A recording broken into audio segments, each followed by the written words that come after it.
Chapter 1. The Beautiful CEO's Relentless Pursuit of Marriage. I am a child.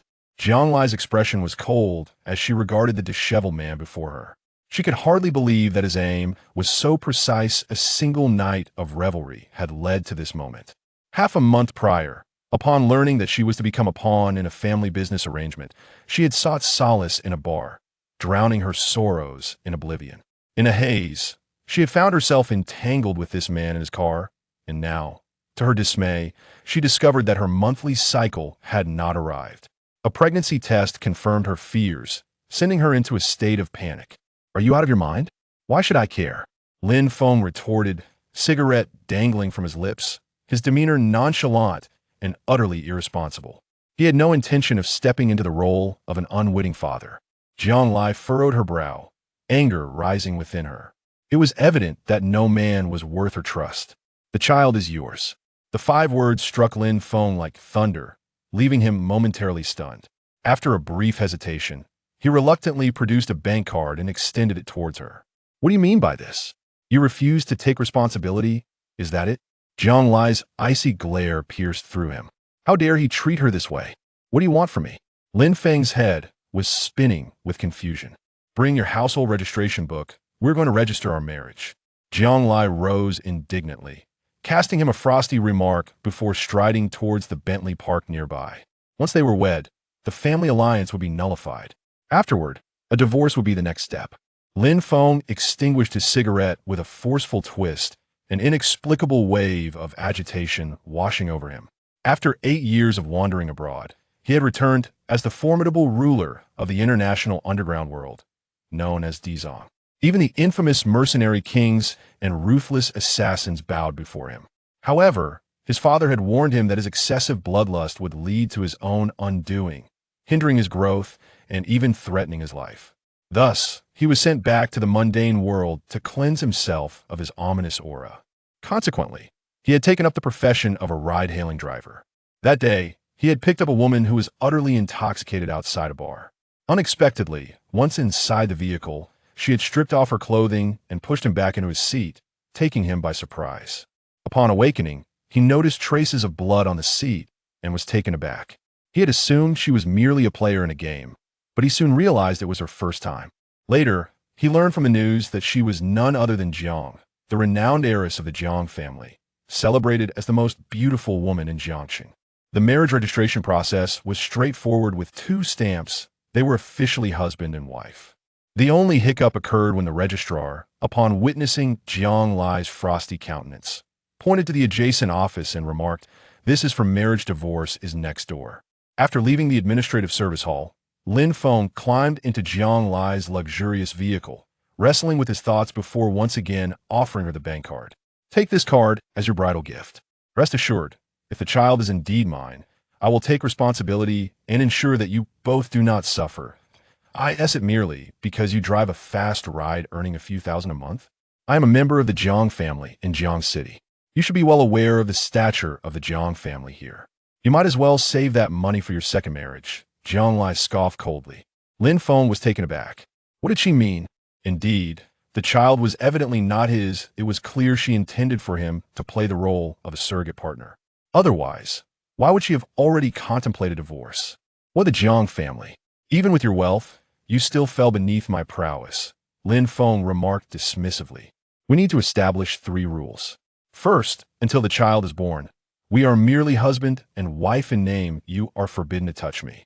Second, you cannot infringe upon my freedom. Third, once a DNA test confirms the child is not mine, we shall divorce immediately." Jiang Lai gritted her teeth and shot him a fierce glare. What did he think of himself? As if she were clinging to him desperately. It was one thing not to establish rules with him, but for him to assume such authority was audacious. Nevertheless, it suited her fine. She had no desire for a lasting union with him. "When we return, you are to refrain from speaking out of turn," she commanded. Upon hearing this, Lin Feng's expression darkened. "Return? What do you mean? Do you expect me to become Olivia's son-in-law?" Jiang Lai tacitly agreed. "Nonsense. My Lin family has been passed down for 8 generations. They expect me to continue the lineage. You want me to become Olivia's son-in-law? Not a chance. I will turn around and file for divorce," Lin Feng exclaimed, agitated. And where shall we go? Jiang Lai inquired, her brow furrowing in annoyance. To my home, of course. When one marries a chicken, one follows the chicken. When one marries a dog, one follows the dog. From now on, I shall be the head of the household, and all matters shall be under my command, Lin Feng stated, providing an address. He had no intention of being dominated by Jiang Lai otherwise. How could he hope for a decent life ahead? He must restore the dignity of men for the sake of his fellow brethren. Jiang Lai shot him an exasperated glance. Lacking abilities, yet possessing a considerable temper, a mere driver of a fast ride dared to assume a patriarchal stance. Upon reflecting on the location Lin Feng had mentioned, Jiang Lai's mental fortitude nearly shattered. It was an old district, the housing was dilapidated, and the surrounding amenities were insufficient, while the community environment was beyond words. Entering the cramped 50 square meter, one-bedroom unit, Jiang Lai felt a wave of nausea. The filthy walls were coated with grease, sunlight barely penetrated, and even in broad daylight, it was shrouded in darkness without lights. Pregnant so soon? That shouldn't be, Lin Feng mumbled, pointing to the bathroom. There's hot water, hurry, and take a shower. I'll set up the sofa for you to sleep on. Jiang Lai was momentarily stunned, nearly having a heart attack. How could he dare suggest such a thing? Forcing a pregnant woman to sleep on the sofa while he took the bed? Why do you look at me like that? We have established our rules. Do not think to take advantage of me. I am not an indiscriminate man, Lin Feng said sternly, his face serious.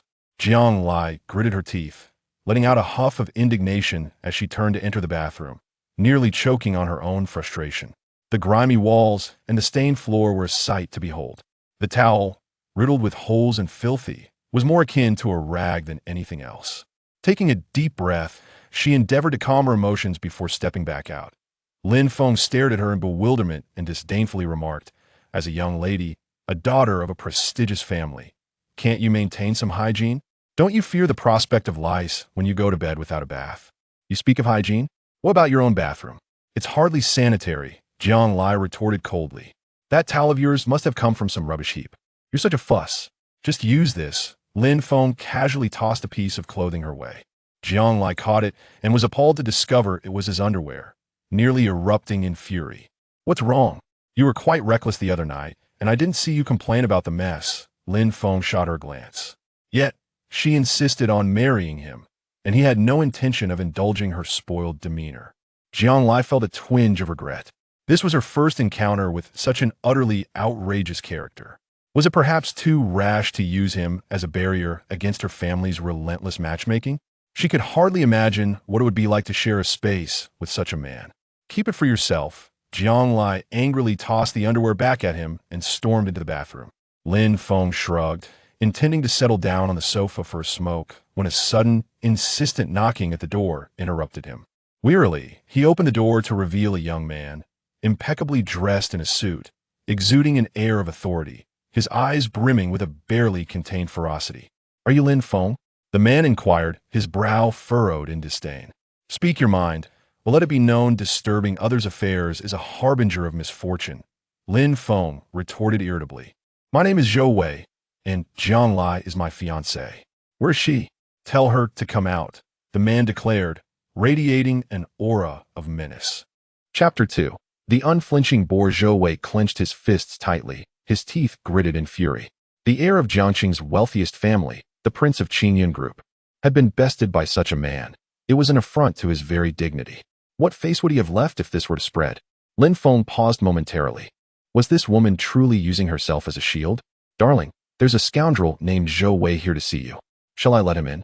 Lin Feng called over his shoulder. Darling? Jiang Lai felt a wave of intense discomfort wash over her, almost inducing nausea.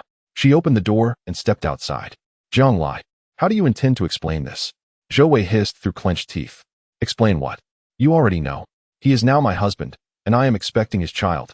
Jiang Lai replied coldly. At her words, Zhou Wei felt as if he had been struck by lightning. A child? This blatant humiliation was akin to having his dignity ground into the dirt. You wretched woman, you dare betray me? Don't speak so harshly. Aren't you frolicking around outside as well, and contracted an STD in the process? You wronged me first. Why should I not do the same? Jiang Lai's expression remained impassive. You better think carefully about the consequences. Without my investment, your Jiang family will be facing bankruptcy. With a mere word, I, Zhou Wei, can obliterate your family. Zhou Wei threatened, barely containing his rage. Jiang Lai smiled coldly. If you insist on that course of action, then we shall both perish together. You vile creature.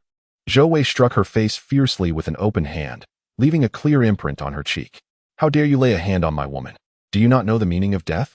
Zhou Wei glared at Lin Feng, seething with hatred. Lin Feng leisurely lit a cigarette and countered, You dare strike my wife? I will count to 3, kneel and apologize to her, or I will end you. Zhou Wei, covering his face, was in disbelief. Jiang Lai felt overwhelmed. Did this man even comprehend who he was? Did he realize the gravity of his actions? The Zhou family wielded immense power in Jiangqing, and taking his life would be a trivial matter. A cancellation of the engagement might still offer a chance for reconciliation, but with Lin Feng's slap, the rift had been irreparably widened. You bastard, I will take your life. Zhou Wei snarled, baring his teeth as he swung a fist at Lin Feng. Bang! Lin Feng delivered a forceful kick to Zhou Wei's chest. Zhou Wei fell to the ground, curling up in agony. Seeking trouble, are we? Lin Feng unleashed a flurry of blows upon Zhou Wei, who screamed in pain. Subsequently, he seized Zhou Wei's arm and twisted it with a sharp crack. Zhou Wei howled in anguish, his arm hanging limply, utterly incapacitated. You will suffer for striking my wife. I will ruin the hand that did so. Get out of my sight, or I will take your life as well, Lin Feng scoffed. Jiang Lai stared at him in a daze, feeling an inexplicable sense of admiration. This man was not without his merits after all. At the very least, he understands the importance of self-preservation. Zhou Wei struggled to rise, fleeing in disarray. Are you out of your mind? Do you have any idea of the trouble you've stirred up? He is the son of Jiangqing's wealthiest man. Jiang Lai felt a pang of frustration, wishing he could hammer some sense into him. So what if he is the son of the richest? Does he not bear a head atop 2 shoulders? Does he possess 9 lives? Lin Feng displayed an air of indifference, akin to a pig unperturbed by boiling water, inciting Jiang Lai's anger to tremble through him. Yet, recalling that Lin Feng was merely standing up for him, Jiang Lai hesitated to lay too much blame. He will not let this slide. You cannot remain here any longer. Come back with me. At least in the Jiang family, you will be safe. Please, think before you act in the future. A single slap can implicate many. Jiang Lai sighed in resignation, regretting that he had involved Lin Feng at all. How could a mere driver like you contend with the Zhou family? It would be tantamount to throwing your life away. I refuse. I will not be a live-in son-in-law. Listen well, I will say it once more. In this household, I call the shots, Lin Feng declared with an air of authority. If you seek death, so be it. Jiang Lai huffed in frustration, turning to sulk on the sofa. To have good intentions met with such ingratitude, it serves him right if he meets his end. Just then, Jiang Lai's phone rang. Upon answering, a stern voice erupted from the other end, causing Jiang Lai's expression to shift to one of grave concern. After hanging up, Jiang Lai rose and proclaimed, I must return. My grandfather has fainted from anger upon learning of our situation. You should tidy yourself up and accompany me. Do not dress so slovenly. Are you not concerned that my presence might worsen your grandfather's condition? Lin Feng inquired. The matter has reached this point. They must accept it, whether they like it or not. Just refrain from speaking indiscriminately when the time comes. Rest assured, I will not force you to be a live-in son-in-law. Even if you were willing, my family would not consent, Jiang Lai said, his brow furrowed with worry. Perhaps due to her mother's influence, her grandfather, Jiang Shan, had always doted on her. However, the thought of marrying the debauched Zhou Wei for the sake of family interests was something she could never accept. Yet, she had not anticipated that her actions would provoke her grandfather to faint, leaving her with a lingering sense of guilt. Driving at breakneck speed, they headed directly to Linjiang Garden, nestled against Fengming Mountain and facing the Longyin River, a location considered auspicious.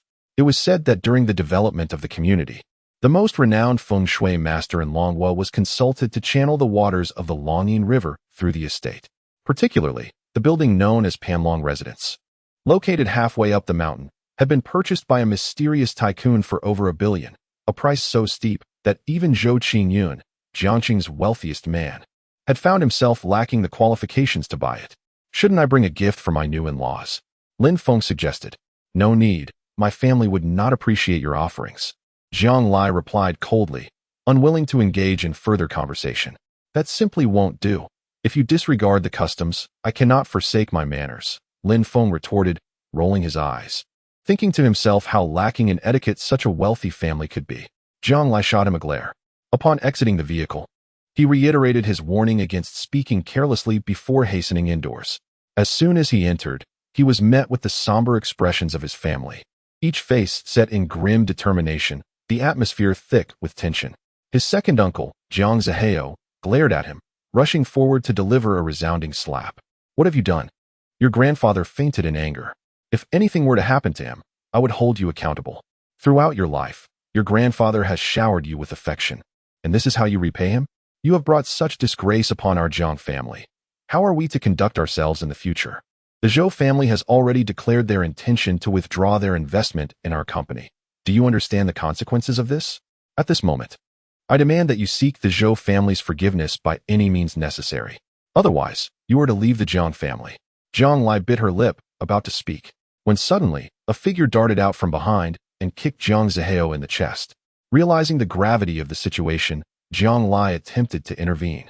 But it was too late. With a resounding thud, Jiang Zihao was sent flying like a kite with its string cut, crashing heavily to the ground. The unexpected turn of events left the Jiang family members dumbfounded. Dare to harm my wife? Do you think I won't end you? Lin Feng glared at him fiercely. Jiang Lai was at a loss, not knowing whether to be amused or infuriated. He is my second uncle. And what of it? You are now my wife. If anyone dares to lay a finger on you, I will ensure they pay dearly. Not even the King of Heaven would be spared. If you provoke a miscarriage, I will fight him to the death, Lin Feng declared boldly. Chapter 03. I truly have a solution. It's gone too far, Jiang Lai.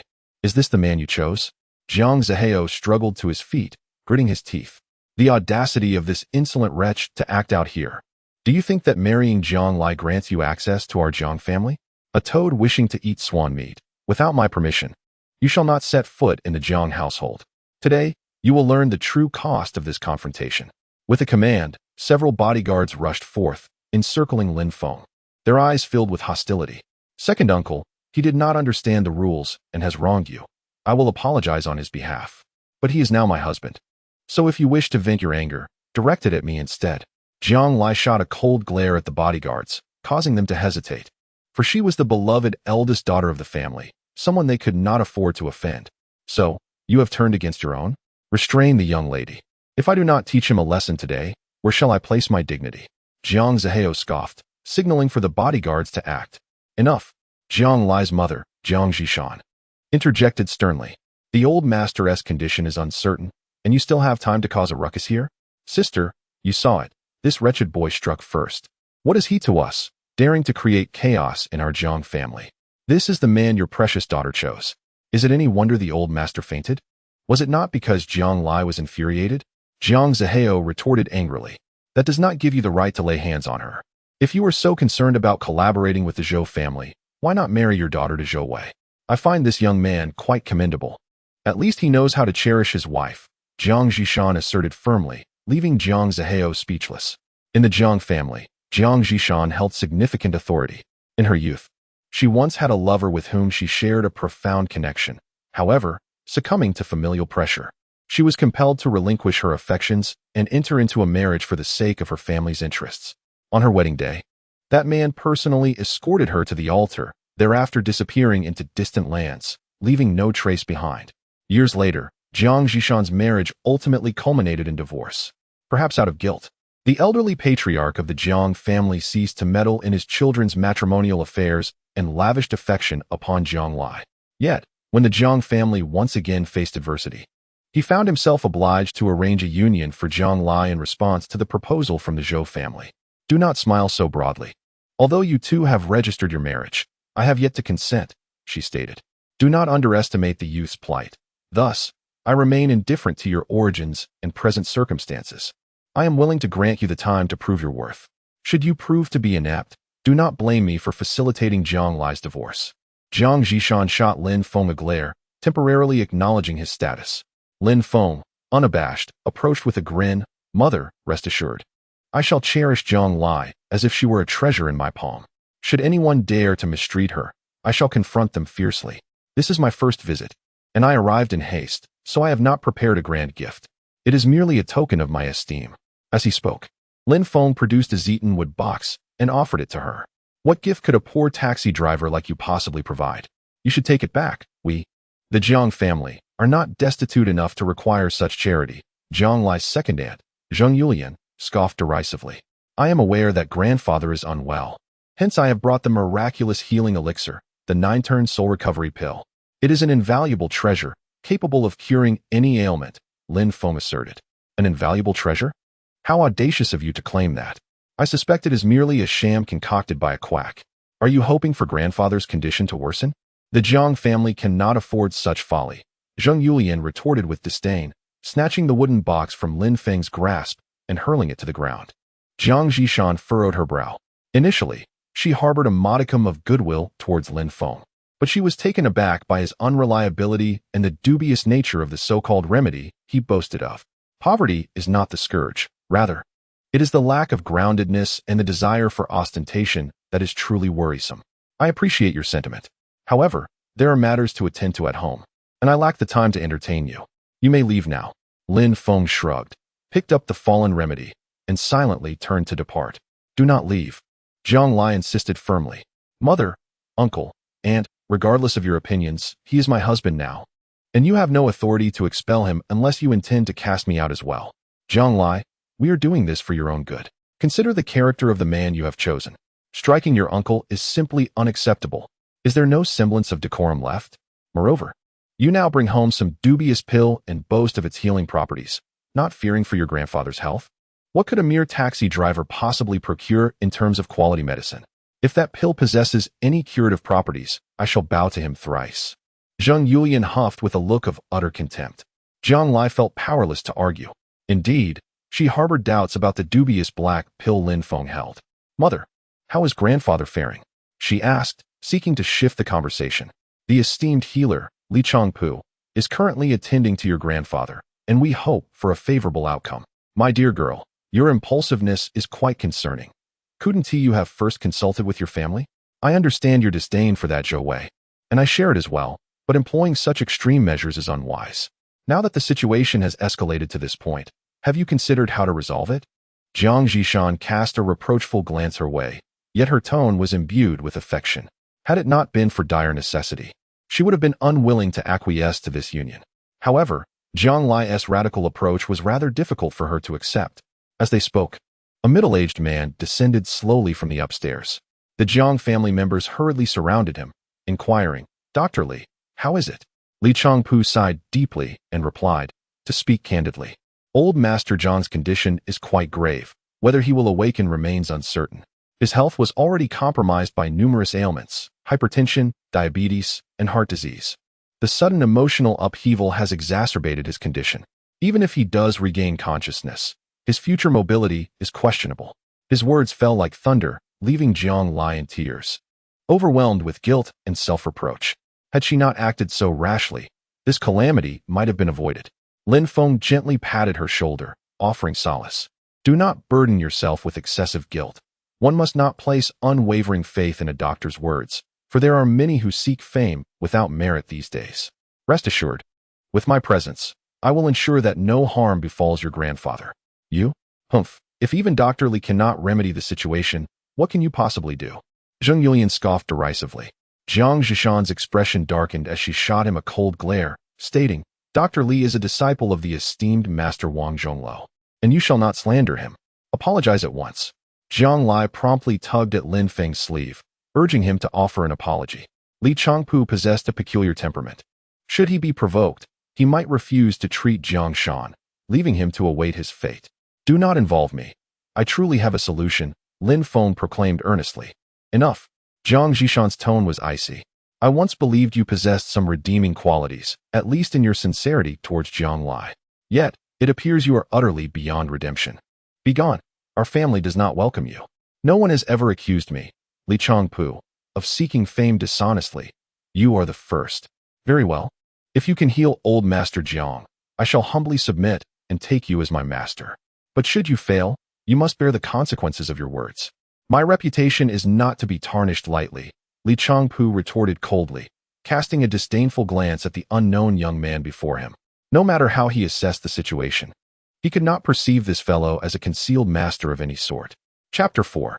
The mother-in-law observes the son-in-law. There is no need for mentorship. I have no intention of taking on disciples, Lin Feng shrugged nonchalantly, exuding an air of indifference. Jiang Lai felt an unexplainable irritation. She had previously viewed him as protective, somewhat of a man, but now he seemed merely a stubborn and obstinate fool, irredeemable. Nevertheless, due to Li Changpu's insistence, the Jiang family felt compelled to remain silent. From Li Changpu's diagnosis, Lin Feng had gleaned that Jiang Shan was afflicted with a cerebral infarction, with Jiang Shan suffering from severe diabetes, hypertension, and a history of heart disease. Even if healed, he would most likely be left incapacitated. Lin Feng swiftly extracted slender golden needles, as fine as cow hairs, from his wrist guard, piercing Jiang Shan's acupoints with the speed of lightning. Each needle quivered slightly upon insertion, emitting a resonant hum. The sheer skill displayed left those present astounded. Such precision was unattainable by anyone lacking expertise. Do not feign indifference. I warn you, if anything happens to the old master, I will hold you accountable, Jiang Zihu coldly remarked. Sister, he is your precious son-in-law, and you too shall bear full responsibility. Jiang Zhishan furrowed her brow, remaining silent. Jiang Lai's heart raced, his fists clenched tightly.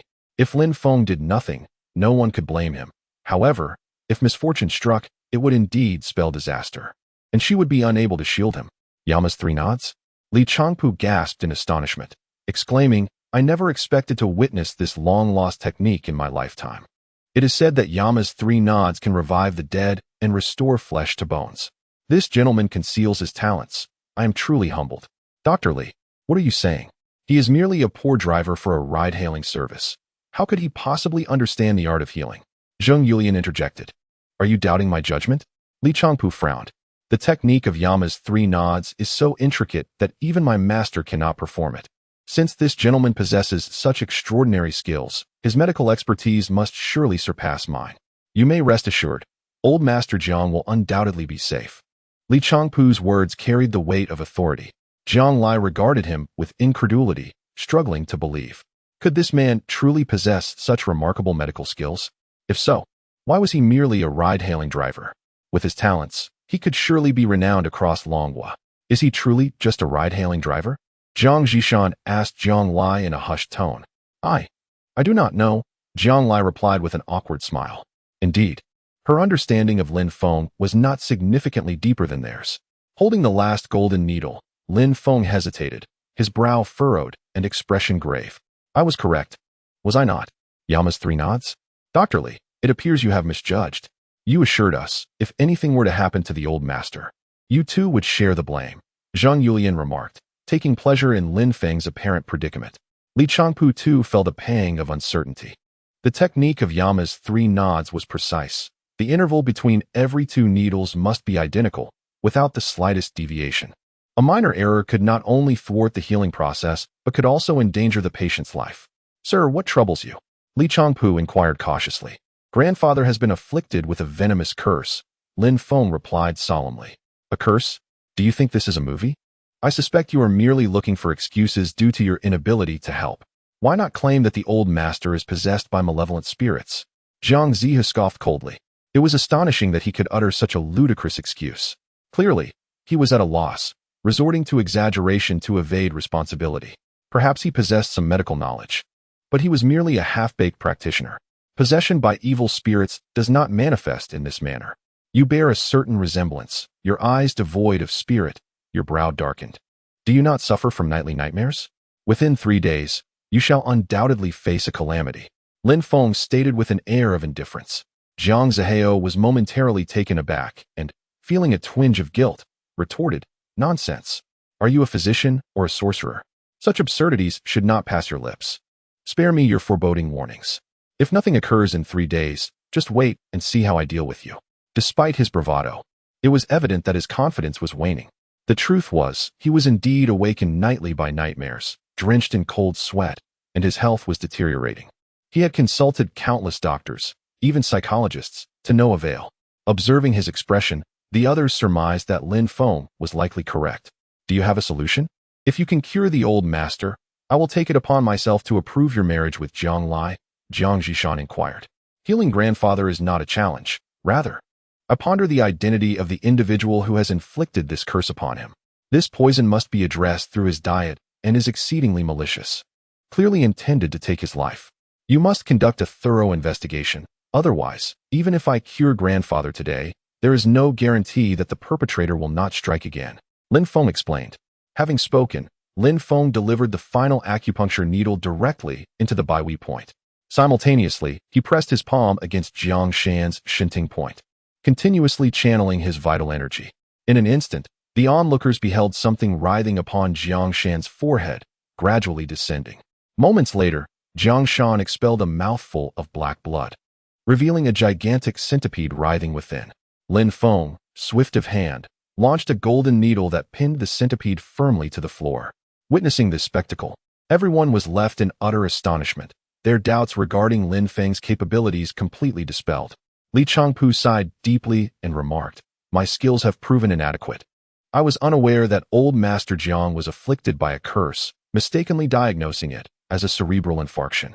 Had it not been for this gentleman's intervention, my reputation would have been in tatters. Master, I bow to you in gratitude."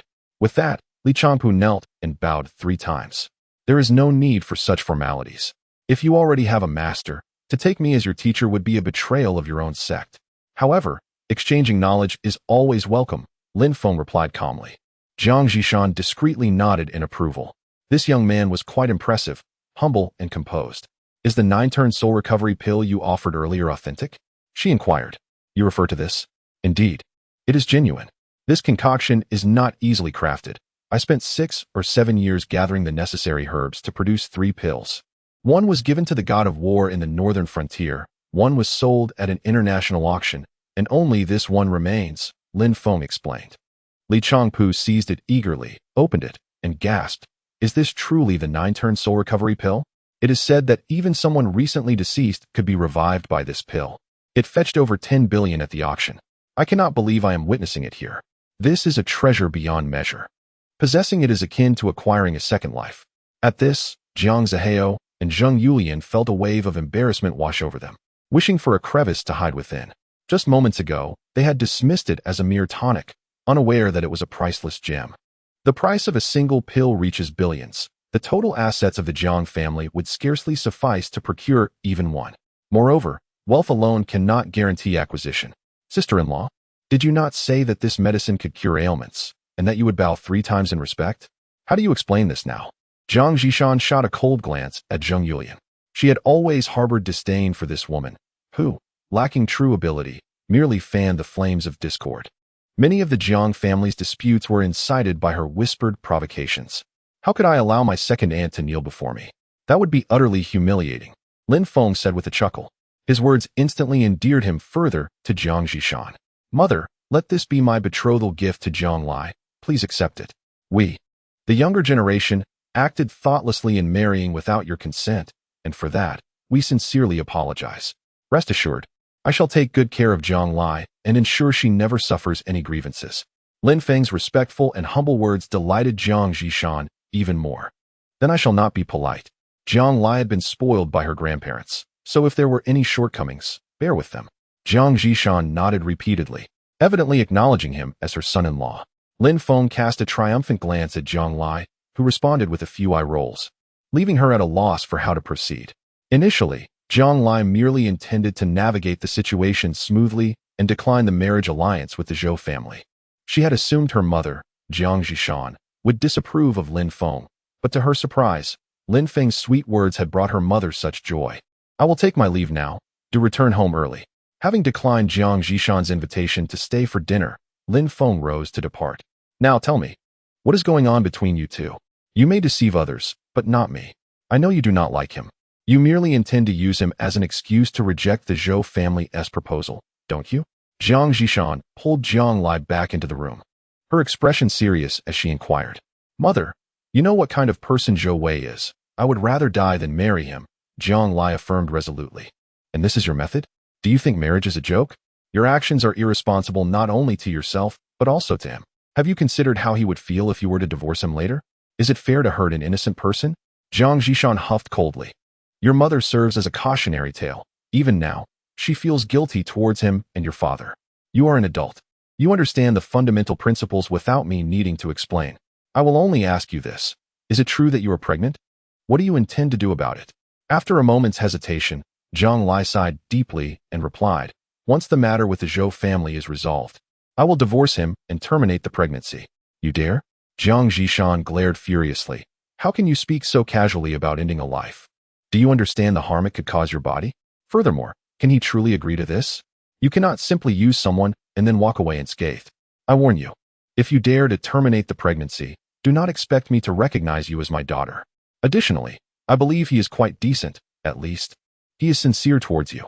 Although I am bewildered as to why someone with such remarkable medical skills would merely serve as a ride-hailing driver, one must ponder why he is not afforded the opportunity to excel.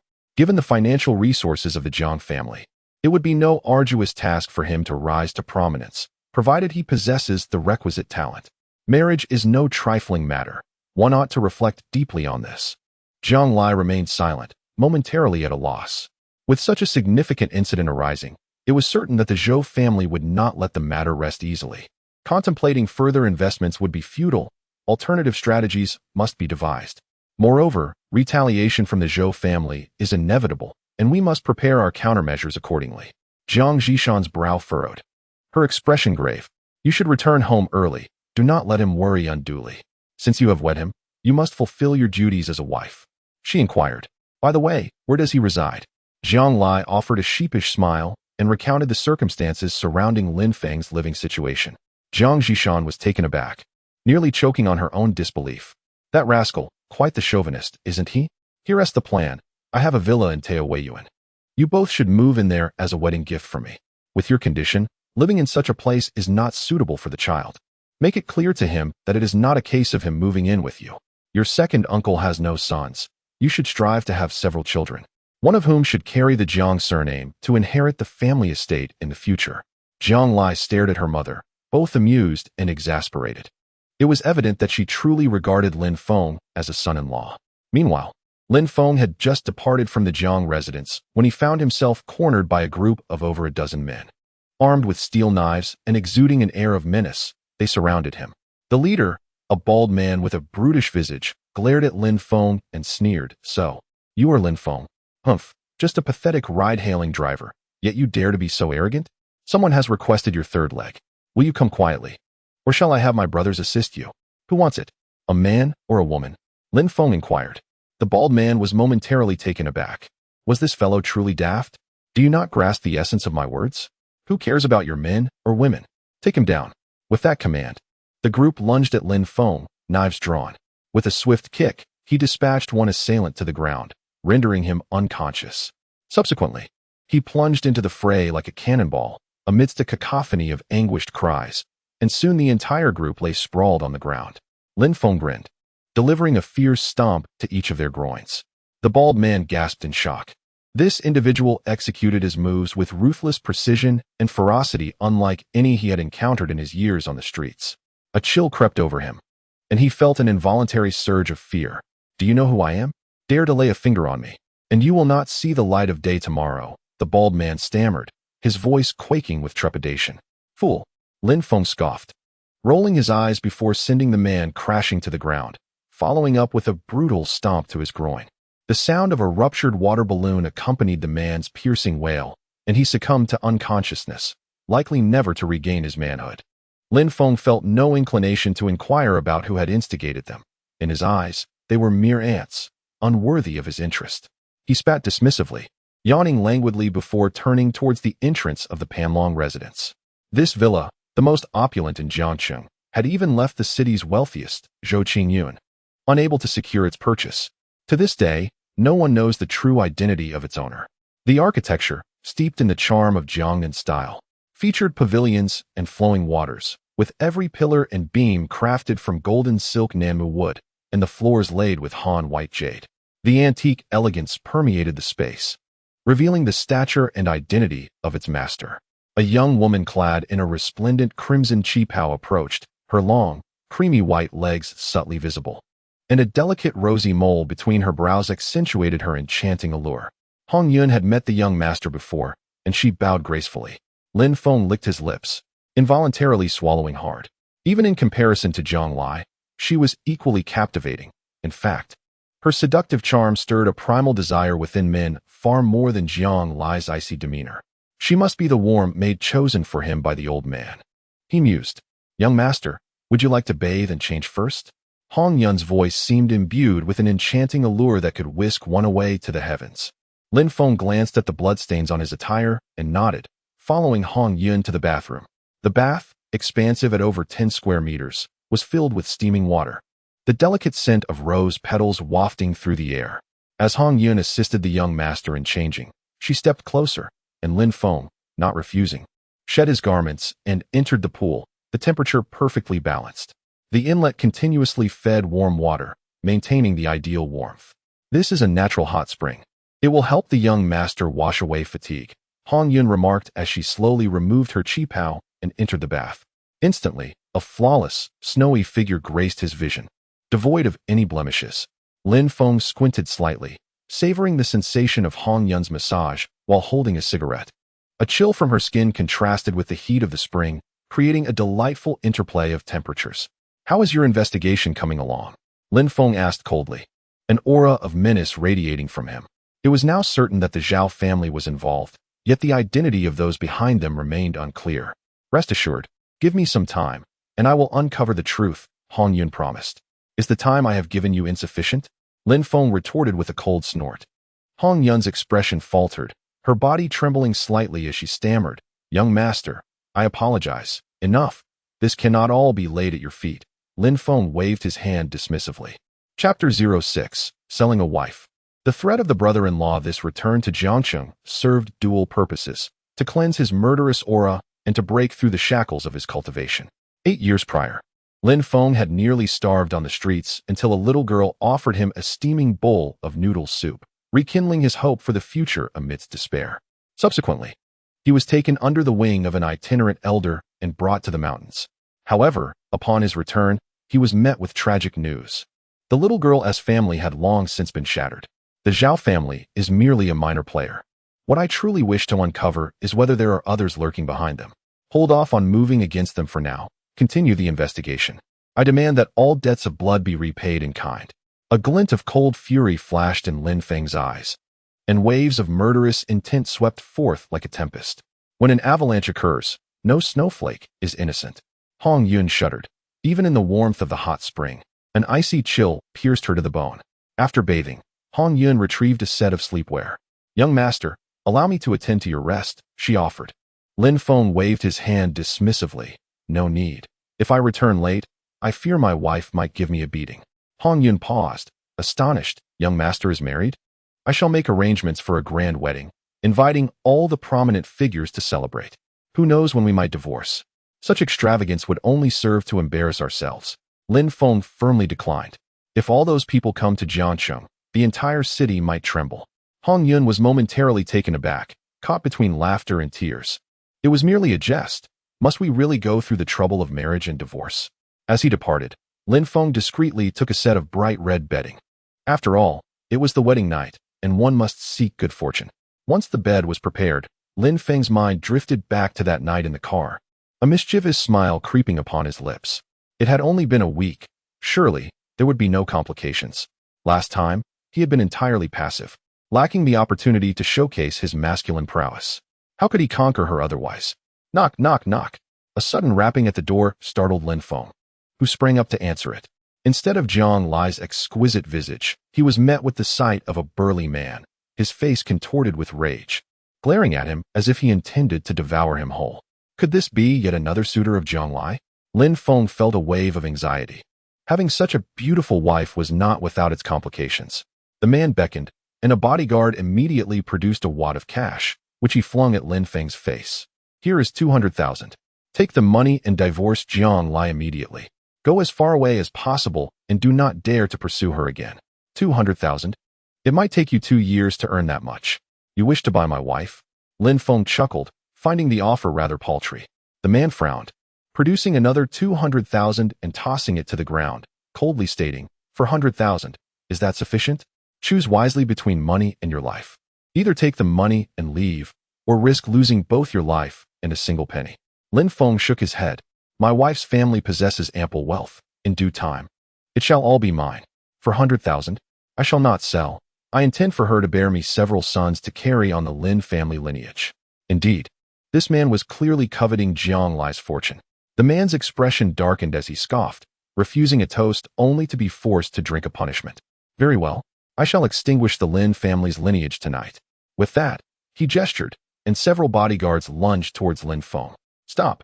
A commanding voice rang out as Jiang Lai hurried over, shooting a fierce glare at the man. Zhang Ziang, what do you think you are doing? The man offered a sheepish grin and replied brazenly, Jiang Lai. He is unworthy of you. That is not for you to meddle in, she retorted coldly. Jiang Lai let out a cold snort, slamming the door with a resounding thud that struck the man's nose, causing him to grimace in pain. He offered me 400,000 to leave you, Lin Feng said, casually gesturing toward the door with a cigarette between his lips. Could you refrain from being so nauseating? Jiang Lai shot him a glare. So, do you want the 400,000, or do you want me? Just kidding. Of course, I want you, he replied. Your money is essentially mine. A mere 400,000 cannot possibly dismiss me. Absolutely not. Lin Feng portrayed the visage of a cunning rogue with great aplomb. Jiang Lai couldn't help but furrow her brow. Was her bond with her child truly less valuable than money? A sudden wave of inexplicable despondence washed over her. Who is he? Is he exceedingly wealthy? Does he possess more than you? Lin Feng leaned in, his expression one of brazen opportunism, as if he would truly consider selling himself and the child for mere monetary gain. Zhang Ziang, my father's godson, Jiang Lai replied, her face a mask of coldness. What? Your brother-in-law? Why didn't you mention it sooner? Lin Feng opened the door, revealing a facade of sincerity laced with insincerity. Look at that. It's a classic case of the flood washing over the Dragon King temple. Families failing to recognize one another. I almost took a swing at you. Come on in, brother-in-law. Zhang Ziang remained stoic, unyielding, his demeanor reminiscent of a guardian deity when garbed in traditional attire. What are you waiting for? Hurry and brew some tea. This is no way to behave, Lin Feng chided Jiang Lai, giving her a playful slap on her pert backside, sending ripples through her. Jiang Lai stood frozen, her mind blank. How dare he? Zhang Ziang, equally astonished, was momentarily taken aback. However, he refrained from acting hastily, choosing instead to await Jiang Lai's fury. At that moment, he would have a legitimate reason to chastise this insufferable rogue. He had grown up with Jiang Lai and was well acquainted with her temperament. No man had ever dared to tease her so brazenly, unless he sought his own demise. He could scarcely believe that Jiang Lai would take a liking to Lin Feng, this wretched driver, nor could he fathom that they had a child together. He understood that her marriage to Lin Feng was merely a ploy to thwart the alliance with the Zhou family. Yet, instead of unleashing her wrath, Jiang Lai merely shot Lin Feng a flirtatious glare and chided, Stop being foolish. There are outsiders present.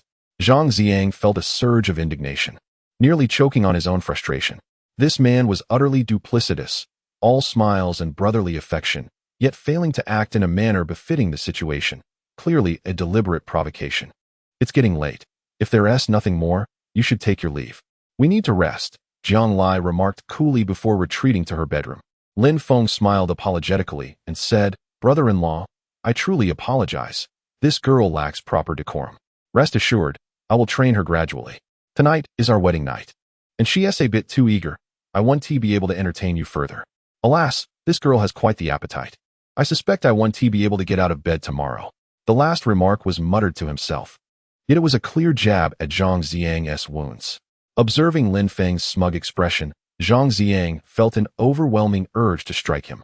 Having known Jiang Lai since childhood, he had always believed himself to be the only rightful choice for her husband.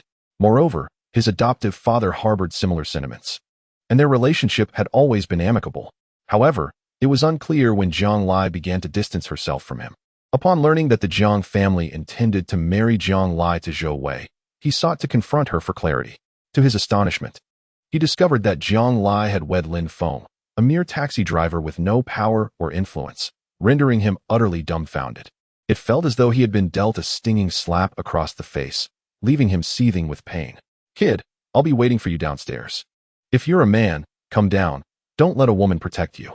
Zhang Ziang sneered, casting a venomous glare at Lin Feng before making his way downstairs. Chapter 07. The magnificent war god of Beijiang Deer. I'm going downstairs for a smoke, Lin Feng announced. Be cautious. He is my father's direct disciple and rather treacherous. Jiang Lai warned, her tone laced with genuine concern rather than disdain.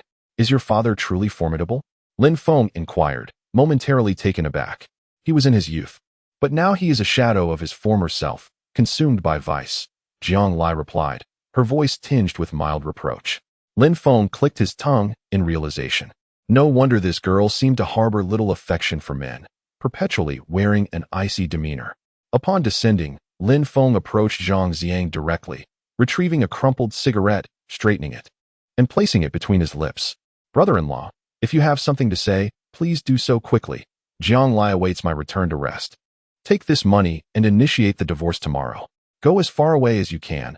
Never again show yourself in Jiang Lai's world. Zhang Xiang's eyes radiated a fierce menace. Had it not been for his concern over Jiang Lai's potential reproach, he would have relished disposing of this insignificant character with a single blow.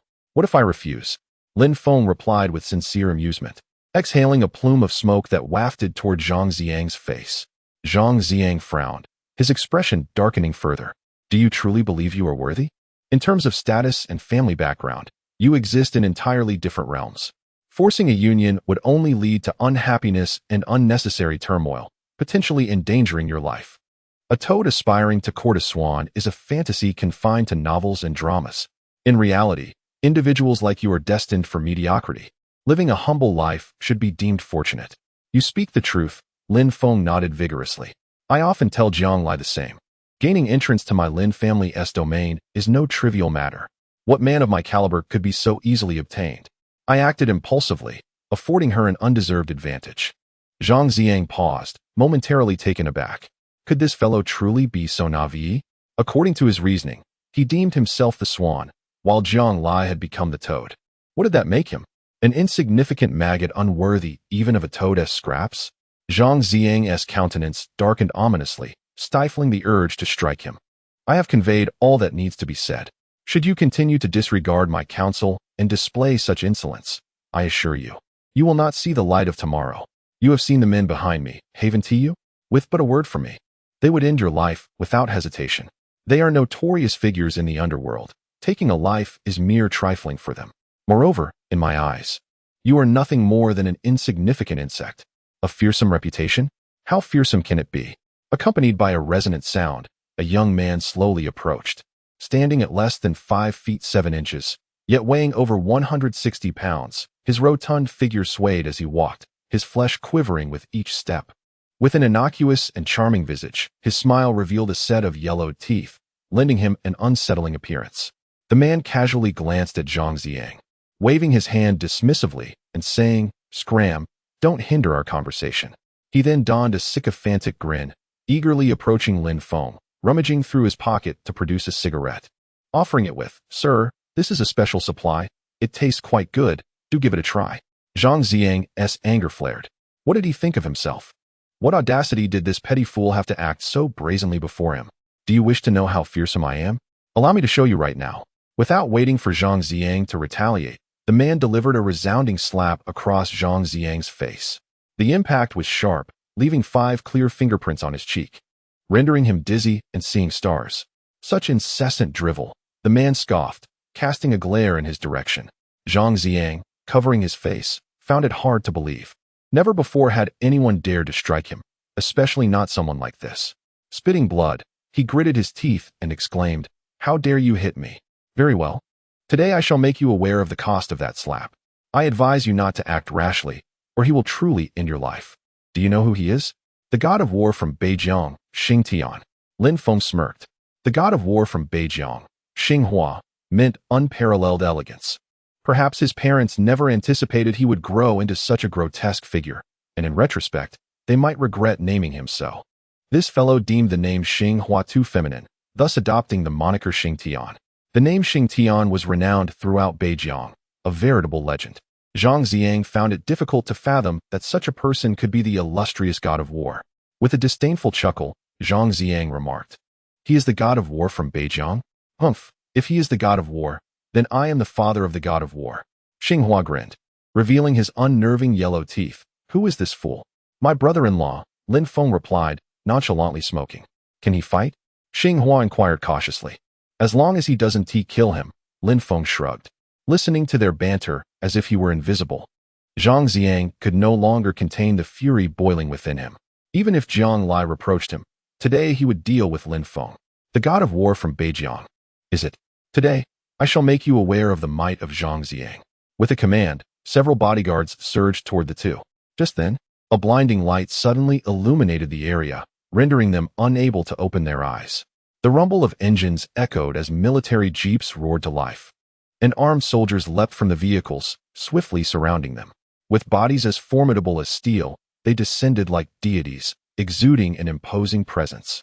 The formidable presence immediately intimidated the entire assembly. Although Zhang Ziang's bodyguards were fierce, their aura was subdued in that moment, leaving them trembling with fear. In the face of such formidable soldiers, they were rendered inconsequential. My father shed blood on the battlefield before my birth. Do you aspire to be my father? Xinghua drew his pistol and pressed it against Zhang Ziang's temple, questioning whether he should consider the sturdiness of his own skull. Would it withstand my bullet? Zhang Ziang shuddered, unable to suppress a sharp intake of breath. He had not anticipated that this corpulent man before him was indeed the renowned god of war from Beijiang. It seemed he had just kicked a metal plate. Not only he, but even the entire Zhang family combined would be insufficient to fill the gaps in this man's formidable presence. My sincerest apologies. I failed to recognize your stature. I have drawn my gun, and you dare to utter mere apologies? Who do you look down upon? Xinghua grinned, resembling a beast poised to devour.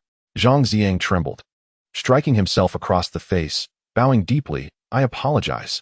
When one is at fault, one must take responsibility, and when facing punishment, one must stand at attention. In such a moment, one must not indulge in reckless bravado. These individuals could very well take his life, and he had no recourse for lamentation. Dying would be in vain. You claim to be my father. How could I dare to resist? Before Xinghua could finish his sentence, Zhang Ziang slapped himself once more. I was wrong. Please consider me inconsequential and spare my life. It is not that simple.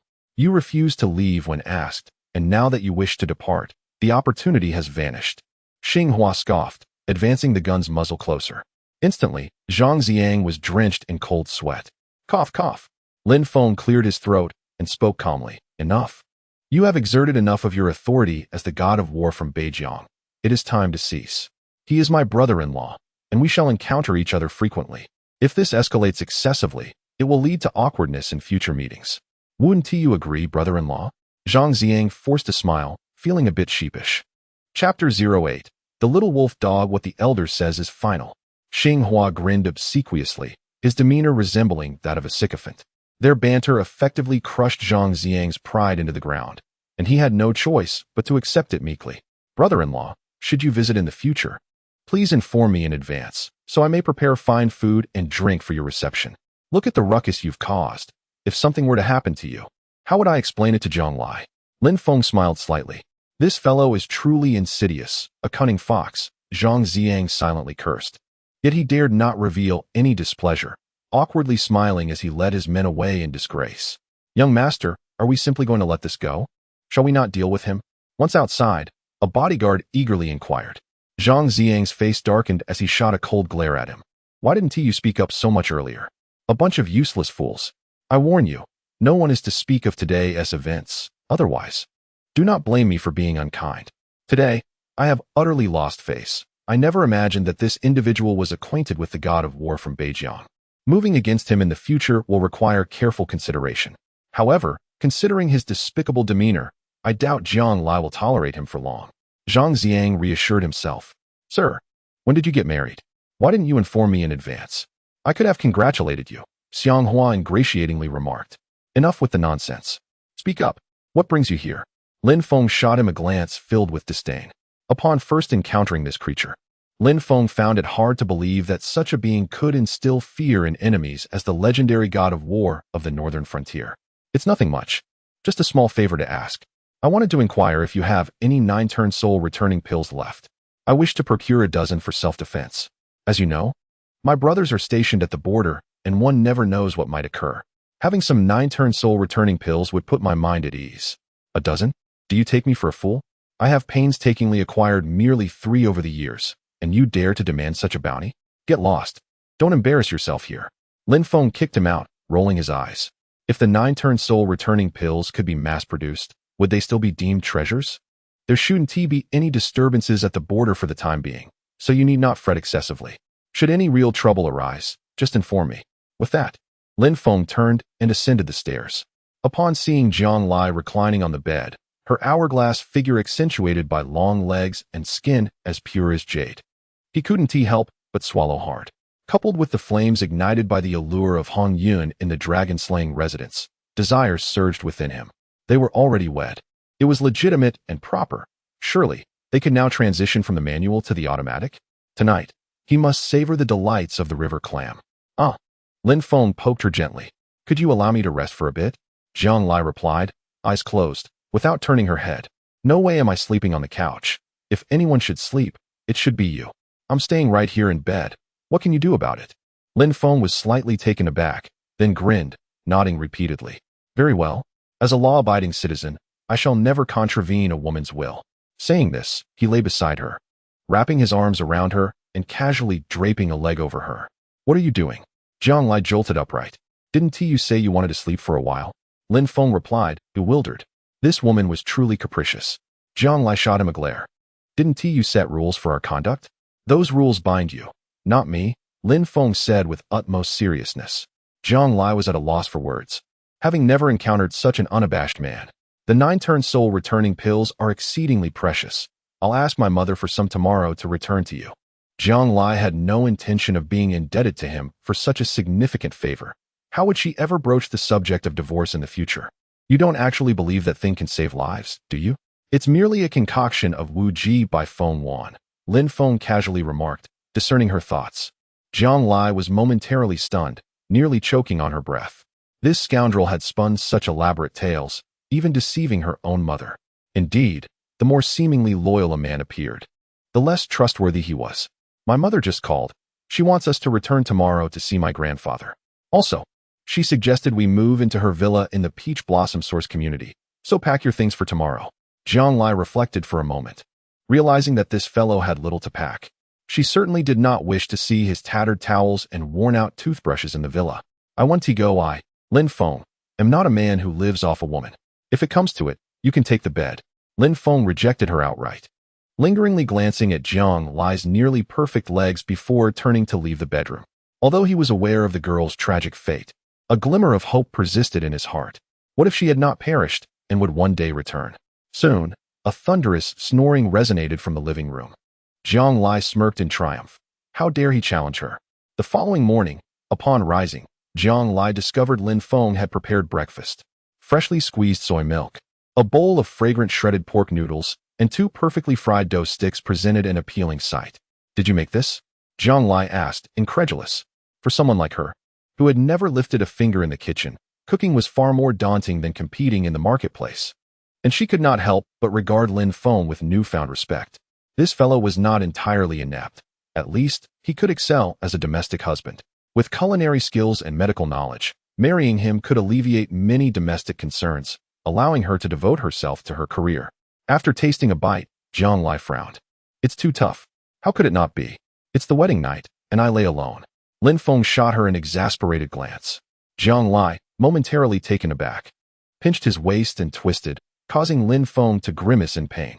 Are you planning to wear that outfit to meet my grandfather? Jiang Lai asked, exasperated. Can't you dress a bit more presentably? Come with me to the mall. We need to buy 2 outfits. I don't want you embarrassing me when we step out. After breakfast, Jiang Lai drove Lin Feng to the most luxurious mall in Jiang City, the Heavenly Palace. This venue housed the world's premier luxury brands, with clothing, bags, and accessories in abundance. Even the most ordinary garment easily reached tens of thousands, or even over 100,000. Jiang Lai selected 2 leisure suits and handed them to him. Try these on. Lin Feng glanced at the price, inwardly clicking his tongue. The suits totaled nearly $1 million. It felt like daylight robbery. What's wrong? Can't bear to spend? Didn't you sell a pill for over 10 billion? Does this little bit of money truly matter to you? Jiang Lai seized the opportunity to tease him. Even with wealth, one shouldn't squander it so frivolously, you spendthrift. Lin Feng felt a pang of regret. Jiang Lai shot him a reproachful look. I'll cover the bill, all right? Now hurry and change. Moments later, Lin Feng emerged in the new attire, leaving Jiang Lai utterly speechless. The adage, clothes make the man, held true. Unexpectedly, in a suit, this rascal appeared both handsome and poised. Could you refrain from such superficiality? Don't merely focus on my striking appearance. You should recognize that my inner qualities are far more captivating, Lin Feng declared, reveling in his own charm. Indeed. You look quite dashing, Jiang Lai replied coolly. If you can't speak kindly, perhaps you should silence yourself. Lin Feng coughed slightly, taken aback. Just as they were settling the bill and preparing to depart, a man and woman entered the store. Upon spotting Jiang Lai, the girl immediately adopted a provocative expression. Oh, isn't this the eldest daughter of the Jiang family? Buying clothes for your little lapdog? You truly have lowered yourself. Instead of marrying the young Master Zhou, you choose this man. It's one thing to embarrass yourself, but don't tarnish my father's reputation as well. He may look good, but he's merely a decorative pillow. Good for nothing. Since you're married now, keep your distance from Brother Yang and refrain from flaunting your allure. The girl cast a scornful glance at Lin Feng. Her disdain evident. Chapter 09. The Little Wolf's Fury, the Licking Dog's Calamity. Chiu Siu. Should you dare to speak uncleanly again, do you believe I will strike you? Jiang Lai's face was cold, her eyes brimming with hostility. How can you act without fear of others' words? I warn you, if you dare approach Brother Yang again, do not blame me for being impolite. The girl let out a cold snort, glancing at Lin Feng as she remarked, mind your wife, or you may find yourself wearing a green hat, oblivious to your own misfortune. Lin Feng chuckled softly, replying, I have great confidence in my wife. So spare yourself the needless worry. By the way, the Brother Yang you mentioned must be Zhang Xiang, right? Please inform him that Jiang Lai is already married, and he should cease his lingering thoughts. Will Brother Yang truly think of her? Humph, if she were not flaunting herself, would he even acknowledge her? Chiu Siu erupted, her voice shrill. You two are indeed a match made in heaven, bitch and dog, destined to last forever. A flash of cold light flickered in Lin Feng's eyes as he struck her face with a resounding slap. You may insult me, but should you dare to slander my wife, I shall not hold back. You dare strike me? You filthy driver, I see you seek death. Chiu Siu covered her face, her demeanor ferocious. She then turned to the man beside her, saying, Wen Xiao, please teach him a lesson for me. I wish to sever his hands. Fear not. With me, Zhao Bowen, present, anyone who dares touch you shall pay with their life. The man wore a sycophantic expression, glancing at Lin Feng with an air of arrogance as he raised his chin, declaring, Kid, if you kneel and apologize to see you now, and sever that hand, I might spare you. Otherwise, tomorrow, the foaming lake shall witness another corpse. Zhao Bowen, do not presume that the Zhao family may act with impunity. Should you dare lay a finger on him, I shall not be kind. Jiang Lai exuded an imposing aura, entirely unafraid. After all, Lin Feng was standing up for her. How could she remain indifferent? Ah, how fiercely protective is your little wolf. Jiang Lai, you truly are despicable. If you are so insatiable, I can summon several men to cater to you. Chiu Siu sneered. Today, I shall teach him a lesson before your very eyes. Moreover, I shall trample him underfoot. Your precious Jiang Lai is nothing but grass in my eyes. I am curious to see how you will retaliate. Jiang Lai's expression darkened as she delivered a heavy slap to Chiu Siu's face. Did your mother fail to teach you how to behave? Allow me to enlighten you. Chiu Siu was utterly infuriated, charging at Jiang Lai, ready to tear her apart. She was a treasured jewel in the Zhang family, who dared to touch a hair on her head. Yet now, having received a slap from each of them, how could she swallow this humiliation? Zhao Bowen restrained her, saying, Do not dirty your hands. Leave it to me. I will ensure you get your revenge. As his words fell, Zhao Bowen waved his hand, and a dozen bodyguards immediately closed in. You dare? Jiang Lai swiftly positioned herself in front of Lin Feng, unflinching in the face of danger. The Zhao family was a formidable force in Jiang City, rivaling the Jiang family, and their rapid development over the years made them fearless of Jiang Lai's intimidation.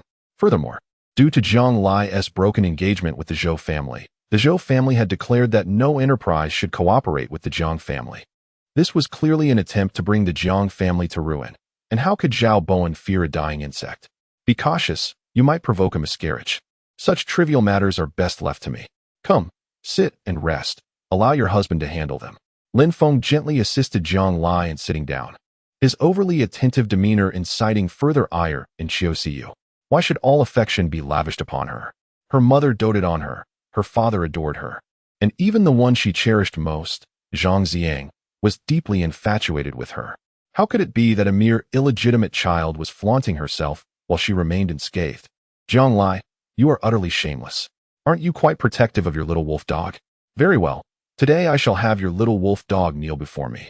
to demonstrate that you, Jiang Lai, will never measure up to me. Bowen, teach him a proper lesson, she commanded. At her words, Zhao Bowen issued a command, and a dozen bodyguards surged toward Lin Feng. Before the Zhao family rose to prominence, they were infamous for their violent dealings. Later transitioning into a lucrative business in sand and soil, ultimately becoming the largest construction firm in Jiangxing. Thus, the Zhao family still wielded significant influence and authority in Jiangxing. The bodyguards were far from benign. They struck with ferocity, showing no mercy, clearly intent on severely punishing Lin Feng. Zhao Bowen sought to impress Qiu Xiu by showcasing his prowess as a man. Unfortunately, he had unwittingly kicked a hornet's nest. Lin Feng unleashed a powerful punch, striking one guard squarely in the chest. The sound of cracking bones accompanied the guard's scream as he was sent flying, crashing heavily to the ground, unconscious. In swift succession, Lin Feng's fists fell like a tempest. Thuds echoed as cries of anguish erupted. In the blink of an eye, all the bodyguards lay sprawled on the ground. Jiang Lai watched in astonishment, unable to fathom that this man was not only adept in medicine but also possessed formidable martial skills. His gallant display of single-handedly confronting a pack of wolves stirred an unexpected flutter in her heart. Zhao Bowen swallowed hard, feeling an involuntary chill as Lin Feng approached, instinctively retreating a few steps. The Zhao family? Humph. The Zhao family mentioned by Hong Yun must refer to them.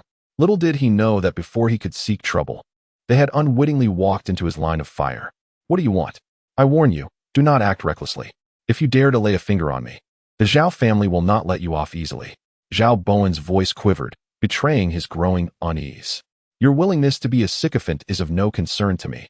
However, if you dare to bully my wife in my presence, I shall not indulge your antics. Lin Feng smiled, a cold and menacing smile. Try to touch me. You must think carefully. You are merely a driver for a ride-hailing service. Do you truly believe you are worthy to stand against the Zhao family? If a single hair on my head is harmed, the Zhao family will take your life. Not just yours, but your entire family shall pay the price. Zhao Bowen gritted his teeth, attempting to leverage the Zhao family's reputation to intimidate him. But who was Lin Feng? To him, the Zhao family was nothing more than ants, easily crushed at a whim. Enough, Jiang Lai interjected, pulling him back. After all, the Zhao family's strength was not to be underestimated. If Zhao Bowen were to encounter any misfortune, it would only exacerbate the situation, potentially implicating the entire Jiang family. Let us depart. There is no need to stoop to the level of such individuals. Jiang Lai tugged at Lin Feng, eager to leave. Sensing Jiang Lai's retreat, Zhao Bowen instantly felt emboldened. With a smug smile, he taunted, What's the matter? Are you afraid? Humph, dare to provoke me, and I shall ensure the entire Jiang family pays the price. Jiang Lai, at least you possess some self-awareness. However, if you wish to leave, it shall not be so simple. You have offended Siyu, and I must vindicate her. If you desire to escape unscathed, then you must obediently kneel and apologize, crawling out of here like the dogs you are. Yes, you should indeed crawl out like dogs. Such an apt metaphor for you. Qiu Siyu remarked coldly, determined to humiliate Jiang Lai. In due time, she would disseminate the video online, and Jiang Lai would become a notorious figure. Would Zhang Ziang still hold affection for you then? You are courting death. A glint of cold fury flashed in Lin Feng's eyes as he launched a powerful punch. In a critical moment, a figure suddenly shot forth, striking towards Lin Feng's forehead. Who dares to lay a hand on my young master? Chapter 10. One slap to end it all. Chao Xingyang? Jiang Lai's brow furrowed, a hint of concern flickering in her eyes. Chao Xingyang, a disciple of the renowned master Huidong from Huizhou, was a true top-tier expert. Although he served merely as a bodyguard for the Zhao family patriarch, his status within the Zhao family was significant. It was Chao Xingyang's ruthless strength that had allowed the Zhao family to dominate the Jiangxing underworld, vanquishing numerous adversaries. Jiang Lai discreetly pulled Lin Feng behind her. Given the Zhang family's standing, she believed Chao Xingyang would not dare to truly harm them. Moreover, Jiang Lai's father was a prominent figure in Jiangxing. Chao Xingyang glanced at the group of bodyguards sprawled on the ground, surprise flickering in his gaze. Master Chao, you have arrived just in time. Assist me in incapacitating him. Zhao Bowen declared, suddenly brimming with confidence, his head held high in arrogance. Mr. Chao, this matter originally pertains to Qiu Siyu and me. It is a family affair. It would be inappropriate for the Zhao family to intervene, wouldn't it? As a senior, should you choose to act, it may tarnish your reputation. I hope that, for the sake of the Jiang and Zhang families, We can resolve this amicably, thereby preserving the cordiality between the Zhao family and mine. Jiang Lai maintained her composure. You Jiang family are insignificant. The Zhao family has not even regarded you with respect. Do you think to intimidate me with the Jiang family? Humph, dream on. Today, I shall teach him a lesson he will not forget, making you all aware of the consequences of opposing Zhao Bowen. Zhao Bowen sneered with audacity. Chao Xingyang furrowed his brow, clearly unimpressed by Zhao Bowen's bravado. However, out of deference to him as the Zhao family's heir, he refrained from voicing his disdain. Casting a casual glance at Jiang Lai, Chao Xingyang remarked, the affairs of your family are of no concern to the Zhao family. However, he has just struck one of our own, and I cannot let that slide. Yet, Miss Jiang, out of respect for you, if he is willing to kneel and apologize, and cripple one of his own hands, I shall spare his life. Mr. Chao, you are clearly making unreasonable demands. Jiang Lai's expression hardened, her displeasure evident. And what if I am? Today, if you do not compel Chiu Siu to kneel before me, you shall not leave this place alive. Your little wolf dog seems rather formidable. Why does he fall silent in the presence of Master Chao? How about this? If you crawl beneath my trousers, I shall spare him. Chiu Siu lifted one foot onto the chair, her gaze brimming with provocation. Master Chao, there is no need for further discourse. Break his limbs for me. The dignity of the Zhao family cannot be tarnished here, or my grandfather shall not forgive it. Zhao Bowen invoked the authority of his grandfather to apply pressure. Chao Xingyang sighed inwardly. Pointing at Lin Feng, he remarked, Young man, I have already granted you an opportunity. If you fail to cherish it, do not blame me, Chao Xingyang. Where did this fool spring from? Merely a servant, yet so arrogant? Truly deserving of a beating. Lin Feng smirked, his expression one of disdain. Jiang Lai was at a loss for words. This fellow is indeed a naive rookie. Does he not comprehend how formidable Chao Xingyang is? In the entire Jiang city, there are few who could contend with him, and even fewer who could stand a chance. Moreover, he has the backing of the esteemed Master Huadong from Huizhou, a figure at the pinnacle of the hierarchy. Chao Xingyang's countenance darkened in an instant, a murderous aura radiating from him as he coldly stated, Young man, you are courting death. With that, he prepared to strike. It would be unwise to act here, wouldn't it? At that moment, a middle-aged man slowly entered. He glanced at Lin Feng and nodded slightly, saying, Mr. Lin, rest assured, while I am present, no one shall lay a finger on you. Lin Feng was taken aback and retorted, Where did you come from? Mind your own business and step aside. The man was momentarily stunned, incredulous. How can this fellow be so oblivious to the situation? Nevertheless, the boss had instructed him to ensure Lin Feng sustained not a scratch.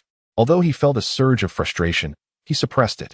Chao Xingyang, you may be renowned, but if you wish to engage, I shall oblige. Chao Xingyang scoffed disdainfully, coldly replying, Luo Zhan, are you even worthy? The man's brow furrowed, a flicker of anger flashing in his eyes as he bellowed and swung his fist at Chao Xingyang. He was well aware of Chao Xingyang's prowess and believed himself to be a formidable opponent. Even if he could not win, he at least expected to reach a stalemate. However, in less than 10 exchanges, Chao Xingyang landed a punch squarely on his chest. The tremendous force sent him flying, and he coughed up blood. Unable to rise for a considerable time. I told you, you are unworthy. Chao Xingyang sneered contemptuously. Luo Zhan, overwhelmed with shame and fury, struggled to rise. But the pain was unbearable. At least 4 or 5 ribs were broken. His anger was further fueled by Chao Xingyang's words, causing him to spit blood repeatedly, utterly humiliated. If you lack the capability, do not seek unnecessary attention. How embarrassing. Lin Feng shot him a glance, mocking him. Luo Zhan was left speechless, wishing he could find a crevice to hide in. Such a trivial matter could be resolved with a mere slap. Lin Feng lit a cigarette, casting a challenging glance at Chao Xingyang, unaware of the consequences. Very well, I shall observe how you intend to bring about my demise with a single slap. If I lose to you, I, Chao Xingyang, shall call you father. Chao Xingyang was filled with rage and humiliation. He had long achieved fame, and no one had ever dared to look down upon him. His fearsome reputation was well known, who did not tread lightly in his presence. With a furious roar, Chao Xingyang swung his fist toward Lin Feng's chest. The strike was as swift as lightning, brutal, and evidently aimed at taking Lin Feng's life. Jiang Lai bit her lip tightly, envisioning Lin Feng sprawled in a pool of blood, tears brimming in her eyes, overwhelmed by guilt. If it weren't for her urging him to marry, he would have continued as a humble Didi driver, Ordinary perhaps, but at least safe. But now, with a resounding slap, Lin Feng leisurely countered, and Chao Zhengyang, astonishingly, could not evade it. The blow landed squarely on his face, sending him hurtling backward like a kite severed from its string, crashing to the ground lifelessly. Since it was not the right moment to confront the Zhao family, targeting Chao Zhengyang would suffice. All present were left in stunned silence, their mouths agape in disbelief. Luo Zhan was so shocked that he nearly spewed blood, fainting on the spot. The formidable Chao Zhengyang had been effortlessly dispatched by Lin Feng with a mere slap. Witnessing Lin Feng's radiant smile, Zhao Bowen instinctively swallowed hard, his previous arrogance dissipating, replaced by sheer terror and panic. "Don't act recklessly," he stammered. "Relax. I shall be quite gentle," Lin Feng replied with a smile, delivering several slaps that sent Zhao Bowen tumbling to the ground, followed by a barrage of punches and kicks. Zhao Bowen cried out in agony, while Qiu Siyu, beside him, showed no sign of pity, sneering. "He's merely a brute, strong yet simple-minded. Even if he possesses some martial skill, so what? This world values connections and power. Otherwise, your impulsiveness will only lead to greater consequences." "You talk too much," Lin Feng said impatiently, raising his hand to strike again. "Let it go," Jiang Lai interjected, quickly restraining him. "For my father's sake, Qiu Siyu, I will overlook this. But if you speak out of turn again, I shall tear your mouth apart." "Is that all? Too lenient," Lin Feng scoffed, dissatisfied. "Some individuals only learn their limits through discipline." "She is, after all, my sister," Jiang Lai sighed. "Your sister? Your sister-in-law?" Chapter 11. The sister-in-law's hidden affection, the old man's intentional difficulty. Men fear their wives' brothers. Women fear their husbands' siblings. The tales of brothers-in-law and sisters-in-law are often earth-shattering. "Look at the commotion you've caused. Why didn't you say something sooner?" Lin Feng chuckled, playfully chiding Jiang Lai, then took Qiu Siyu's hand. "They say half of a sister-in-law's heart belongs to her brother-in-law. If you ever encounter difficulties, feel free to confide in your brother-in-law, and I shall stand up for you." As he spoke, Lin Feng gently patted her on the backside. Jiang Lai, on the verge of tears, shot him a withering glare and spat, "Lecher." Qiu Siyu, on the other hand, froze, momentarily at a loss for words. This man was indeed quite crude. However, feeling Lin Feng's broad hand, she surprisingly felt no revulsion. No man had ever dared to treat her in such a manner. "Are you coming or not? If not, I shall leave." Jiang Lai glared at him before turning to walk away, an inexplicable pang of sadness stirring within her. "In the future, be more obedient and refrain from speaking to your sister in such a manner. Otherwise, your brother-in-law may have to resort to using a stick to discipline you." Lin Feng casually brushed his fingers, giving a light flick. "Ah." Qiu Siyu felt as though an electric current coursed through her body, leaving her tingling. She stood there, mesmerized, watching him depart without uttering a single reproach. "Is she your sister? Why do you behave as if you were adversaries?" Lin Feng eagerly chased after Jiang Lai, his expression one of astonishment. Jiang Lai furrowed her brow, her face darkening. Her father, Zhang Wenlong, was notorious for his philandering ways. Although he married her mother, Jiang Zhishan, he continued to seek pleasure outside their union, and Jiang Zhishan turned a blind eye until Qiu Siyu's mother, Wang Jieyue, entered the picture. Wang Jieyue was quite cunning. She presented herself as a pitiful figure before Zhang Wenlong while secretly provoking Jiang Zhishan. Ultimately, the marriage between Jiang Zhishan and Zhang Wenlong disintegrated, allowing Wang Jieyue to brazenly marry into the Zhang family with her daughter, Qiu Siyu. Consequently, even to this day, Jiang Lai's grandfather harbors deep animosity towards Wang Jieyue and her daughter, vowing that when he passes, not a single cent of the family fortune will go to Zhang Wenlong. Your family dynamics are indeed intricate. Do all of you in high society play such games? Lin Feng remarked. Jiang Lai shot him a glance of reproach and inquired, "Why is Luo Zhan so courteous to you? Do you know him?" The background of Tiangong is quite complex. It is said that the enigmatic owner holds significant power and status in Longhua. Luo Zhan is merely a minor figure on the surface. They have always remained aloof from the conflicts in Jiangcheng, yet they chose to intervene because of you this time. Jiang Lai's curiosity piqued. The deeper she engaged with Lin Feng, the more mysterious he appeared. His previously displayed medical prowess had already garnered her admiration, and now even the people from Tiangong were acting on his behalf. Could this fellow truly be just an ordinary quaddy driver? I do not know him. Perhaps my personal charm is simply too compelling, prompting them to seek my favor, Lin Feng replied with a shake of his head. Seek your favor? Just because you are a quality driver? Jiang Lai scoffed, yet chose not to delve further. Whether Lin Feng was an ordinary person or possessed lofty status and influence was inconsequential to her. She had always had reservations about marriage, and her current circumstances were entirely unexpected. Upon returning to the Jiang family, Jiang Zhishan found Lin Feng in a sharply tailored suit, looking exceptionally handsome, and her fondness for him grew. His background may be lacking, but he seemed well matched for her daughter. Moreover, with the strength of the Jiang family, helping him rise was hardly a challenge. Then she noticed her daughter, Jiang Lai, who had inadvertently twisted her ankle while getting out of the car, walking with a noticeable limp and a startled expression. She quickly pulled Lin Feng to sit beside her and earnestly advised, Xiao Lin, as someone who has been through this, I understand that young people can be reckless. However, Wan is now pregnant, so you must be cautious. At the very least, you should wait until she stabilizes after 3 months. Otherwise, what if something goes wrong? Mom, what are you saying? Jiang Lai exclaimed, a blush creeping to her cheeks. What? Is what I say incorrect? If anything happens to my grandchild, I will hold you both accountable. Jiang Zhishan wore a stern expression, her tone sharp. Lin Feng nodded repeatedly, affirming, Mother, I feel the same way, but the baby insists that everything is fine, and I can only heed her wishes. After all, she is like an empress now. How could I dare to offend her? I treat her as my ancestor. Upon hearing this, Jiang Lai's countenance darkened instantly as she silently pinched him fiercely at the waist. Ah! Lin Feng exclaimed dramatically, his expression exaggerated. Jiang Zhishan shot Jiang Lai a fierce glare and admonished, You are on the verge of motherhood. How can you still be so reckless? Can't you endure for these few months? Shaolin, be good, do not always bully her. Shaolin, if she dares to bully you again, inform me, and I shall teach her a lesson on your behalf. Lin Feng grinned with pride, casting a provocative glance at Jiang Lai, who was so enraged she felt an urge to pounce and bite him. She couldn't fathom why, among the many talented suitors who once pursued her, her mother showed no interest in any of them, yet held Lin Feng in such high regard. What kind of enchantment had this fellow cast on her mother?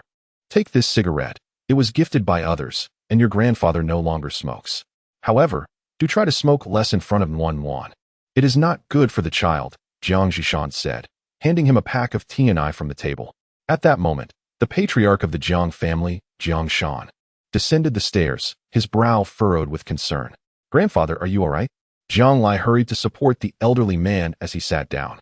You are too reckless, Jiang Shan reproached, then turned to Lin Feng, gesturing for him to take a seat. I heard that you were the one who saved me yesterday. Is that correct? He produced a bank card and handed it over. Here is 10 million. Consider it your reward. Grandfather, father. Jiang Zhishan and her daughter were momentarily taken aback, speaking in unison. However, before they could elaborate, Jiang Shan waved his hand to interrupt. Do not speak. Lin Feng, I am sincerely grateful for your assistance. However, I cannot consent to your marriage with Wan. You should expedite the divorce. Father, Wan is already pregnant. Jiang Zhishan quickly interjected. And so what? Divorce and have Wan terminate the pregnancy. This is not a matter of pride, Jiang Shan replied darkly. The Jiang family has a respectable standing in Jiang City. Even if Wan does not marry into the Zhou family, she certainly cannot marry you.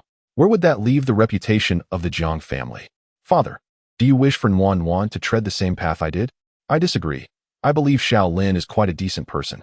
Yes, he currently possesses nothing, but his sincerity towards Wan suffices.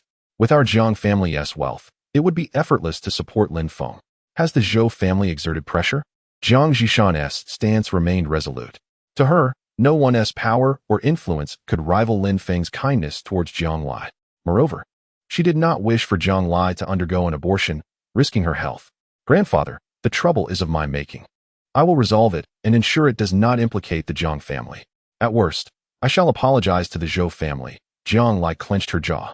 Though she recognized it might lead to humiliation, she was willing to set aside her pride for the sake of the Jiang family. Do you think matters are so simple?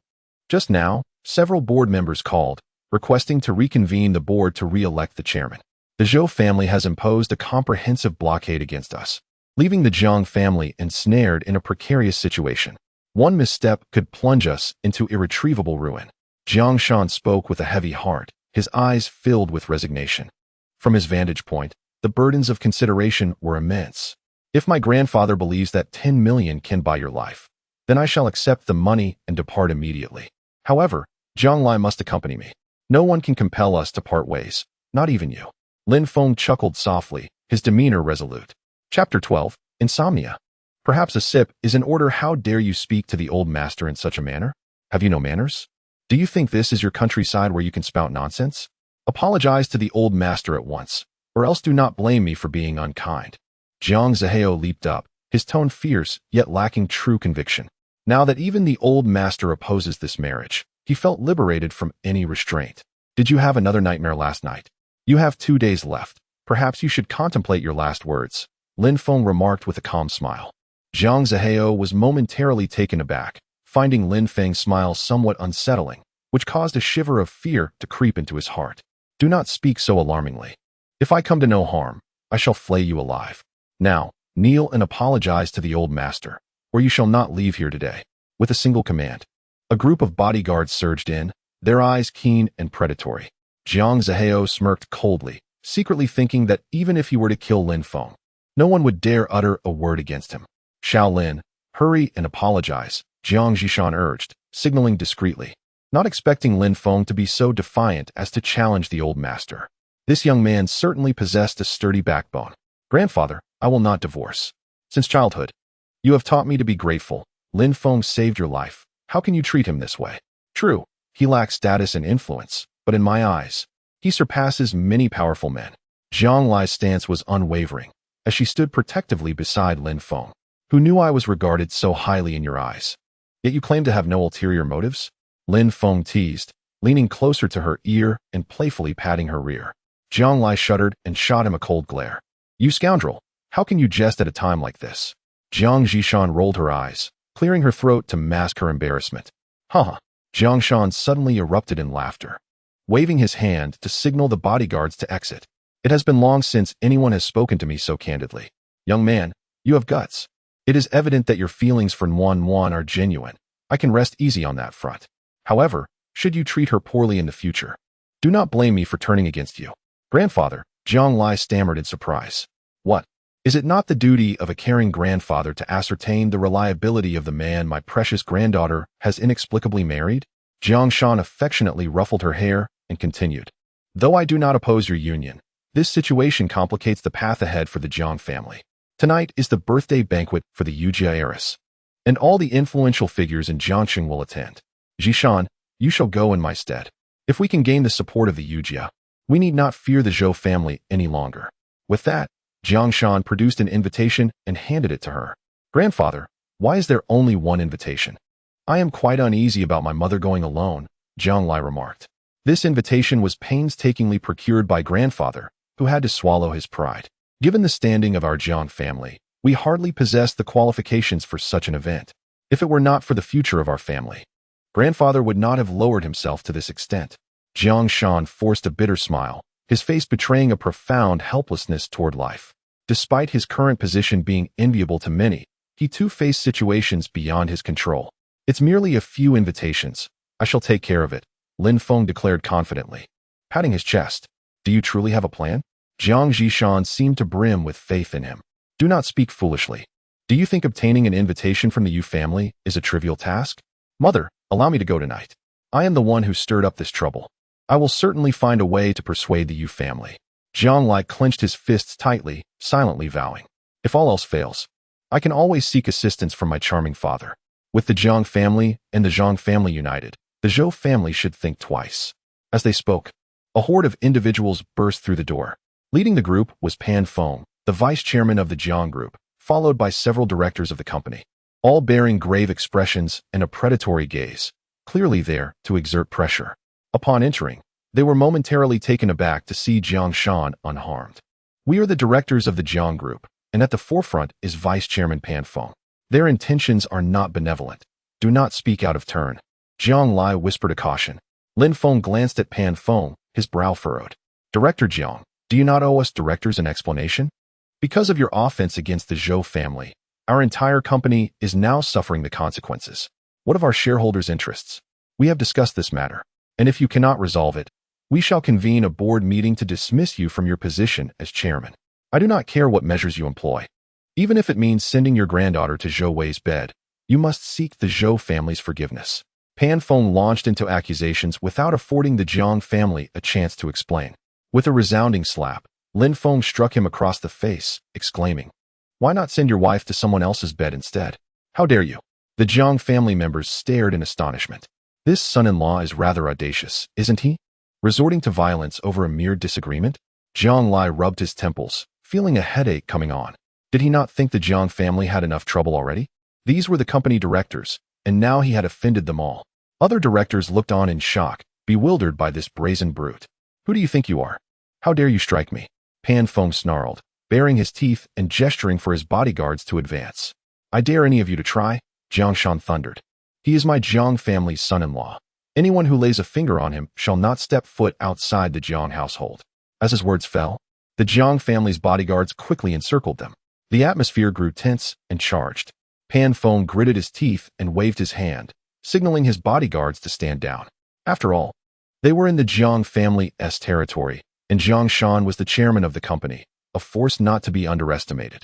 He shot Lin Feng a venomous glare, clearly marking him as a target for future resentment. Lin Feng was unconcerned as he casually sat down and lit a cigarette. Let them harbor their grudges. There are plenty who resent him. What difference does it make if there's one more? Mr. Jiang, out of respect for you, I shall overlook his impudence. However, you must provide us with an explanation regarding the Zhou family matter. We cannot allow your family to embroil all of us directors in this predicament. Pan Feng stated with indignation. We will resolve the Zhou family issue.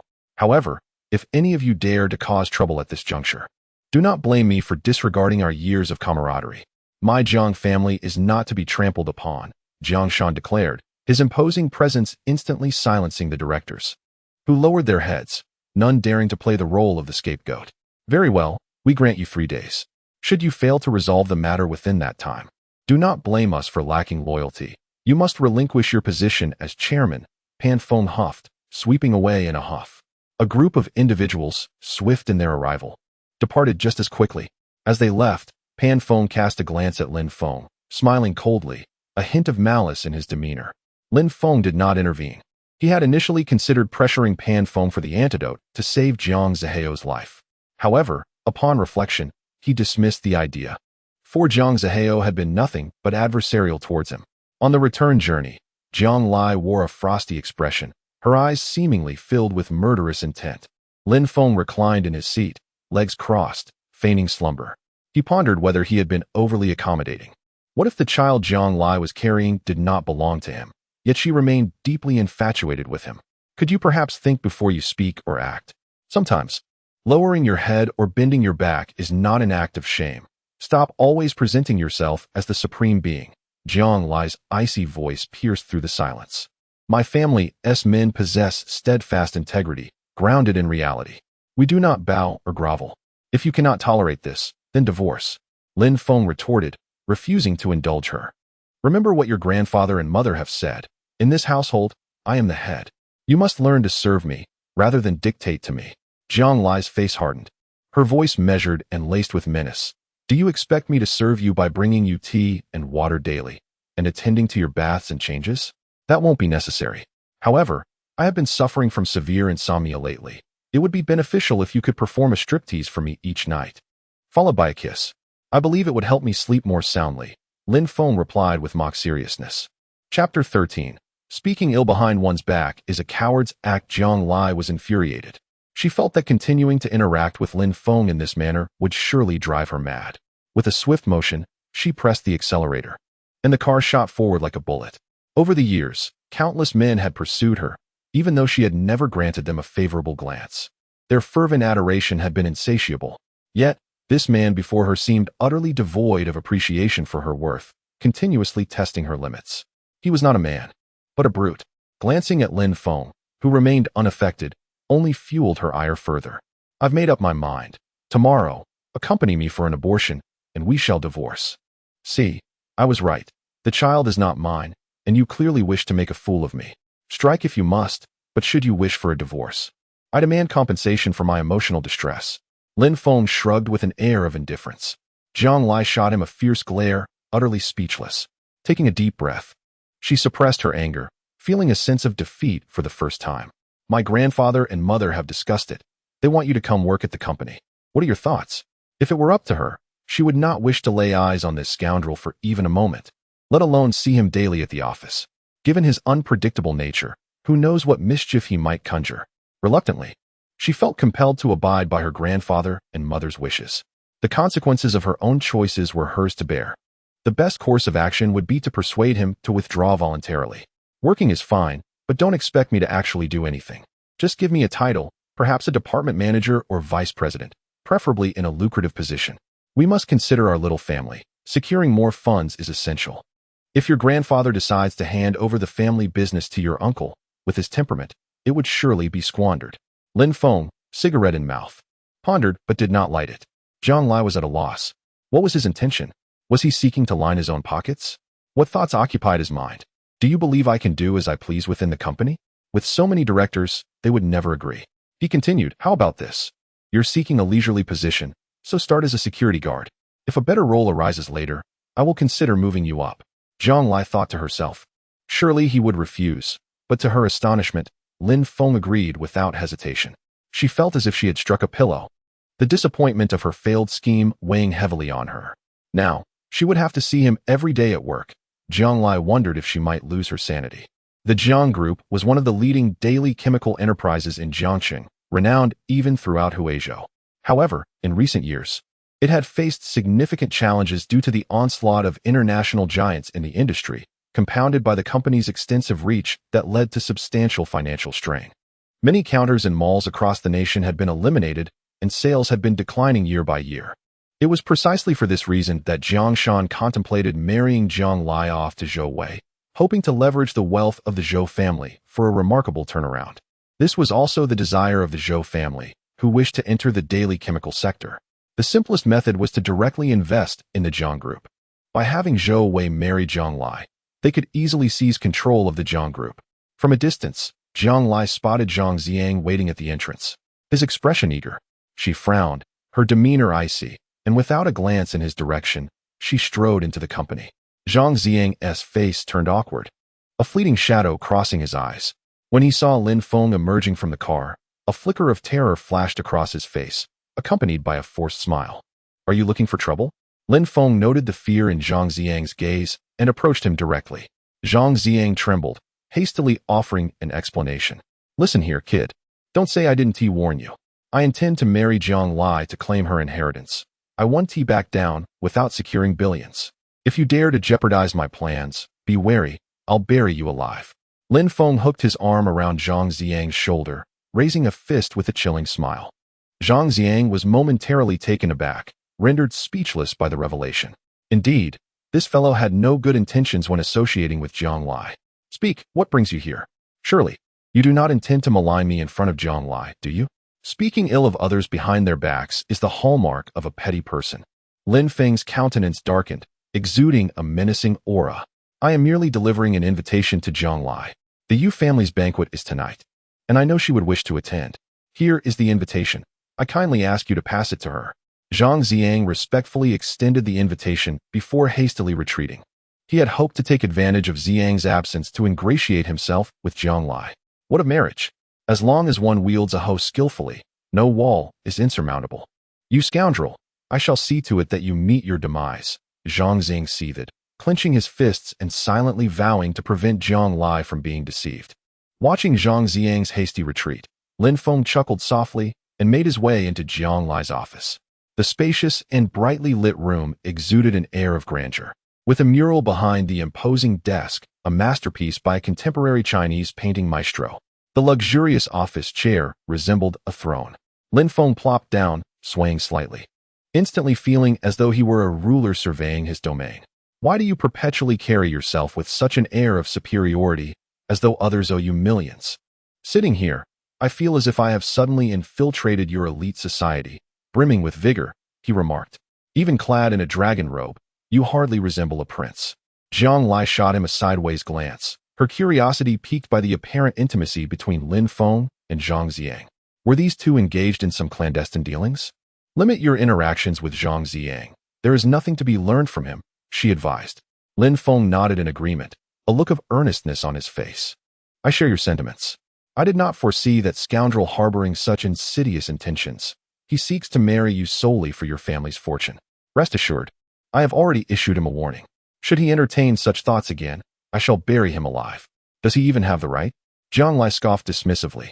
Taking a deep breath to compose herself, she added, I have already contacted the security department. You should report there yourself. In the company, our relationship should remain unspoken. I would not wish otherwise. You possess wealth and power, and with your beauty, even a second marriage would attract countless admirers. I am but a humble taxi driver. Though I may be handsome, I have no fortune, and only a fool would consider marrying me. With that, Lin Feng waved his hand and exited the room. At least you have some self-awareness, Jiang Lai muttered under her breath. Realizing the implication of her own words, she felt a sudden dissonance. Lin Feng, you are the fool, she exclaimed in a fit of exasperation. As Lin Feng stepped out of the office, the sound of Jiang Lai's scolding echoed behind him, prompting a satisfied smile to grace his lips. He could easily envision the expression on her face. Upon entering the office of the security chief, he found a corpulent man at his desk who jolted upright, hastily shutting his computer screen, nervously adjusting his trousers, and glaring at Lin Feng with irritation. Do you not know to knock before entering? The overweight man snapped, his anger palpable, unsure if he could recover from such a fright. Lin Feng audaciously seated himself, casually plucking a cigarette from the desk and lighting it. Knock. The company belongs to my wife. Do I need to knock to enter? I merely came to see if you were being lazy. Your wife? Who? Chairman Jiangshan. The overweight man was taken aback. Chapter 14. Good Brothers, Loyalty. Lin Feng was momentarily stunned. He could be certain that this fellow was either not a fool or was intentionally trying to disgust him. Ah, I see. It's General Manager Jiang Zhishan, isn't it?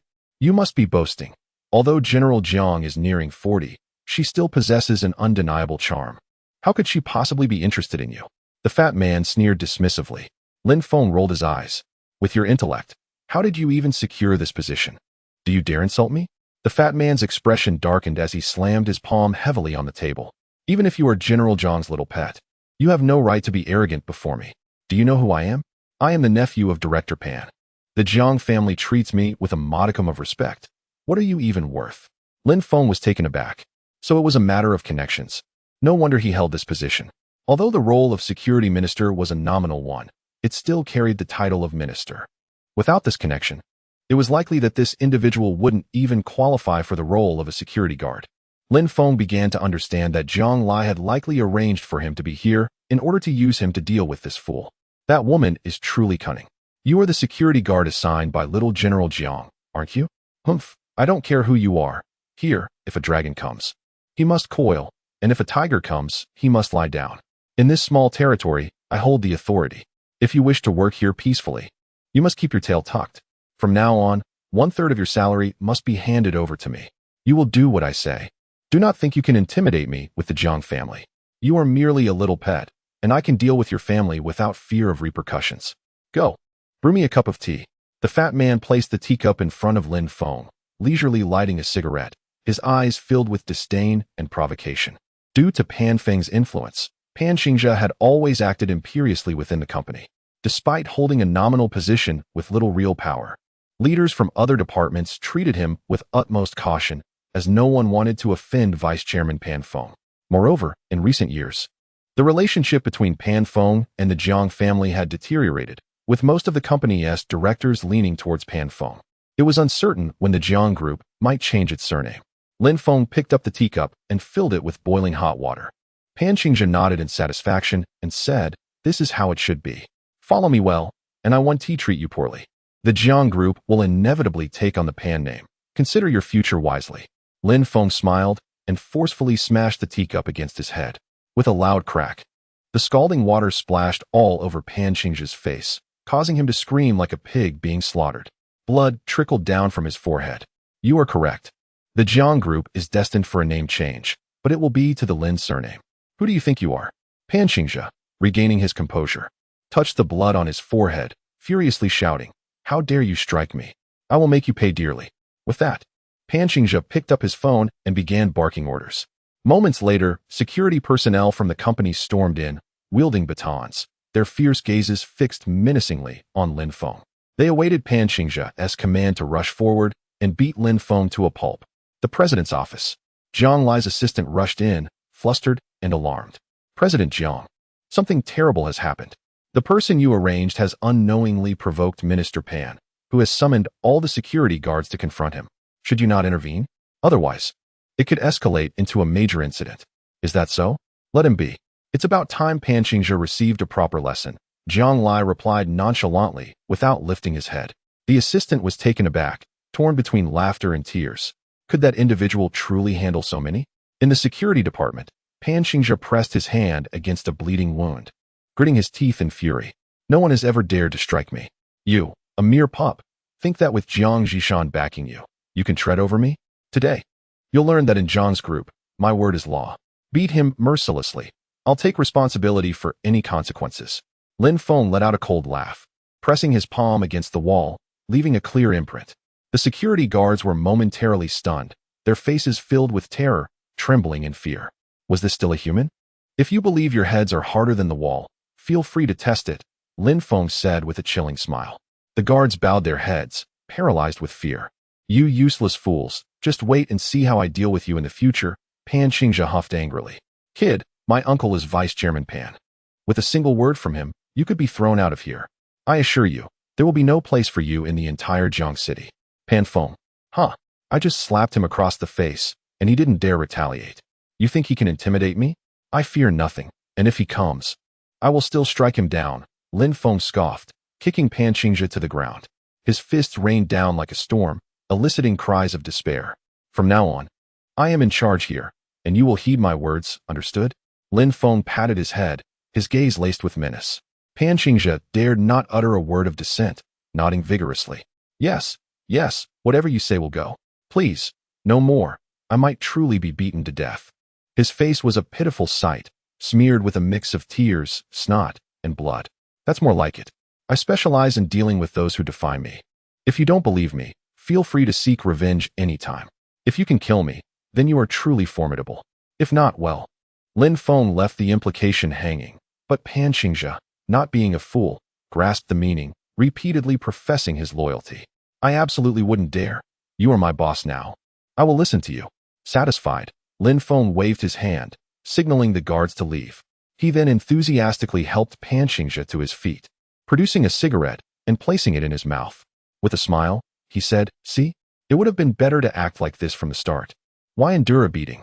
I'll tell you, my marriage to Zhang Lai is merely a means to seize her family fortune. Once I have control of Zhang's group, I will kick her aside. During this time, anyone who dares obstruct my path to wealth will face my wrath, be it gods or Buddhas. Pan Qingzhe froze, staring at him in disbelief. This fellow actually married Zhang Lai, the most beautiful woman in Jiang City? I shall not demean others merely to exploit their wealth. Deceiving for money and lust is nothing short of bestiality. Do you know what my previous endeavors abroad entailed? Have you ever heard of the notorious Gyazi Legion? I was specifically tasked with overseeing their operations. Should you oppose me, I will sever your kidneys and sell them. I have heard that your uncle, Pan Feng, is also scheming against the Jiang group, is he not? Rest assured, I shall eventually eliminate him and sell his organs. As his nephew, you wouldn't dare assist him in countering me, would you? Lin Feng's smile bore a sinister edge. Pan Qingzhe gasped in astonishment. This man is the quintessential smiling tiger. It is no wonder Zhang Lai was deceived into marrying him. No, I would never assist him. From now on, I am yours to command, Pan Qingzhe hastily declared. The fact that you can confide such confidential matters to me signifies trust. I would never betray you. We are brothers, bound by loyalty. Lin Feng smiled slightly, patting his shoulder. You are indeed a worthy pupil. Allow me to share a secret with you. Do you understand why the Jiang Group's revenue has been persistently declining? Why it has received numerous complaints, leading to a continual erosion of market share? Pan Qingzhe wiped his nose, casting a furtive glance outside before whispering. It's due to your uncle Pan Feng. Isn't it? Lin Feng responded without hesitation. Pan Qingzhe was struck dumb, his expression one of sheer astonishment, as if he were gazing upon a deity, filled with admiration. How did you know? Lin Feng chuckled. Given Pan Qingzhe's sly demeanor and his assured tone, if he could not deduce that Pan Feng was the culprit, he would be as foolish as Pan Qingzhe himself. What is our company's most formidable product? It is, of course, cosmetics. My uncle operates a factory that produces inferior goods, which he labels with our company's brand and distributes widely. Over time, The reputation of our products has suffered, and their influence and credibility have diminished. Moreover, most of the products previously sold by the company originated from my uncle's factory, and he has embezzled the profits. You must not disclose that I told you, for my uncle would surely kill me. Pan Qingzhe astutely identified the root cause of the Jiang Group's declining performance. If this continues, the Jiang Group will face a tarnished reputation, and the drastic decline in performance will inevitably incite dissatisfaction among the other board members. Thus, Pan Qingzhe could rise to prominence and usurp the throne. Lin Feng, pleased, patted his shoulder and said, "From now on, keep a close watch on your uncle. Inform me of any developments without delay. Once I have secured the Jiang Group, I shall not treat you poorly. I will grant you the position of vice president. We are brothers in arms, sharing both sustenance and drink. Thank you, thank you. I will wholeheartedly commit myself and ensure you are not disappointed." Pan Qingzhe exclaimed with excitement. "Are you free tonight? Let us go to the Tianya Haijiao International Club. It's on me. I've heard that a new batch of girls has arrived, all graduates from dance academies, and they are stunning. I shall not go. Zhang Lai is too vigilant. If she were to discover that I visited such a place, it might lead to our divorce, and all my efforts would be in vain. Enjoy yourself, and when I receive my salary, I shall treat you." Lin Feng waved his hand and rose to depart. Pan Qingzhe watched his retreating figure, secretly giving him a thumbs up. Impressive. To remain unfazed in the presence of a beauty like Zhang Lai while plotting to swindle her out of money is no small feat truly. The members of the Jiayazi Legion are not to be trifled with. Lin Feng had not anticipated unearthing such significant information. It is likely that the Jiang family remains oblivious to it. Just then, Lin Feng's phone rang. "Master, are you busy? I have a matter I wish to trouble you with." Upon answering, Li Changpu's voice resonated through the receiver. Moments later, Li Changpu arrived in her car. Once inside, she drove straight towards the southern suburbs. Nestled amidst towering skyscrapers stood a traditional courtyard, an anomaly in its surroundings. Spanning over 10 acres, with gray walls and tiles, it exuded an air of antiquity and history. Inside, an elderly man lay on a bed, his complexion a sickly yellow. His breathing was labored, accompanied by coughs resembling the barking of a dog, as if he were on the verge of passing away. The sensation of a living being suffocated to death is indeed unbearable to fathom. "Dr. Li, you must think of a way. If you can save the old master, I will comply with any request you have," Yu Jianjun implored, his expression grave and eyes filled with urgency and concern. "No need for treatment. Prepare the coffin," Lin Feng remarked nonchalantly as he cast a glance. "What nonsense are you spouting? Do you dare threaten me?" A young man beside him, his face darkened, seized Lin Feng by the collar, shouting angrily, "Yingjie, what are you doing? Let go at once." Yu Jianjun glared at him fiercely, admonishing him sternly. "Uncle, did you not hear? This fellow dares to curse grandfather. I warn you, if you fail to save him today, neither of you will leave here alive," Yu Yingjie hissed, his eyes brimming with murderous intent. "Master, is there truly no hope?" Li Changpu inquired. Yu Jianjun paused for a moment. "Master? Hadn't Li Changpu's master been Wang Chonglu?" Lin Feng sat down with an air of nonchalance, leisurely lighting a cigarette. "Li Changpu, you have treated him. You should be more aware of his condition than I am. If the ailment lies within the skin, herbal remedies suffice. If within the muscles and skin, acupuncture can heal. If affecting the organs, fire-infused decoctions may work.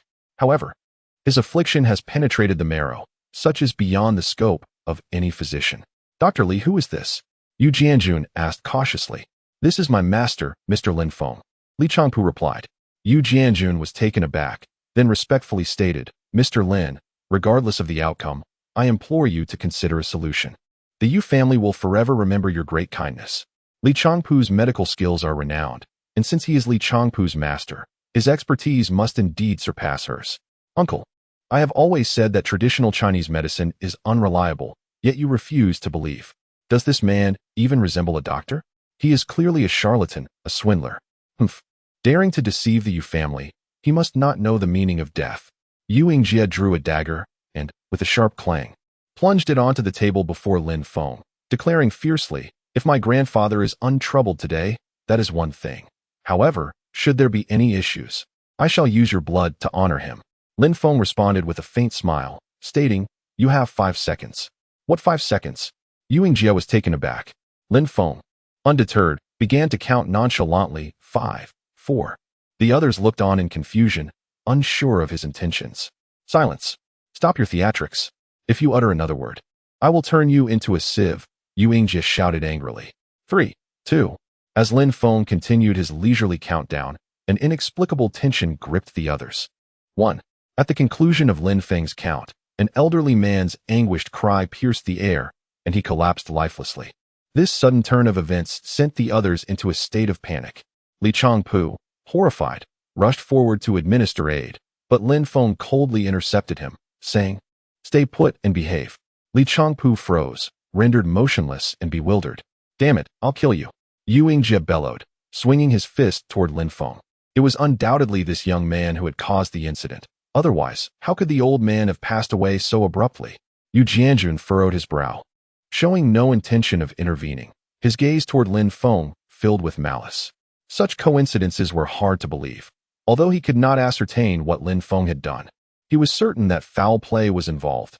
Otherwise, even a severe illness would not lead to such a swift demise. Lin Feng chuckled derisively and delivered a powerful kick to Yu Yingjie's abdomen. With a resounding thud, Yu Yingjie shrieked and was sent sprawling to the ground. "You dare to lay hands on me? Have you lost your mind?" Lin Feng sneered, advancing upon him and unleashing a flurry of punches. "Stop!" Yu Jianjun's expression darkened, his eyes glistening with coldness. "Li Changpu, is this the person you brought?" "Humph. To act against the Yu family in such a manner shows a blatant disregard for us. If you cannot provide a satisfactory explanation, do not expect me to overlook our many years of friendship." Li Changpu forced an awkward smile, taken aback by the unforeseen turn of events, feeling utterly helpless. "Master, what on earth is happening?" Lin Feng shrugged indifferently and replied, "What is there to explain? Indeed, I orchestrated this. I am the one who caused his demise." These words fell like a thunderbolt. "Very well, you shall not leave this door today." Yu Jianjun's eyes flickered with a chilling intensity. Chapter 16. The power to save or to kill the Yu family held a unique status in Jiang City. In terms of wealth, they could not compare to the wealthiest family, the Zhou family. However, regarding status and influence, the Yu family far surpassed them. In both the underworld and the upper echelons of society, anyone encountering the Yu family would treat them with utmost respect and deference. With Yu Jianjun's furious shout, several bodyguards stormed in, drawing their weapons and aiming them at Lin Feng. The atmosphere in the room grew tense, thick with the scent of impending violence.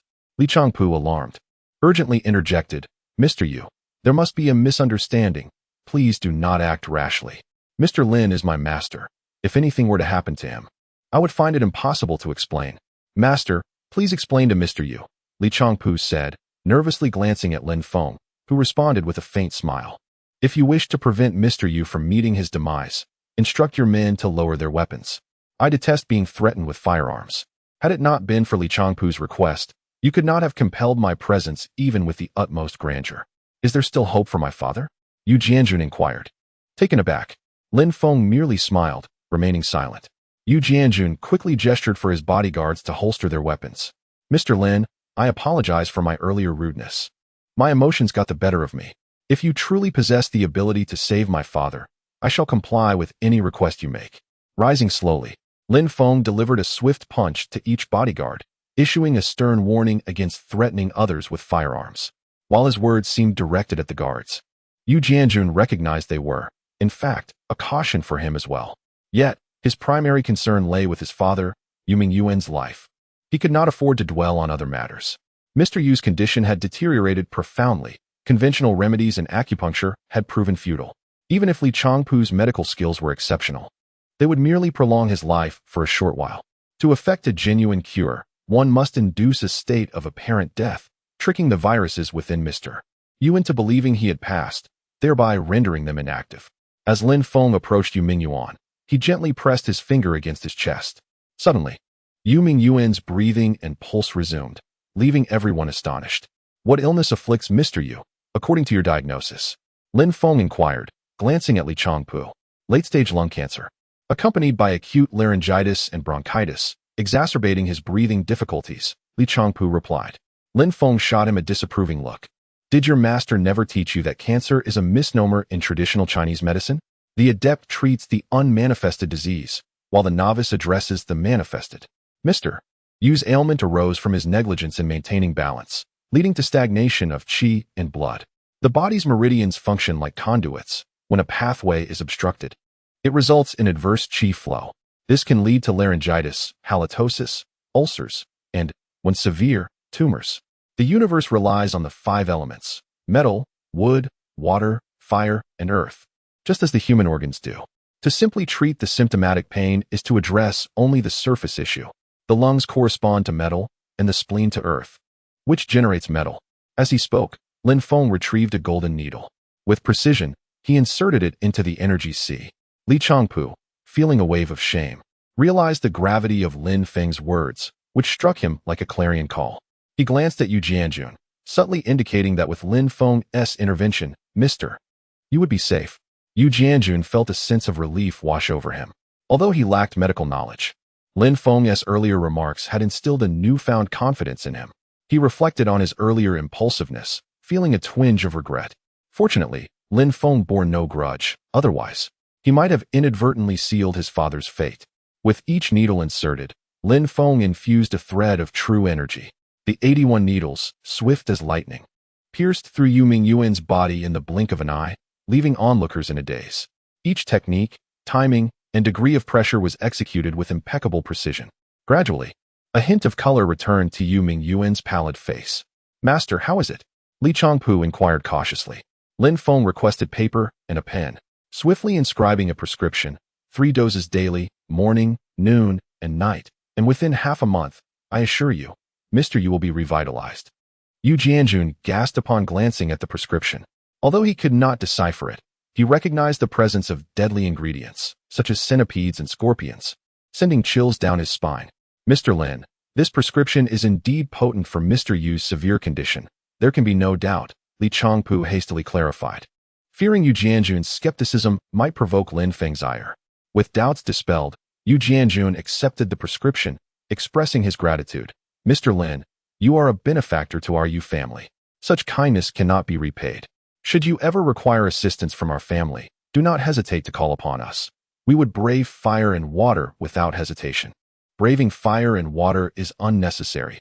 However, he must apologize for his previous remarks. Lin Feng indicated toward Yu Yingjie. Traditional Chinese medicine has stood the test of millennia. Who is he to slander it? Yu Yingjie knelt abruptly, striking himself across the face, and apologized.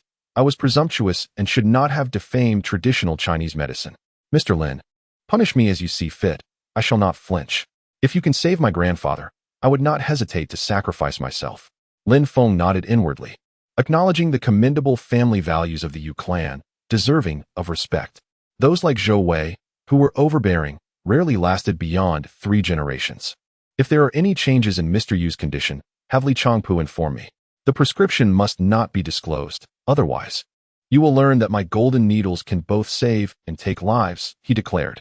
With a flick of his finger, a golden needle embedded itself into the wall. Yu Jianjun was taken aback by this demonstration of skill. Had those bodyguards attempted to draw their weapons, they would likely have met their demise before they could even fire. "Remember to prepare a set of golden needles to return to me. Li Changpu knows the specifications." With that, Lin Feng waved his hand and departed. Upon leaving the Yu family's ancestral home, Lin Feng was confronted by a group of individuals. The leader, a middle-aged man known as Wang Bao, was a prominent figure in the Lingjiang district. With his fists, he carved out his territory, controlling much of the underground order and monopolizing entertainment venues, saunas, and massage parlors in the area. Having recently allied with the Zhou family, he donned a suit and tie, striving to present himself as a gentleman. After all, one cannot engage in violence perpetually. "You seem to have disregarded my previous warning to vacate Jiangqing. Not only that, but you dare to touch my men? Do you not know how to spell death?" Wang Bao sneered coldly, his demeanor menacing. "That bald man is one of yours. For someone of your stature in Jiangqing, it is rather unbecoming to be someone else's lackey. However, you have misidentified your adversary. I have no intention of leaving, and no one has the power to expel me." Lin Feng shrugged, calm and composed. Wang Bao furrowed his brow slightly, a glint of coldness flickering in his eyes as he coldly remarked, "I have investigated your background. You are merely a ride-hailing driver. Humph. Do you think that by sleeping with a woman you can ascend to greatness? Not only the Zhou family, but even I could extinguish your life as easily as crushing an ant. Wei Xiao has given orders for your demise. Will you come willingly, or shall my men assist you? As he spoke, a group of 40 to 50 men immediately surrounded them, brandishing their weapons with predatory gazes. I fear pain and cannot strike. I would appreciate your assistance. Lin Feng smiled broadly. Wang Bao was momentarily taken aback. This man was clearly provoking him. Chapter 17. A harmonious union as an influential figure in Jiangqing. Wang Bao commanded respect and fear. Even many prominent individuals would concede to him. He was not quite a ruler, but certainly a dominant force. Now, however, he found himself challenged by a mere ride-hailing driver, igniting his fury. With a single command, dozens of men lunged towards Lin Feng, intent on eradicating him. This was Wang Bao's declaration of loyalty to the Zhou family. If he could not handle such a trivial matter, how could the Zhou family possibly support his rise to power? Suddenly, Lin Feng stomped his right foot, akin to a cannonball crashing into the crowd. In an instant, several men were sent flying, lifeless upon impact. Then, with a deft twist of his wrist, a golden needle pierced one man's chest. He fell without a sound, as the needle could both heal and harm. The air filled with screams, and within moments, dozens lay in pools of their own blood, his strikes swift and merciless. Witnessing this, Wang Bao was taken aback, instinctively retreating a couple of steps, his body trembling slightly. Having fought for years, he had encountered ruthless individuals. Yet Lin Feng's reckless demeanor sent chills down his spine. The overwhelming aura of killing intent crashed upon him like a tidal wave, stifling his breath. How does this ant fare? Do I still possess some skill? Lin Feng smiled lightly, appearing unfazed. I acknowledge your martial prowess. However, what of your companions? They cannot possibly match your abilities. Depart Jiangqing now, and I will act as though nothing has transpired. Otherwise, those around you will suffer, such as your enchanting wife. Wang Bao threatened. Lin Feng's expression darkened, a glimmer of murderous intent flashing in his eyes. You are courting death. With that, Lin Feng seized Wang Bao by the throat, lifting him effortlessly off the ground. The once dominant Wang Bao found himself utterly powerless in Lin Feng's grasp. With a crisp snap, Lin Feng broke his neck. Casting aside the lifeless Wang Bao, Lin Feng dusted off his hands and strode away. Upon returning to the Jiang group, Pan Qingzhe stealthily pulled him aside, glancing around furtively. Noticing the bloodstains on Lin Feng's clothing, Pan Qingzhe was momentarily stunned, curiosity piqued. Mr. Lin, are you injured? Lin Feng looked down, feeling a pang of regret. This was the expensive outfit Jiang Lai had purchased for him, ruined in an instant. Had he known, he would have demanded the money back from Wang Bao before eliminating him. After a moment's contemplation, he shrugged it off. He could always request the funds from Zhou Wei later. Just moments ago, a throng of oblivious individuals sought to trouble me, and I dealt with them decisively. Pan Qingzhe was momentarily taken aback, inhaling sharply, and dared not inquire further. Mr. Lin, my uncle has arranged a meeting with several other board members at the club tonight, presumably to discuss how to oust Jiang Shan. Once Jiang Shan is removed from the chairman's position, the Jiang group will undergo a name change, and your aspirations to seize control from the Jiang family may well be dashed. I understand, Lin Feng replied with a satisfied nod, patting him on the shoulder. You've done well. Continue to keep a close watch. Inform me immediately of any developments, and I assure you, you shall not be shortchanged in the future. Rest assured, with me here, no one shall thwart your plans, Pan Qingzhe vowed, thumping his chest with conviction. He felt a surge of pride, envisioning himself ascending to the second-in-command position at the Jiang group. Pan Feng, oh Pan Feng, how you've underestimated me. Humph, soon you shall bow before me. With a forceful push, Lin Feng swung open the door to Jiang Lai's office. Guess what? His words trailed off abruptly. Inside the office, aside from Jiang Lai, was Zhou Wei. Upon seeing Lin Feng, the latter visibly flinched, seemingly surprised that he had returned alive. Wang Bao was notoriously ruthless in the Lingjiang district, yet he had failed to subdue Lin Feng. Useless, Zhou Wei muttered silently, gritting his teeth. Jiang Lai looked up, casting him a reproachful glance. Could you at least knock? Do you intend to give me a heart attack? What? Is my timing inconvenient? Shall I leave so you two can continue? Lin Feng smirked. Have you ever seen someone catch a couple in the act and knock first? Of course, one barges in. If you fancy him, we could just go marry him. No need for subterfuge. Jiang Lai frowned, her expression turning icy as she glared at him. A dog cannot spit out ivory. She struggled to rein in her emotions. Divorce? Not a chance. I won't grant you that satisfaction. Zhou Wei's eyes glinted with menace as he retorted sharply. If you can't speak properly, Then keep your mouth shut. Jiang Lai is my fiancé. You are the interloper here, understand? No one can take anything from Zhou Wei.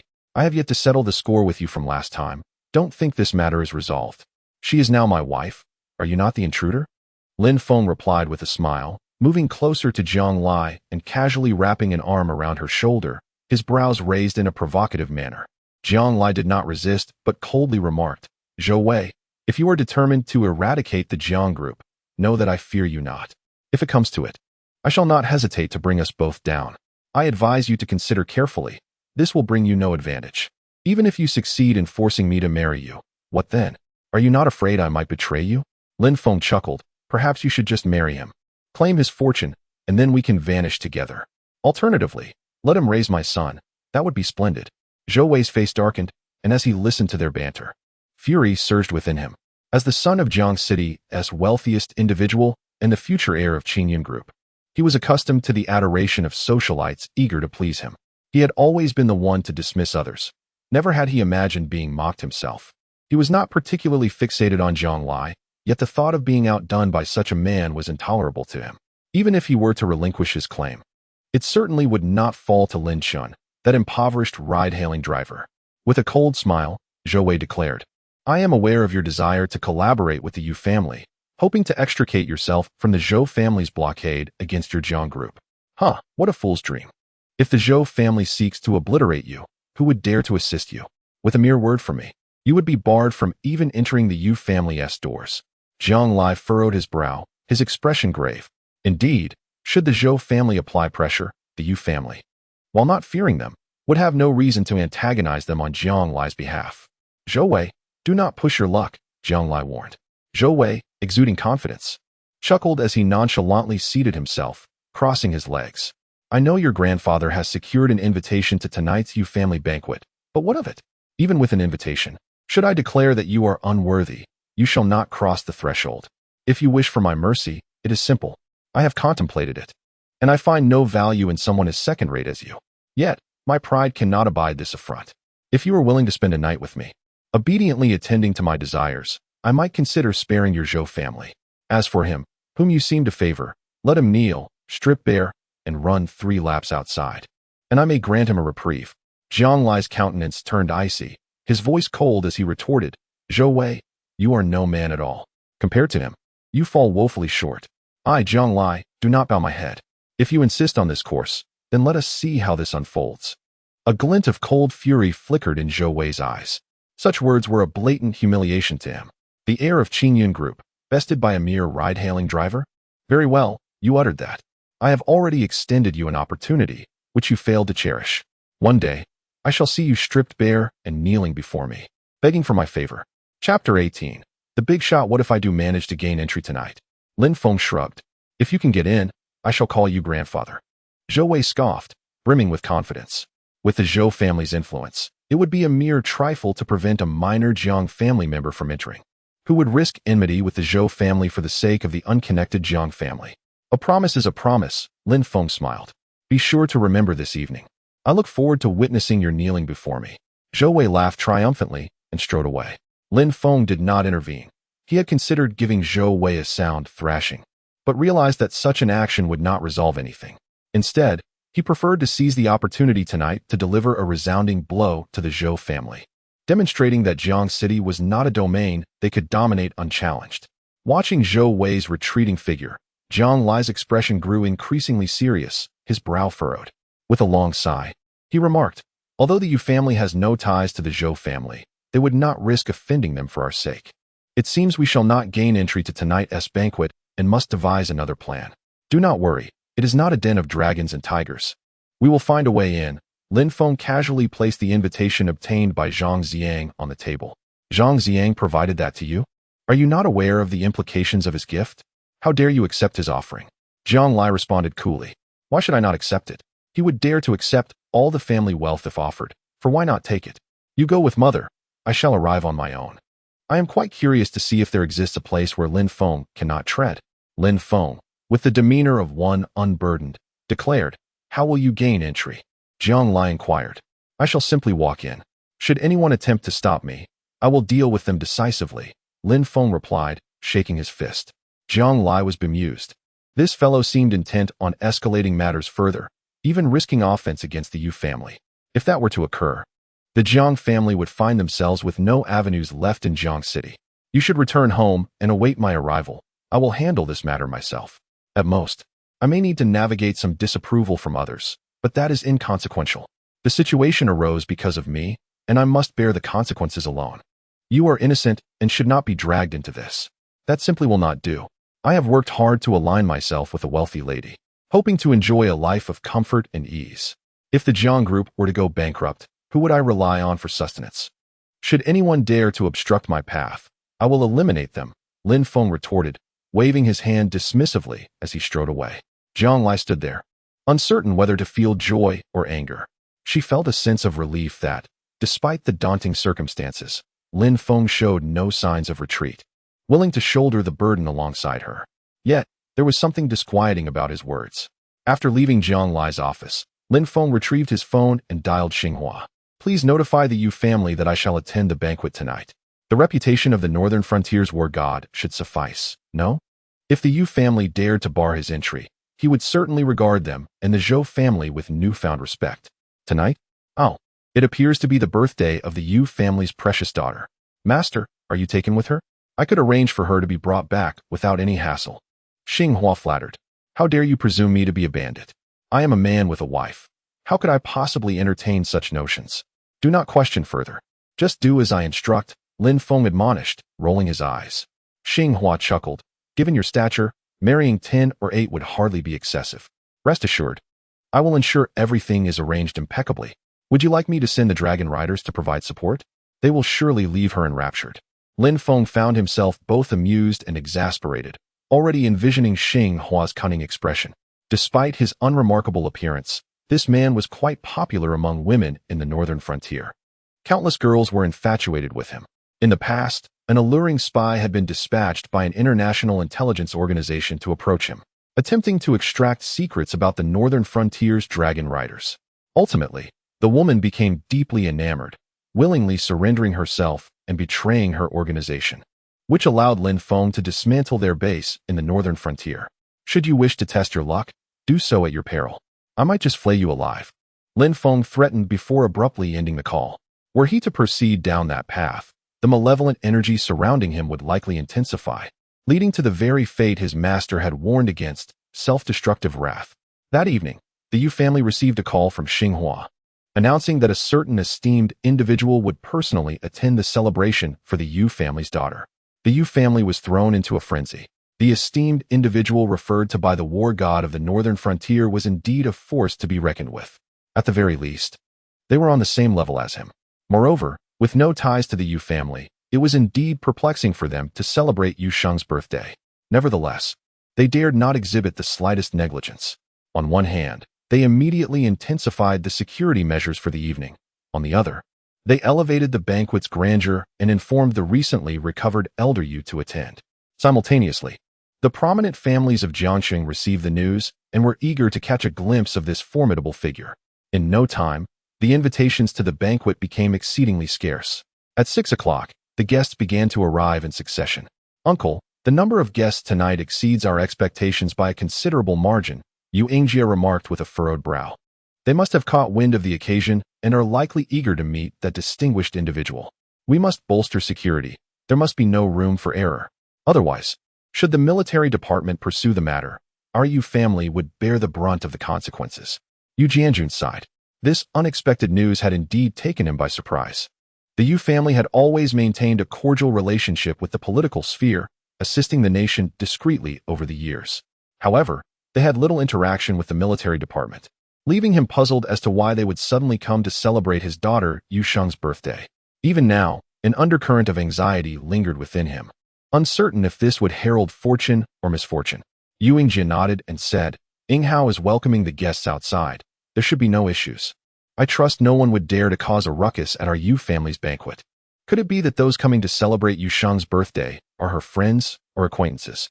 Yu Jianjun shook his head, replying, I have inquired of her, and she claims not to know anyone from the military department, which I find quite perplexing.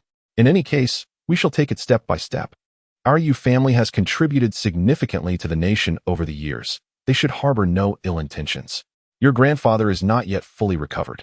So please informing how that once that esteemed individual arrives, he should let me know, and I will have your grandfather personally greet him.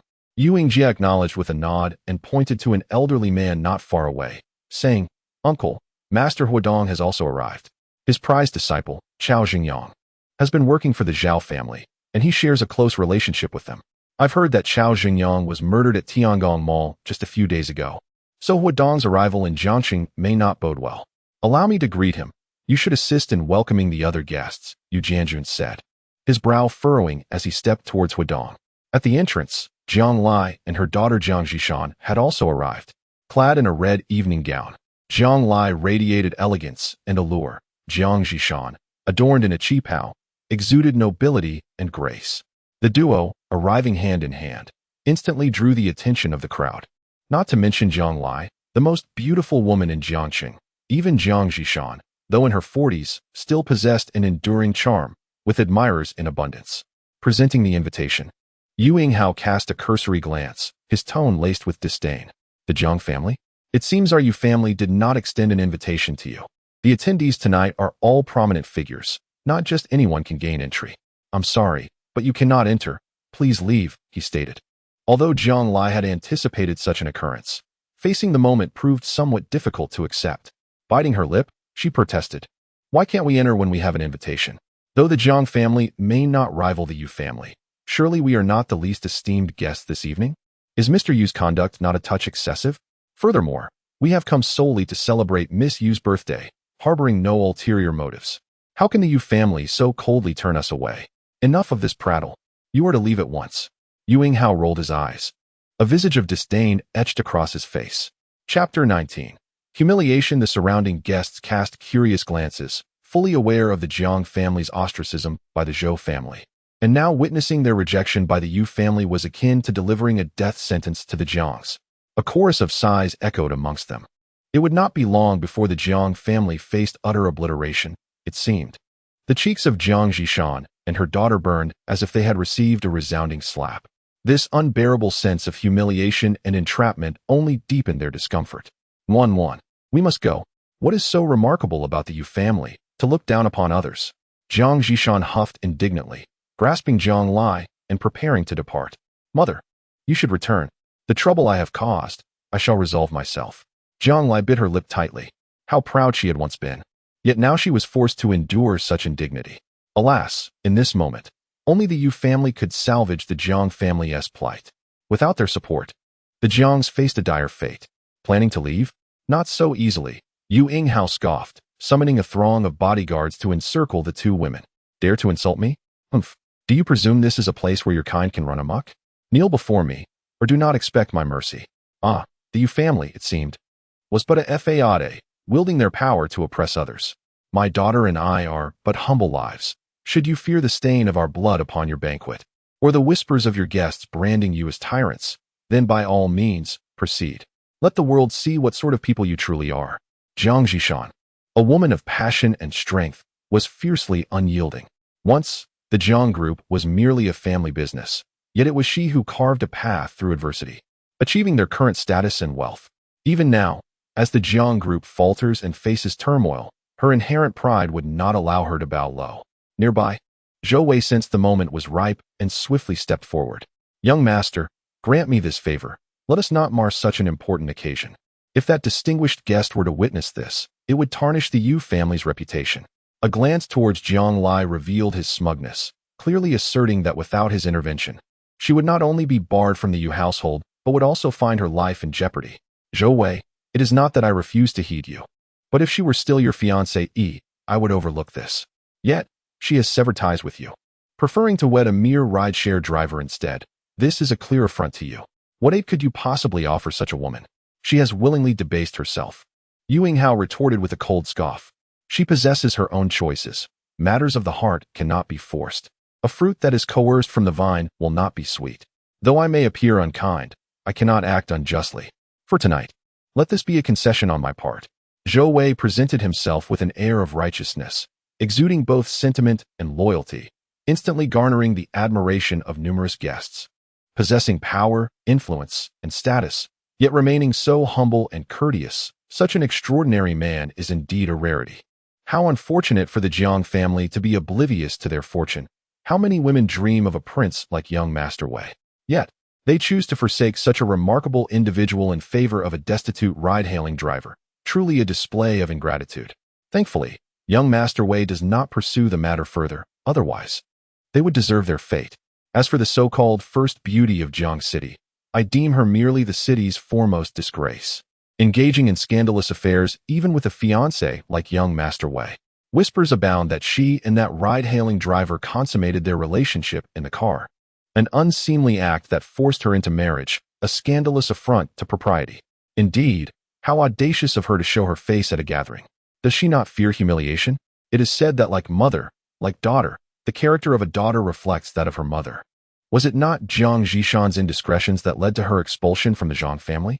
The crowd exchanged barbs, each remark piercing like a dagger, causing her great distress. The sudden onslaught of adversity is not as frightening as the power of gossip. Jiang Zhishan's complexion shifted between hues of green and red, utterly mortified. Her inherent pride trampled underfoot. It felt as though she had received countless slaps across the face, each stinging with pain.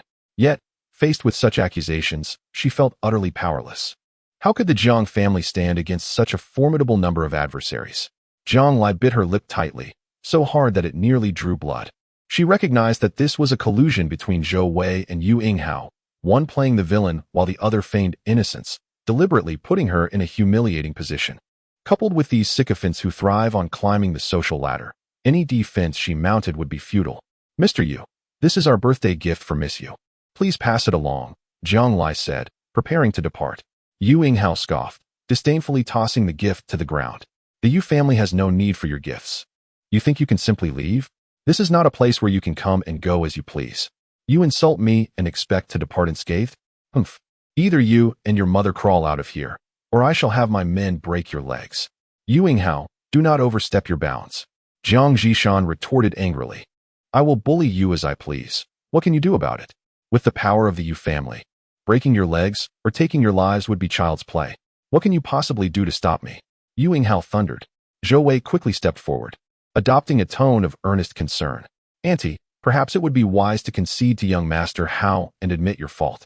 Otherwise, I truly cannot guarantee your safety. Auntie, you know I have always held you in high regard and have sincere feelings for Jiang Lai. I understand Jiang Lai acted impulsively in her decision to break off the engagement. It is of little consequence, as long as Jiang Lai is willing to reconsider. I can offer her another chance. This way, I can legitimately ensure your protection, otherwise, I would be remiss in my duties. Jiang Zhishan furrowed her brow, feeling somewhat troubled. She was not oblivious to Zhou Wei's cunning scheme. However, the situation was evidently difficult to resolve amicably. Did she and her daughter truly have to suffer embarrassment here? Jiang Lai, you wouldn't want to witness your aunt's humiliation, would you? I know you have nothing to do with that insufferable brat. This is merely to provoke me. Yet, there should be limits to everything. Do not be so willful. Are you truly willing to see your aunt disgraced, to watch the Jiang family perish because of you? Zhou Wei wore a mask of sincerity, exuding deep affection and earnestness. Jiang Lai responded with a cold smile, saying, Zhou Wei, there is no need for your theatrics. Even if I were to perish here today, I do not require your defense. I shall reiterate, you pale in comparison to him, in my eyes. You are not a man. Zhou Wei's expression instantly darkened, and with a resounding slap, he struck Jiang Lai across the face, seething, Wretch, you truly are ungrateful. Young Master Wei, as you can see, it is not that I refuse to grant you face, but rather that someone here simply does not know their place. Teach them a lesson, so they understand that the Yu family is not a place for their reckless behavior. Yu Yinghao chuckled derisively. With a command, several bodyguards lunged toward Jiang Zhishan and her daughter. Stop! A furious shout rang out as a man hurried forward. Chapter 20, Assault, Zhou Wei's Revenge.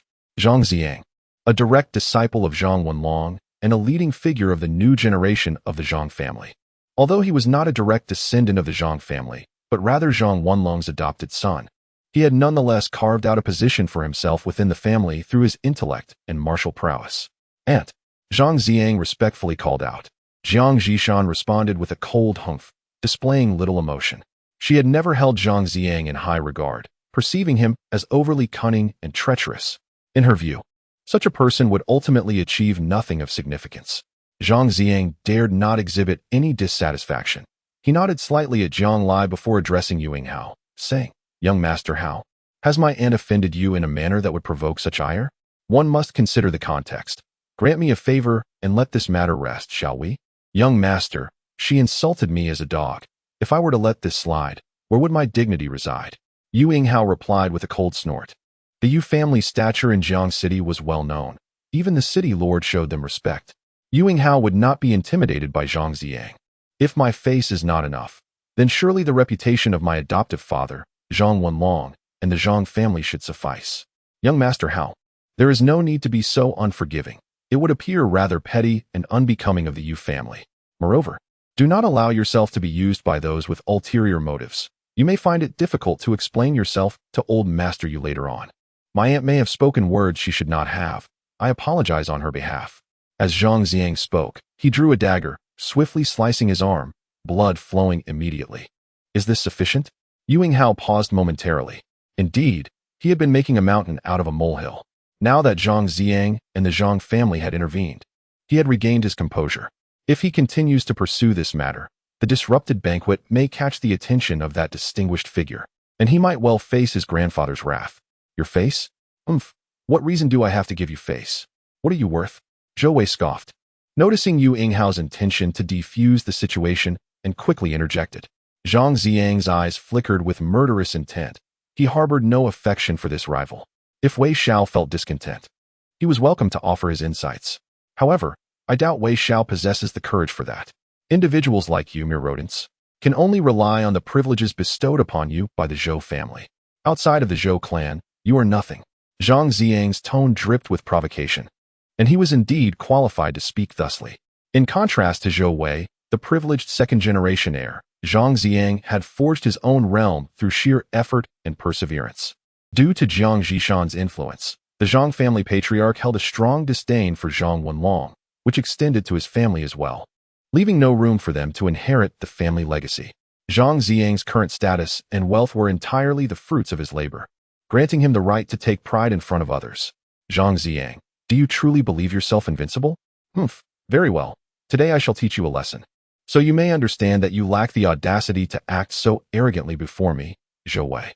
Zhou Wei's expression darkened as he cast a cold glance at the bodyguard beside him, nodding slightly to indicate that he should show no mercy. Zhou Xinyu immediately stepped forward, raising an eyebrow, exuding an aura of menace.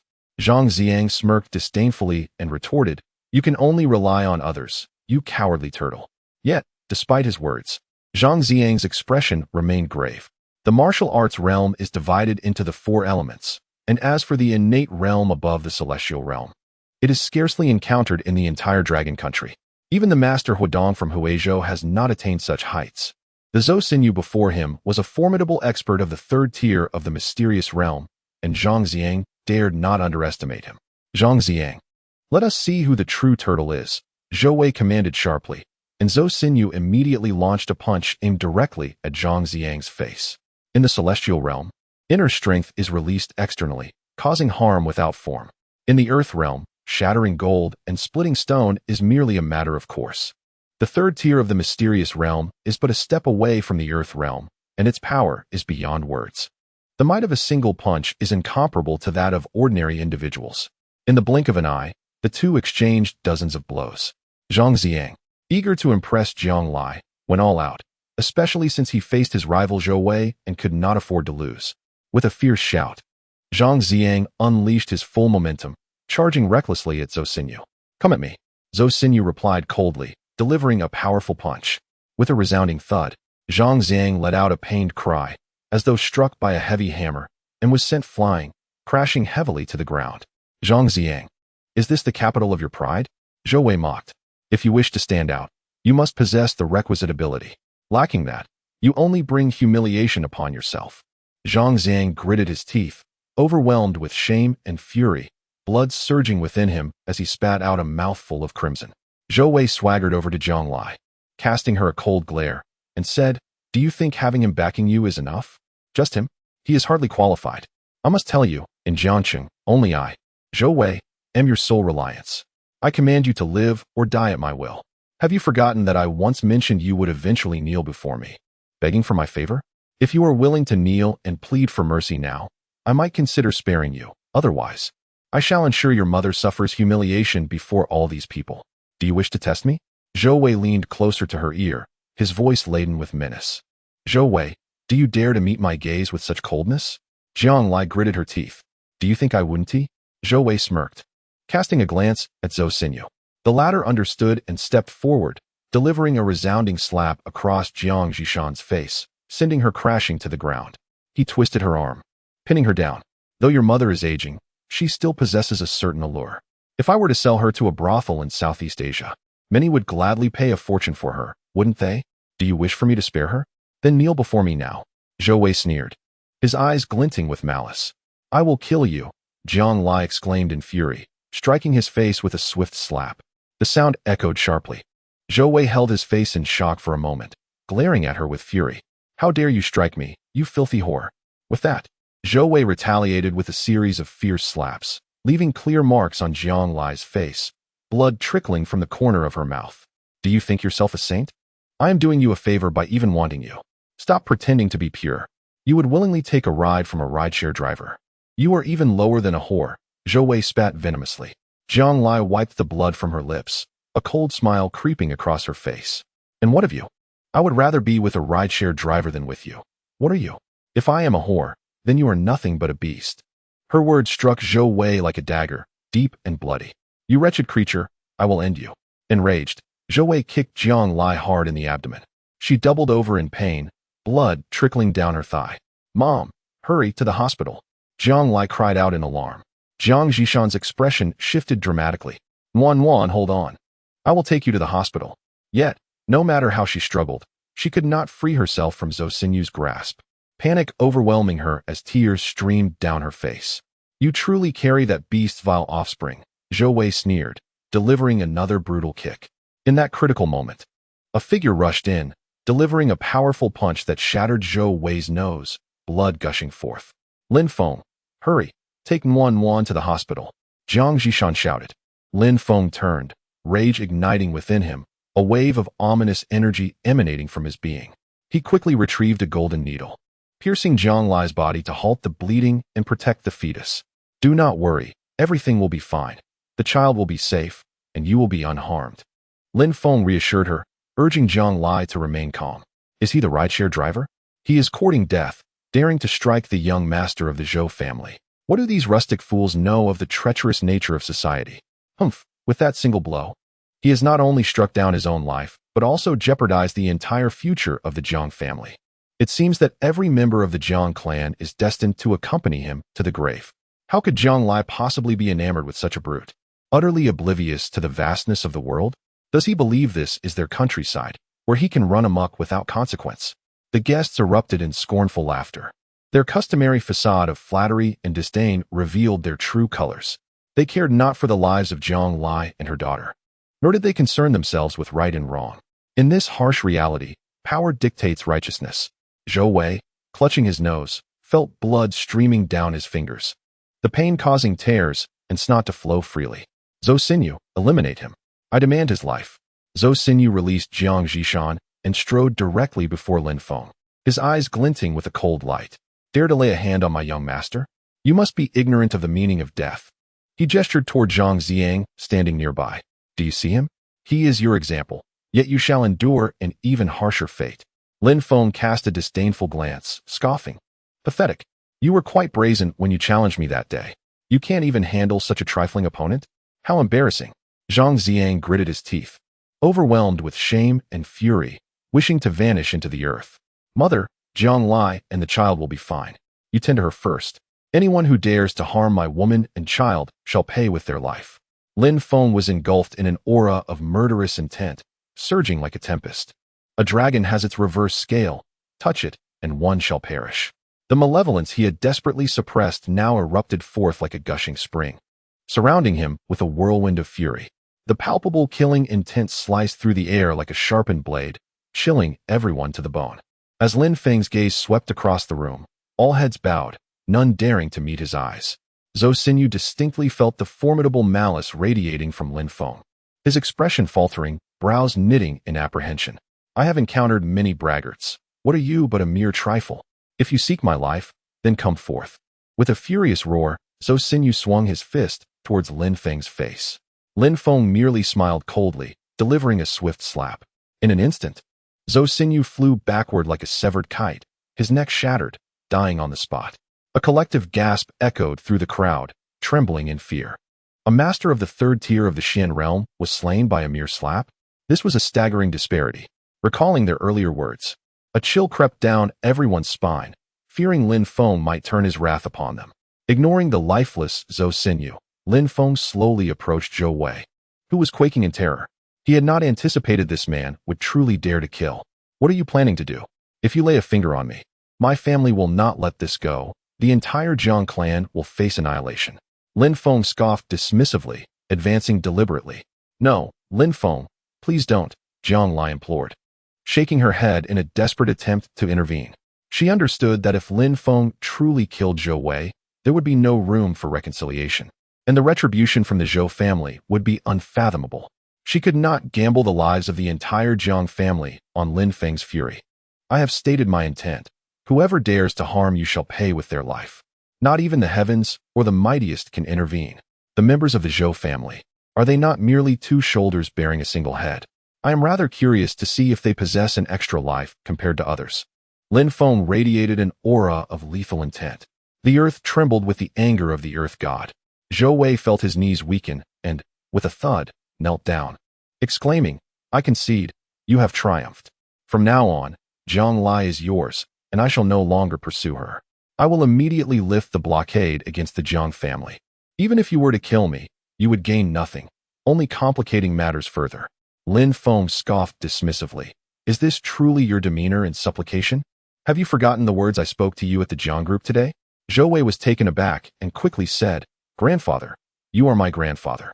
Consider me inconsequential. Just let me go. Lin Feng erupted in raucous laughter, declaring, I cannot place my trust in the words of someone like you.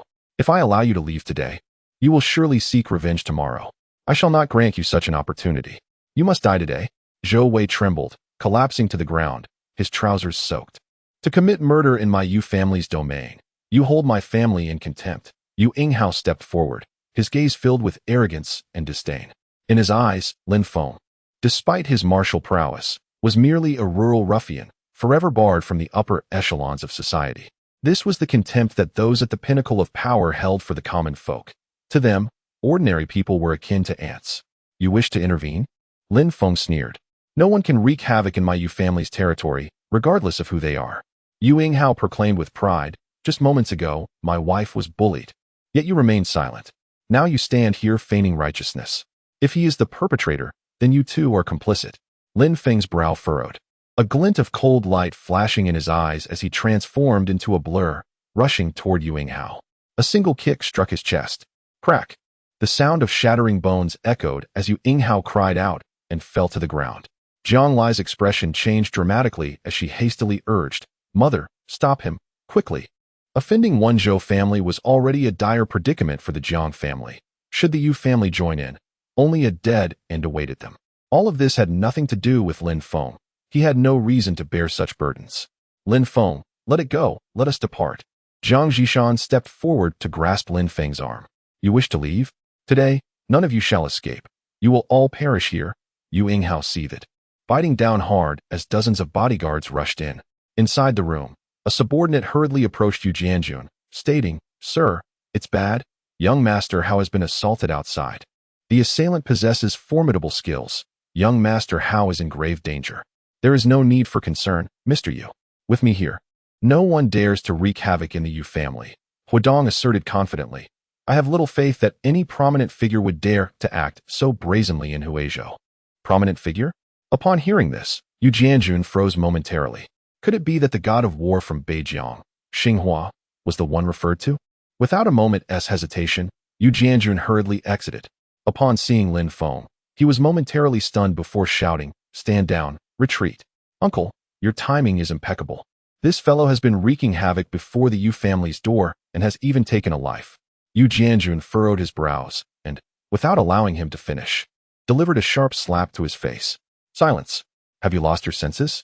Who permitted you to show such disrespect to Mr. Lin? Uncle, he. Another resounding slap followed. As Yu Jianjun seethed, still speaking, kneeled down and apologized to Mr. Lin at once. You foolish brat, do you have any idea that it was Mr. Lin who saved your grandfather's life? If you dare to lay a finger on him, I shall not spare you. Kneel. With that, Yu Jianjun delivered a forceful kick to the young man's knee. Chapter 22. The Yu family's code of conduct. The Zhou family's intervention, this unexpected turn of events caught everyone off guard. Many believed that with the Yu family's intervention, Lin Feng was surely doomed. Little did they know, he had a significant connection with the Yu family. He had saved the life of their elder, Yu Mingyuan. If he had killed Yu Yinghao, it was likely the Yu family would not have uttered a word in protest. Yu Jianjun felt a wave of embarrassment wash over him. Ideally, Lin Feng should have been welcomed with open arms at their gathering. Instead, chaos had erupted. Had he not intervened in time, and something untoward happened to Lin Feng, the Yu family would have committed an unforgivable sin. In such a case, the elder might have taken drastic measures against Yu Yinghao.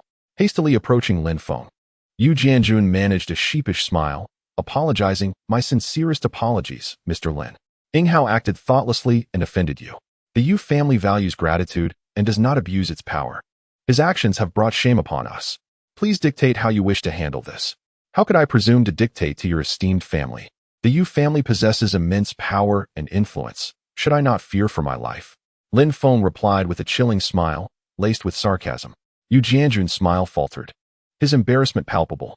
Were it not for Lin Feng's timely intervention, Elder Yu might have already perished, a debt of gratitude that loomed larger than the skies.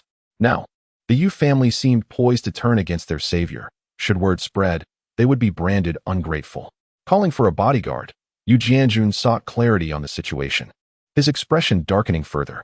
That fool Yu Yinghao, unaware of being used as a pawn, has brought disgrace upon our family. Bring him to me. Beat him mercilessly until he no longer breathes. The Yu family does not tolerate such disgrace.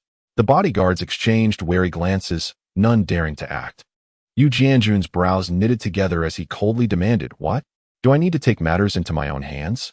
Move. In recent years, Elder Yu had been ill and rarely involved in family matters. Yu Jianjun had effectively taken the reins. His authority was unquestionable. With no further hesitation, the bodyguards advanced, unleashing a barrage of punches and kicks upon Yu Yinghao. His anguished screams echoed, piercing the air. Mr. Lin, I acknowledge that my family's discipline has been lax, allowing such a wretch to emerge. Rest assured, I will provide you with a satisfactory resolution. Continue the beating. I will not call for a halt until I deem it fit, Yu Jianjun commanded fiercely. Lin Feng neither intervened nor called for a stop. Even if Yu Yinghao were to be beaten to death, he remained indifferent. He was unafraid of the consequences, even if it meant severing ties with the Yu family. Mr. Yu, this matter does not concern him. Please release him. Jiang Lai, supported by her mother Jiang Zhishan, approached and spoke weakly. Miss Jiang, there is no need for you to plead on his behalf. Given the circumstances, this scoundrel cannot escape blame. It would be far better for me to end his life now than to allow him to cause trouble in the future, bringing disgrace upon the entire Yu family. I sincerely apologize for today's events and offer my apologies. Allow me to arrange for someone to take you to the hospital, with all expenses borne by my family. Should you have any other requests, please do not hesitate to mention them. The Yu family will certainly do its utmost. Yu Jianjun's demeanor was respectful and sincere.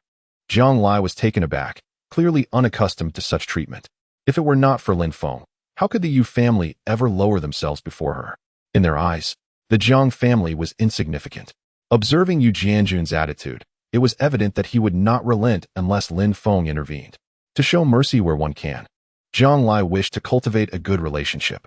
Having friends like the Yu family is surely preferable to gaining another enemy. Turning to Lin Feng, Jiang Lai tugged at his sleeve and softly said, For my sake, please let him go. This matter does not concern him. With a resigned sigh, Lin Feng replied, You are simply too kind. In my opinion, this fellow deserves to die. Very well, I shall heed your request. Who am I to oppose you? However, while he may be spared, Zhou Wei must meet his end. At these words, Zhou Wei trembled, his mind in a whirl, utterly panicked. Mr. Lin, your magnanimity is admirable. Yet I cannot let him go unpunished. A nation has its laws, and a family its rules. The reputation of the Yu family must not be tarnished by such a beast. Ingjia, administer the family punishment. 100 lashes to ensure he remembers this lesson well. Yu Jianjun's expression was grim, his desire to rid the world of this scoundrel palpable. Although the old master's condition has improved, who knows what unforeseen circumstances may arise. To offend Lin Feng would be tantamount to sealing the old man's fate. Even if Yu Yinghao were to die 1,000 deaths, it would not suffice. Yu Yingjie complied, retrieving a long whip and unleashing a flurry of strikes, leaving Yu Yinghao bloodied and unconscious, barely clinging to life. It was only through Yu Yingjie's restraint that he was not killed outright. From this day forth, the Jiang family shall be friends of the Yu family. Anyone who dares to trouble them will find themselves at odds with us, declared Yu Jianjun. The guests present changed their expressions drastically, their gazes toward Jiang Zhishan and Jiang Lai filled with flattery and respect. With the Yu family as their formidable ally, who would dare to challenge the Jiang family? Perhaps even the Zhou family would think twice. Lin Feng quietly chuckled to himself. This old fellow certainly knows how to conduct himself. Zhou Wei, now it is your turn, Lin Feng said, casting a cold smile in his direction. Do not act recklessly. If I die, the Zhou family will not spare you. And both you and the Jiang family will be doomed, Zhou Wei stammered, trembling in fear. The Zhou family? Let us see if their heads are harder than my fists. Lin Feng retorted with a chilling laugh. What audacity! I am eager to see who dares to touch my people in Jiangchen. With a cold smirk, a middle-aged man slowly approached. Behind him, a throng of individuals, all bodyguards of the Zhou family, numbered no less than 100. Uncle, Zhou Wei exclaimed, a wave of relief washing over him as he scrambled forward like a drowning man grasping at a straw, his face contorted with anguish. You must avenge me. I want him dead. I want the entire Jiang family annihilated. Zhou Qingsong nodded, his voice icy as he replied, rest assured, with your uncle here, no one dares to lay a finger on you. Has the sky in Jiang City truly changed? A mere Jiang family dares to challenge the Zhou family? They even have the audacity to touch my kin. As he spoke, his gaze slowly swept over Lin Feng. Is it you? Such audacity. Speak. How do you wish to die? Will you take matters into your own hands for a swift end, or shall I find someone to torment you slowly? Lin Feng scoffed disdainfully, responding nonchalantly. I have already stated that even if the King of Heaven were to arrive today, he would meet his demise. If you wish to join him in death, I shall make it happen. Yu Jianjun was momentarily taken aback, a bitter smile forming on his lips. This man was indeed resolute. However, was his arrogance not a tad excessive? He quickly stepped forward, positioning himself in front of Lin Feng, and said, Brother Qingsong, Mr. Lin is a friend of the Yu family. It would be inappropriate to attack a friend of mine within the confines of my family. As his words fell, Yu Yingjie waved his hand, and a group of bodyguards surged forward. The atmosphere instantly became tense, a standoff that could ignite at any moment. One side represented Jiang City's wealthiest, while the other embodied its powerful elite. Until now, the two families had never engaged in direct conflict, maintaining a facade of harmony. Yet now, for Lin Feng, both sides were on the brink of bloodshed. Yu Jianjun, you have seen it. He sought to kill my Zhou family members. Now you ask me to release him? Humph, what remains of my Zhou family's dignity? This matter concerns the Zhou family and the Jiang family alone. It would be wise for you not to meddle, lest you disturb the peace between our two families, Zhou Qingsong remarked coldly. If you insist on dealing with Mr. Lin, then my Yu family cannot remain passive, Yu Jianjun retorted firmly. This was not merely about the Yu family's face and reputation. It was a matter of the elder Yu's life and death, leaving no room for retreat. The two sides remained locked in a stalemate, neither daring to strike. How about I take the lead? I have a score to settle with him as well. An elderly man slowly emerged from the crowd. Chapter 23. The master is shot dead. Huadong, Master Hua. The onlookers murmured, sensing that Lin Feng was about to face dire consequences. The renowned Master Huadong from Huizhou, possessing a formidable third-tier cultivation, was one of the few in Jiang City of such caliber. Moreover, Master Hua was fiercely protective of his own, to the extent that few dared to offend even his disciples in Huizhou. As the president of the Huizhou Martial Arts Association, Master Hua wielded significant influence and connections, truly a figure of authority. Master Hua, Mr. Lin is a friend of my Yu family, might I? Before Yu Jianjun could finish his sentence, he was interrupted by Huadong's dismissive wave, his tone frigid. Mr. Yu, this scoundrel has slain my disciple, Chao Xingyang. Do you believe I could simply let him go? Mr. Yu, This is a personal matter between him and me. It would be best for you to refrain from intervening, lest you disrupt our harmony. Today, no one shall prevent me from exacting my vengeance. To kill me, you must first prove you possess the capability. The upper beam is askew when the lower beam is crooked. With a disciple like Chao Xingyang, it is clear that the master is not worth much either. Lin Feng scoffed derisively, saying, "What audacious words. Very well, allow me to gauge your true abilities. After decades of immersion in martial arts, encountering a brash young man like you is a first for me. Today, I shall show you that there are always greater heights and more formidable individuals beyond your ken." The chilling intensity of killing intent emanated from Huadong, palpable to those around him, slicing through the air like a sharpened blade. What do decades matter? In the realm of martial arts, it is talent that reigns supreme. Do you think this is a mere game of cultivation?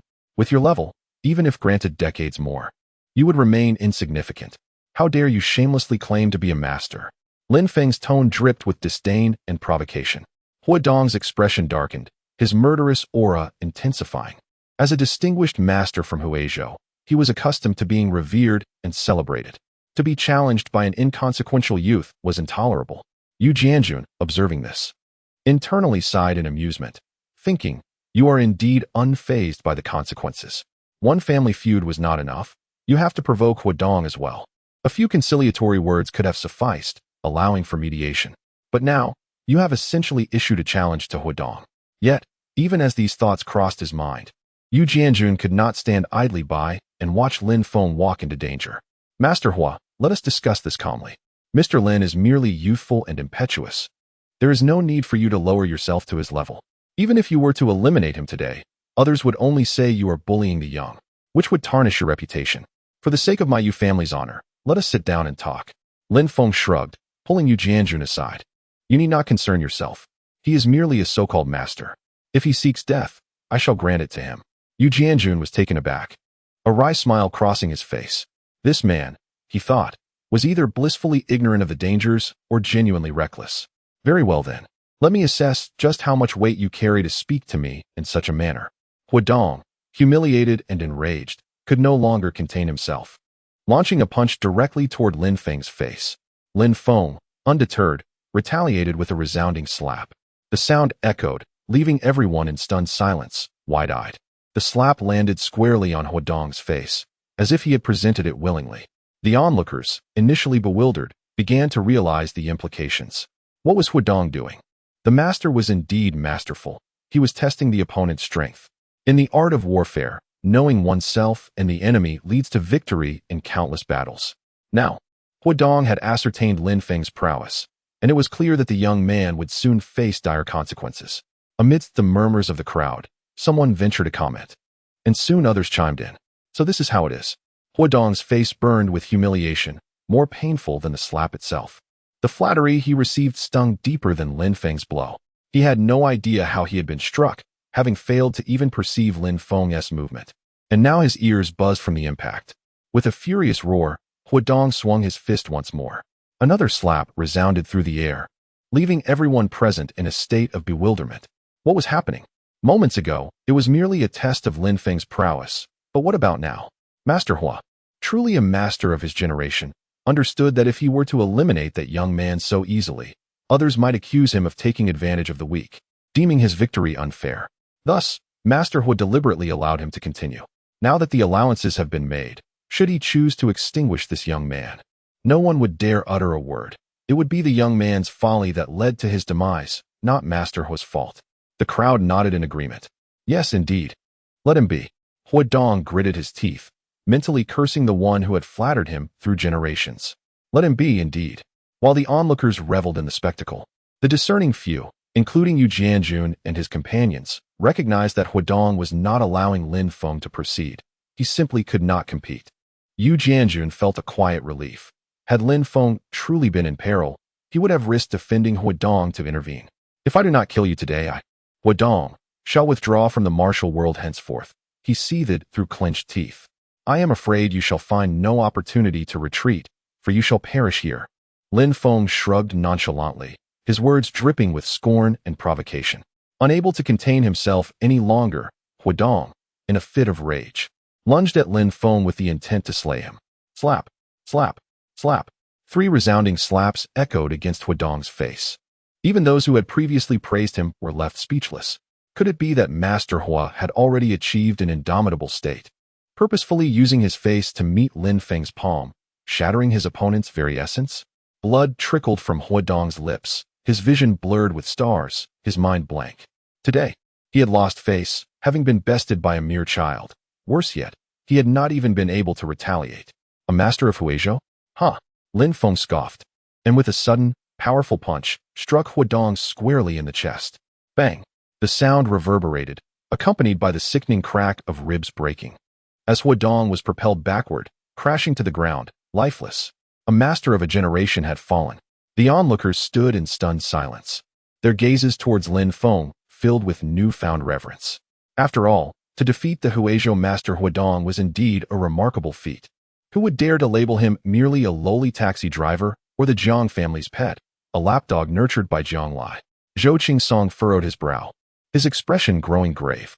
He had believed Lin Feng to be a mere practitioner of martial arts, but was astonished to discover his hidden depths. Nevertheless, the Zhou family was affluent and influential. He, Zhou Qingsong, was a figure of stature and felt no fear. In terms of cultivation, he could not compare to Huadong. Yet, when it came to the art of killing, the scales might tip in his favor. I see now why you were so arrogant. I underestimated you. However, in this world, survival relies on more than just brute strength. Should my Zhou family casually allocate 100 million, the number of pursuers seeking your demise would ensure you never enjoy a moment's peace. Do you believe that? Zhou Qingsong sneered. As long as those individuals are unafraid of death, let them attempt it. However, you shall not witness that day. For neither you nor your nephew shall leave this place alive. Lin Feng smiled innocently. Very well, let us see who will have the last laugh. A glimmer of cold light flashed in Zhou Qingsong's eyes as he stealthily slipped a hand into his bosom, grasping the gun's handle. With a swift motion, he gestured, and a throng of bodyguards surged towards Lin Feng. You think you can challenge me, you little brat? You're not worthy. Today, I shall see you perish here. Zhou Wei spat through gritted teeth, his laughter echoing with disdain. Suddenly, a blinding beam of light pierced through the air, rendering the gathered crowd nearly unable to open their eyes. The thunderous roar of approaching vehicles filled the atmosphere, and armed soldiers leapt from the cars, encircling the villa's courtyard in an instant. Chapter 24. The Identity of the Notable Figure. The fall of the Zhou family, the chilling sound of bullets being chambered sent shivers down the spines of those present. Such a display was unprecedented for the assembled company. Surely, the prominent figure has arrived, they thought to themselves. However, this unfolding spectacle left Yu Jianjun feeling overwhelmed. If that notable figure were to witness the banquet devolve into chaos and violence, how could he possibly explain it? From the crowd emerged a stout man, his expression cold and exuding an aura of menace. Though his appearance was unremarkable, the commanding presence he radiated instilled a profound fear that prevented anyone from daring to meet his gaze. Yu Jianjun exchanged a glance with Lin Feng, signaling him to temper his demeanor, then hastened to greet the man. General Xing, your presence here is truly an honor. May I inquire if the distinguished figure you mentioned has arrived? Xing Hua cast a frosty glance in his direction, ignoring him entirely, and strode directly to Lin Feng. Instantly, a sycophantic smile adorned his face as he bowed low. My lord, have I arrived at an opportune moment? At this utterance, the crowd was struck dumb, as if thunder had clapped overhead. The renowned god of war of Beijiang, Xing Hua, displayed such obsequiousness towards Lin Feng. His demeanor resembled that of a servant addressing his master, completely devoid of the imposing stature one would expect from the legendary general. Could it be? Everyone collectively gasped. Could the notable figure Xing Hua referred to truly be Lin Feng? Gulp. Zhou Qingsong swallowed hard, his body quaking slightly. No matter how formidable the Zhou family's influence, it paled in comparison to that of the god of war of Beijiang. A mere word from him could lead to the Zhou family's annihilation. Who is the god of war of Beijiang? He is a trusted aide of the King of the North, the youngest major general in the War Department. This King of the North is a formidable figure in Longhua, renowned throughout the 9 provinces. He commands the 4 states of the North, and even the most powerful individuals in Longhua must treat him with deference and respect. I thought I had asked you not to come. Lin Feng coldly glared at him. Xing Hua chuckled awkwardly. I merely wished to bolster your presence, so that those with contemptuous eyes do not fail to recognize your worth and inadvertently offend your dignity.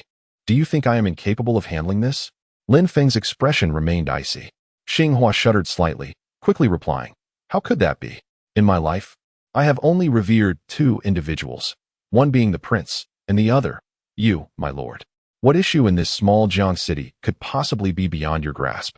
I simply wanted to come and learn from you. Lin Feng rolled his eyes, a helpless smile gracing his lips. This fellow's talent for flattery was truly unparalleled, and his audacity to say anything was remarkable. To an uninformed observer, who could possibly discern him as the illustrious god of war of Beijiang. However, this was only in front of Lin Feng. Outside, upon hearing his infamous name, foes trembled in fear. Who was unaware that he was a merciless demon? When it came to his enemies, he showed no leniency whatsoever. To be honest, I truly found myself at a loss. After all, there were those who sought my life. Lin Feng shrugged and pointed at Zhou Qingsong. Zhou Qingsong shuddered, terror gripping his heart. He could hardly fathom the formidable backing that Lin Feng possessed. Xinghua's brows knitted together, his expression swiftly chilling as he turned to Zhou Qingsong. You blind wretch, dare to kill one of mine? You dare to rebel? General Xing, it's a misunderstanding, a misunderstanding.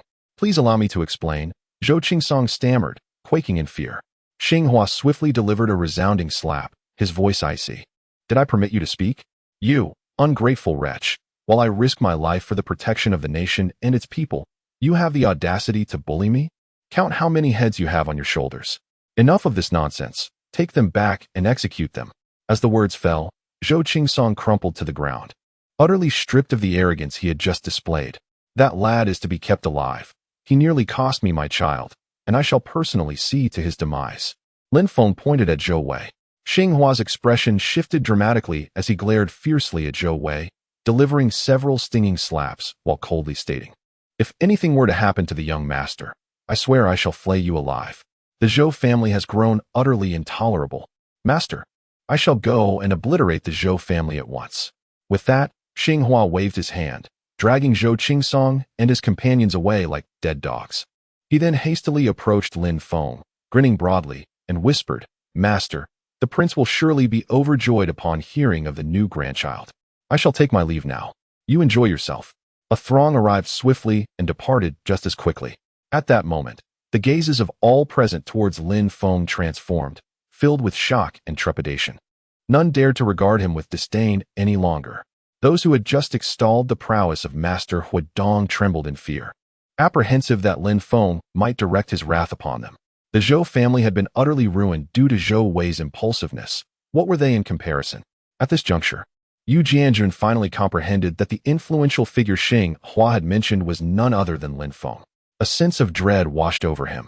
Had he not handled matters appropriately, it was likely that Yu Yinghao's actions would have led the Yu family to share the same fate as the Zhou family. Fortunately, he had steadfastly aligned himself with Lin Feng.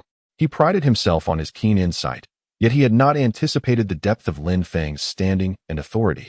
Despite his remarkable medical prowess, Lin Feng cast a glance at Zhou Wei, offering a slight smile. Zhou Wei shuddered, his eyes brimming with fear, pleading incessantly, Jiang Lai, please speak on my behalf. I have always treated you well. It was a moment of folly. Just say a word to spare my wretched life.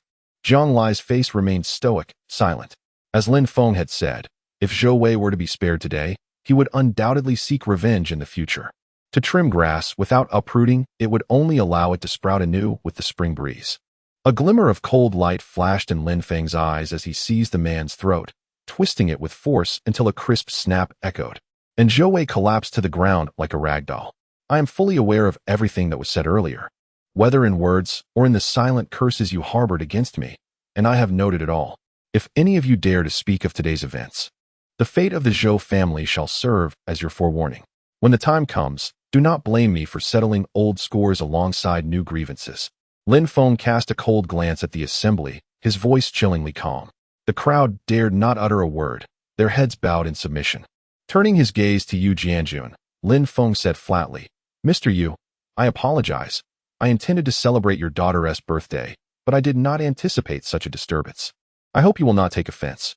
However, it is high time that some individuals from the Yu family are held accountable. There are always greater powers in this world, and one careless action could invite catastrophe upon the entire Yu household. Mr. Lin's admonition is duly noted. I shall ensure strict discipline within my family, Yu Jianjun replied, nodding earnestly. It is indeed regrettable that your visit, which should have been a joyous occasion, has turned unpleasant. I will personally visit to express my apologies another day. Lin Feng waved his hand dismissively, choosing not to linger further, and assisted Jiang Lai as they departed. As they watched him walk away, a collective sigh of relief escaped the crowd. The weight that had burdened their hearts finally lifted. Yu Jianjun, disinterested in continuing the gathering, hastily bid farewell to the remaining guests and returned indoors, collapsing onto the sofa. As he wiped the cold sweat from his back, he realized the extent of his distress. Father, can you guess who the person treating your ailment is? Yu Mingyuan shook his head and responded, was it not said to be the master of Li Changpu? Yu Jianjun let out a bitter laugh, acknowledging, I too underestimated this man. His origins are likely extraordinary. Even the god of war from the northern frontier, Xinghua, shows him utmost respect and follows his every command. With a single word from him, the Zhou family could be completely annihilated. Fortunately, I managed the situation adequately, otherwise, our Yu family could have suffered the same fate as the Zhou family at the hands of that brooding Hao. Yu Mingyuan scoffed in anger, declaring, worthless scum. Regardless of Mr. Lin's stature, his act of saving me alone warrants death for that brute. Confine him to the house for a year, forbidding him to step outside. Otherwise, I will slay him with my own hands. Chapter 25. Forced Demolition. The tyranny of underground forces in the car. Jiang Zhishan looked at her somewhat weak daughter, Jiang Lai, and asked, Little Lin, are you all right? I'm fine. I'll brew a couple of herbal remedies to restore my energy and vitality, Lin Feng replied. I meant the baby. Is the baby unharmed? Jiang Zhishan clarified. Jiang Lai was taken aback. Is my life not as valuable as the baby's? Her mother's words left her feeling somewhat despondent. However, it was a comfort to know that Lin Feng cared for her, alleviating her worries about the future when faced with the dilemma of prioritizing either mother or child during childbirth. Mom, don't worry, the baby is also fine. Lin Feng reassured her. Jiang Zhishan exhaled in relief and cautiously inquired, Little Lin, who exactly is that rotund man from the Zhou family? He seems to hold you in high regard. The rotund figure known as the war god of Beijiang, Xinghua, owed his life to me when I bestowed upon him a 9-turn resurrection pill. Thus, he holds me in deep gratitude. There is no need for concern regarding the Zhou family. Henceforth, they shall cease to exist in Jiangqing. Lin Feng replied with a hint of indifference, concealing both his true identity and the nature of his relationship with Xinghua. The sentiment Xinghua harbors for him transcends mere gratitude. It is steeped in reverence and admiration.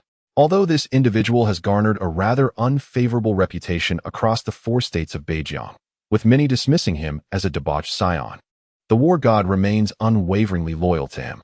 In Beijiang, he is a veritable young devil, instilling both fear and awe in even the northern king. In his youth, he frequented nightclubs, engaging flirtatiously with young women, and even brazenly teasing respectable ladies. Consequently, many husbands would confine their wives at home whenever he was known to be out and about, fearing their gaze might fall upon him. Some would claim that he lacked the grace befitting the son of the northern king, being instead a libertine of reckless abandon. The most alarming trait attributed to him was a severe case of the Mengda syndrome. Men loathed him fiercely, while women experienced a tumultuous blend of love and disdain towards him. Despite his libertinism, his handsome visage, generous demeanor, and refined sense of humor endeared him to women, who reveled in his company. When he was cast out by the northern king to wander, countless women wept for him, their tears like rain on blossoming pear flowers. As Lin Feng reminisced about those wandering days, the image of a particular girl surfaced in his mind, her every expression reminiscent of yesterday. In his heart, she was a beacon illuminating his existence, a ray of warm sunlight. Didn't you say that medicine was fake? Jiang Lai retorted, exasperation evident in her tone. I said it was, so what is the point of you questioning it? Lin Feng shrugged dismissively. Jiang Lai was momentarily at a loss for words, casting him a fierce glare. Were it not for her mother's presence, she would have lunged at him in frustration. You scoundrel, your words are always so barbed. With the Zhou family's threat eliminated, coupled with today's intimidation, it is unlikely anyone in Jiangcheng would dare to touch a single strand of hair belonging to the Jiang family. Moreover, many may even seek to collaborate willingly. The challenges facing the Jiang family will be effortlessly resolved. After escorting Jiang Zhishan back to her home, Lin Feng and Jiang Lai returned to their dilapidated dwelling. The thunderous clamor of construction machinery was deafening, This place was slated for demolition. We should move. If you're unwilling to stay at my mother's villa, renting elsewhere is also an option. I simply cannot sleep well here, Zhang Lai expressed, her tone tinged with irritation but devoid of her earlier assertiveness. No moving. Lin Feng retorted with unwavering resolve. Does this place hold some special significance for you? Zhang Lai inquired, curious about his reluctance to depart. Was it his childhood? Or were there cherished memories tied to it? It's nothing. I just refuse to leave. If you find it too bothersome here, you can go. Otherwise, let those demolition workers be on their way, Lin Feng replied coldly. He was determined to remain until he discovered news of that girl. Zhang Lai stared at him in bewilderment, refraining from further inquiries. Get some rest, she advised. Lin Feng blinked in surprise at her unexpected response. The demeanor of that girl seems rather inappropriate. Can she truly be so gentle? Suddenly, a cacophony of pounding reverberated through the air. Lin Feng furrowed his brow and opened the door, only to be confronted by a group of menacing figures at the threshold, their eyes glinting with a predatory intensity. The leader of the group, a young man, casually tossed a contract in Lin Feng's direction and coldly remarked, "Have your family all perished? We waited an entire day without seeing you return. Hurry up, sign the contract, and be on your way." A glimmer of coldness flashed in Lin Feng's eyes as he retorted, "If you lack the ability to communicate respectfully, kindly close your mouth." The man was momentarily taken aback, seemingly unprepared for Lin Feng's resolute stance. He smirked icily and said, "What is this? Do you intend to be a stubborn holdout? Everyone else has signed the contract. You are the last to comply. Sign the document obediently, and there will be no further issues. Otherwise, I shall bury you alive." Lin Feng glanced casually at the compensation terms, 7,000 per square meter. In this location, the market rate should be at least 12 or 13,000, which was an overt act of coercion. Get your people to leave at once and cease all machinery. I can overlook this matter, Lin Feng stated with a cold expression, exuding an aura of menace. "Boss, he is threatening us," one of the lackeys exclaimed. "This pauper dares to act so brazenly? What will you do? Stop us. If you don't leave, we will simply demolish your house." The laughter of the subordinates rang out, filled with derision. In Jiangqing, the affluent had long relocated to the Linjiang and Binhai districts, leaving behind only ordinary folk. How could they possibly be taken seriously? Moreover, this was part of the city's urban renovation scheme, backed by formidable powers. No matter how much noise the residents made, it would amount to nothing. The leader of the group sneered, "You truly are oblivious to your impending doom. Bring in the excavator immediately to raise the house." A fierce glint shone in Lin Feng's eyes as he threw a punch. Thud! It struck the man squarely on the nose, causing blood to spurt forth. The man staggered back, clutching his nose in agony, enraged. "You truly don't know the meaning of danger. Attack him, beat him to a pulp." With that command, several lackeys lunged at Lin Feng with their fists raised. They were mere thugs, accustomed to brawling, but against a true martial artist, they were utterly powerless. In the blink of an eye, they lay sprawled on the ground. The leader, taken aback, summoned his courage and shouted, "Our leader is Director Nye. If you dare lay a hand on me, he will not let you off easily. If you seek greater compensation, consider whether you have the life to enjoy it." In Jiangqing, what Director Nye says goes. No one dares to oppose him. Director? A woman's director? Lin Feng scoffed. A mere thug from the streets dares to claim such a title? The man furrowed his brow and coldly remarked, "Kid, no one in Jiang City dares to speak to our director in such a manner. If the director wishes for your demise, it would be easier than crushing an ant. You would do well to avoid inviting trouble upon yourself." Lin Feng scoffed with disdain, delivering a punch that sent him crashing to the ground. He then lifted his foot and forcefully pressed it against the man's chest, coldly declaring, "Go back and inform your so-called director that if he wishes to prolong his life, he should come find me. Otherwise, I demand this construction site be halted. I have not consented, and no one shall lay a finger on this place. Is that understood?" Chapter 26. The Clash of Two Titans at the Tianhui Club. A middle-aged man reclined on a sofa, savoring a glass of red wine while a gentle plume of smoke wafted from the cigar in his mouth. He was Nye Nanjiang, the infamous Director Nye of Jiang City, a formidable figure within the underground forces. In his youth, he was merely a minor player, but through sheer ruthlessness and cunning, he carved a bloody path for himself. Later, leveraging connections with a prominent figure, his influence grew, establishing him as a notable character on the streets of Jiang City. It is said that there is nothing he cannot accomplish within the city. Upon hearing a report from one of his subordinates, Nanjiang's brow furrowed, and he smirked with disdain, saying, "It has been a long time since anyone dared to speak to me in such a manner. This is amusing. Xiao Wu, go and teach him a lesson in humility." A young man behind him nodded and responded, "Director, several leaders are taking this old city renovation seriously. If this escalates too much, could it have repercussions? He is the last one left. Perhaps we should offer him a bit more to make him go away and avoid trouble." Nanjiang paused for a moment before replying, "Very well. You may negotiate with him. If he is willing to move willingly, then that is that. If not, we shall find a place on the construction site to bury him. Even if something were to go awry, with young Master Jiao's backing, as long as he remains unharmed, we shall be in the clear." Wu Shiyu nodded and departed. Within the old residence, Lin Feng dismissed the few men and turned to enter the bedroom, saying, "Pack your things and return to your mother's place. Those men are nothing but a nuisance and will surely seek revenge. I am not worried for myself, but if they resort to using heavy machinery for demolition, it could endanger Jiang Lai and the child. I do not wish to take such risks. Have you finally come to fear? I offered you a way out earlier. Yet you chose to escalate matters." Jiang Lai chided him with a glare. "The renovation is being handled by Hualong Group, which has significant backing. In Jiang City, no one can obtain the prime plots except for Hualong Group. Accompany me. There is no need for confrontation with them. It is not worth stooping to the level of thugs. We can find a time to speak with the leaders of Hualong Group about compensation, which should be adequate." Lin Feng shook his head, asserting, "It is not a matter of compensation. This place cannot be demolished. I do not care what background they possess. As long as I do not consent, no one shall disturb a single brick or tile here. I will not leave, nor will you," Jiang Lai stated resolutely. Lin Feng was taken aback. What did this mean? To share life and death, to endure hardships together? He shot her a glance. "What purpose do you serve here? A burden, perhaps? With you here, how can I act freely? Do not dare to claim that you have truly fallen for me, especially when the paternity of the child remains uncertain. You would do well to exercise restraint. Should it turn out that the child is not mine, we shall inevitably face divorce." Jiang Lai's brow furrowed and her expression turned icy. "If you wish for death, so be it. You would deserve it." With a huff of indignation, Jiang Lai turned on her heel and departed.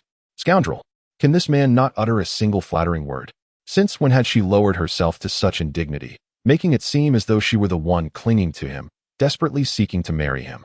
After bidding Jiang Lai farewell, Wu Shiyu arrived with a throng of followers, a veritable sea of no fewer than 100 individuals.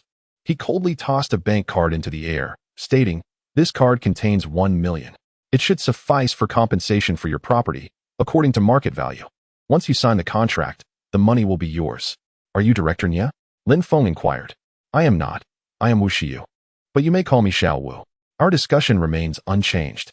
Accept the money and vacate promptly. It is in your best interest," Wu Shiyu replied. Lin Feng shrugged, leisurely lighting a cigarette. "I had my suspicions. You are merely a thug, not some so-called director.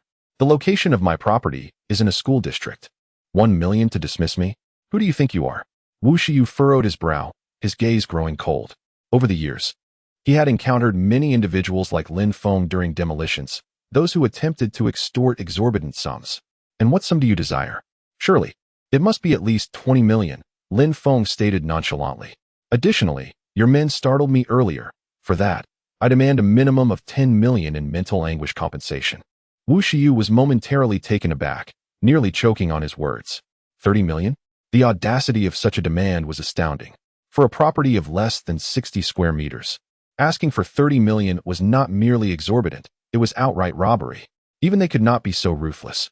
A flicker of coldness passed through Wu Shiyu's eyes as he coldly asked, "Are you deliberately provoking me?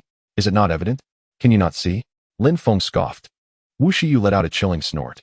He had initially hoped to resolve the matter amicably, yet unexpectedly encountered such an obstinate youth.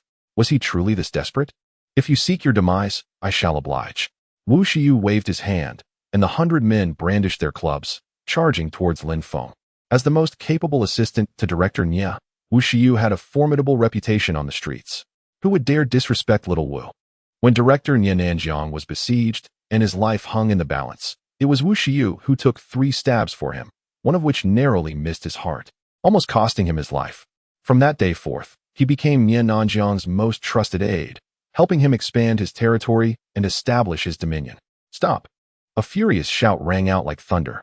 A middle-aged man approached swiftly, his brow furrowed and expression grave. Upon seeing Lin Feng unharmed, he let out a quiet sigh of relief. Xiao Wu, what is the meaning of this? Your director's methods are rather extreme. Such a grand display. Wei Jingxian. Wu Shiyu was taken aback. Jiangsheng was cleaved in two by the Yangtze River. In the southern realm, Nanjing dominates the underground forces with an iron fist, while the entire Zhongbei district belongs to Wei Jingxian. The two are evenly matched, rivaling one another in power. It is rumored that Wei Jingxian once fell victim to a treacherous scheme, nearly meeting his demise in the streets, only to have his hard-won territory seized and be compelled to flee to distant lands. However, with the backing of a certain influential figure, he made a triumphant return to Jiangsheng, reclaiming his former glory overnight, vanquishing his adversaries, and regaining everything that was rightfully his. Before him, Wu Shiyu dared not be negligent. Mr. Wei, it is merely a trifling inconvenience. I hope it has not disturbed you? Wei Jingxian responded with a faint smile. Xiao Wu, your eloquence has certainly improved. He continued candidly. This gentleman is a friend of mine. Could you grant me the courtesy of allowing your men to withdraw? Wu Shiyu was momentarily taken aback. No wonder this young man was so audacious. He had Wei Jingxian backing him. Of course, I cannot disregard Mr. Wei's request. However, it is not I who sought trouble with him, but rather he who has provoked the situation. Asking 30 million for a property of less than 60 square meters, is that not an unreasonable demand? Moreover, he has shown disrespect to our director. If I do not teach him a lesson, how can we maintain our standing in Jiangsheng? Wei Jingxian inwardly chuckled at the absurdity of the situation. This gentleman truly had the audacity to act in such a manner. Regardless, I insist that you withdraw your men. I will discuss any matters with your director. Xiao Wu, I trust one need not elaborate further? His words carried a palpable weight of authority. At this point, Wu Shiyu found it difficult to argue further and signaled for his subordinates to retreat. Since Mr. Wei had intervened, he could temporarily let the matter go. However, should the individual refuse to vacate, he would not hesitate to take action.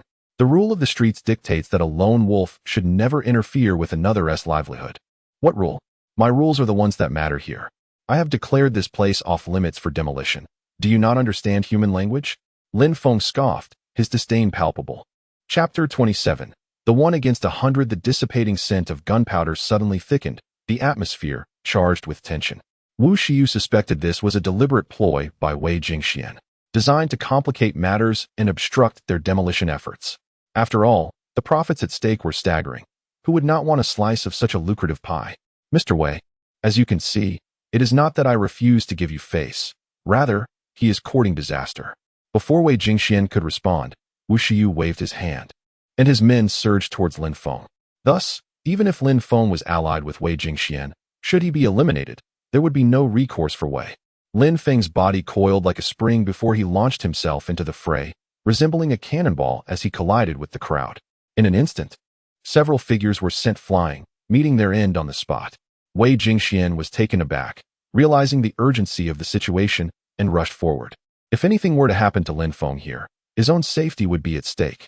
After all, would not the fiercely loyal Xingtian, the god of war from Beijiang, seek retribution against him first? Get out of the way, don't be a hindrance. Lin Feng shot him a glare. Wei Jingxian hesitated, then with a wry smile, retreated hastily. He dared not challenge this formidable figure. If he truly provoked Lin Feng, he might find himself caught in the crossfire as well. Lin Feng, akin to a war god, struck with such ferocity that each blow sent adversaries hurtling through the air. The air was filled with anguished cries. And even the seasoned Wu Shiyu, accustomed to grand spectacles, felt a twinge of trepidation. Although his subordinates were mere mortals, they were seasoned fighters. And even against a Xian-level martial artist, 100 of them could overwhelm their opponent through sheer exhaustion. Yet Lin Feng displayed no signs of fatigue. Rather, he thrived in the chaos, his killing intent surging like a tidal wave, enveloping the scene in an eerie chill. In the blink of an eye, the 100 adversaries lay lifeless in a pool of blood. Witnessing this, Wu Shiyu could not help but gasp in shock. Over the years, he had encountered formidable foes while following Nanjing in battles across the land, yet he had never encountered someone as savage as Lin Feng. This territory is not what Director Nye desires. It belongs to the Hualong Group. You are not obstructing our financial path, but rather that of the Hualong Group. No matter your prowess, you cannot stand against them, Wu Shiyu scoffed. This statement was directed at both Lin Feng and Wei Jingxian. Wei Jingxian shrugged, non-committal. Would this esteemed individual fear a mere Hualong group? Even the forces behind him would seem insignificant before such a figure. In the entire Dragon Country, how many could stand toe-to-toe with the King of the North? One could count them on a single hand. The Hualong group, you say? I shall remember this. I will settle the score with them, Lin Feng retorted disdainfully. Wu Shiyu frowned, inhaled deeply, and with a roar, charged at Lin Feng with a fist raised. As a third-tier Huang-level fighter, he was a notable presence in Jiangxing. However, 1's rank was not the sole determinant of strength. Wu Shiyu practiced the art of killing, and even ordinary Xin-level masters might not be his match. Bang! Lin Feng delivered a powerful side kick that struck mercilessly at Wu Shiyu's neck. With a crack, Wu Shiyu's cervical vertebrae shattered, and he collapsed dead on the spot. Wei Jingxian hurried forward, producing a cigarette and offering it. Your skills have grown increasingly formidable. In this world, perhaps only the second greatest, Shangguan Tianchong, could rival you. Do not compare me to that weakling, Lin Feng replied with a sidelong glance. Your flattery rivals that of Xinghua. Speak, what brings you here? General Xing informed me of your arrival in Jiangxing, so I came to pay my respects and remain at your service, Wei Jingxian replied respectfully. Lin Feng nodded slightly, recalling their first encounter when Wei Jingxian was in dire straits, akin to a stray dog. Yet Lin Feng had seen the killer instinct in his eyes and had aided him, allowing him to rise and become a dominant force in Jiangxing. Without Lin Feng, Wei Jingxian might have already met a grim fate on the streets. Since you are here, assist me in investigating a matter. The family within this old residence has rendered me a favor. I wish to know if any of them still survive. If so, where are they? Help me locate them. Each creature has its own path, be it serpent or rat. There has been no news from Hongyun. Perhaps Wei Jingxian might take an unconventional approach to uncover something. Wei Jingxian replied, Your Highness, Wu Shiyu is a trusted confidant of Nian Nanjing. If he encounters trouble, Nian Nanjing will certainly not let it go easily. While it is easy to evade a direct assault, it is the hidden attacks that are difficult to guard against. You must exercise caution. He's merely an inconsequential figure. Lin Feng replied disdainfully. Nian Nanjing is not to be feared, but the Hualong group behind him is formidable. After all, this is not in the northern frontier, and the prince's influence is limited. It is hard to say that some individuals will not act out of desperation, even using you to undermine the prince. Wei Jingxian continued. Lin Feng furrowed his brow, silently acknowledging the truth of his words. Over the years, the relationship between the northern frontier and the upper echelons has been delicate. They rely on the power of the northern prince to suppress the northern frontier and fend off threats from neighboring countries. However, they are also wary of the prince's growing influence, which could jeopardize their own positions.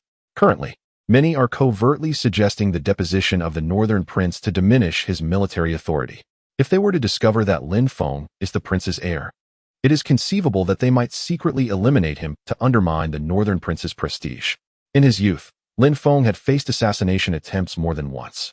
However, when they later learned of his reputation as a frivolous spendthrift, they relaxed their vigilance and abandoned their intentions to eliminate him. Do not concern yourself with these matters. I will inform you when necessary. Focus on your own responsibilities, Lin Feng said calmly. Wei Jingxian lacked the strength for such power struggles among formidable foes. Becoming embroiled in them would only lead to his demise. Nevertheless, he was not fearful and sometimes even hoped that adversaries would reveal themselves, as it would present an opportunity for him to eliminate them. The following day, at the Jiang Group, the monthly board meeting was convened. The elder Jiang Shan transferred the company's authority to Jiang Lai, entrusting her with full responsibility. Naturally, she presided over the meeting. In the vast conference room, several board members displayed disdain, engaging in covert discussions.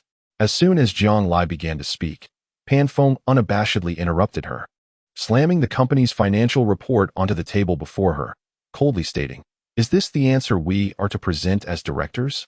The company's performance has been declining month after month. If this continues, we directors will find our investments entirely sunk by the year's end. Vice Chairman Pan, I acknowledge the performance issues. Jiang Lai started to respond, but Pan Feng waved her hand dismissively, interrupting, Your acknowledgement is noted. We directors have conferred and, given the current situation, we need to elect someone new to oversee operations. Since your grandfather has entrusted everything to you, we hereby formally notify you. Let the election commence. As the company's second largest shareholder and a veteran who fought alongside Jiang Shan, Pan Feng held little respect even for Jiang Shan himself, let alone Jiang Lai. Without giving her a chance to speak, several board members raised their hands to vote. Unsurprisingly, Pan Feng was elected as the chairman of the Jiang group. Jiang Lai's brow furrowed in concern. She understood that this was clearly a premeditated arrangement. Very well, it is 10 votes to 1, and the election passes. You stand up, Pan Feng commanded as she moved to the chairman's position, gesturing for Jiang Lai to rise. At that moment, with a loud bang, the conference room door swung open. Lin Feng, holding a cup of milk, bounced in and walked directly to Jiang Lai, beaming as he said, "Darling, come, have some milk. Be careful with your body. You can endure carrying a child, but not the weight of this." Jiang Lai was momentarily taken aback, feeling both amused and exasperated. Did this fellow not realize the nature of the occasion? Hadn't they agreed to keep their relationship concealed within the company? Such hypocrisy. "Please step outside. We can discuss matters later," Jiang Lai said softly. "No, I must stay by your side. If I can't see you for even a minute, my heart feels empty." Lin Feng pouted, clinging to Jiang Lai's arm. Jiang Lai rolled her eyes, feeling nauseated. How could this brute utter such romantic words? "Get out. Do you think this is your cozy boudoir for flirting?" Pan Feng glared at Lin Feng fiercely and exclaimed angrily. Lin Feng frowned and retaliated with a swift slap. The sound echoed sharply as it struck Pan Feng's face, leaving an immediate mark. "I am speaking to my darling. Your opinion is irrelevant. Speak further, and I shall cut out your tongue." Pan Feng, covering his face, seethed with rage. Previously at the Jiang family estate, he refrained from acting due to Jiang Shan's presence. Now, this scoundrel dared to be so brazen. "Qingzhe," Pan Feng shouted, and immediately, Pan Qingzhe rushed in with a group of security personnel. "Teach this beast a lesson. Break his arms. The Jiang family's son-in-law is less than a dog to me, yet he dares to lay a hand on me." Pan Feng ground his teeth in fury. "Pan Feng, how dare you?" Jiang Lai rose, her voice cold. "If you lay a finger on him, it is tantamount to declaring war on the Jiang family. I, Jiang Lai, guarantee that your future will be devoid of peace." Pan Feng laughed raucously. "Is that so? Just because of you? I don't even regard your grandfather Jiang Shan. What are you? A mere child, dreaming of becoming a chairperson? Today, in front of you, I shall beat your dog and see what you can do about it." Lin Feng cautiously assisted Jiang Lai in sitting down, speaking gently. "Do not get worked up. It's not worth it to be angry with such a beast. Be careful for the child. Sit back and let your husband handle this. Don't do anything reckless." Jiang Lai rubbed her temples, overwhelmed by the unfolding chaos. Would this fellow truly unleash a massacre? "Fear not. I will be judicious." Lin Feng smiled lightly, as if the matter were of no concern. "Qingzhe, why are you dawdling? Take action." Pan Feng barked. Pan Qingzhe shrugged and replied calmly. "Uncle, although I am your nephew, I cannot condone your actions. As the head of the company's security, I cannot be an accomplice to tyranny.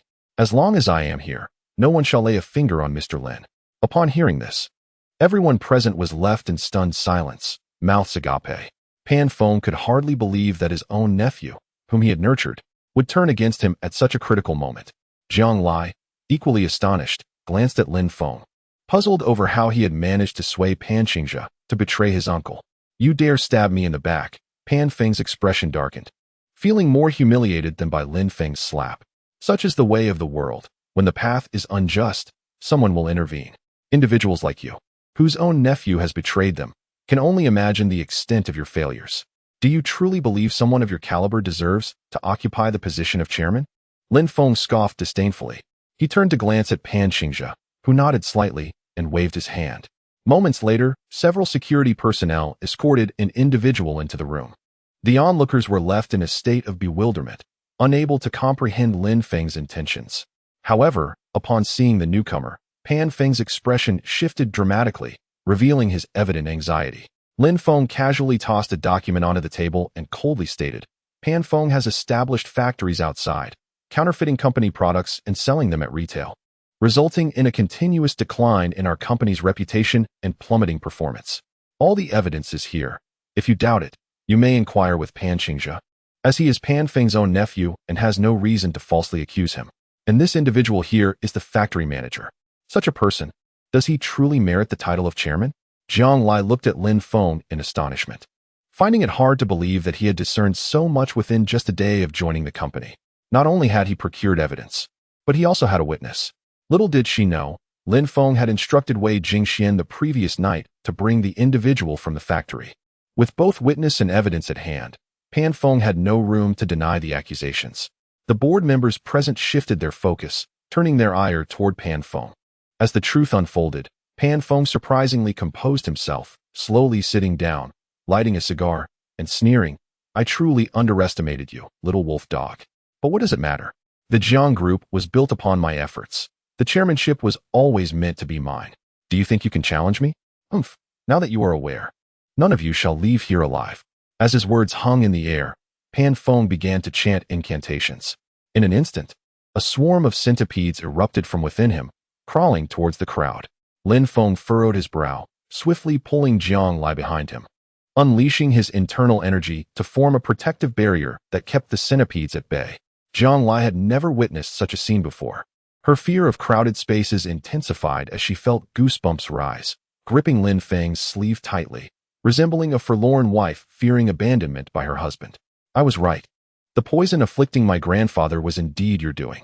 Unfortunately for you, fate has brought you to me," Lin Feng remarked with a slight smile. Suddenly, a gleam of white light emanated from between his brows, dispersing into a multitude of radiant needles. In an instant, all the centipedes perished. Pan Feng's face fell in shock. "You think you can play this game with me? You are far from my equal." Lin Feng grinned, reciting an incantation. Instantly, Pan Feng felt as though his entire body was being tormented by ants, curling up on the ground in agony, wailing in pain. The others stood in horror, utterly oblivious to Lin Feng's actions. Yet the sounds of Pan Feng's suffering sent chills down their spines, their gazes towards Lin Feng filled with trepidation, as if they were beholding a monster. Pan Xingzhe, however, wore a smug grin, secretly thinking that this individual was not merely adept at inflicting pain. Lin Feng himself was taken aback by the effectiveness of his technique. His master, a Taoist, had imparted some teachings during his apprenticeship and in moments of idleness.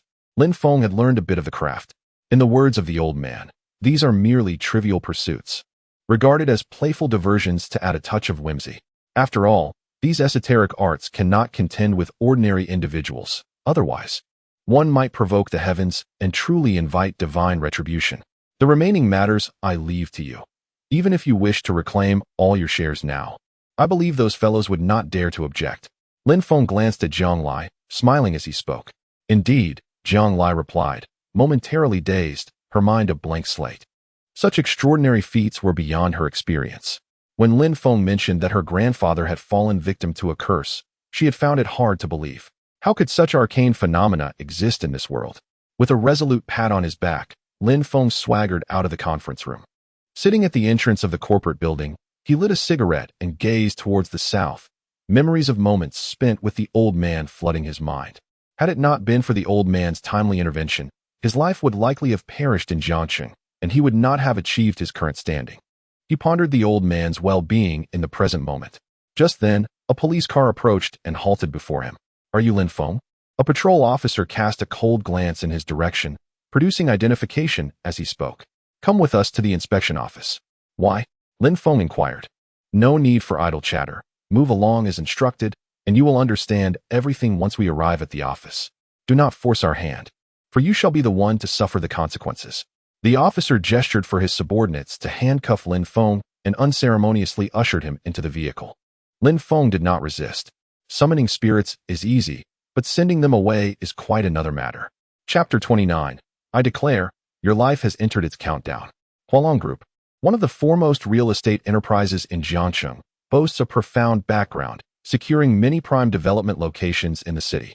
They often do nothing yet reap substantial profits. Taking a deep breath, Jiang Lai strode inside, aware that Lin Feng's detainment by the inspection office was likely linked to the events of the previous night. To untie the knot, one must first tie it. The only way to secure Lin Feng's release was to solicit Hualong Group's intervention. In the president's office, Xiang Baohua's eyes gleamed upon seeing Jiang Lai, subtly revealing a hint of lasciviousness. The most beautiful woman in Jiangqing indeed lived up to her reputation. Moreover, since her marriage, Jiang Lai seemed to exude even more femininity. Xiang Baohua quickly rose to greet her, smiling as he said, "What brings the illustrious Jiang beauty to our humble abode? Hualong Group is truly honored by your presence. Please, take a seat." Jiang Lai maintained a cold demeanor, clearly unaccustomed to Xiang Baohua's enthusiasm. Mr. Xiang, I shall be direct. Could I trouble you to speak with the inspection office and arrange for Lin Feng's release? If last night's incident caused any losses to Hualong Group, I will compensate in full. Xiang Baohua appeared momentarily taken aback, his expression one of confusion. Lin Feng, the inspection office? Miss Jiang, your words are somewhat perplexing. I fail to grasp the situation. Isn't the renovation plan for the old district on Wanling Street spearheaded by Hualong Group? Last night, your personnel responsible for the demolition had a conflict with my husband, Lin Feng, which escalated into a physical altercation. The inspection bureau has taken my husband away, and I would like to trouble you, Mr. Xiang, to speak with them and secure his release. I am willing to cover the medical expenses for those injured, as well as compensate for the losses incurred from a day's work stoppage. Let us resolve this matter amicably. If it escalates further, it would be detrimental to all parties involved. What do you think, Mr. Xiang? Zhang Lai observed the unabashed expression on Xiang Baohua's face and slightly furrowed her brows. Miss Jiang, your words are noteworthy. Please wait a moment while I ascertain the situation before we proceed. With that, Xiang Baohua left the office, spoke to his assistant to grasp the details of the incident, and returned, his smile replaced by a serious demeanor. Miss Jiang, I have come to understand the situation, and it appears rather challenging. The demolition project was outsourced, and last night, the demolition team approached him to sign a contract, only to be met with violence, resulting in injuries to dozens. The matter has already reached the inspection bureau, and even if I wish to assist, I may find myself powerless. Zhang Lai let out a cold laugh, fully aware that Xiang Baohua was deliberately speaking to her in bureaucratic terms. Surely, if you, Mr. Xiang, were to speak to those involved in the demolition, they would heed your words. Moreover, who in Jiang City is unaware of your strong connections? If you so desire, it could be resolved with but a word from you. I am prepared to bear the compensation for the injured. I kindly ask that you convey this to them and have them sign a letter of understanding. I trust the inspection bureau would not pursue the matter further. Well, that is not entirely unfeasible. Since you have put it forth so candidly, it would indeed be remiss of me not to extend my assistance. However, this matter is not without its complications. How about this? I have long admired you, Miss Jiang. Would you join me for dinner this evening? And then we may discuss this further? Xiang Baohua lit a cigarette, adopting an air of superiority. Zhang Lai was not oblivious to the implications behind Xiang Baohua's words. Coldly, she replied, if Mr. Xiang is willing to assist, I, Zhang Lai, will remember your kindness. However, if you harbor other intentions, I must regretfully inform you that I am not the person you presume me to be. Is that so? What if I insist? Xiang Baohua sneered, reaching out to touch Zhang Lai's face. Such a beautiful woman like you, wasted on a man like him. Why not be with me? Am I not more formidable than a mere ride-hailing driver? In response, Zhang Lai stood and delivered a sharp slap across Xiang Baohua's face, her anger palpable. Remove your filthy hands. I am not one to be easily intimidated. Should you choose to escalate this matter, we shall both perish together. You are fully aware of the illicit methods employed during the demolition in the old city. If I were to expose this, you would not fare well either. Xiang Baohua's brow furrowed, a flicker of cold malice flashing in his eyes. He retaliated with a slap that echoed through the room, then seized her hair, forcefully slamming her head onto the desk. Are you threatening me? Very well. If it's a game you wish to play, I shall oblige. I want you to witness your husband languish in prison. In due time, you will come to me, begging on your knees for mercy. Zhang Lai wiped the blood from her forehead and scoffed, turning to leave. She regretted her impulsive decision to storm off the previous night, had she reasoned with him. Perhaps this calamity could have been averted. She was unaware of the contact details for the northern border war god, Xinghua. Otherwise, enlisting his aid would surely relieve Lin Feng from the predicament with the inspection bureau. After some contemplation, her only recourse was to seek the Yu family. Their profound connections and formidable background might offer a solution. In the interrogation room of the inspection bureau, Lin Feng lounged with his legs crossed, a cigarette dangling from his lips, exuding a carefree demeanor. The head of the inspection team, Sun Dong, entered with a furrowed brow, abruptly snatching the cigarette from Lin Feng's mouth and delivering a swift kick, his voice cold and commanding. Do you think this is a joke? This is the inspection bureau. You'd best confess, or you'll face even graver consequences. Lin Feng smiled nonchalantly, glancing at the bold characters emblazoned on the wall. Confess for leniency, resist for severity. He replied, I'll grant you an opportunity, If you apologize now, I might overlook that kick.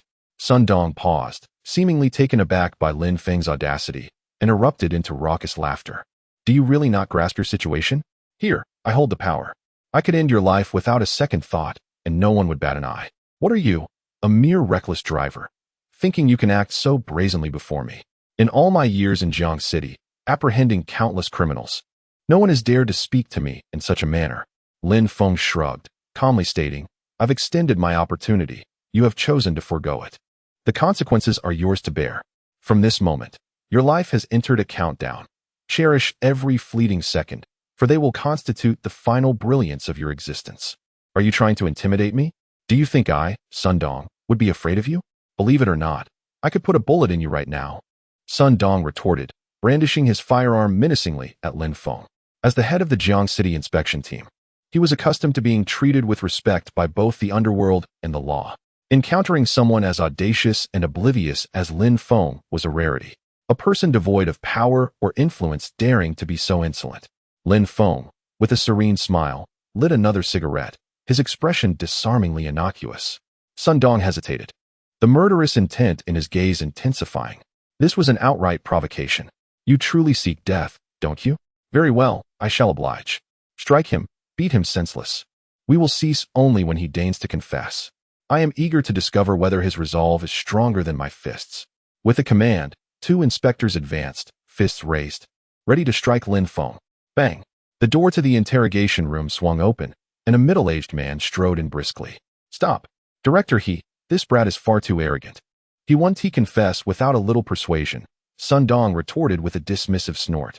Rest assured, give me 5 minutes, and I guarantee he'll comply. Yan glanced at Lin Feng, beads of sweat cascading down his forehead, his eyes filled with trepidation.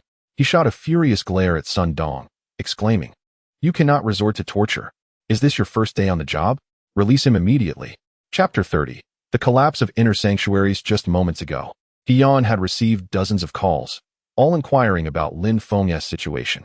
First, the formidable warrior of northern Xinjiang, Xinghua, openly declared that if Lin Feng lost even a single hair, he would lead a team to raise his inspection department in Jiang City to the ground.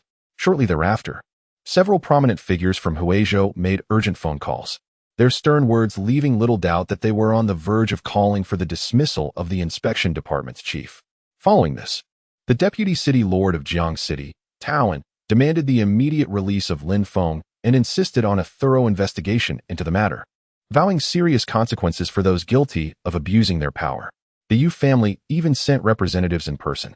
This barrage of phone calls made Yan acutely aware of the gravity of the situation, causing him to break into a cold sweat. Upon ending a call, he rushed over, praying fervently that nothing untoward had occurred. Fortunately, he arrived in time. Had Lin Feng sustained even the slightest injury, he feared for both his position and possibly his life. Sun Dong was momentarily taken aback and leaned closer to Yan, whispering, Director He, this is the intention of young Master Diao. It serves as a warning to those obstructing the demolition. Upon hearing this, Yan felt overwhelmed, knowing he could not afford to offend either side. Director He, should I call Deputy City Lord Tao again? Or is it necessary to receive direct orders from the province to release him? Yu Yingjie remarked with a furrowed brow, his tone icy. Sun Dong shot him a glance and retorted coldly, Does young Master Yu intend to meddle in our inspection department's affairs? Apologies, but we are merely executing orders. Those who hinder the demolition and inflict severe injury on others must be dealt with according to protocol.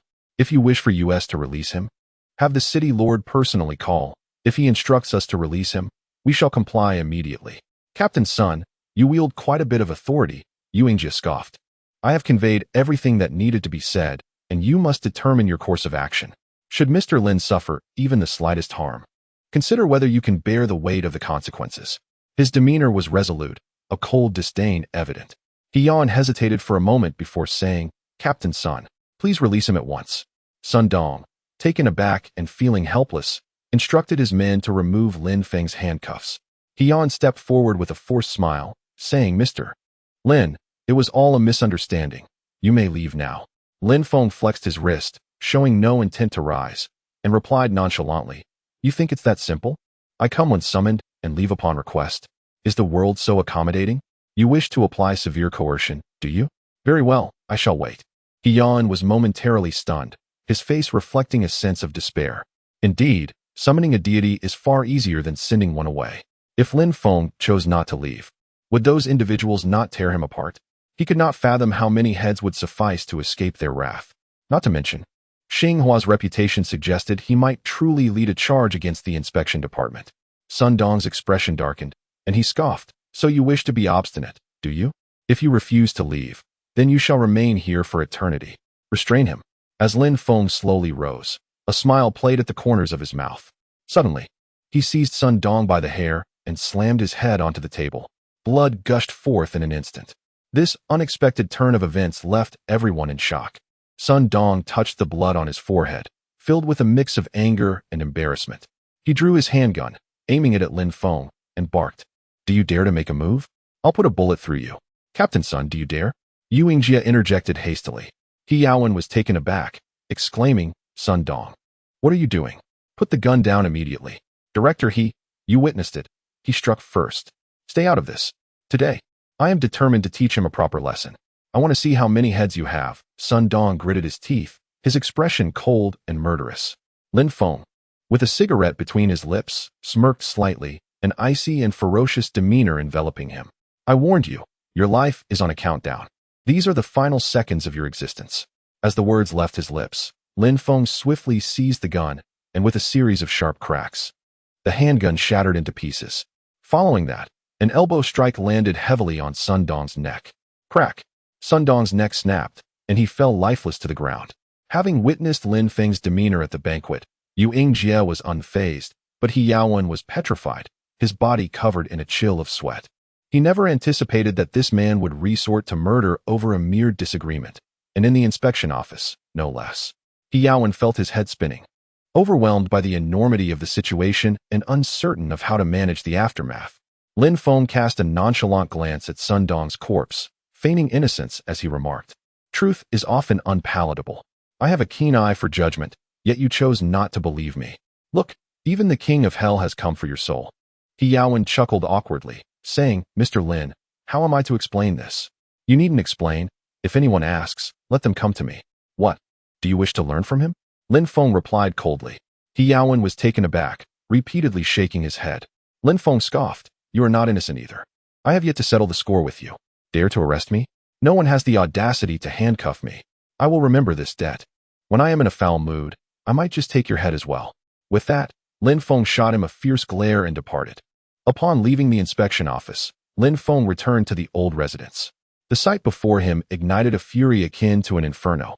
The small house had been razed, leaving only a scattered mess of broken bricks and tiles, along with his cherished memories and hopes. He clung to this dilapidated structure not for its monetary value, but for the profound significance it held for him. Clenching his fists tightly, a palpable aura of menace radiated from him. You truly seek death. Zhang Lai received Yu Yingjie's call, knowing Lin Feng had left the inspection office, and rushed over. Upon witnessing the scene, she was momentarily stunned and quickly approached Lin Feng, urging, Enough, the house has already been demolished. I will negotiate compensation with them. Do not escalate this matter further. Compensation? Do you think everything in this world can be resolved with money?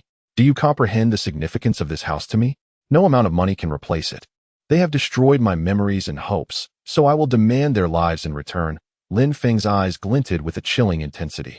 Zhang Lai was momentarily taken aback. At that moment, Lin Feng resembled the very embodiment of the man from the banquet, a frigid aura surrounding him that could be felt even from close proximity. What happened to your face? Lin Feng turned his head and noticed the injury on her forehead, momentarily taken aback as he inquired, Are you all right? It's nothing. I accidentally bumped into something, Zhang Lai replied, not wishing to reveal that she had been struck by someone. Otherwise, with Lin Feng's temperament, he might very well seek vengeance against Xiang Baohua. Having only recently been rescued from the inspection bureau thanks to the Yu family, she feared that if matters escalated further, the Yu family might not be able to protect him again. How could I not discern whether it was a mere bump or an assault? Tell me who did this. I shall deal with that scoundrel. Lin Feng's aura grew more menacing, his crimson eyes resembling those of a predatory demon. Zhang Lai grasped his arm tightly and implored, I truly just bumped into something. Can you heed my words? Let it go, and do not escalate this any further. The house has already collapsed. Even if you were to kill them, What would it change? My heart feels as if my own house has crumbled, and they must pay for their blood debts. Lin Feng declared resolutely. Jiang Lai was momentarily taken aback, rendered speechless. The metaphor of her heart's house crumbling struck her like a dagger to the chest. She had not anticipated the profound significance that this house held for Lin Feng. Chapter 31. The Yu family's young lady at the Tianhui Club. Director Nian Nanjiang reclined on the sofa, holding a glass of wine with an air of smug satisfaction. Dealing with a mere ride-hailing driver was hardly a challenge. How could he possibly swallow the grievance of his capable assistant, Xiao Wu, being killed? If the methods on the streets had proven ineffective, then it was time to enlist the help of the Inspection Bureau. Director Nya, will there be any complications? A bald man nearby toyed with a string of prayer beads, his face marked with scars. Rest assured, General Qi, everything is arranged. You will simply head to the room shortly. It's just a little girl. I doubt she can cause any trouble. You can trust me, Nian Nanjiang, he replied with a carefree laugh. Indeed, everyone knows your esteemed name, Director Nya. I look forward to your continued assistance. Qi Guangming responded with a lewd grin. The two exchanged flattery when suddenly, with a loud bang, the door to the private room swung open. Nian Nanjiang, where is Yiqi? Where is Wang Yiqi? The girl entered with a cold demeanor, seething with anger. Nian Nanjiang was momentarily stunned, seemingly taken aback that someone would dare speak to him in such a manner, and he struggled to regain his composure. Wang Yiqi? Which Wang Yiqi? And who might you be? Do not play the fool. Yiqi just called me, saying you have her locked in here. Where is she? I warn you, if anything happens to Yiqi, I will not let you off easily, the girl asserted, her tone firm and unyielding, displaying the audacity of youth. Nian Nanjiang burst into raucous laughter, remarking, little girl, no one has ever dared to speak to me like that. You are the first. General Qi, I find this girl quite appealing. How about we have a double date tonight? Sure, Qi Guangming chuckled. Director, I shall not be polite then. Nian Nanjiang glanced at the girl and said, little one, did you hear that? General Qi has taken quite a liking to you. What do you say? Name your price. With such beauty and figure, it would be a shame not to take full advantage of the stunning looks bestowed upon you by heaven. As long as we serve our esteemed Chief Qi well, we shall relish a life of luxury and abundance. Just contemplate the length of time you would require to earn enough for a car and a home if you were to seek employment. Why not allow your mother to accompany him? I advise you to release Yaki promptly, otherwise, I shall bring ruin upon this wretched establishment. The girl seethed with fury, her gaze brimming with disdain. Nian Nanjing furrowed his brow slightly, a glimmer of coldness flashing in his eyes as he coldly declared, you will comply, whether you wish to or not. Do you think this is your school library? Since you are here, departing will not be so simple.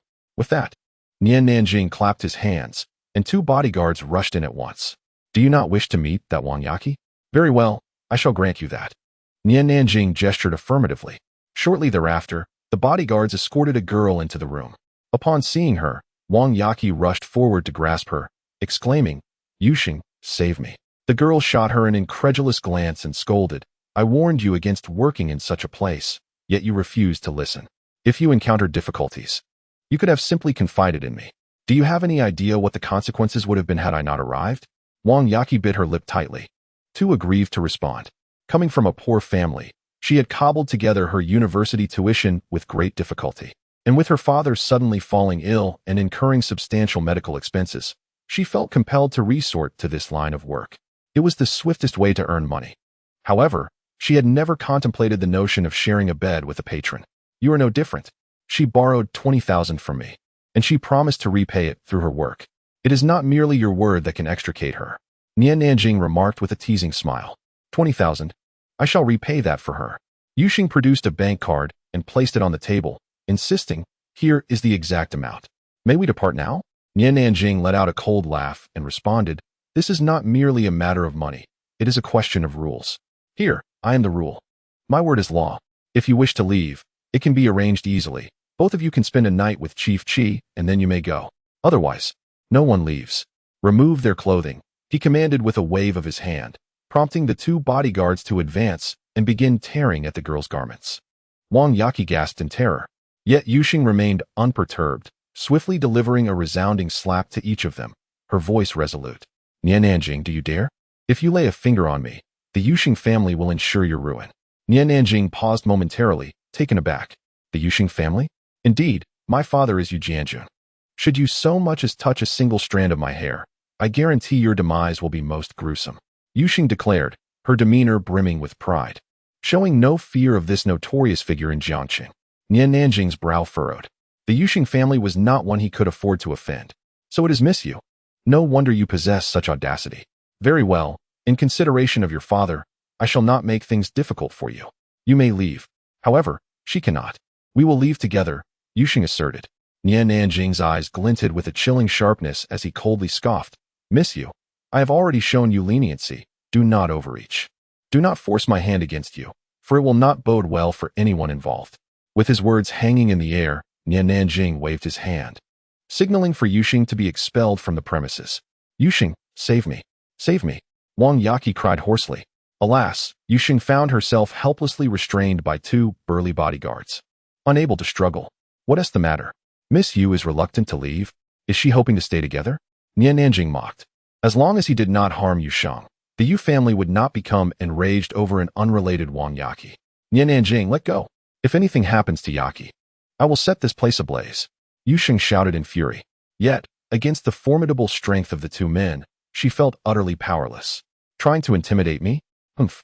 I shall strip him bare right now, and let us see how you react, Nian Nanjing retorted, rising to seize Wang Yaqi and tugging forcefully. With a ripping sound, Yaqi's clothing was torn, exposing her. Nian Nanjing, stop. If you lay a finger on Yaqi again, I will ruin your filthy existence. Yuxing screamed, astonished by Nian Nanjing's audacity even after leaving the Yu family. His eyes flickered with a chilling glint as he grasped her throat, commanding harshly. You refuse to leave when I tell you to, then you shall remain. What are the Yu family? No one will ever know what transpires here tonight. With that, he struck her several times across the face, then pushed her down onto the sofa, reaching for her clothing. Hold her down.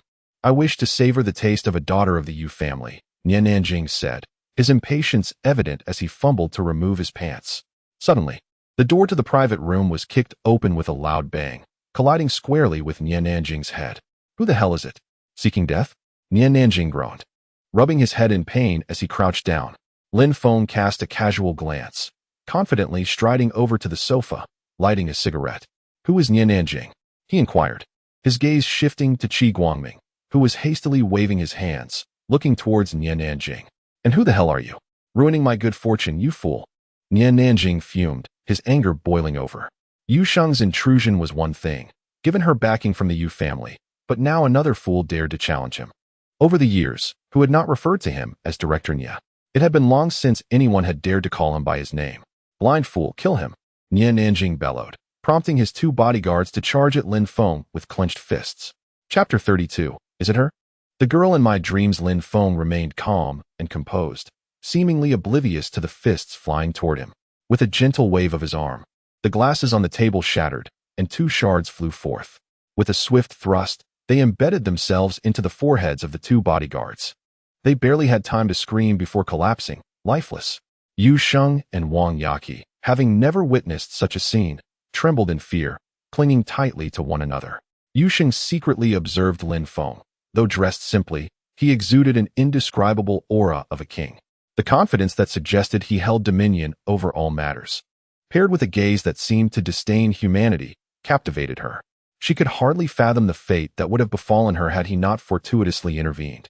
Nian Nanjing was momentarily taken aback, a glimmer of cold light flashing in his eyes as he coldly remarked, "So it is a revered bodhisattva. I had assumed you were merely a wraith.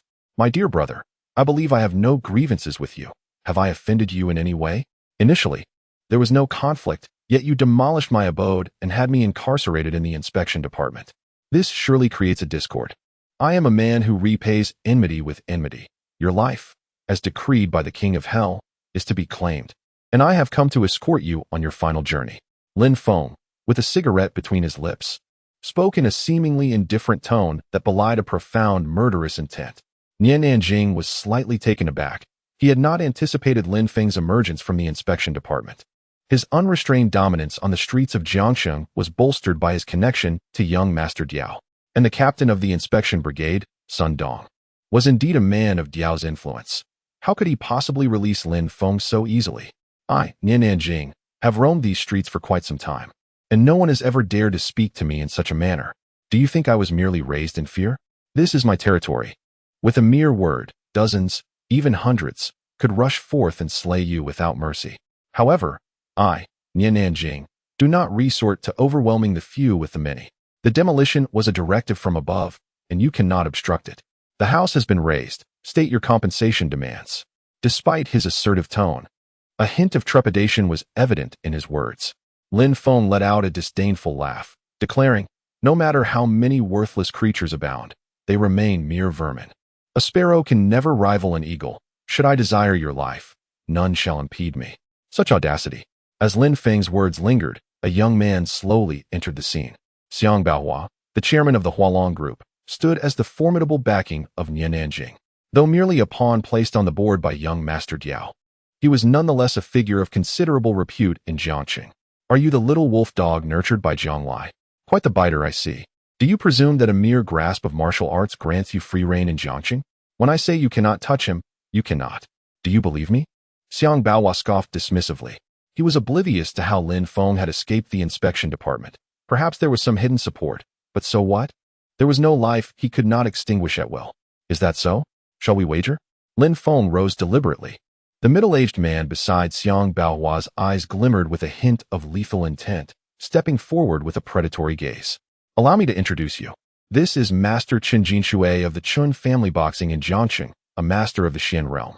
Even our revered Ho Dong from Huizhou holds him in considerable esteem. With him present, do you truly believe you stand a chance? Beyond the heavens, there are more heavens. Beyond man, there are more men. In this world, one must rely on wealth and power. I could easily procure 100 million, and countless individuals would eagerly seek your demise, ensuring you never know a moment's peace. Of course, should I desire your death, a mere 1 coin would suffice. Xiang Baohua chuckled derisively, exuding an air of confidence as if Lin Feng were already in his grasp. Once I secure you, who could possibly defy Jianglai? I could even command her to kneel and play the flute for me. Xiang Baohua, do you dare? Do you think you can wield absolute authority in Jiangqing? Yuxing stepped forth urgently. Lin Feng had saved her earlier. She could not stand idly by. Lin Feng turned to look, his expression momentarily stunned. Is it her? Could it truly be her? The tiny red mole nestled within her eyebrows resembled that of the little girl from years past. Although 8 years had elapsed, her appearance had undergone significant transformation, yet the faint shadow of the girl still lingered between her brows. In an instant, memories of yesteryears flashed through her mind like a series of vivid slides. Yuxing noticed Lin Feng's unwavering gaze, and a blush involuntarily crept onto her cheeks. While his stare was somewhat unabashed, it bore no trace of lewdness. Miss you? Xiang Baohua was momentarily taken aback. Niananjing is your associate?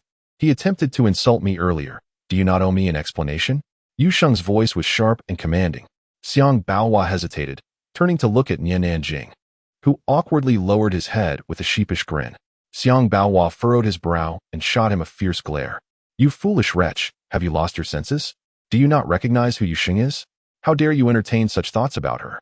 Everyone knows the Yu family's esteemed status in Jiangqing. Even a scion like Diao would treat a member of the Yu family with utmost respect.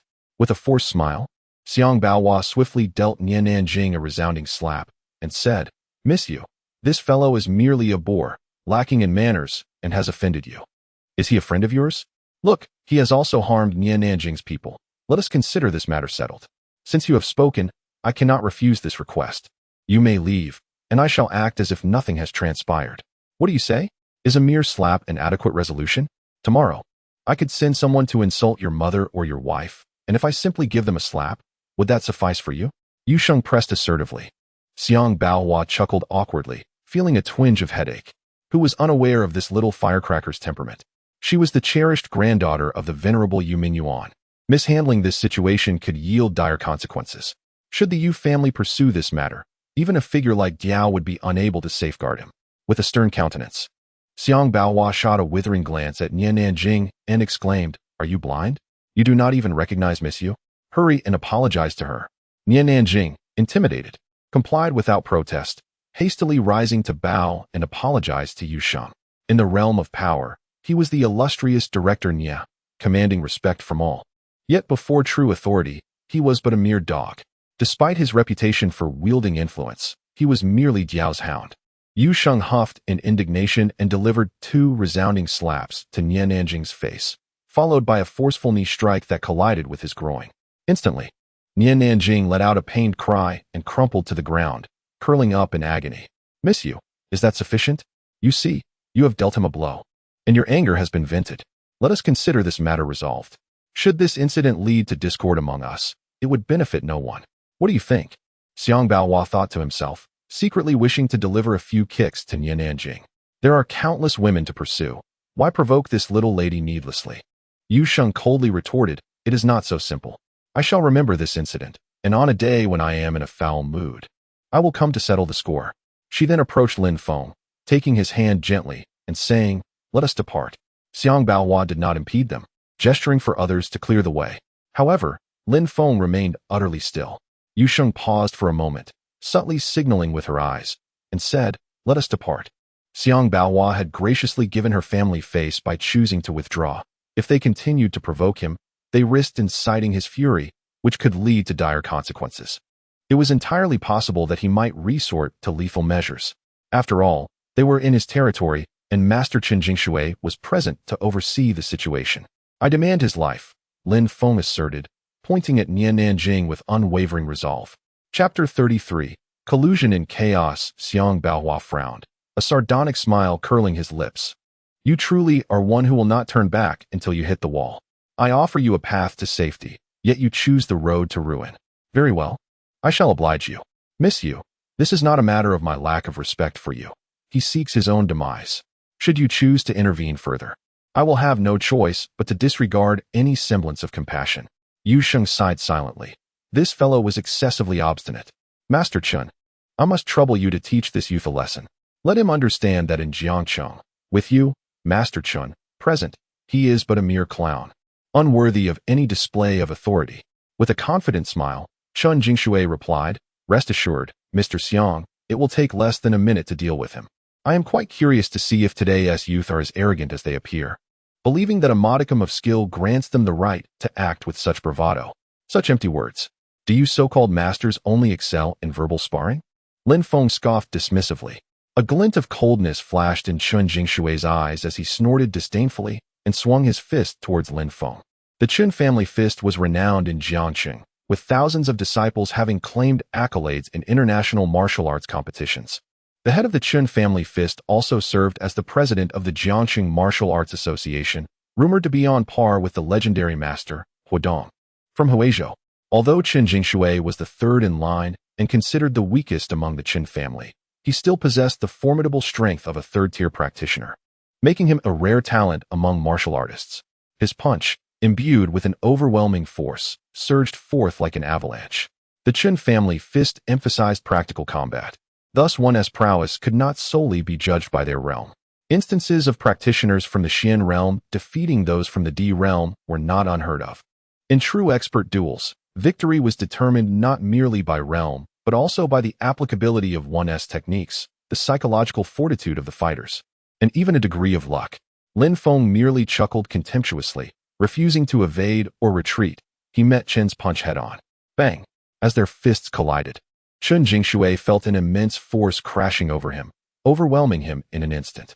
His arm lost all sensation, and the bones within shattered like glass. In a mere exchange, Chen Jingshui was bested. Lin Feng delivered a swift slap, sending him sprawling to the ground, unconscious, and scoffed. Is this the esteemed Master Chen you speak of? Hardly impressive. Xiang Baohua was taken aback, his facial muscles twitching in anger. He had not anticipated that Chen Jingshui would be so easily defeated. Even if he summoned all of his ineffectual bodyguards, they would likely not match Lin Feng's prowess. Now, I believe it is time to claim his life. Lin Feng taunted with a smile, lifting his foot towards Nian Nanjing. Wait, Yu Sheng quickly intervened. Lin Feng paused, turning to look at her in surprise. The man had just assaulted me, and I was still simmering with rage. Allow me to vent my frustrations first. Then, you may take his life at your leisure. Yu Sheng was undoubtedly inclined to strike down a drowning dog. Earlier, she had refrained from being overly harsh due to Xiang Baohua and her desire to protect Lin Feng.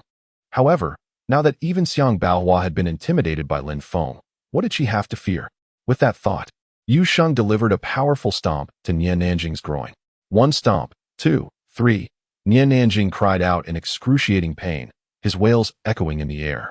Onlookers gasped in shock. This girl was ruthless. Even if Nian Nanjing survived, after these kicks, he would likely never be able to call himself a man again. Having vented her anger, Yu Sheng waved her hand, feeling a sense of relief wash over her. She had not anticipated that the thrill of vengeance would be so gratifying. Lin Feng chuckled softly before suddenly delivering a kick to Nian Nanjing's chest. The sound of cracking ribs filled the air. Nian Nanjing's chest caved in entirely, and he perished on the spot. How ruthless, Yu Sheng remarked, sidling up to Lin Feng with a smile. Likewise, Lin Feng mused, considering her earlier kicks that had been more merciless than killing Nian Nanjing outright. They exchanged a knowing smile, sharing a bond that felt delightfully conspiratorial. Xiang Baohua clenched his teeth, too terrified to utter a sound, fearing that if Lin Feng continued his rampage, he might also meet a grim fate. He was fortunate. Had Lin Feng known that the injury to Zhang Lai's head was his doing, he would now be a lifeless body. Lin Feng cast a cold glance at him and said, I do not oppose the renovation of the old town, but the compensation must meet standards. Restore my house to its former state. I will give you 3 days. If it remains unchanged after that, I will take your life. With that, Lin Feng waved his hand and departed. At the entrance, Yu Sheng hurried after him. Thank you for saving us, she said. You are the esteemed daughter of the Yu family. Even without me, you would be fine. Lin Feng felt a twinge of disappointment.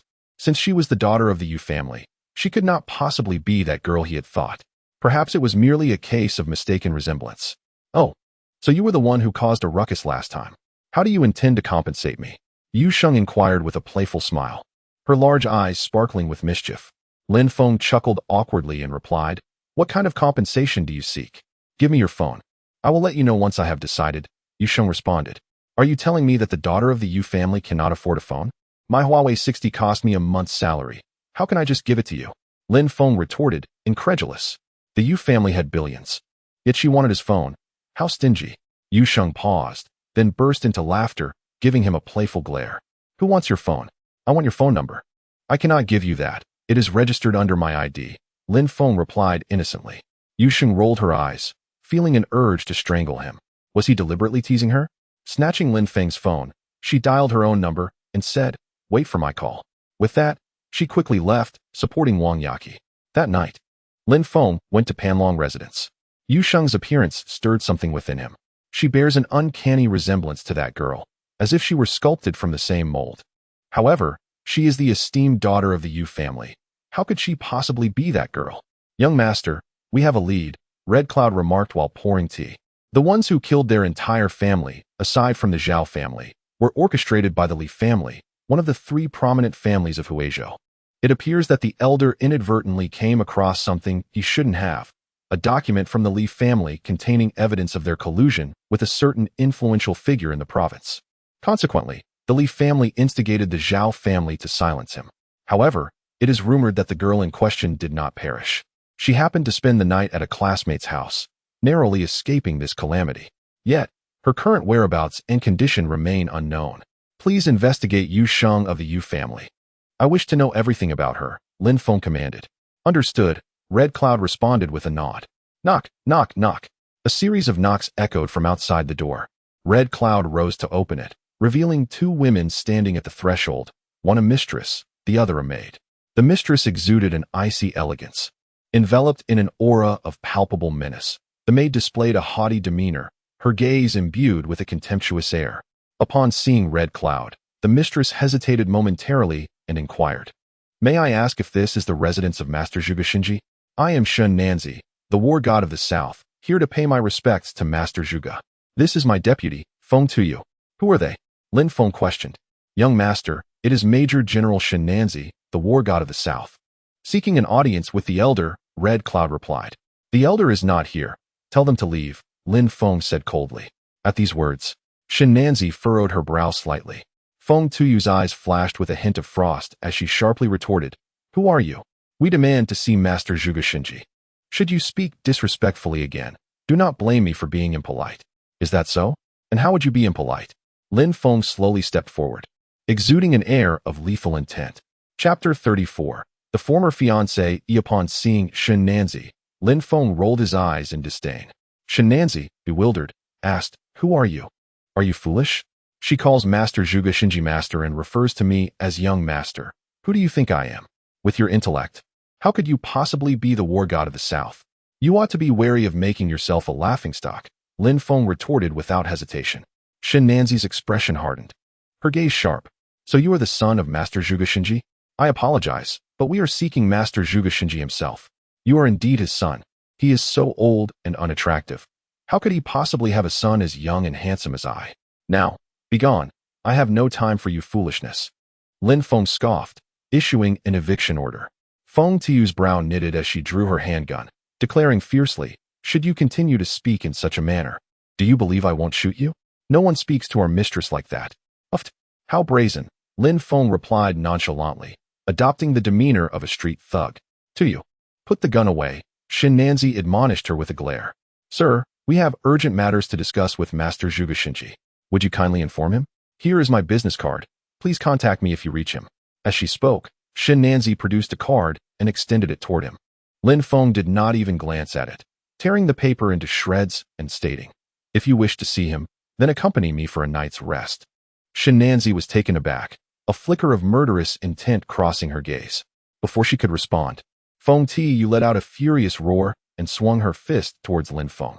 I see you are courting death. Without hesitation, Hong Yan stepped in front of Lin Feng, meeting the blow with her own fist. With a resounding thud, Feng Tiu felt a tremendous force surge towards her, causing her to stagger back 2 steps. Just as she intended to retaliate, she was stopped by Shen Nanzi's hand. Sir, out of respect for the venerable Zhuge Shinji, I shall not hold this against you. However, I do hope you choose your words more wisely in the future, Shen Nanzi remarked coldly. Such a temper, are we? You are, after all, my fiancée. What? Am I not allowed to sleep with you? Lin Feng replied with a teasing smile, lighting a cigarette. Shen Nanzi was momentarily stunned, looking at him incredulously. Who are you? Do you have many husbands? You don't even remember me. Lin Feng chuckled, embodying the persona of a debauched young master, as if he were about to reach out and caress her cheek. Shen Nanzi furrowed her brow and replied icily. You are Lin Feng. As expected, you remain as insufferable as ever. I have already called off the engagement. Our betrothal has long been annulled. Do not speak recklessly in the future. Otherwise, even if you are the son of the North Guardian King, I will not show you any mercy.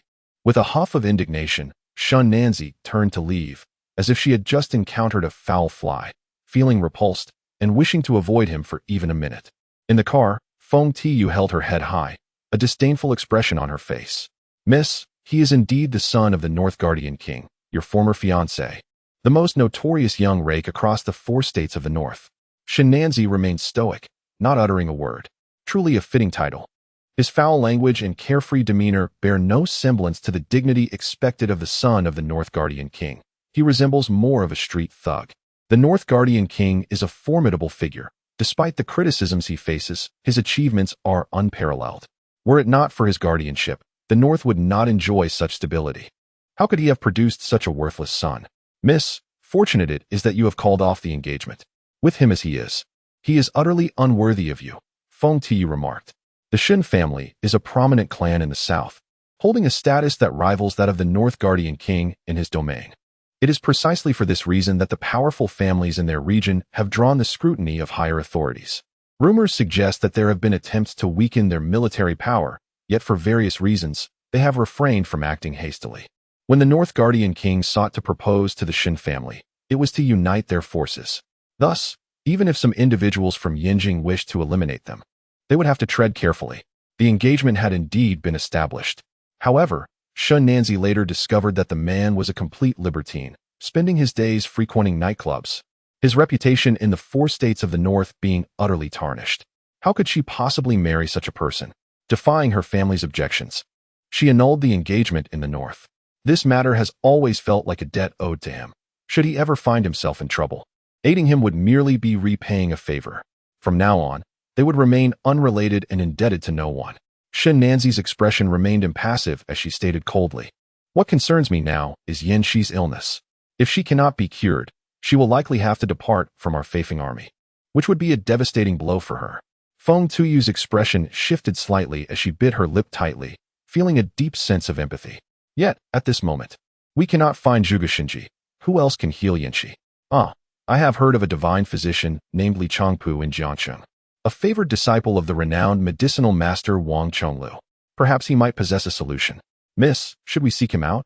It would surely be more prudent than waiting idly. It seems we have no other choice. Shenanzi inhaled deeply. Feng Tuyu and Yinshi had been her trusted allies, accompanying her through countless battles to stabilize the southern territories. Who would have imagined that Yinshi would suddenly fall ill with such a strange ailment? After consulting numerous doctors, all of whom were at a loss, it was clear that not only was her ability to continue fighting in jeopardy, but even the prospect of standing seemed bleak. Thus, upon learning of Zhuge Xinji's whereabouts in Jiangqing, she hastened there without delay. Little did she anticipate encountering Lin Feng. What an unfortunate coincidence. Upon returning to the villa, Song Shiran languidly curled up on the sofa, indulging in a bag of potato chips. Upon seeing Shenanzi, she paused and inquired, "Why the long face? Is Zhuge Xinji unwilling to assist?" "Enough, it's just bad luck," Feng Tuyo huffed indignantly. Song Shiran blinked in curiosity, pressing, "Come on, tell me what is going on." The look in Nanzi's eyes is as if she could devour someone whole. Who has upset her? Just be quiet. Before Feng Tuyu could respond, Shenanzi shot her a glare, sternly silencing her. She had no desire for anyone to know that she had once been Lin Feng's fiancée. Such information would only bring embarrassment. Few were aware of this matter to begin with, and since the engagement had been broken, there was no need to broadcast it further. "How are your affairs progressing?" Shenanzi deftly shifted the topic. Song Shiran took a deep breath and replied, "I initially intended to collaborate with the Zhou family, the wealthiest in Jiangqing, but shockingly, they were wiped out just days ago. I have no idea who was behind it. Tomorrow, I plan to meet with the chairman of the Hualong Group to discuss potential cooperation. I've heard that the Jiang Group is currently facing significant financial difficulties. If we can seize this opportunity to acquire it, we could utilize their resources to establish our pharmaceutical business in the south. Your family, the Song family, is engaged in shipping and aviation. What prompts you to venture into pharmaceuticals?" Shenanzi inquired with curiosity. Song Shiran pondered briefly, sighing. "You know my father lacks any real authority in the Song family. Even my uncles bully him. The family business is entirely under the control of my two uncles. So if I wish to secure my position in the Song family, I must rely on my own efforts. Nanzi, you must assist me. I'm not particularly versed in business. But if you need funding, just let me know. I might be able to secure 100 to 200 billion with a word to my family," Shenanzi replied. "That will suffice. I've also reached out to several investors. Gathering 800 billion should not pose a problem," Song Shiran said with a slight smile as she leaned closer to Shenanzi. "Now tell me, what transpired that has you so upset?" "It's nothing. Just a repulsive man," Shenanzi stated coldly. Song Shiran was momentarily taken aback, astonished. What kind of man could provoke such anger in Shenanzi? Chapter 35. The contest of young rascals. The following day at the apothecary of the King of Medicine was bustling with patients, a testament to the remarkable reputation of the illustrious healer, Li Changpu. To alleviate the burden on the clinic, Li had chosen to focus solely on severe cases. Otherwise, the influx of patients and their families would likely overwhelm the facility. Upon hearing Shenanzi's words, Li Changpu furrowed his brow and replied, "Major Shun, with all due respect, ankylosing spondylitis currently has no surgical or medicinal cure. The most optimistic outcome would merely allow her to regain a degree of independence in daily life. However, given the severity of Colonel Yan's condition, it is likely that she will end up confined to a bed. Mr. Li, I have long been aware of your esteemed name. You must possess a solution, do you not? Yinshi cannot lie down.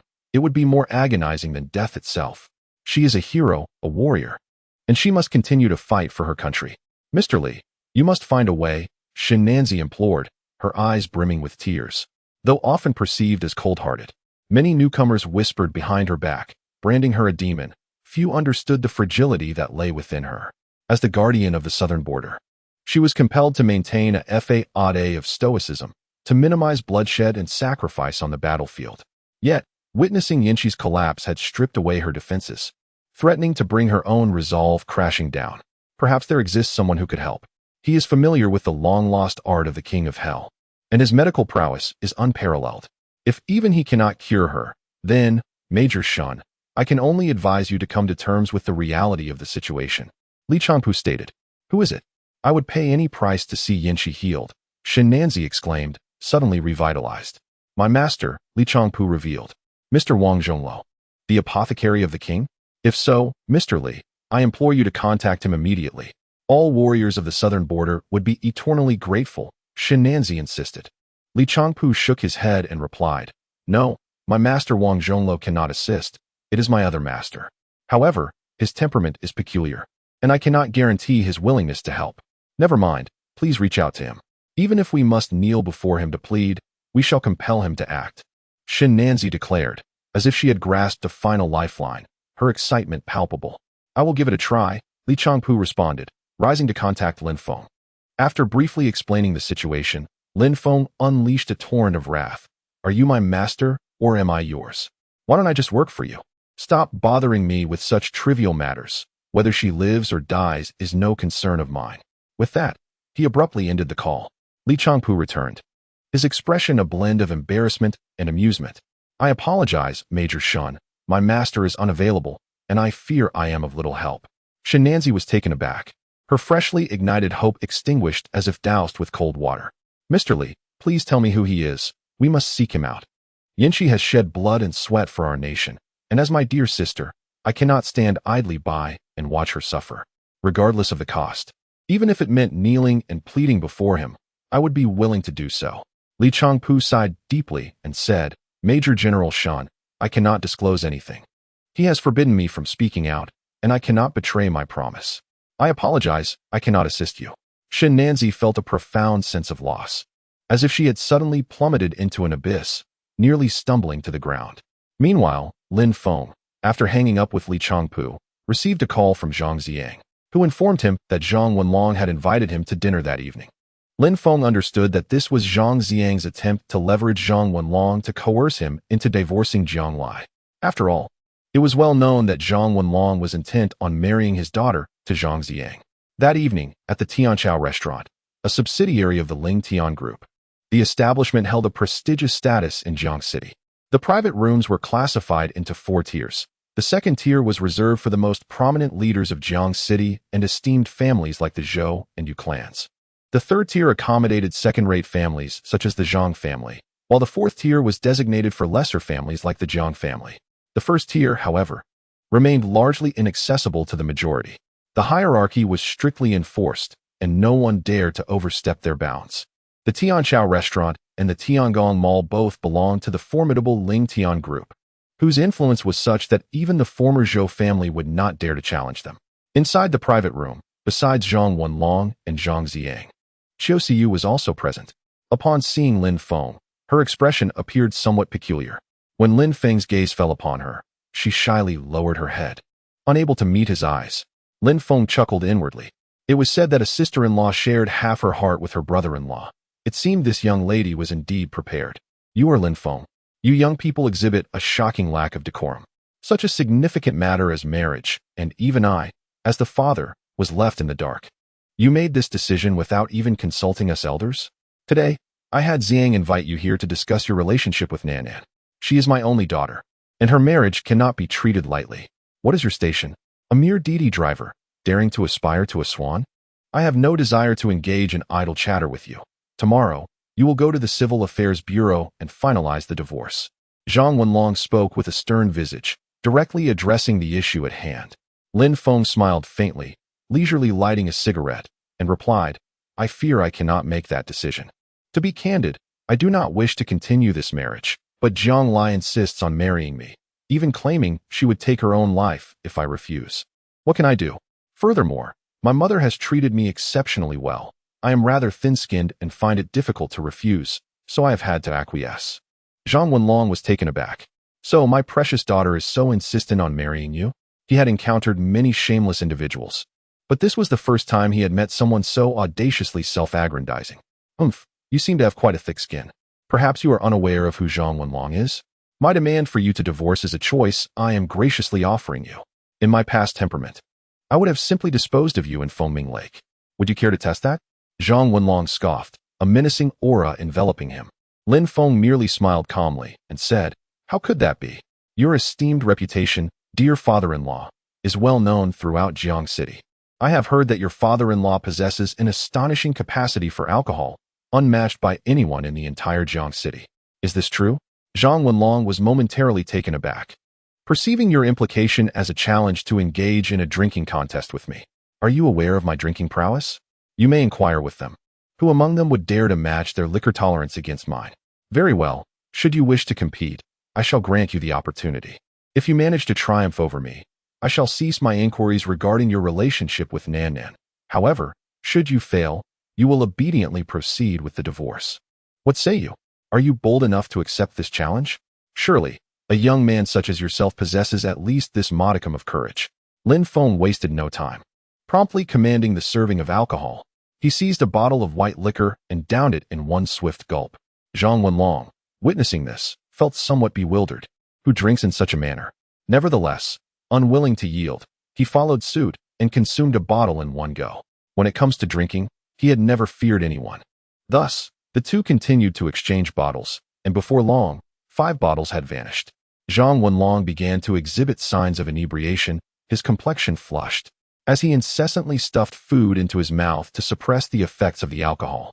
Lin Feng, however, appeared utterly unfazed, calmly smiling as he remarked, "Dear father-in-law, if you cannot handle your drink, perhaps we should call it a day. Should anything untoward happen, I would find it difficult to explain to Zhang Lai. Cannot drink. Who do you take me for?" Zhang Wenlong retorted defiantly. "Come, let us continue." Fueled by the alcohol coursing through him, he was even less inclined to concede defeat, downing yet another bottle. The two, both extravagant in their revelry, refused to relent. Soon, each had consumed a dozen bottles. With bleary eyes and a drunken grin, Zhang Wenlong draped his arm over Lin Feng's shoulder and declared, "My friend, you possess quite the drinking capacity. No one has managed to drink with me for this long. You are the first." "Father? What do you mean by that?" Qiu Siyu exclaimed, blushing furiously. Zhang Ziang wore a pained expression, caught between laughter and despair. Initially, the plan was for Zhang Wenlong to pressure Lin Feng into divorcing Zhang Lai, yet here they were, having forged a brotherly bond over drinks. Lin Feng squinted, producing a cigarette and preparing to light it, only for Zhang Wenlong to snatch the lighter from him. "Brother, allow me to light it for you. Afterward, I will organize our next gathering. A new batch of lovely Japanese girls has recently arrived at the venue, and they are both charming and attentive." Lin Feng casually savored the moment as Zhang Wenlong lit his cigarette, taking a drag and saying, "Brother, what if Zhang Lai finds out? I fear she may become upset." "Upset? Isn't it quite normal for men to indulge in such merriment?" Zhang Wenlong replied. "If she gets angry, let her come to me. I shall introduce you to the world, and it is not her place to interfere. Let me tell you, one must not indulge women. The more you do, the more they will become insufferable. You two are not to speak out of turn, or you shall witness how I deal with you." Zhang Wenlong shot a glare at Zhang Ziang and Qiu Siyu. The two exchanged exasperated glances, feeling an overwhelming urge to bang their heads against the wall. Ignoring Lin Feng's protests, Zhang Wenlong seized him and proceeded to drag him along. The demeanor suggested that he would not relent until Lin Feng had formally pledged brotherhood. Addressing him affectionately as brother, an expression laden with sincerity and camaraderie, two young rascals, in their reckless banter about women, displayed no semblance of a father-in-law and son-in-law. Fortunately, as they exited the restaurant, Zhang Wenlong succumbed to the effects of alcohol and collapsed onto the ground. Otherwise, Lin Feng might have found it difficult to dissuade him from continuing their revelry and engaging in a contest of marksmanship. Zhang Ziang hastily dragged him into the car, departing with great speed. If their conversation had persisted, Zhang Ziang feared that his godfather might even offer him up to Lin Feng as a son. Lin Feng, with a cigarette in his mouth, squinted at Qiu Siyu, giving her a gentle pat on the rear and chuckling as he said, "Our father has declared that he intends to marry you to me. What do you say? Care to join me in finding a place to rest?" Qiu Siyu's cheeks flushed crimson as she timidly replied, "Aren't you afraid of Zhang Lai getting upset?" Lin Feng was momentarily taken aback. The girl's first reaction was not one of rejection or reprimand, but rather a question of his fear of Zhang Lai's anger. What did that imply? Was she tacitly agreeing? Did he fear her? If she continued her incessant prattle, he would simply kick her aside. However, he decided to let it go for the night, having consumed too much alcohol, which might impair his prowess and bring him shame. Next time, he would ensure she fully comprehended what it meant to experience a man's vigor. Reluctantly, Lin Feng acquiesced, fearing Qiu Siyu might actually cling to him. "Well, take your time and make sure to rest early," he said. Qiu Siyu nodded, her face still flushed. Lin Feng laughed heartily, giving her another playful pat on the rear, appreciating the delightful sensation. As he waved goodbye, he strode away. Xiao Xiu stood frozen in place, watching his retreating figure, her heart soaring along with him. Finding a spot by the roadside, Lin Feng settled down to catch the breeze and sober up. He recalled Zhang Lai's earlier descriptions of her father, Zhang Wenlong, which were laced with a mix of frustration and affection. There was both resentment and love. In his prime, Zhang Wenlong had been quite renowned, his name echoing throughout Jiang City. Yet, a disastrous marriage had led him to completely abandon himself. "Where are you? I've had too much to drink. Come pick me up." Yu Sheng's call broke through his reverie, providing her location. Lin Feng paused, extinguished his cigarette, and made his way directly to the Fabi bar. "You've arrived?" Yu Sheng appeared noticeably inebriated. "Let's go." Lin Feng chided her with a glance, steadying her as they prepared to leave. Suddenly, a man rose, obstructing their path with a harsh tone. "Who do you think you are? Our drinking with Yu Sheng is none of your business, so scram." Lin Feng turned to glance at Yu Sheng, his brow furrowing slightly. "They are my classmates," Yu Sheng clarified. "She has drunk too much. I'm here to take her home. You all continue." Lin Feng spoke with a detached calmness. "You think just because she's drunk, you can come here? Who do you think you are? Get lost, or I'll make you regret it." The man's expression darkened as he scrutinized Lin Feng with disdain. "How about you drink?" Lin Feng slid the drink in front of Yu Sheng toward the man. He had seen such petty tricks before. Lacing drinks was a cowardly tactic. "Didn't you hear? I said get lost." Another man brandished a bottle, glaring menacingly at Lin Feng, as if poised to strike at any moment. Lin Feng smiled with amusement, supporting Yu Sheng as they sat down. "You want to fight? Go ahead, smash that bottle over my head. Do you dare? Coward. Who are you trying to intimidate with a bottle?" A group of naive youngsters, unaware of the consequences they faced. The man was evidently intimidated by Lin Feng's imposing presence. Hesitating to take action. "Let's do this. I will count to 3, and then we strike." "Whoever is too cowardly is nothing but a fool," Lin Feng declared, casually picking up a bottle of wine. 1, 2, 3. As the last word escaped his lips, he smashed the bottle violently against the man's head, splitting it open. The jagged edge of the shattered bottle was pressed against the throat of the man who had spoken earlier, as Lin Feng coldly warned, "If I count to 3 again, you will drink from it, or I will create a hole in your neck." "Do you believe me?" The group of students, having never witnessed such a scene, were utterly petrified. The thought of waiting for him to count to 3? This man was utterly untrustworthy. Who knew if he would actually stop at 3? Without a moment's hesitation, the man raised the glass and downed its contents in one go, fearing that any delay would result in a new wound on his neck. Lin Feng tossed the bottle aside with a disdainful laugh and helped Yu Sheng out of the establishment. "What business does a young lady have drinking with a bunch of men?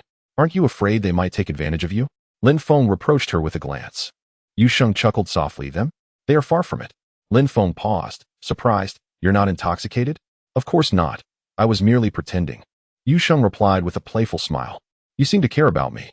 Do you have a girlfriend? If not, may I be your girlfriend?" Lin Feng was momentarily taken aback, rolling his eyes at her. "Do you truly think someone as exceptional as I am would be single? I already have children. You should abandon such thoughts." He added, "I'll escort you home, and please refrain from drinking recklessly in the future. Wandering alone at night may lead to encounters with spirits." Despite his words, Lin Feng couldn't shake the feeling that she resembled someone from his past.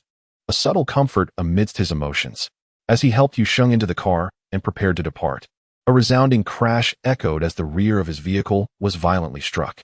Stepping out, Lin Feng found a luxurious car tightly pressed against his, the bumper utterly destroyed. A man emerged from the other vehicle, glaring at Lin Feng with fury. "How do you drive? Are you blind? Speak up. How do you intend to compensate for this?"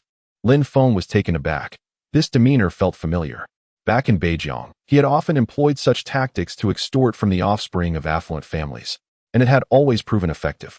To think he would encounter someone so unreasonable before him. "Xiao Yunqi, don't stir up trouble. You clearly crashed into my car.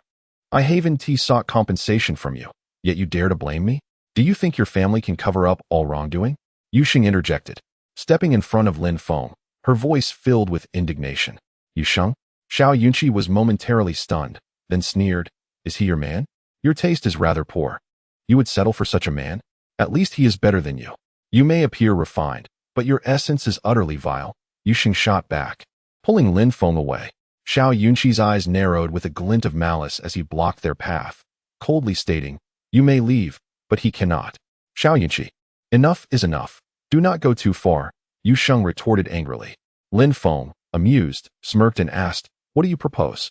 No money? Then kneel and bow to me 3 times, and I will let you go. Xiao Yunqi held his head high, exuding an air of provocation. Chapter 37, $1 per punch. Who is Xiao Yunqi? He is the heir to the Chongqing Group, the largest pharmaceutical conglomerate in Huizhou. This esteemed company has garnered numerous national patents for its various prescription medications, commanding a significant market share both in the Dragon Kingdom and internationally. The chairman, Xiao Hong, also presides over the Huizhou Business Association, representing local entrepreneurs, while his elder brother, Xiao Rui, serves as the deputy governor of Huizhou. Such connections and background undoubtedly provide Xiao Yunqi with ample reasons for pride. He has long been a classmate of Yu Sheng, having pursued her ardently. Yet she has consistently rebuffed his advances. Now, witnessing Yu Sheng with a man like this is nothing short of a personal affront. How could he possibly let such an opportunity slip away to humiliate Lin Feng? 3 knocks on the head. Might that be a tad insufficient? Lin Feng chuckled softly. Xiao Yunqi paused momentarily, then replied, if you were to offer me a few more, I could certainly endure it. Who knows, if I'm in a good mood. I might even reward you with a few bills. You make a valid point. Let us increase the count, Lin Feng remarked, a playful smile gracing his lips, as he suddenly delivered a powerful kick to the front of the car. With a resounding crash, the massive Mercedes crumpled inward, sliding several meters away. The force was astonishing, likely exceeding 10,000 pounds. Xiao Yunqi stood frozen in shock, his mouth agape. Let us add a few more, Lin Feng declared, delivering another ferocious kick to the car door. In an instant, the door was utterly caved in, and the vehicle was sent flying, flipping twice before crashing heavily to the ground. Lin Feng shrugged nonchalantly, casting a challenging glance at Xiao Yunqi. Well, is that sufficient? Xiao Yunqi swallowed hard, rage igniting within him. Are you deliberately seeking trouble? You dare to lay hands on my car? You won't resolve this for mere millions. Millions? Do you want to count them? Do you have a life to spend them? Lin Feng responded coldly with a smirk. What is the matter? Can't you afford it? If so, I can offer a discount, 1,000 per punch. You can let me hit you a few hundred times, and we'll call it even. In Huizhou, it would be child's play for Xiao Yunqi to take a life if he so desired. Should Lin Feng wish for death, he could certainly facilitate that. Xiao Yunqi scoffed disdainfully, his demeanor arrogant and brazen. This insignificant scion was no match for Lin Feng, a true prodigy. 1,000 per punch is too steep. $1 per punch will suffice. Lin Feng smiled, then delivered a fierce blow to Xiao Yunqi's nose. Instantly, blood gushed forth as Xiao Yunqi doubled over in pain. Clutching his face, 1, 2, 3. Lin Feng retrieved a handful of coins and hurled them at him, delivering punch after punch. In no time, Xiao Yunqi lay on the ground, wailing in agony. You little brat, if you have the guts, kill me. Otherwise, I swear I will bury you one day. He shouted furiously. Still have the energy to scream? Fine, if you wish to die, I shall oblige, Lin Feng replied without hesitation, unleashing a barrage of punches and kicks upon Xiao Yunqi's head. The latter's cries grew fainter, his strength waning rapidly. Before long, he was barely breathing, teetering on the brink of unconsciousness. Yu Sheng hurriedly grasped Lin Feng's arm, whispering, enough. If you continue, he will truly perish. His uncle is the deputy governor of Huizhou. If this escalates, it will be difficult to manage. Lin Feng halted, cleaning the bloodstains from his hands on Xiao Yunqi's body, and with a condescending pat on his face, remarked, my car has been wrecked because of you. Speak, how will you compensate? I have no money, Xiao Yunqi replied, his face bruised and battered. Lin Feng raised his fist, causing Xiao Yunqi to instinctively shield his head, exclaiming, I will pay, I will pay. I don't have that much on me. Can I write an IOU? 100,000, will that suffice? A wise man does not suffer immediate losses. He genuinely feared that Lin Feng, in his madness, might take his life. In Huizhou, who does not know the illustrious name of young Master Xiao? Yet this man still underestimated him, resorting to violence. If he were to provoke Lin Feng further, his very life could indeed be at risk. That's more like it. One should not be so arrogant, or they may end up paying dearly for it. Lin Feng produced paper and pen. Xiao Yunqi grimaced, thinking to himself that Lin Feng was even more arrogant than he. However, he dared not voice his thoughts and quickly penned the IOU, using his bloodied finger to stamp his mark. Satisfied, Lin Feng turned and ushered Yu Sheng into the car. You can't seriously be considering asking him for money? He is merely placating you. he will surely retaliate later. Let me return home and speak to my father, urging him to negotiate with Deputy Governor Xiao Rui and settle this matter. You must not confront him, Yushin cautioned. A life for a life. And debts must be repaid. It is only just. Even if this escalates to the state level, I am unafraid. What if his uncle is the deputy governor? Does that grant him the right to default on his debts? I will take care of him too, Lin Feng scoffed dismissively. Yu Sheng paused, half amused, half dismayed. This man was truly brash. Upon returning home, Jiang Lai eagerly pulled Lin Feng into her room.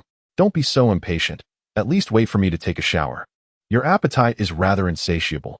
Our mother specifically said for you to take it easy during this time and not harm the baby, Lin Feng said earnestly. Jiang Lai shot him a glance, inquiring, Did my father invite you to dinner tonight? What did he say? Don't pay him any mind. He can't even manage his own affairs and still meddles in mine. I know it was definitely Zhang Xiang who instigated him. Not at all. I find your father quite amiable. We get along famously, Lin Feng replied. Jiang Lai was momentarily taken aback, asking, Did my father not make things difficult for you? No, our father is a man of character. He not only urged me to care for you properly, but also mentioned marrying your sister to me. I never expected him to be so open-minded. It makes me feel a bit embarrassed, Lin Feng chuckled. Jiang Lai rolled her eyes, puzzled by Lin Feng's charm. Was this man truly capable of magic? What had he employed to win over her mother's affections and now her father's approval? This entire family now regarded him as their husband. How could she ever divorce him in the future? Jiang Lai felt as though she had lifted a stone only to drop it on her own foot. I see you two are quite a match, Jiang Lai retorted. Lin Feng grinned, leaning closer to her, suggesting, How about I take a shower first? Just wait a moment. You might consider changing into something a bit more alluring. Absolutely not. It's best we maintain some distance, she replied. What if the child in my womb is not yours? If that's the case, you will find yourself stuck with the role of a reluctant father, and it will be impossible for you to seek a divorce. Jiang Lai, somewhat vexed, unabashedly retorted with Lin Feng's previous words. We are married. Surely we cannot sleep in separate rooms? Lin Feng chuckled awkwardly. This is my maternal home, and according to custom, we cannot share a room. Otherwise, my second aunt will undoubtedly blame our union for the accident that befell my second uncle. You truly possess the gift of fortune-telling. You predicted that my second uncle would face misfortune within 3 days, and lo and behold, it has come to pass. Jiang Lai gazed at Lin Feng, a hint of astonishment crossing her features. This fellow has quite the assortment of dubious methods. With such a talent for divination, he could easily set up a stall on the street and attract a steady clientele. However, it would be best to first pluck out his eyes, allowing more people to believe him, rather than him staring so blatantly at me. If I hadn't intervened, he might have met with dire consequences, Lin Feng remarked. What are your plans now that the old residence is gone? Are you still unwilling to move here? Jiang Lai inquired. You need not worry about being the son-in-law. She added, That cannot be allowed. The voices of the people can be fearsome. Eventually, it could be misconstrued. Lin Feng replied, I have other accommodations. Pack your belongings. We shall move tomorrow. A man as capable and diligent as I surely possesses 1 or 2 properties. He wore a look reminiscent of a nouveau riche. Jiang Lai scoffed derisively. Are you truly so fearful of public opinion? Tomorrow I must attend to some matters. You shall accompany me. The other party may not be amicable, so prepare yourself mentally. If you find it hard to sleep, feel free to call Chiu Siu. My father intends to marry her to you, so make use of that. With that, Jiang Lai turned on her heel, her tone laced with jealousy. Chapter 38. Betrayal of Sisters. The rampancy of the wealthy young master Jiang Lai. The individual I am introducing to you is a significant figure from Yanjing, affluent and powerful. Have you not been in need of funds recently? Young Master Han will surely be able to assist you, so do not let your stubbornness get the better of you, Suyu said, a glint of mischief dancing in her eyes as she led Jiang Lai into the Tianchao restaurant. Jiang Lai's assistant, Xiao Yuan, closely followed. Upon entering, they found a young man seated within the private room, exuding an aura of nobility and confidence. Every gesture he made radiated an air of haughty superiority. Young Master Han. This is Jiang Lai, president of the Jiang Group. Suyu approached with a sycophantic smile, resembling a seasoned matchmaker. Han Yixiang turned his gaze to Jiang Lai, his eyes sparkling with interest, a wicked smile creeping onto his lips. I have long heard of Miss Zhang's esteemed name. It is indeed a pleasure to finally meet you in person. Sensing the inappropriate glint in his eyes, Jiang Lai frowned slightly and presented a document. Mr. Han, This is our development plan for the Jiang Group. Please take a look. I believe it will pique your interest. Should you choose to invest, I assure you of substantial returns. Han Yixiang chuckled lightly. There is no rush. I find myself more intrigued by Miss Jiang. Let us dine and converse. As for money, I have ample resources. Whether profit or loss matters little to me. As long as I am entertained, any amount is inconsequential. As she spoke, she cast a sidelong glance at Suyu. Promptly, Suyu filled Jiang Lai's wine glass and remarked, Mr. Han, in terms of resources and connections, is one of the most prominent figures in Yanjing. The several million you require is merely a trifling sum for Mr. Han. He is quite amiable. If you can make him pleasantly inebriated, this amount is hardly a concern. Jiang Lai furrowed her brow, remaining silent. Xiao Yuan quickly stood up, lifting her wine glass, and said, Mr. Han, our general manager Jiang has not been feeling well lately. The doctor has advised against alcohol. Therefore, I shall toast you on her behalf. With that, she raised her glass and downed the contents in one go. What are you, to presume to drink with me? Han Yixiang shot her a cold glare and retorted sternly. Miss Jiang, you wouldn't deny me this small courtesy, would you? It appears you lack sincerity. I apologize, Mr. Han, but I truly cannot drink. Perhaps next time, when our collaboration is successful, I can indulge in a drink with you then. How does that sound? Jiang Lai suppressed her discomfort. Under the eaves, one must bow their head. The detrimental impact brought by Pan Feng upon the Jiang Group still lingered, and for the company to regain its former glory, substantial capital infusion was essential. Otherwise, she would not have set aside her pride to plead for assistance. Leaning back, Han Yixiang lit a cigarette and coldly remarked, It seems Miss Jiang is unwilling to grant me this favor. Very well, I will not press the matter. However, let me make myself clear. I will ensure that no one dares to invest in your Jiang Group. When that time comes, do not blame me for not forewarning you. Mr. Han, this seems a bit excessive, Jiang Lai said, her brow furrowed. No one has ever dared to offend my dignity. Do you think I truly wish to profit from your Jiang Group? A mere few million investment yields little return. I disdain such paltry sums. To speak frankly, I am interested in you, Miss Jiang. If you agree to accompany me for a month, you may take the several millions, and I shall require no share of the profits. Han Yixiang chuckled with amusement. Everyone has their price, some higher, some lower. I'm afraid you have misjudged me, Mr. Han, Jiang Lai retorted, coldly snorting as she prepared to leave. Suyu immediately grabbed her arm, urging, Jiang Lai, why are you being so stubborn? The Jiang Group is your grandfather's lifelong endeavor. Can you truly bear to see it crumble in your hands? Young Master Han is capable and affluent. What could be wrong with aligning with him? Besides, it's just a month. No one would ever know. Jiang Lai shot her a frosty glare and said, Suyu, I have always regarded you as my dearest friend, yet I never anticipated you would act in this manner. Now I finally comprehend why you drugged me at the bar. It was to sabotage my engagement with Zhou Wei, wasn't he it? Leave. From this day forward, we are strangers. Jiang Lai had long been aware of Suyu's feelings for Zhou Wei. Now, upon reflection, it became evident that Suyu's actions were aimed at undermining Jiang Lai's relationship. Jiang Lai was taken aback that her closest friend would treat her so treacherously. If not for that unfortunate incident, how could she have ended up pregnant? Jiang Lai, do you think you are so remarkable? Humph, you think you're some virtuous maiden, yet here you are, shamelessly fooling around with a ride-hailing driver. Mr. Han has taken an interest in you. Consider it your fortune. Stop pretending to be a saint. You are nothing but a worthless wretch, Suyu spat indignantly. Jiang Lai furrowed her brows and, in a fit of rage, delivered a resounding slap across Suyu's face. Mind your tongue from now on. Next time, it won't be so easy for you, she retorted, huffing in anger before turning to leave. She had received news that the Chongqing Group intended to acquire her Jiang Group. To preserve her grandfather's lifelong efforts, Jiang Lai was compelled to seek investment. Otherwise, how could she contend with the formidable Chongqing Group, the largest pharmaceutical enterprise in Jiangxing capable of casually dishing out billions? Thinking of leaving? It won't be that simple, Han Yixiang sneered. Suddenly, two bodyguards burst in, blocking their path. No one I, Han Yixiang, have set my sights on can escape my grasp. If you comply with me, nothing untoward will occur, and I shall ensure you are compensated. Otherwise, I shall resort to more forceful measures. Perhaps I could arrange for your mother to accompany you, Jiang Lai shot back coldly. These men were all the same, using their wealth and power to treat women as mere playthings. In contrast, Lin Feng, despite his smooth talk and occasionally infuriating remarks, was far superior to them. Han Yixiang's brow furrowed. and he stood, delivering a sharp slap to her face. Do you think you can walk away today? Sit down quietly, or I will have someone strip you of your clothes and take you right here.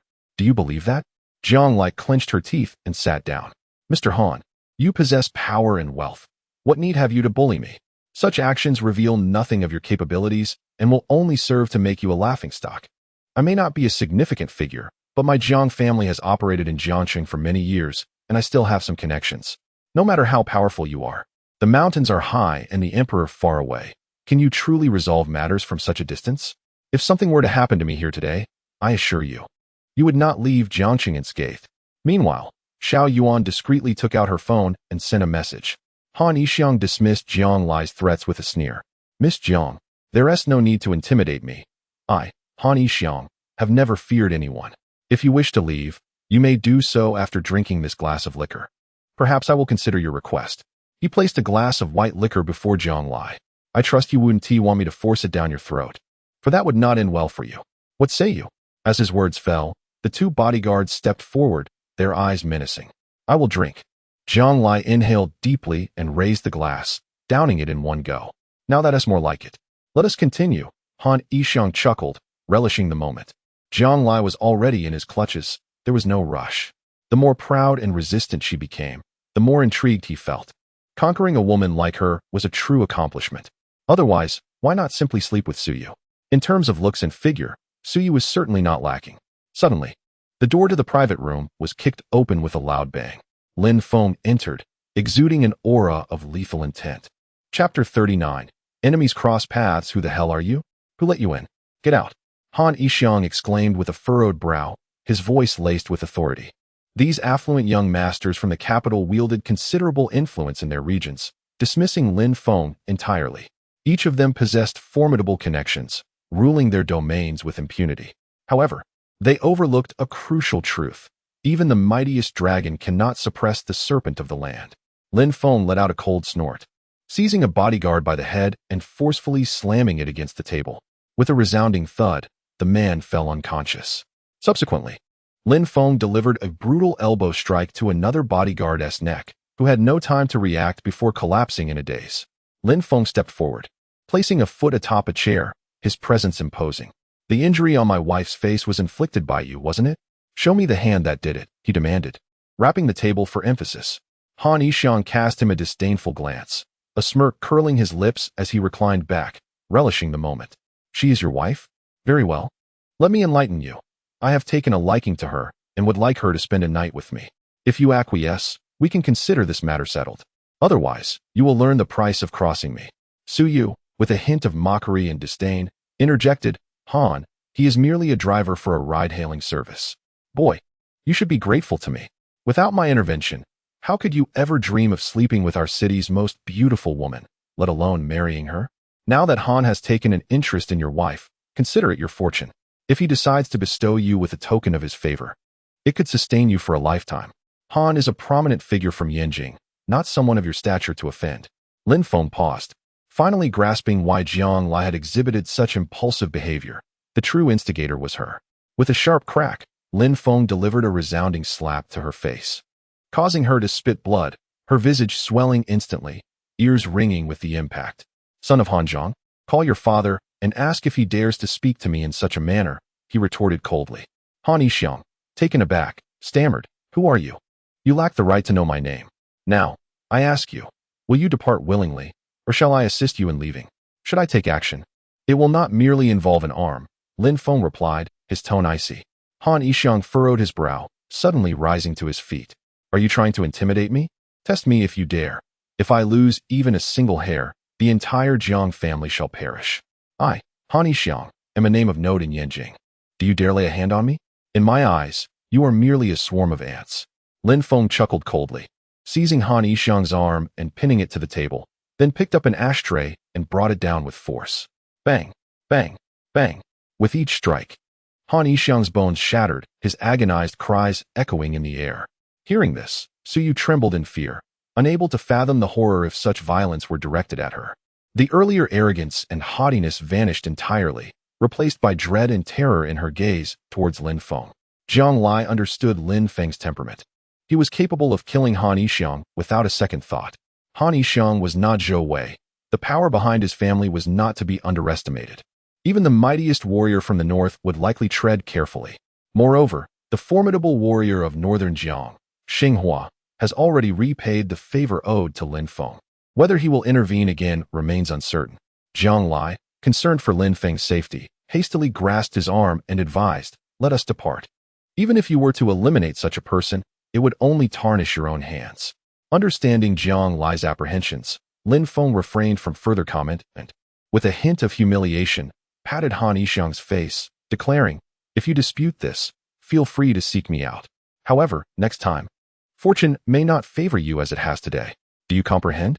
Han Yixiang, gritting his teeth, nodded repeatedly, recognizing the wisdom of avoiding immediate conflict. Jiang Lai approached Su Yu, delivering 2 sharp slaps across her face, her voice laced with fury. "Su Yu, I must have been blind to consider you a friend. From this day forth, we are no longer allies, and I wish not to lay eyes upon you again. Should you harbor intentions to harm me, I assure you that I will not allow you to escape unscathed. You should be well aware of who Jiang Lai is." With that, Jiang Lai turned on her heel and strode away. Su Yu was acutely aware of Jiang Lai's formidable nature. She was far from a delicate flower. She believed in retribution and possessed the tenacity to pursue her goals relentlessly. The humility she exhibited was a strategic maneuver, driven by the need to revitalize the Jiang family enterprise, which necessitated a degree of forbearance, though it did not signify weakness. Within the span of a single day, she cleverly leveraged the incident involving Pan Feng to reclaim all the shares held by the other board members, her methods undeniably ruthless. President Jiang, what a coincidence. As Jiang Lai exited the private room, she unexpectedly encountered Xiao Yunqing, the executive chairman of Chongqing Group. As the largest pharmaceutical enterprise in Huizhou, Chongqing Group holds a pivotal position throughout Huizhou and south of the Yangtze River, with a significant market share in various prescription medications, as well as 2 large comprehensive hospitals and wellness centers. Xiao Yunqing, unlike other second-generation wealthy individuals, had obtained his degree at a young age, was fluent in multiple languages, and his business acumen was widely recognized. "This is Lin Feng," Xiao Yunqing remarked, glancing at Lin Feng beside Jiang Lai, "our head of security at Jiang Group." Jiang Lai replied nonchalantly. Lin Feng was taken aback and leaned towards Jiang Lai, whispering, "When did I get promoted?" Jiang Lai shot him an exasperated glance, retorting, "Do you truly wish to remain a mere security guard for life?" Lin Feng grinned, "I think it's rather splendid. With a wealthy wife like you, I could simply relax. Why strive any further?" Xiao Yunqing observed their exchange with a puzzled expression. Their interaction resembled that of a couple rather than a superior and subordinate. Nonetheless, he refrained from probing further, gesturing for them to enter the private room. "Is it truly you? What an ironic twist of fate." As Jiang Lai and Lin Feng stepped into the room, a man sprang up, exclaiming, "I mistook you for someone significant. Turns out you're just a lowly guard. A mere watchdog for the Jiang Group. Bastard, today I will ensure you leave here on a stretcher." With a furious shout, several bodyguards surged forward, poised to engage. Others present were bewildered, uncertain of the conflict between him and Lin Feng. The atmosphere grew tense, hearts racing in response to the escalating confrontation. "Yunqi," Xiao Yunqing bellowed sharply to halt the conversation. "Brother, the injury on my face was inflicted by him. Do you expect me to swallow this humiliation? If I do not teach him a lesson, how shall I, Xiao Yunqi, face others in the future? What will people say about our Xiao family?" Fury ignited within Xiao Yunqi, wishing fervently to pounce upon Lin Feng and rend him to pieces. Yet, Lin Feng remained nonchalantly seated, indifferent, his gaze occasionally drifting towards the woman beside Xiao Yunqing. Though she sat quietly, a latent ferocity gleamed in her eyes. Her hair was styled in a neat bun, exuding an air of competence, unmistakably indicating her distinguished status. She was Song Shiran, a member of the Song family from Yanjing, who commanded the waterways of the realm. Her influence beyond question.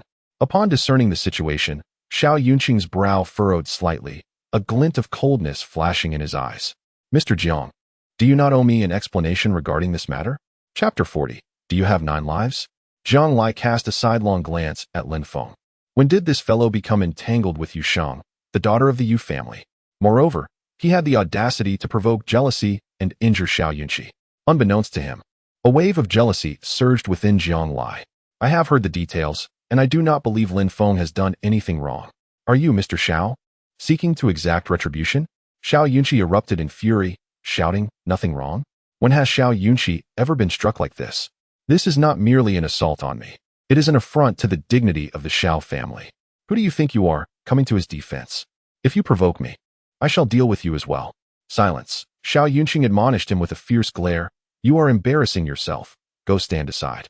Xiao Yunqi opened his mouth, intending to retort, but the cold countenance of Xiao Yunqi quelled his words, and he obediently retreated. Xiao Yunqi adjusted his glasses and remarked, "Mr. Jiang, regardless of the circumstances, violence is against the law. If I were to report this to the Inspection Bureau, it would undoubtedly lead to imprisonment for him. The Xiao family holds a respectable position in Huizhou. We cannot let this matter pass unaddressed. If word of this spreads, what face would the Xiao family have left? I merely wish to inquire whether Mr. Jiang wishes to resolve this matter amicably. Of course, I am willing to cover all medical and nutritional expenses for your brother." Jiang Lai replied. Xiao Yunqi scoffed dismissively. "Monetary compensation? He is not concerned with such trivial sums. Mr. Jiang, this is not merely about money. It is about face. Allow me to propose a suggestion for your consideration. First, he must serve tea and apologize to my brother. Second, you are aware of my intention to acquire the Jiang Group. If you are willing to relinquish 51% of the Jiang Group shares, we can consider this matter resolved. Of course, the price is negotiable." Jiang Lai chuckled lightly. "It seems your true objective lies within the second proposal, does it not? Though the Jiang Group has faced numerous challenges in recent years, the channels established over the years remain formidable. With substantial capital infusion and effective brand development, the Jiang Group could be revitalized. Are you attempting to conflate these two matters to threaten me, Mr. Xiao? If I refuse to cede shares of the Jiang Group, do you intend to pursue the issue of your brother's injury?" Xiao Yunqi merely smiled faintly, remaining silent. Clearly, he tacitly acknowledged the implications of the situation. The two of them were at odds over Lin Feng's matter, yet Lin Feng appeared completely unconcerned, brazenly approaching Song Shiran's side. "Beauty, there are many rogues in Jiangqing. You must exercise caution, especially with this fellow. He can't help but be mesmerized by a pretty face, so be careful not to fall into his trap. You have no idea why I last laid hands on him. He secretly drugged a girl's drink. Just imagine what could happen if she ingested it." Song Shiran wore a cold expression, her brows furrowed, remaining silent. Her evident disdain and dissatisfaction towards Lin Feng, the rogue, were palpable. Jiang Lai glared at him, almost wishing to slap him across the face. How shameless could one be? Accusing others of being distracted by beauty when he was the one doing so himself. Openly flirting with other girls right in front of her while claiming to stand up for him. "You little brat, when have I ever drugged anyone?" Xiao Yunqi exploded in fury. Look at him, utterly lacking in manners. One can glean the character of the entire family from such a glimpse. It's clear they are all of poor quality. You should steer clear of them. Lin Feng grinned. Song Shiran smiled coldly and said, "Indeed, a poor mountain breeds crafty folk holds true. There is no need for you to perform your antics before me. I know exactly who Mr. Xiao is. Do not think that a few casual words can sow discord between us. It would be wise for you to keep your distance, lest I lose my civility. Honest words are often unpalatable. You are placing yourself on a pyre." Lin Feng shrugged, letting out a long sigh, his expression one of disappointment. Xiao Yunqi glanced at Lin Feng, a fierce aura surrounding him. "Mr. Jiang, as far as I am aware, your Jiang Corporation is currently facing significant financial troubles. Do you truly believe that if I wish to acquire your company or bring it down, it would pose a considerable challenge? Moreover, Miss Song is leading this endeavor. We can at least secure a fund of 100 billion. What gives you the audacity to oppose us? Under the tide of our power, your Jiang Corporation will be reduced to mere dust. Since Mr. Jiang is unwilling to accept my terms, I shall resort to my own means to resolve this issue. Disable his hands." With a commanding shout, several bodyguards immediately surrounded Lin Feng. Jiang Lai had intended to say more, but Lin Feng leaped forward, toppling one bodyguard effortlessly. "Mr. Jiang, I am the head of security for Jiang Corporation. Such trivial matters are best handled by me. Has he ever feared a fight?" Lin Feng moved with the confidence of a conqueror, swiftly dispatching several bodyguards to the ground. Xiao Yunqi frowned, his voice cold. "Mr. Jiang, do you understand the grave consequences of his actions? What began as a minor issue could now implicate the entirety of the Jiang Corporation, perhaps even the Jiang family itself. His affairs are my affairs. Does Mr. Xiao not think his words too domineering? Only the officials are allowed to set fire, while the common folk are forbidden from lighting a lamp. Is that not a bit too tyrannical?" Zhang Li's stance was resolute. In this moment, she naturally aligned herself with Lin Feng. Better to be shattered like jade than to remain whole like a tile. Tyranny? Humph. Our Xiao family is indeed so domineering. What can you do about it? The Zhang family is merely an inconsequential clan. Even if I wished to take advantage of you now, what could you do? You would have no choice but to comply. If you oppose the Xiao family, you ought to weigh your own capabilities. Xiao Yunqi remarked disdainfully. It was not mere bravado. The Xiao family indeed possessed such power. His father, Xiao Hong, served as the president of the Huizhou Business Association, boasting an extensive network of connections. His uncle, Xiao Rui, was the deputy governor of Huizhou, capable of rendering the Jiang group utterly incapacitated with but a word. With such a formidable background, Xiao Yunqi had ample grounds for pride. What did the Jiang family possess? Following the debacle with Pan Feng and the recent decline in performance, their partners had scattered, lacking a robust foundation and substantial funds. Even if Zhang Li exerted every effort, he could not hope to rival the Xiao family. Moreover, the initiative against the Jiang group was spearheaded by Song Shiran from Yanjing. 100 billion. What does that even mean? Where could Zhang Li possibly procure such a sum to counter their acquisition? No matter how formidable the Xiao family appeared. Do they possess 9 lives? I could take yours right now. Lin Feng scoffed, lunging forward to kick Xiao Yunqi to the ground, unleashing a barrage of punches upon him.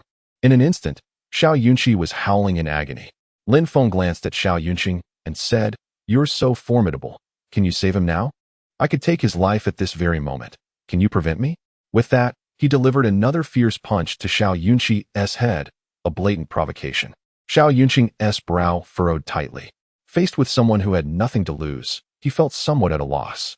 This individual clearly disregarded reason, blatantly ignoring his threats, appearing intent on mutual destruction. Youngsters ought not to be so arrogant, believing that merely knowing a bit of martial arts grants them license to act with impunity. They are oblivious to the vastness of the world. An elder beside Song Shiran slowly stepped forward, his gaze predatory. Chapter 41. What of the Celestial Realm Master? A servant. Song Shiran's father was a bookish man, lacking stature within the family. As the eldest brother, he was perpetually overshadowed by his 2 younger siblings, leaving the capable Song Shiran with no standing in the family. The Song family controlled transportation along the world's waterways, an unimaginable fortune. Yet even so, Song Shiran could not secure a fraction of the family's wealth. Naturally, she was dissatisfied. She sought to reclaim authority, to establish her own prestige and status within the clan, necessitating an alternative approach. Over the years, her investments across various industries had yielded substantial returns. Not only had she amassed considerable wealth, but she had also forged extensive relationships. This time, she set her sights on the Jiang group, intending to penetrate the personal care industry as merely the first step. Subsequently, she aimed to extend her reach into the pharmaceutical sector through the Chongqing group, which was her ultimate objective. This was a highly lucrative industry. "Elder Zhou, please teach him a lesson," Song Shiran said, casting a disinterested glance at Lin Feng. A mere inconsequential figure dared to provoke her? Zhou Wenjin nodded, stepping forward and disdainfully declaring, "Young people must pay a price for their arrogance. Do not accuse me of bullying the weak. If you can withstand 10 moves from me, I shall allow you to depart," Lin Feng declared with disdain. "Are you not still youthful and impetuous? A servant like you has likely never known true bravado, destined to be a subordinate by nature." Zhou Wenjin furrowed his brow, a glimmer of icy resolve flashing in his eyes. "Very well, let me witness whether your skills are as formidable as your tongue." With that, Zhou Wenjin unleashed a punch directed at Lin Feng. As a master of the celestial realm, Zhou's prowess was indisputable. Furthermore, he was not one to neglect practical combat in favor of mere cultivation. His rank had been forged through relentless encounters in the battlefield, rendering him significantly stronger than the average celestial adept. In his youth, he had garnered a fearsome reputation in the underworld, a true harbinger of death. However, after incurring the wrath of too many adversaries, he found himself hunted and nearly met his demise on the streets. It was Song Shiran's mother who intervened, resolving all his troubles. Subsequently, he became her personal bodyguard, accompanying her to the Song family. After her passing, he was entrusted with the care of Song Shiran. Had it not been for his formidable presence, Shiran's life within the Song household would have been far more perilous, likely reduced to a mere pawn in her uncle's schemes of marriage. Despite his status as a household servant, Song Shiran regarded him as kin, even closer than her own father. As he propelled his fist forward, an overwhelming aura surged forth, enveloping Lin Feng before the punch even reached him. This formidable energy struck Lin Feng with the force of a boulder. A master of the celestial realm possesses the ability to project their energy outward, inflicting harm unseen. Should an ordinary individual encounter such a blow, their internal organs would surely be shattered, resulting in instant death. Yet Lin Feng remained unfazed, leisurely countering with his own punch, employing a strategy of slow against fast. Upon collision, a tempest of energy erupted. Zhou Wenjin was immediately taken aback, feeling an immense force descend upon him, causing his blood to surge and forcing him to stagger back 2 steps. In stark contrast, Lin Feng stood resolute, calm, and unyielding.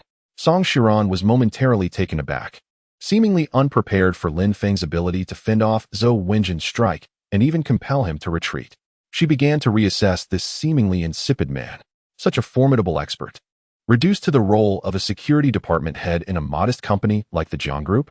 It seemed a gross underutilization of his talents. Observing the exchanged glances between Lin Feng and Jiang Lai, Song Shiran began to grasp the situation. This man was motivated by a woman. Zhou Lao. Song Shiran expressed her concern. Zhou Wenjin shook his head, indicating all was well, and regarded Lin Feng anew. I must admit, I underestimated you. I believed that in Huizhou, only Huadong could be deemed noteworthy. I did not expect to encounter another expert today.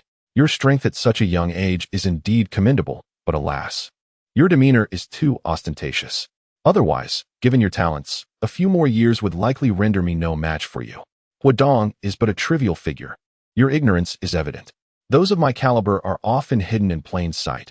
Unlike you, who deigns to serve as a subordinate, Lin Feng retorted with a dismissive smirk. If Zhou Wenjin were to learn that Huadong had been killed by Lin Feng with a single punch, one can only imagine the tumult of emotions that would surge within him. Zhou Wenjin, casting aside his previous disdain, took a deep breath to center his focus and summoned all his strength to charge forward once more.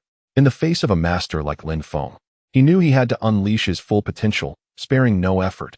Otherwise, it might very well be his own downfall. Lin Feng shrugged and met his advance with another punch. Bang! Crack! Zhou Wenjin let out a pained cry as his arm fell limply by his side. Alas, he had encountered an unyielding force. Lin Feng grinned, wearing a seemingly harmless expression. Zhou Wenjin clenched his teeth in silence, his eyes reflecting sheer astonishment.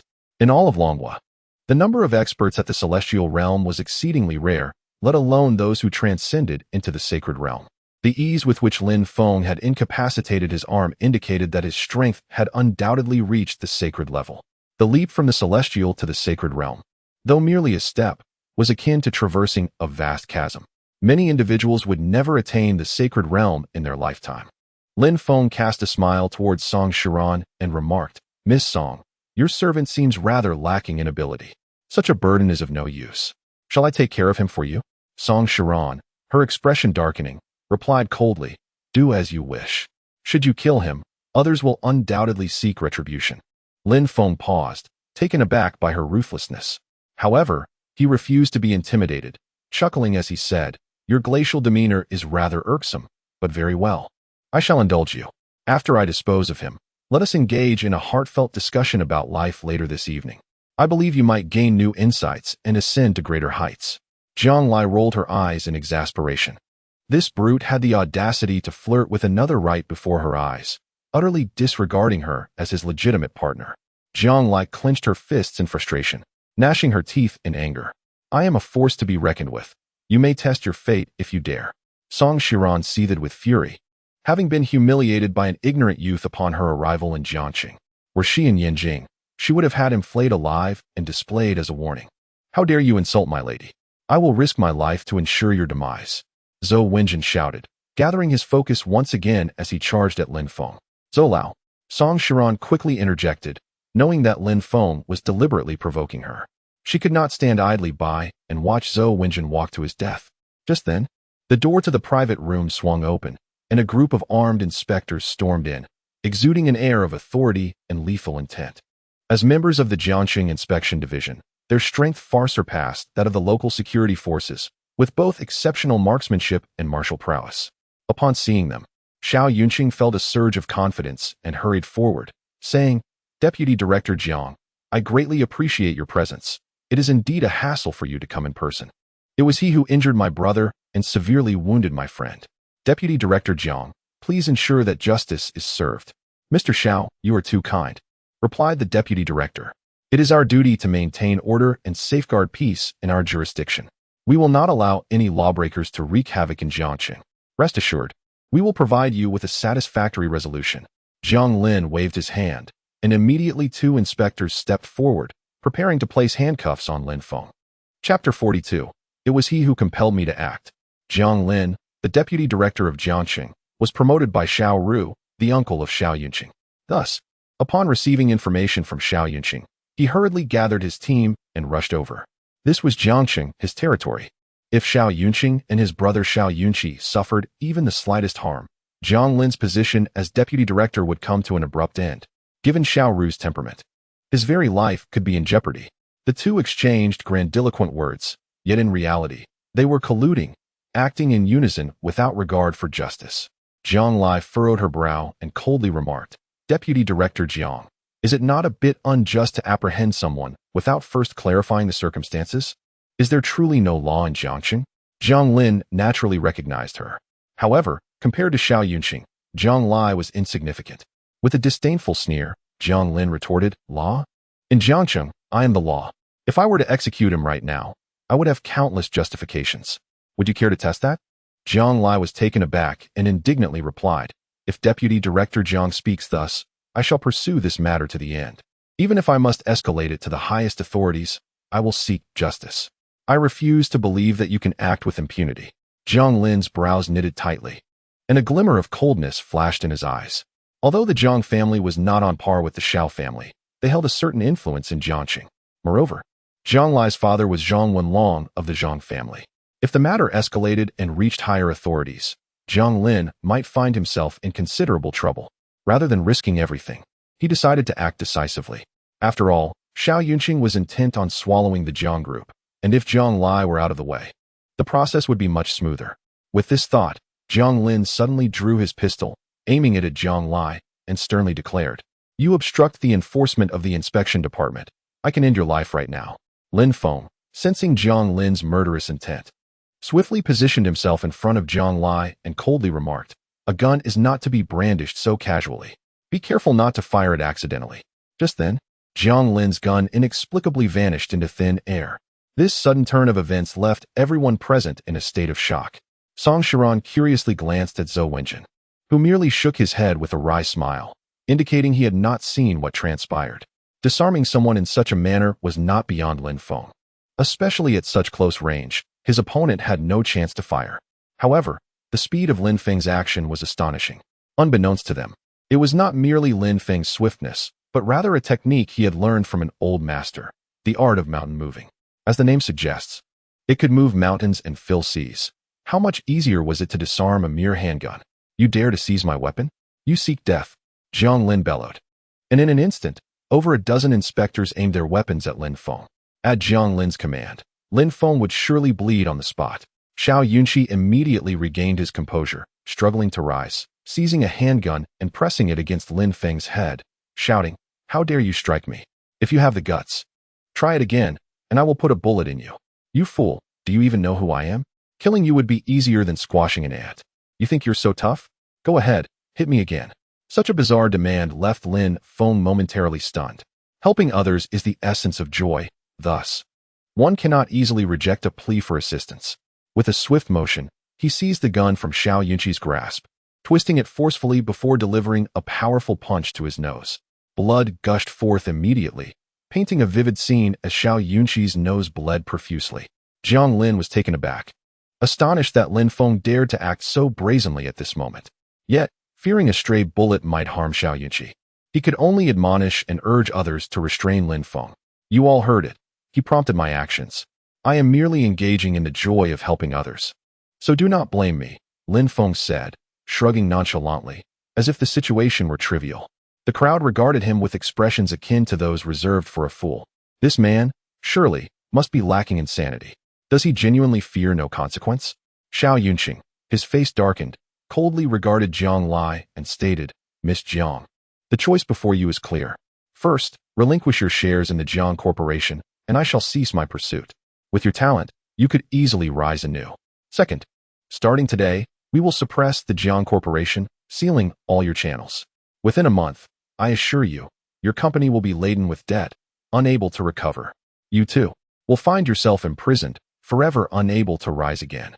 Jiang Lai furrowed her brow, lost in contemplation. Indeed, she lacked the strength to contend with the Shao family. Should matters escalate to that point, the Jiang Corporation would face utter ruin, and Lin Feng would face imprisonment.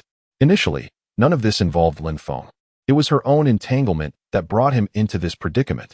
How could she turn a blind eye? Taking a deep breath, Jiang Lai declared, Xiao Yunqing, you are indeed ruthless. Very well, I agree, but you must promise never to pursue this matter again. Otherwise, I, Jiang Lai, will stake my life against you. Agree to what? You sell the Jiang Corporation, and I will return to driving a taxi? You promise to support me. I still wish to enjoy the fruits of your labor. I cannot accept this, Lin Feng asserted, his stance firm. Song Shiran, however, listened with furrowed brows. She had encountered shamelessness before, but never had she witnessed such audacity, boasting about living off another's success as if it were a badge of honor. A grown man, devoid of shame, Jiang Lai gently tugged at Lin Feng, whispering, let us leave this place for now. I cannot allow you to take further risks for my sake. If necessary, I can start anew. I do not fear being left with nothing. I believe one day, I shall reclaim what I have lost. Start anew? And when might that be? I cannot bear the thought of returning to hardship. It is easier to slip into luxury than to return to frugality. I refuse to suffer again. Are you worried about this fool? If he dares to shoot, I will take him down myself, Lin Feng declared, pointing at Jiang Lin with an air of defiance, inciting Jiang Lin's rage. What are you staring at? Do you wish to bite me? Lin Feng scoffed, then struck Jiang Lin squarely in the face. With a resounding thud, Jiang Lin crumpled to the ground, clutching his nose in agony, his nasal bones shattered, blood streaming through his fingers. This act irrevocably severed any pathways of retreat. Tears and snot mingled as Jiang Lin seethed with fury, bellowing, seize him and bring him back. If he resists, execute him on the spot. At the sound of a command, several inspectors immediately surrounded Lin Feng. What audacity! Who dares to cause trouble in my territory? As the words echoed, a man and a woman slowly stepped forward. The middle-aged man wore a grim expression, his gaze sweeping over Jiang Lin with fierce intensity. Taoan, the deputy city lord of Jiangqing, who oversees legal affairs, could be considered Jiang Lin's superior. The young woman exuded an undeniable allure with every gesture, her every frown and smile emanating an oppressive charm. Even Jiang Lai and Song Shiran felt a twinge of trepidation in her presence. Her beauty was not merely superficial. It was a captivating aura that radiated from within. Lin Qingmei, the chairwoman of the Lingtian Group, considered the Tianchao Hotel merely a trifling enterprise within her vast commercial empire. With the Tiangong Mall being just the tip of the iceberg, Deputy City Lord Tao, it has been quite a while since I visited Jiangqing. The security here has certainly improved, to the point where the inspection department openly fires weapons and commits murder. Should I now be concerned for my own safety? Lin Qingmei remarked coldly. Taoan offered an awkward smile, casting a cold glare at Jiang Lin as he barked, Deputy Director Jiang, have the officers put away their weapons. Deputy City Lord Tao, they are the ones causing a disturbance. I am merely. Jiang Lin's words were abruptly interrupted as a flash of murderous intent crossed Lin Qingmei's eyes, and she struck out with a swift punch. Bang! Jiang Lin was sent flying, crashing to the ground, and losing consciousness instantly. The sudden display of ferocity stunned the onlookers. No one anticipated her unprovoked aggression, particularly towards the deputy director of the Jiangqing Inspection Department. Was it you who caused this disturbance? Lin Qingmei coldly inquired, fixing her gaze on Lin Feng. No, it was him. Lin Feng protested, pointing at Xiao Yunqing with a look of feigned innocence. I asked what kind of place the Tianchao Hotel is, and he dismissed it as nothing, claiming even their boss wouldn't intimidate him, and said he would sleep with you. Xiao Yunqing was taken aback, trembling in fear. This scoundrel is spouting nonsense. Everyone knows the standing of Tiangong Mall and Tianchao Hotel in Jiangqing. Even if Xiao Yunqing were a fool, he would never provoke the Lingtian Group without cause. Though the Xiao family's enterprises are substantial, they are but ants in the eyes of the Lingtian Group. Miss Lin, I never said that. Don't listen to his nonsense. He is just a rogue. Xiao Yunqing hurriedly explained, beads of sweat cascading down his forehead, his body drenched in cold perspiration. Did I ask you? Lin Qingmei glared at him icily. Xiao Yunqing was momentarily speechless, caught off guard. If you did not instigate this, then who are these people? Lin Qingmei's expression hardened, her aura menacing. Lin Feng quickly fanned the flames, saying, it was he who started it. We mere commoners would never dare to act here. That would be akin to disturbing a dragon's lair. Only the Xiao family, with their power and influence, would have the audacity to do so. Xiao Yunqing, are you even a man? Dare to own your words. You just claimed you would sleep with her, and now that she is here, you want to admit it? Xiao Yunqing grinned nervously, a multitude of chaotic thoughts racing through his mind. Before Lin Qingmei, he dared not act, feeling as oppressed as a child bride. Mr. Xiao, how bold you are. Here I am. Sleep if you can, Lin Qingmei scoffed. Xiao Yunqing's legs weakened, and he fell to his knees, striking himself in a fit of despair. Miss Lin, it is my fault. I should not have caused a disturbance in your presence. You may punish me as you wish. But I assure you, I never uttered those words. Whether he had spoken them or not was irrelevant. The truth remained that he had acted against her. What kind of explanation do you seek from me? Lin Qingmei sat confidently, crossing her legs with a piercing gaze. Who do you think you are to demand an explanation? The Xiao family has never feared anyone in Huizhou. How dare a mere restaurant owner oppose us? Can you bear the consequences? Xiao Yunqing spat furiously. At this, Xiao Yunqing was taken aback, wishing he could slap his brother for his ignorance. Did he not realize who stood before him? In Huizhou, and indeed throughout the Dragon Kingdom, the status of the Ling Tian group was unparalleled. Lin Qingmei smiled gently, yet Xiao Yunqing felt an inexplicable chill, his body trembling uncontrollably. The Xiao family certainly had audacity. It seemed he would have to tread carefully in Huizhou from now on, lest he be obliterated without understanding how it came to pass. It's good that you understand. If you wish to survive in Huizhou, it is best not to offend the Xiao family. And what if my brother desires you? Consider it an honor. With a mere word from the Xiao family, your shabby restaurant could be shut down, leaving you with nothing. Xiao Yunqing sneered, brimming with arrogance. Unbeknownst to him, Xiao Yunqing was paralyzed by fear, realizing they were courting disaster for the Xiao family. He wanted to intervene, but it was too late. Lin Qingmei's lips curled into a slight smile as she suddenly kicked Xiao Yunqing in the chest. With a resounding thud, he flew backward, his ribs shattered, collapsing lifelessly to the ground. Without hesitation, Xiao Yunqing seized a beer bottle from the table, shattered it, and plunged it into his own arm, blood gushing forth. Miss Lin, my foolish brother has offended you, and I offer my apologies. This time, we were in the wrong. Consider this arm a form of compensation. I hope you can show mercy. Lin Qingmei glanced at him indifferently, remarking, you are indeed a character. Very well, I shall grant you a reprieve. But should you continue to be reckless, there will be those who seek your life. With that, her gaze shifted to Song Shiran. Song Shiran met her gaze with an icy stare, unflinching. Miss Lin, she is not to be underestimated. She is the eldest daughter of the Song family in Yanjing. It would be wise not to provoke her, Xiao Feng remarked, his tone ambiguous. You are no saint yourself. You also participated in the fray, did you not? Come with me. Lin Qingmei shot him a cold glare and turned to leave. Zhang Lai was startled and hurriedly grasped Xiao Feng's arm, worry etched across his face. It is nothing to worry about. Miss Lin is a reasonable person and would not bully us common folk. I will clarify matters with her. Lin Feng offered a word of comfort and quickly followed. Upon exiting, Lin Qingmei seized Lin Feng by the ear and dragged him into the adjacent private room. Ouch! Let go, let go! Lin Feng grimaced in pain. You are deliberately pretending to be confused, aren't you? Last time at Tiangong Mall, when Luo Zhan intervened on your behalf, you didn't realize that it was I who instructed him? You deliberately avoided me, forcing me to seek you out. Is that correct? Lin Qingmei shot him a fierce glare. I just didn't want to reveal my identity, Lin Feng replied with an awkward smile. Humph, that's a feeble excuse. You wish to remain incognito. Yet you are willing to engage in a brawl for a woman. You seem quite invested in her. With a cold expression, Lin Qingmei brimmed with jealousy. The two of them had grown up together, sharing an innocent friendship. Lin Qingmei was the adopted daughter of his mother, and although Lin Feng referred to her as sister, their relationship remained ambiguous. Caught between familial affection and romantic feelings, it was difficult to define. Within the Lin family, Lin Feng was fearless. Even the formidable king of the north would tremble before him. Yet, he was particularly wary of Lin Qingmei. In the past, while he frequented nightclubs in the northern frontier, only Lin Qingmei dared to storm in and twist his ear, dragging him out.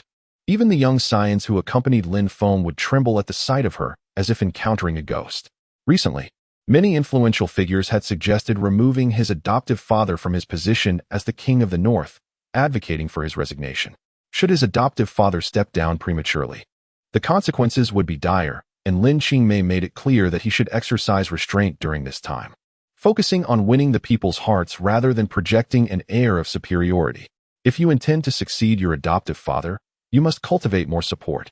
Just look at your past actions. Many in the northern frontier have lost hope in you, and yet you still remain so reckless? To stir up such chaos over a woman, how shameless of you. Lin Qingmei admonished him, her tone earnest.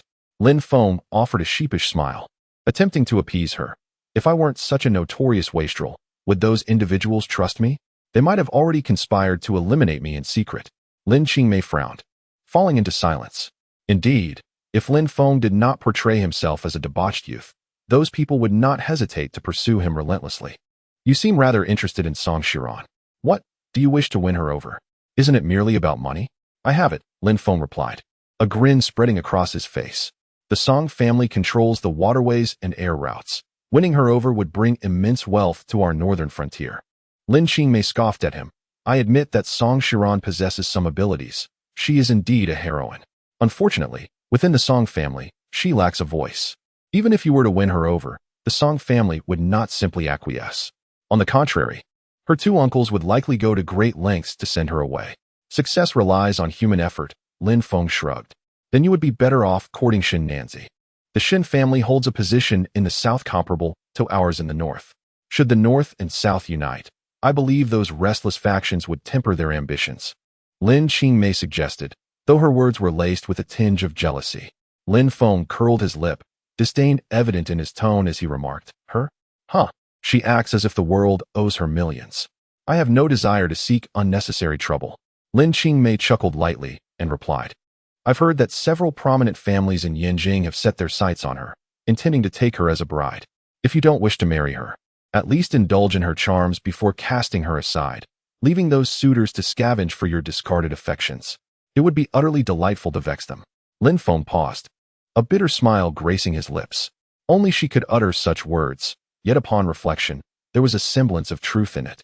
Those fellows should not be allowed to benefit. Upon returning to the private room, Lin Qingmei swept a cold gaze over the gathered company. Her icy stare pierced through them like daggers, leaving Xiao Yunqing too intimidated to raise his head, fearing that even a fleeting glance could provoke her wrath, resulting in dire consequences. Today, I will overlook your ignorance, but should there be a next time, should anyone dare to cause a ruckus in my establishment, I assure you they will not see the dawn of the next day. Lin Qingmei shot Lin Feng a glance that suggested her words were directed at him.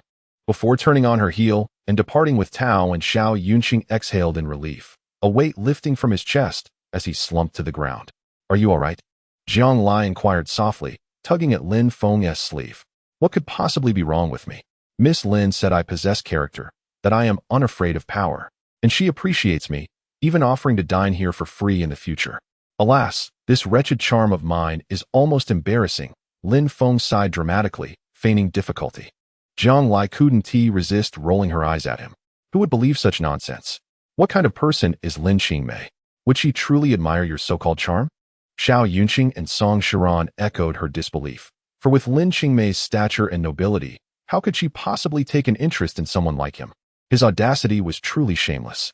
Mr. Jiang, I have laid out my terms. Should you refuse, then we shall see how this unfolds. You will have no opportunity to retract your words, Xiao Yunqing seethed, directing all his fury at Jiang Lai and Lin Feng. If it weren't for them, he would not have endured such humiliation. Lin Feng scoffed, a derisive smile playing on his lips. You only bully the weak. Where was your bravado a moment ago? Foolish wretch. As you saw, Miss Lin and I share a remarkable connection. Do you not fear that I might invoke her wrath upon you? Xiao Yunqing chuckled darkly. To flaunt one's influence, one must first have followers. So Lin Feng, is it? I shall remember you. I will settle the score with you regarding old Zhou. Mark my words, everything I desire will be mine. I will devour the Jiang group, and not even heaven could intervene.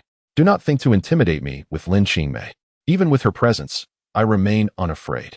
Song Shiran glanced at the injured Zhou Wenjin, a murderous glint in her eyes.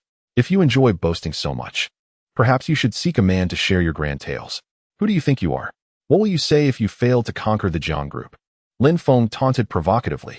Song Shiran's expression hardened, her desire to confront him palpable. Shall we make a wager?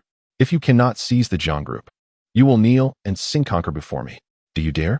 Lin Feng raised his eyebrows, his rogue demeanor inciting a deep-seated resentment in Song Shiran. When had she ever encountered such an individual? Crass and contemptible. In the past, even if men harbored vile thoughts, they at least feigned decency. Who speaks so brazenly? Filled with foul language? I will make you kneel before me and extract each of your teeth, and then we shall see if your tongue will still spew such filth. Song Shiran huffed in indignation. Lin Feng secretly chuckled to himself. How could he conquer her entirely without igniting her competitive spirit? Dealing with a woman of her caliber required more than mere strength.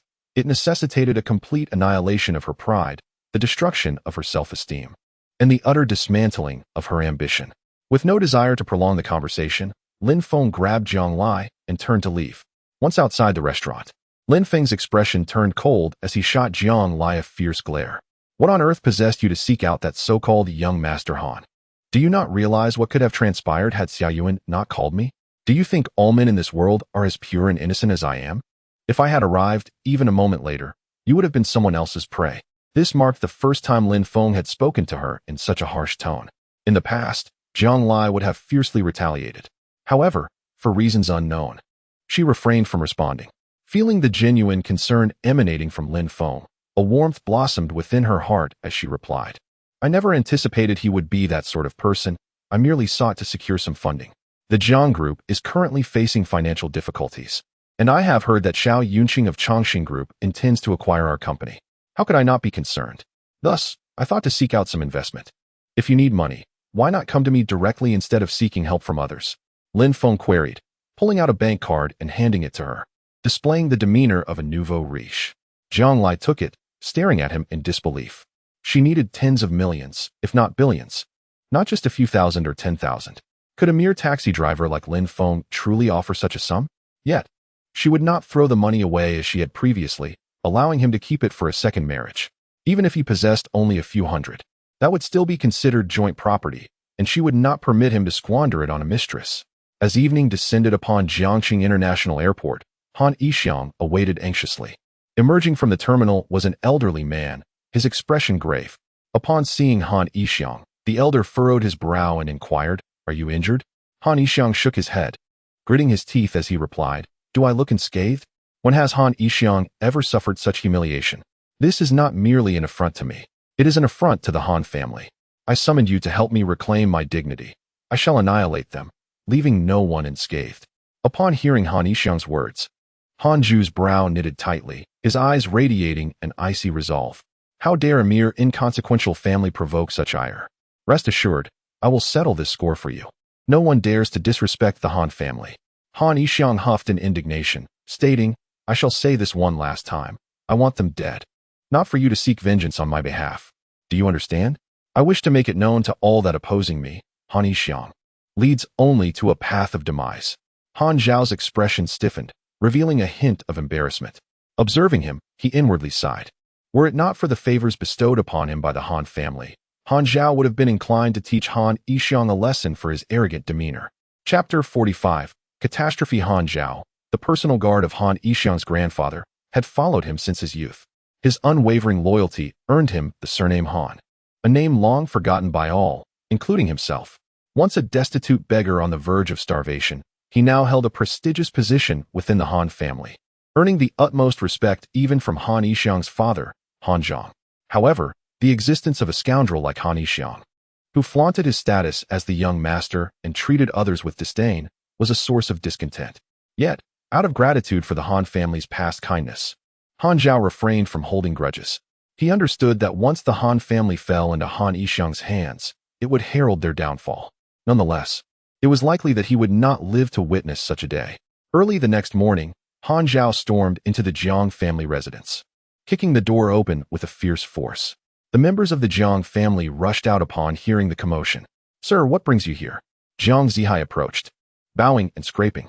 Han Yixiang scoffed dismissively, delivering a resounding slap across his face in a fit of rage.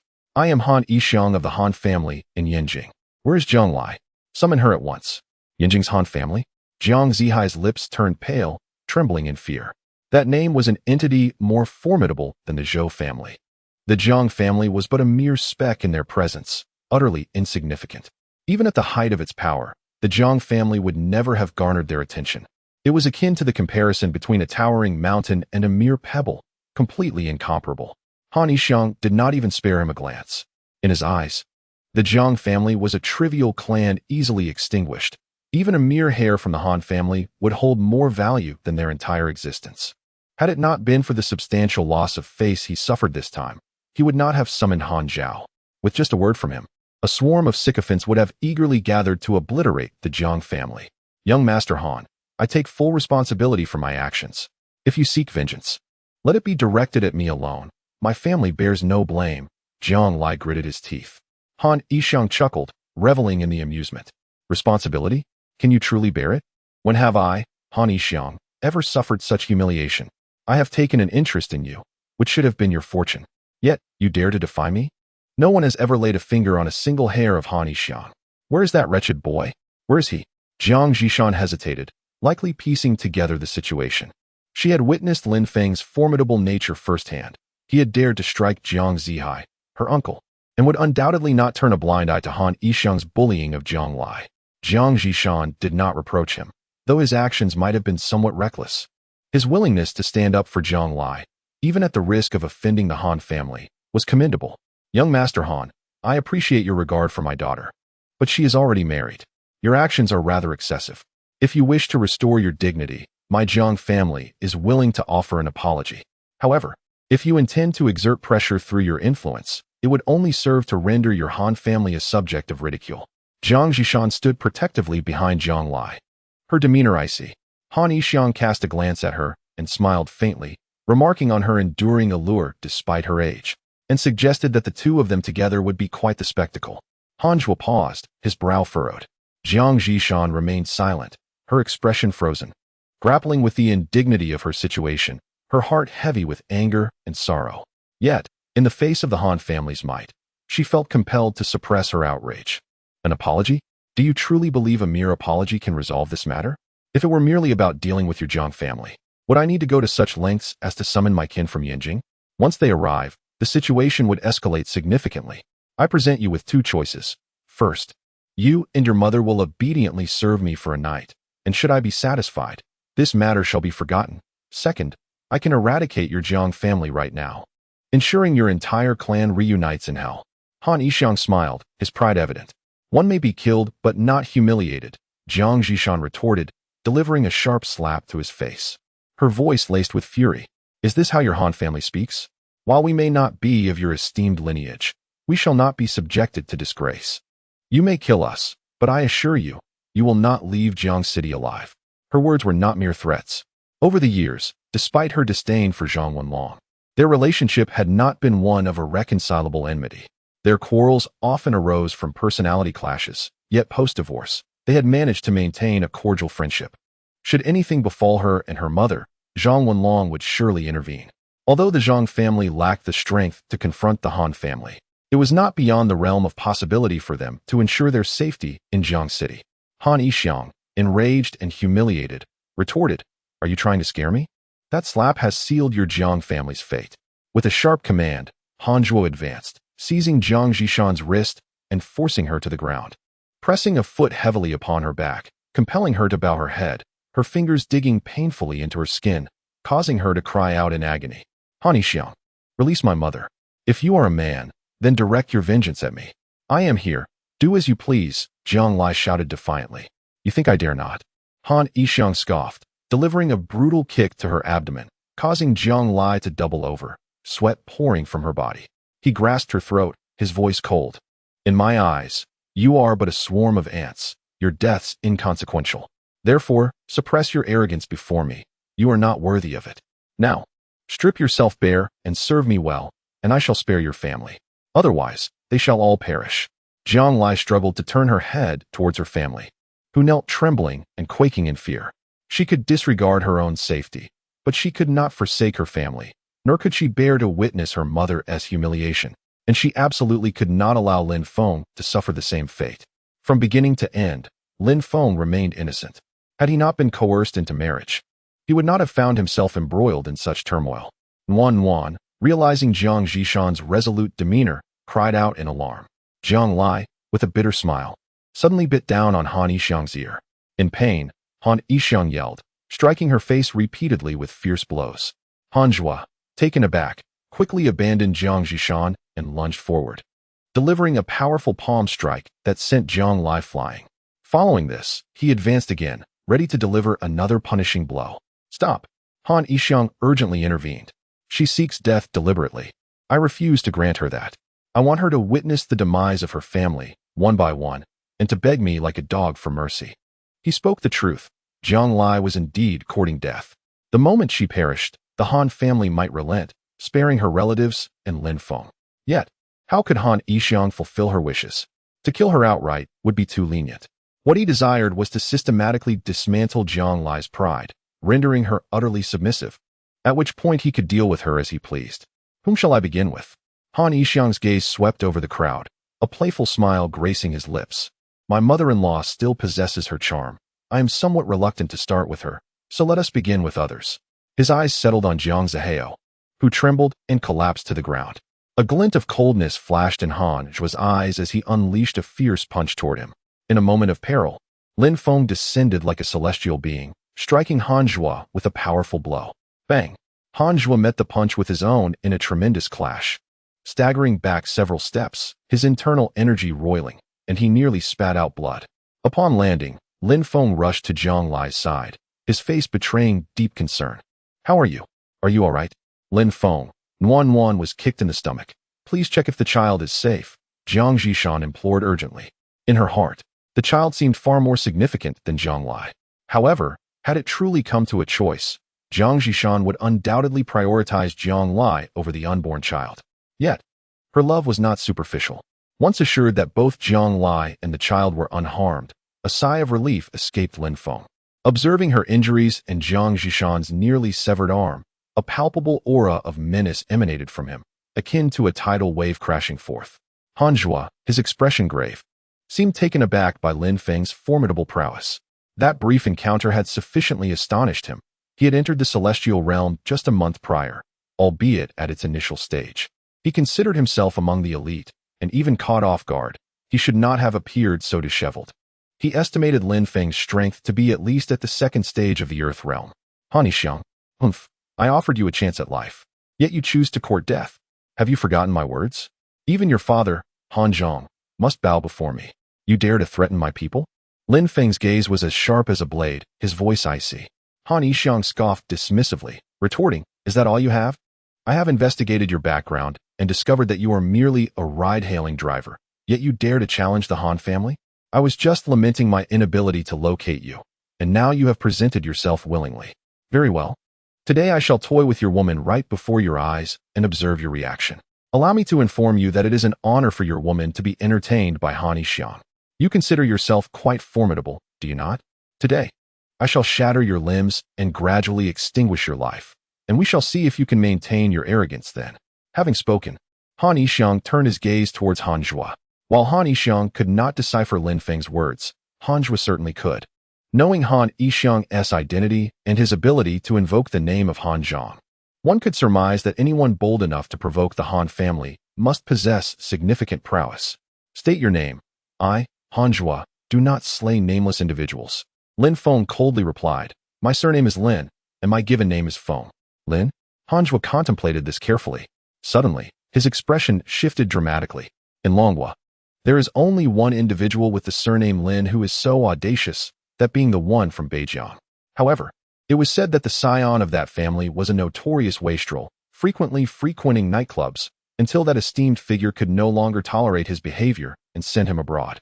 How could the person before him possibly be that notorious wastrel? Why waste words on him? I want you to incapacitate him now. Han Yixiang frowned and commanded sharply.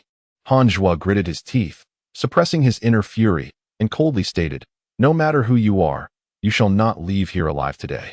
You exhibit remarkable talent at such a young age, yet it is unfortunate that you have offended the wrong person. This world is not as simple as you perceive. To be invincible, one must possess a formidable background. Otherwise, No matter how strong you are, you remain merely a pawn in someone else's game. This statement seemed directed at Lin Feng, but also served as a reminder to himself. What does it matter if those martial artists possess great strength? Without connections or influence, they are ultimately just pawns for the noble families. How many can achieve what that individual from Lingnan did, carving a path with nothing but their fists? That is you. Here, there is but one truth. In the face of absolute strength, your so-called background is merely a collection of worthless entities, easily extinguished with a mere flick of a finger. Lin Feng responded with a disdainful smile.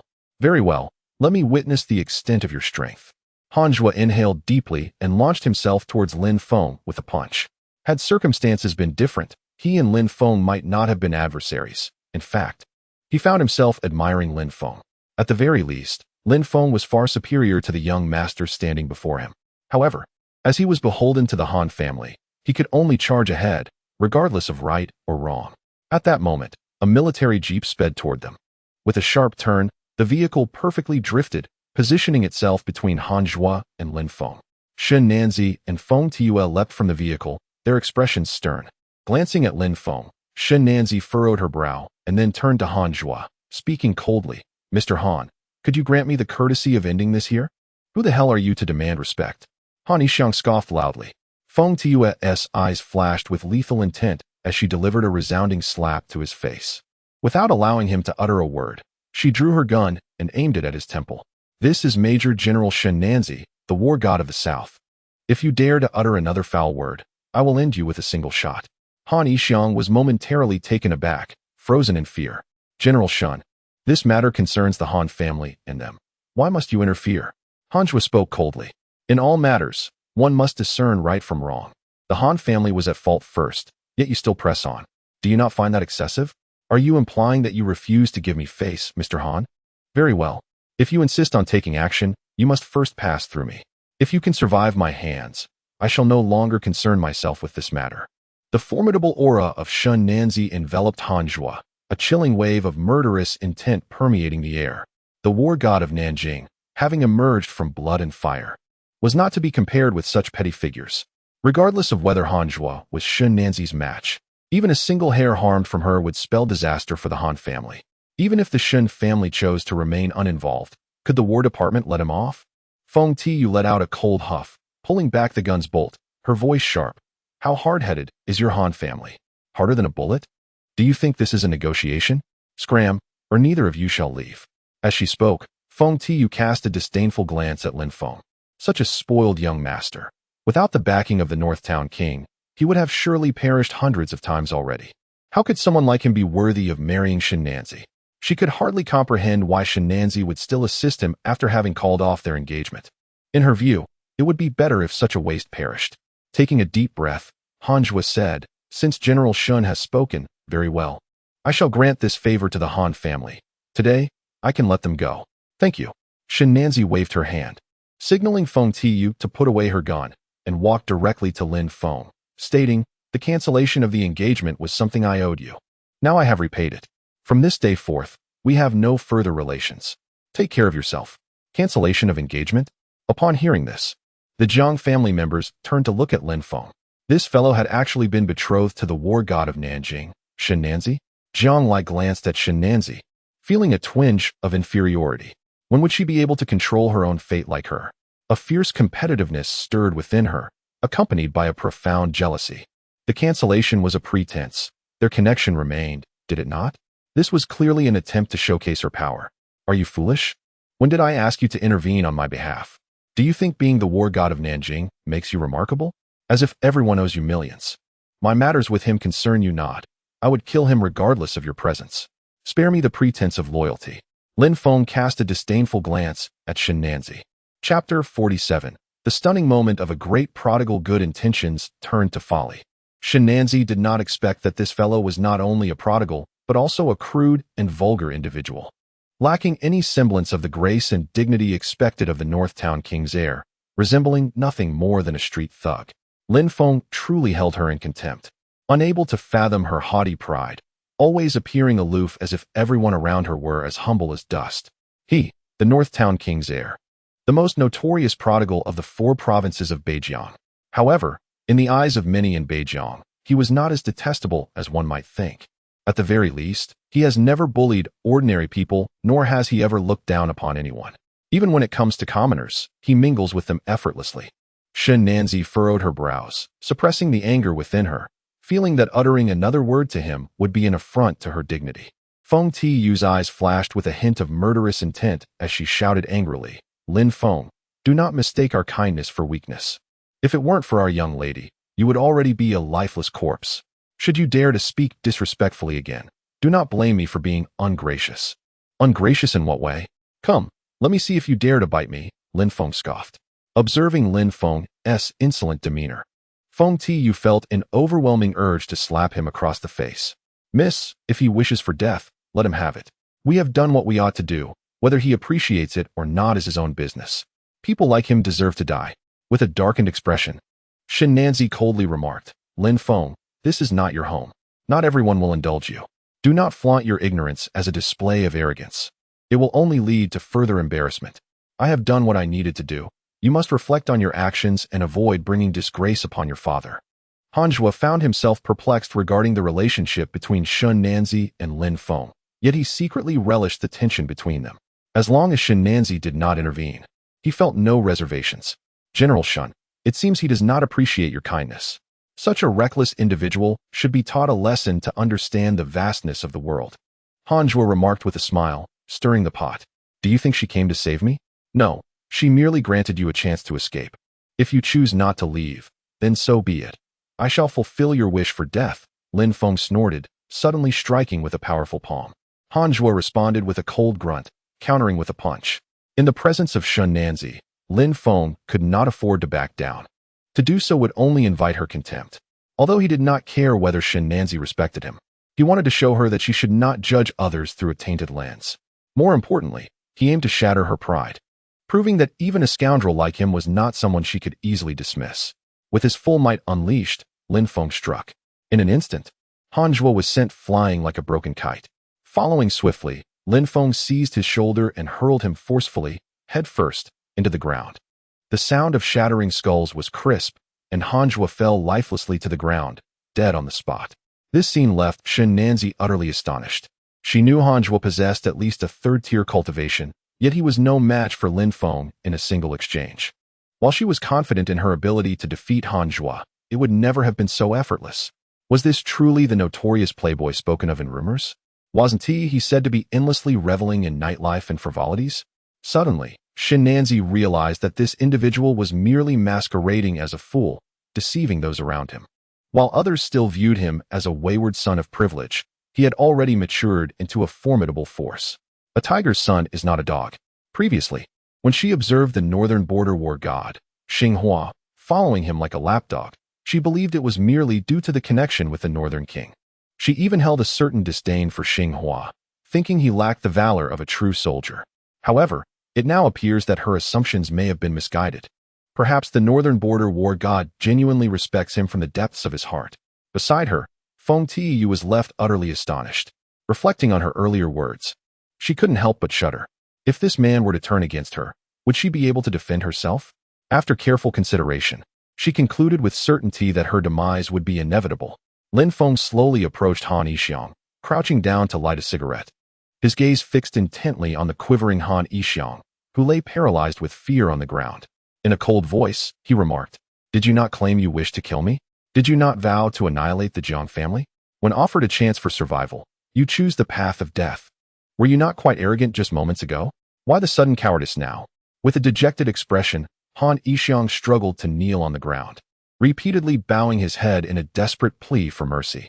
"Mr. Lin, I was wrong. I realize my mistakes. I was blind to the greatness before me. Please, treat me as inconsequential and let me go. I will be eternally grateful. From now on, I will heed your every command. The Han family will follow your lead." Lin Feng exhaled a puff of smoke, a disdainful smile playing on his lips as he replied, "Can the words of a person like you be trusted? If I were to let you go today, you would undoubtedly seek revenge tomorrow. Besides, why would I need a useless individual like you to follow my orders? My apologies, but I believe I would feel more at ease with your demise." As his words fell, Lin Feng seized Han Yixiang by the throat, twisting with force. Crack! Han Yixiang crumpled to the ground like a lifeless mass. Shen Nanzi maintained a cold demeanor, offering no comment. She harbored no objections to Lin Feng's actions. She would have acted similarly had she been in his position. Over the years, she had learned that decisiveness was paramount. Indecision only invited greater troubles. Mercy, she believed, should never be extended to one's enemies. What do you think? Do you still believe I require your assistance? Lin Feng provocatively glanced at Shen Nanzi and stated, I underestimated you, yet your words remain as irksome as ever, Shen Nanzi replied icily. Lin Feng shrugged dismissively, saying, I have no intention of ingratiating myself to you like some sycophant. If you have spare time to concern yourself with trivial matters, perhaps you should focus on finding a cure for your sister's ailment. Ankylosing spondylitis is a condition that could lead to lifelong paralysis. She may never stand again. Shen Nanzi was momentarily taken aback, staring at him in disbelief. How could he possibly know? She had meticulously concealed the details of Yan Shi's condition.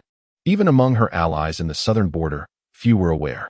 In Jiang City, only the renowned healer, Li Changpu, was privy to the information. Curious as to how I came by this knowledge. I not only know that she suffers from ankylosing spondylitis, but I am also aware that even the esteemed healer, Li Changpu, is unable to remedy it. However, if you implore me, I might consider curing her, Lin Feng said with a playful smile.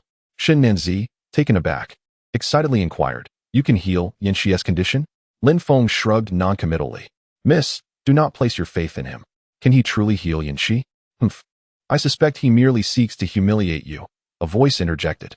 If even the esteemed healer Li Changpu cannot, what grounds does he have to claim he can? If he can cure Yan Shi, I would kneel and call him dad, Feng Tue remarked disdainfully. Although Lin Feng's earlier display of prowess astonished her, she believed that cultivation and medical expertise were entirely unrelated. Numerous medical specialists had been unable to help, and even the renowned healer Li Changpu and his master Wang Chonglu were powerless against this affliction. How could he possibly succeed? Feng Tue felt that this fellow was merely irked by Shen Nanzi's broken engagement and sought to humiliate her by exploiting her vulnerabilities as an act of revenge. You certainly play quite openly, enjoying calling someone dad. Lin Feng chuckled, a hint of lewdness in his smile. However, I hold no interest in you. If it were her, I might consider it. He then cast a glance at Shen Nanzi, who furrowed her brow. Feng Tue was correct. This man merely wished to humiliate her. Lin Feng, if you believe that deceiving me with such fabrications will shame me, you are sorely mistaken. A man may lack ability, but if he only knows how to flaunt his words, he will ultimately achieve nothing of substance. I do not regret my decision. Even if given the chance to choose again, I would act the same. Lin Feng smiled playfully, remaining silent. Did he need to concern himself with how Shen Nanzi perceived him? Not at all. Chapter 48. You are infatuated with the past and harbor ulterior motives. Master. In that moment, Li Changpu rushed in. Upon seeing the scene before him, he paused, momentarily stunned. His words caught in his throat as he regarded Shen Nanzi and Lin Feng with confusion. Yet, Shen Nanzi's expression shifted, and she quickly inquired, Divine Dr. Li, what did you just call him? Li Changpu timidly glanced at Lin Feng, and seeing no objection, replied, Mr. Lin is my master. He is the one I mentioned to you previously. Only he possesses the capability to heal you. Gulp. Shen Nanzi swallowed hard. Disbelief etched on her face as she turned to him. This man was neither lying nor merely boasting. She suddenly recalled the rumors of the northern border war god, Xinghua, who had been grievously injured in battle, nearly losing his life. Could it be that he was the one who saved Xinghua? Feng Tue's expression was equally astonishing, her mouth agape, as if to accommodate a duck egg. Was she truly about to kneel before him? A vivid image flashed in her mind of Lin Feng riding a steed, gallantly charging forth. Lost in thought, a blush crept across Feng Tue's cheeks. Lin Feng was momentarily taken aback, casting a glance her way. You are quite depraved. Feng Tue was not angered. Instead, she felt a mixture of embarrassment and shame, wishing to vanish into the ground. How could she entertain such thoughts? Observing the peculiar expressions on everyone's faces, Li Changpu's lips twitched, and he felt an urge to escape. The awkward atmosphere weighed heavily on all present. Shen Nanzi understood that Li Changpu had no reason to deceive her. This man truly possessed medical knowledge, and remarkable skill at that. Biting her lip, she turned to Lin Feng, but as soon as she opened her mouth, he sharply retorted, Did I not just hear someone say that if I could cure Yan Shi, they would kneel? Lin Feng glanced at Feng Tue. Your role is merely as Shun Nanzi's bodyguard. And you are just as proud and arrogant. Feng Tiyu let out an indignant huff and declared, if you truly possess the capability, I would not only kneel before you, but willingly offer you my life. However, I fear you may merely be boasting. I have no need for your life. Your empty words suffice, Lin Feng retorted shamelessly. Your provocations are futile against me. I possess the means to heal, yet I choose not to.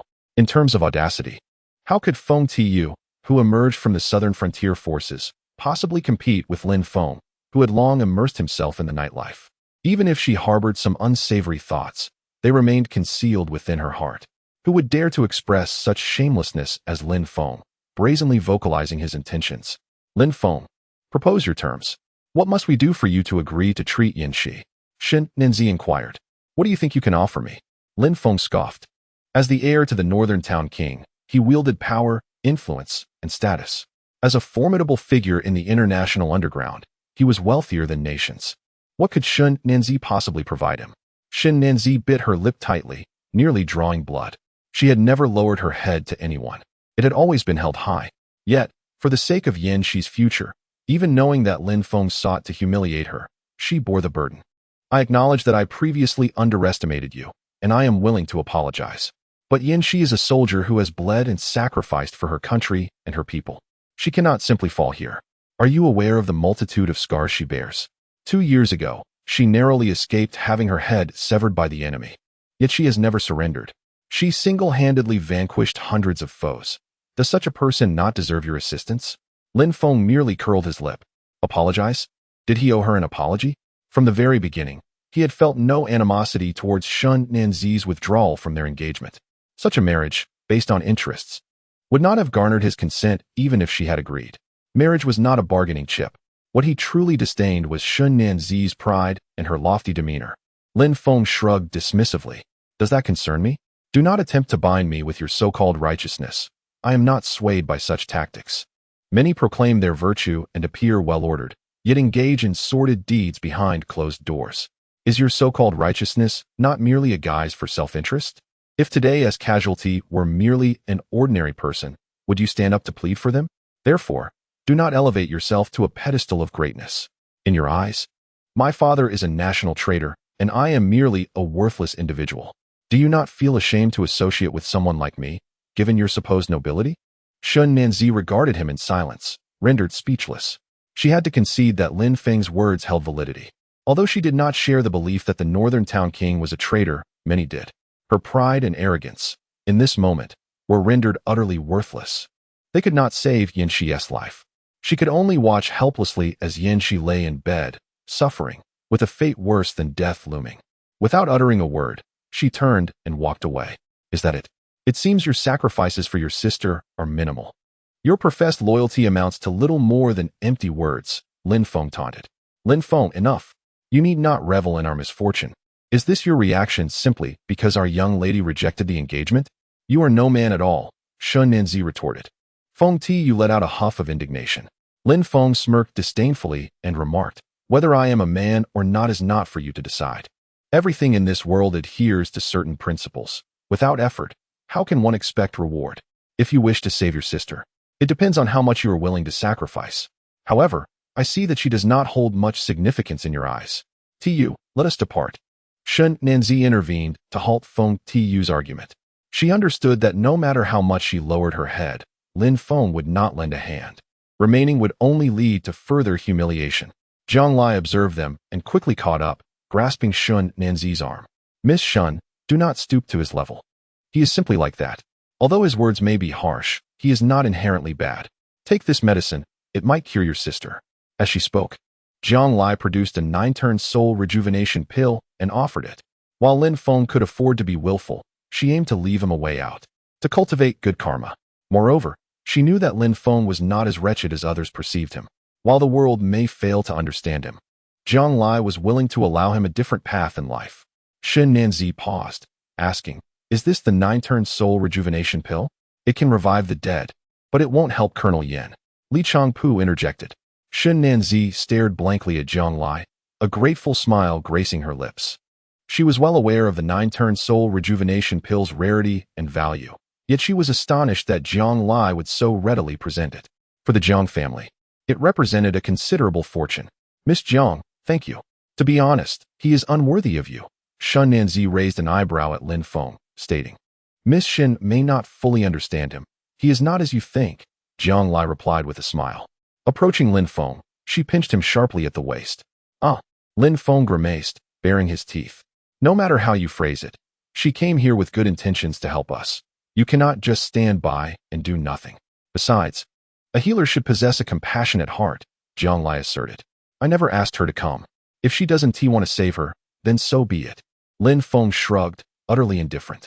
Jiang Lai shot him a fierce glare and leaned closer, whispering, I wonder why you are so eager to divorce me. Is it because you have someone else on your mind?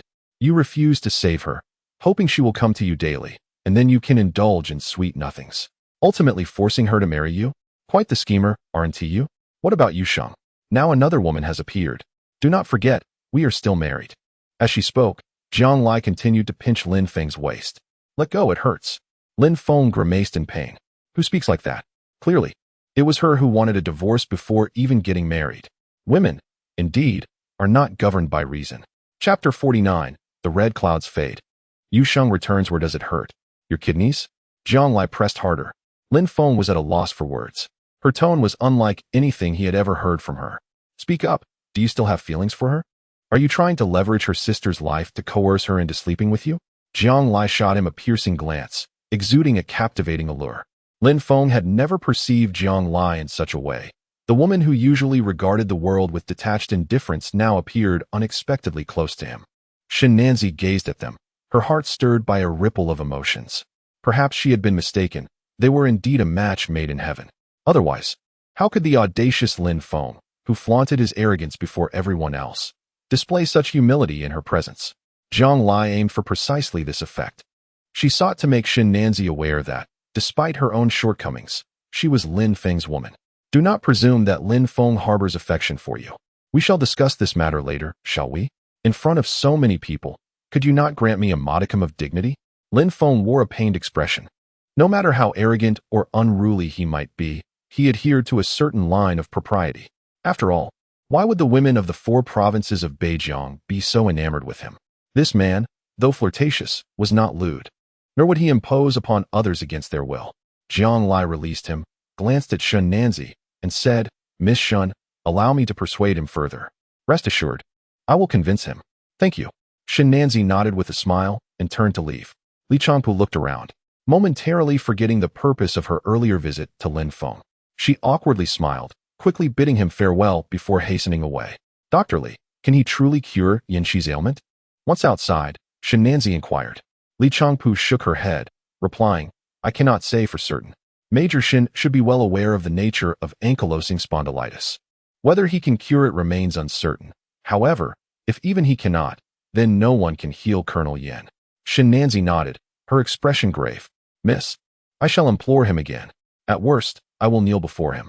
He simply desires to assert himself, and if he can heal Yanxi, I would be willing to pay any price. Feng Tiyu inhaled deeply and declared. Shin Nanzi shook her head. You cannot sway him. Moreover, if anyone should go, it ought to be me. Let us wait and see. I will find the right moment to discuss it with him. Perhaps we have misjudged him.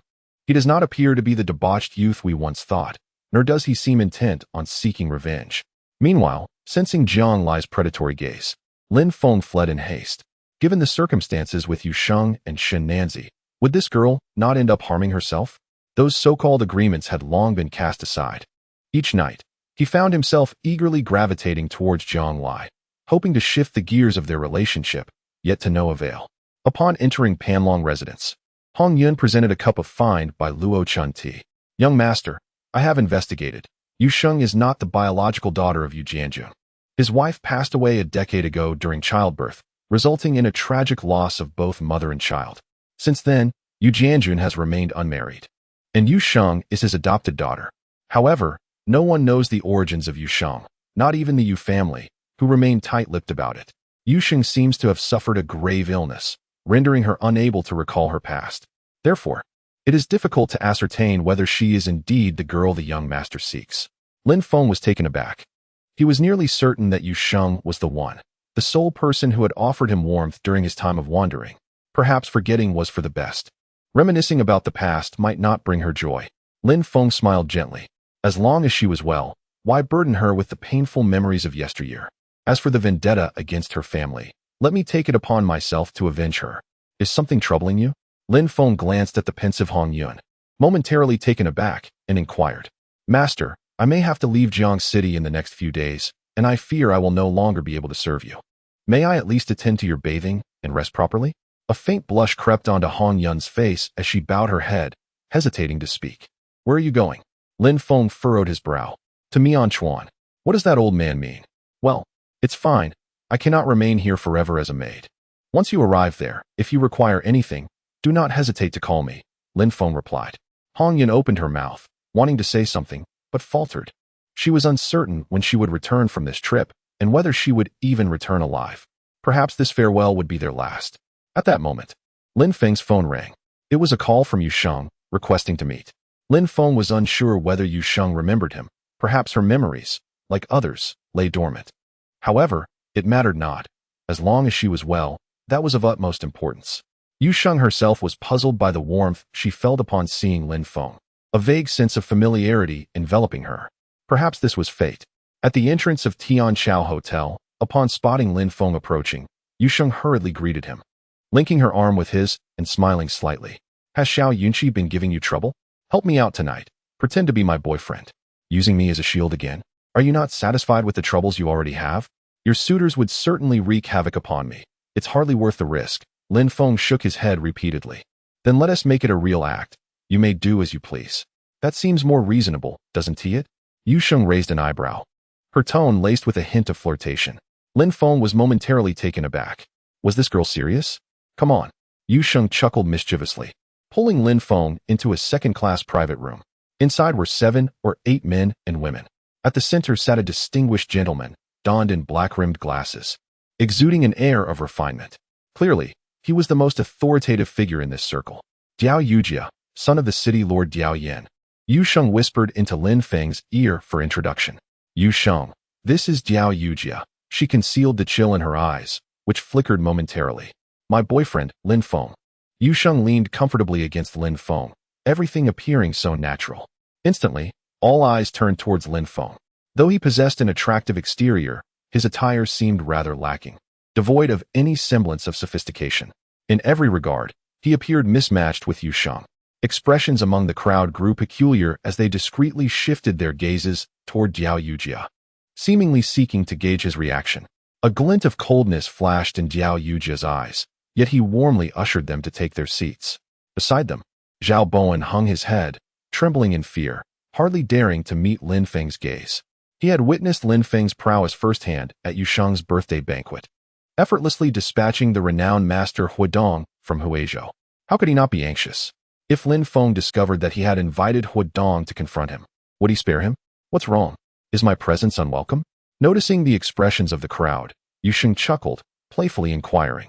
The crowd quickly burst into laughter, and the atmosphere instantly transformed into one of harmony. Lin Feng leaned closer to the astonished Qiu Siyu, chuckling softly as he inquired, So, are you together with Zhao Bowen?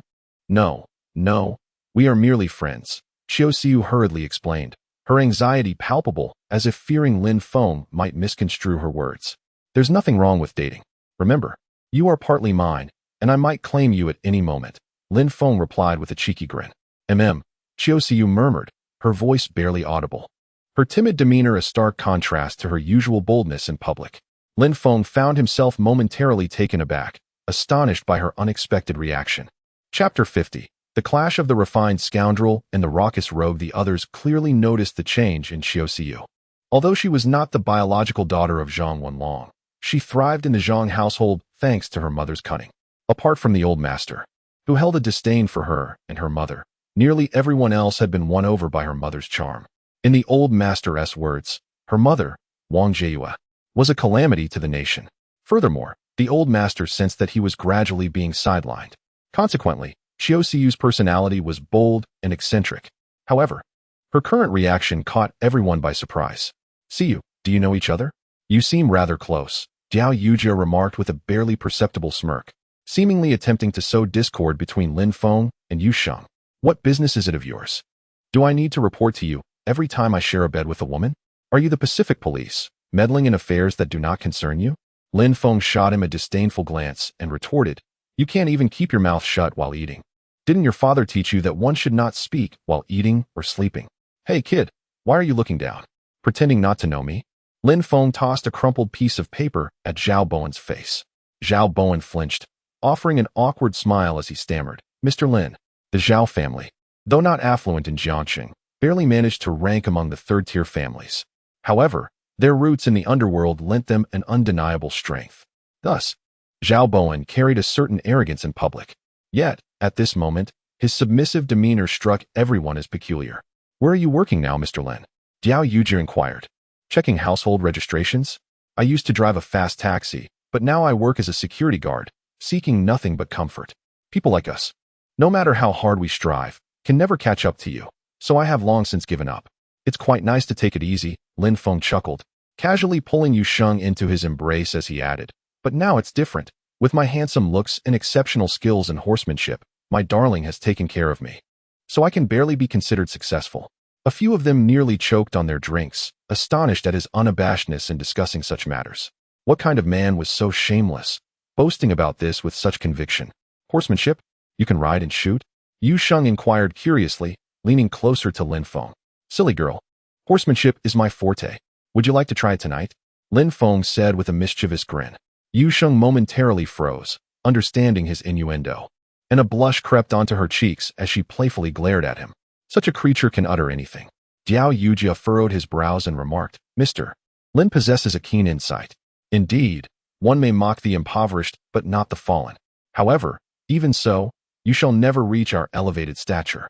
To speak of distant matters, let us consider the Tianqiao restaurant. I may enter the second-class private room, yet you might not even gain entry. Clinging to possessions and individuals that do not belong to you may not be a blessing, but rather a calamity. A wise person must know when to advance and when to retreat. Lin Feng smiled slightly. I comprehend your intentions now. You wish for me to part ways with my beloved, do you not? This is quite simple. Grant me 10 million. Yu Sheng shot him a glare and pinched him fiercely. You scoundrel, who do you think you are? Lin Feng grinned and replied, my darling provides me with 100,000 each month. That amounts to over 1 million annually. With my physical constitution, enduring for a decade or so should pose no issue, and I shall not be depleted by her. 10 million is truly not excessive. You wouldn't begrudge it, would you? Merely 10 million, a trifling sum. Diao Yujie unhesitatingly produced a bank card and tossed it over. As long as it distances this creature from Yu Sheng, money is no object. As for the earlier jests and mockery, there would be ample opportunities to torment him slowly in the future. In Yu Sheng's presence, Diao Yujie had to maintain some semblance of decorum. After all, to others, he must appear genteel and courteous. Diao Yujie, what do you take me for? Yu Sheng frowned and forcefully tossed the bank card back. Yu Sheng, that was not my intention. You need not say anything. I do not wish to hear. Today, I brought him merely to introduce him to everyone, but it seems you are not particularly welcoming. Very well, we shall take our leave now. Yu Sheng huffed indignantly, rudely interrupting Diao Yujie, and seized Lin Feng to depart. Yu Sheng, what are you doing? All right, I was wrong. Is that sufficient? I meant no malice. I simply feel he is unworthy of you. Look at him. He hardly resembles a man, shamelessly living off others. We, as men, have been utterly humiliated. Diao Yujie chuckled awkwardly. The son of the esteemed lord of Jiangcheng, at that moment, resembled a sycophant, and Lin Feng secretly reveled in his triumph. May you choke. Just then, the general manager of Tianqiao restaurant, Guayu, entered, accompanied by waitstaff bearing 2 bottles of fine liquor, Matai aged for 50 years. Mr. Gua, this is too much. Thank you. Diao Yujie quickly approached, exclaiming, Come, Mr. Gua, please sit and share a drink with us. Envy flickered in the eyes of the others. The general manager of Tianqiao restaurant personally attending, accompanied by exquisite liquor. Such privilege could only belong to Diao Yujie. The value of 50-year-old Matai is self-evident. The crucial question remains. Who in Jiangxing possesses such stature? Young Master Jia truly is remarkable. His standing is unparalleled. Even the wealthiest Zhou family of Jiangxing could not boast such influence. What is the Zhou family? Merely nouveau riche, unable to compare with young Master Jia. He is the son of our lord and a business elite. Accomplished at a young age, wielding power and influence. We too shall bask in this glory, though it is unfortunate that some unrefined individuals dare to occupy this space. Amidst the crowd's flattery, they did not forget to subtly belittle Lin Feng. It was common knowledge that Jiao Yujia harbored affections for Yu Sheng, and naturally, they sought to lend a hand to Jiao Yujia. To be associated with Jiao Yujia was synonymous with embarking on the path to success. Even a mere taste of his favor would suffice to propel them into prosperity. My father has some connections with Guoyu. Should I ask him to give him a call? Xiao Siyu whispered conspiratorially into Lin Feng's ear. Why? Lin Feng was taken aback. To elevate your standing, Xiao Siyu replied. Her tone tinged with indignation, as if she were quite displeased with Jiao Yujia's intentions to deliberately humiliate him. Why are you being so kind to me? Lin Feng chuckled, stealthily slipping his hand beneath her skirt. Xiao Siyu trembled, her body feeling weak as her cheeks flushed crimson. Stop it. After this, I'll accompany you, all right? Xiao Siyu's voice was feeble. The crowd's attention was solely on Jiao Yujia, oblivious to the subtle exchanges between the two. Jiao Yujia enthusiastically pulled Guoyu into conversation, declaring, Mr. Gua, these 2 bottles of wine are treasures, unattainable even with wealth. Mr. Gua, with sincere enthusiasm, replied, Then I shall not refuse your generosity. In the future, should you require anything in Jiangcheng, do let me know, and I shall do my utmost to assist. My father often speaks of Mr. Gua, saying that among the notable figures in Jiangcheng, Mr. Gua stands alone. Others are but insignificant ants in his presence. Guoyu stared at him in bewilderment. Withdrawing his hand, he furrowed his brow and retorted, Who are you? Do I know you to call you brother? Fool. Chapter 51. A test of strength. At these words, the crowd fell silent. Jiao Yujia felt a burning humiliation wash over him, as if he had just received a resounding slap to the face. He longed to disappear into the earth. He had been so pleased with himself, ready to boast in front of others, never anticipating such a turn of events. Jiao Yujia's expression turned icy, his eyes glinting with malice. What do you mean by that, Mr. Gua? My father is Jiao Yin, Jiao Yujia retorted coldly. And so what? Even if Jiao Yin were here, I would show him no courtesy. Do you believe that? Guoyu shot him a chilling glare, showing no mercy, ruthlessly trampling on his dignity. With a huff, Guoyu turned to Lin Feng, his face instantly lighting up with a smile. Mr. Lin, this is a rare collection from my establishment. Please give it a try. Or perhaps, I should arrange a private room for you. Your status surely deserves better than this place. It would be a disgrace to me. The crowd looked on in astonishment, unable to fathom why Guoyu, who had shown no deference to Jiao Yujia, would now bow and scrape before Lin Feng. It was utterly unfathomable. Jiao Yujia's countenance darkened further. Only moments ago, he had mocked Lin Feng for not even being able to enter, and now he had dealt himself a resounding blow. His eyes burned with resentment, as if he wished to devour Lin Feng whole. No need, this is fine. Is there anything else? If not, please leave me to my meal. Lin Feng waved his hand dismissively. Guoyu immediately instructed his staff to set down the wine, nodding and bowing as he retreated. Do you know Guoyu? Look at him. He seems to hold you in great esteem. Yu Sheng inquired with curiosity. His boss was my client. I accompanied her for several months. Impressed by my equestrian skills, she wished to continue supporting me, but I declined. My aspiration is to serve a multitude of female friends. How could I allow her to monopolize my affections? That would be quite unfair to the other girls. And you too. We agreed on a maximum of 2 months. Lin Feng, with a cigarette dangling from his lips, wore a smug expression. Yu Sheng shot him a sidelong glance, well aware that he was speaking nonsense, but chose not to engage. Others, however, cast him strange looks, realizing that this fellow was nothing more than a high-class gigolo, and it was rather audacious of him to admit it. I had thought you were someone of great significance. Turns out you are merely a scoundrel. Yu Sheng, is this the sort of person you admire?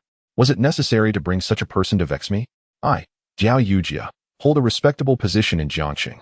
To insult me with this sort of individual is rather excessive, wouldn't you agree? Very well, today before your eyes. I shall teach him a lesson and show you what a real man is like. Jiao Yujia could no longer maintain his composure. He shouted furiously. How could he endure the humiliation inflicted by such a person in front of so many? Unable to unleash his wrath upon Guoyu, he directed it toward Lin Feng instead. Do you dare? Yu Sheng and Xiao Siyu spoke almost in unison. Both seemed oblivious to each other's reactions, exchanging a glance. But Xiao Siyu appeared somewhat guilty and quickly turned away.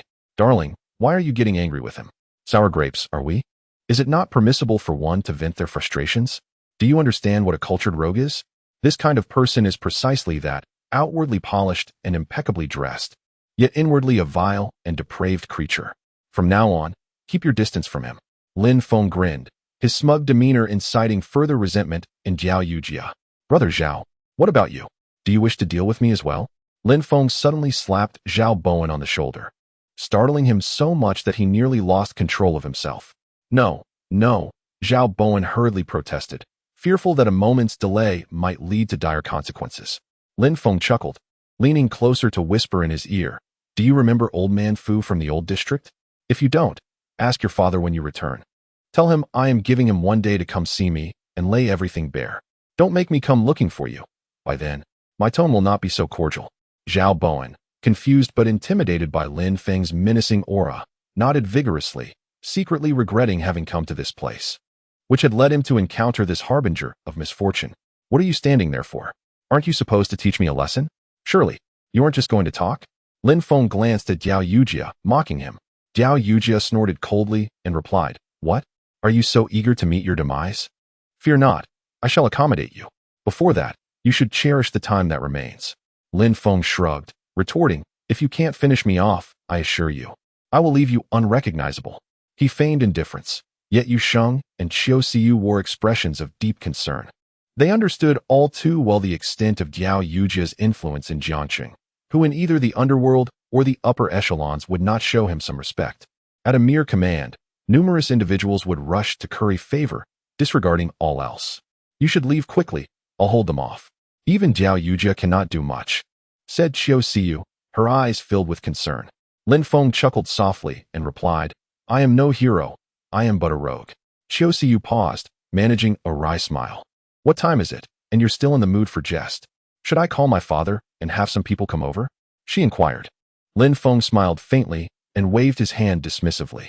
Just then, a throng of individuals entered through the door. Guoyu hastily sent Lin Feng a message, asking if he needed assistance. When Lin Feng replied that no intervention was necessary, he gestured for the others to withdraw. However, he remained vigilant, aware that any misfortune befalling Lin Feng would be beyond his capacity to bear. Jia Xiao, my men have arrived. What are your orders? Yuan Ning asked respectfully.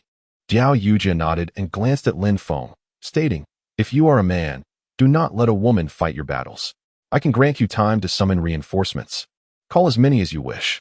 Today, we shall engage in a contest of strength to determine who stands as the master and who as the subordinate. Is it merely these few? I would rather not soil my hands. Lin Feng scoffed with disdain. Shortly, Wei Jingxian hurried in. Brother-in-law. Yuan Ning was taken aback. What brings you here? Wei Jingxian paused, his brow furrowed, quickly grasping the situation.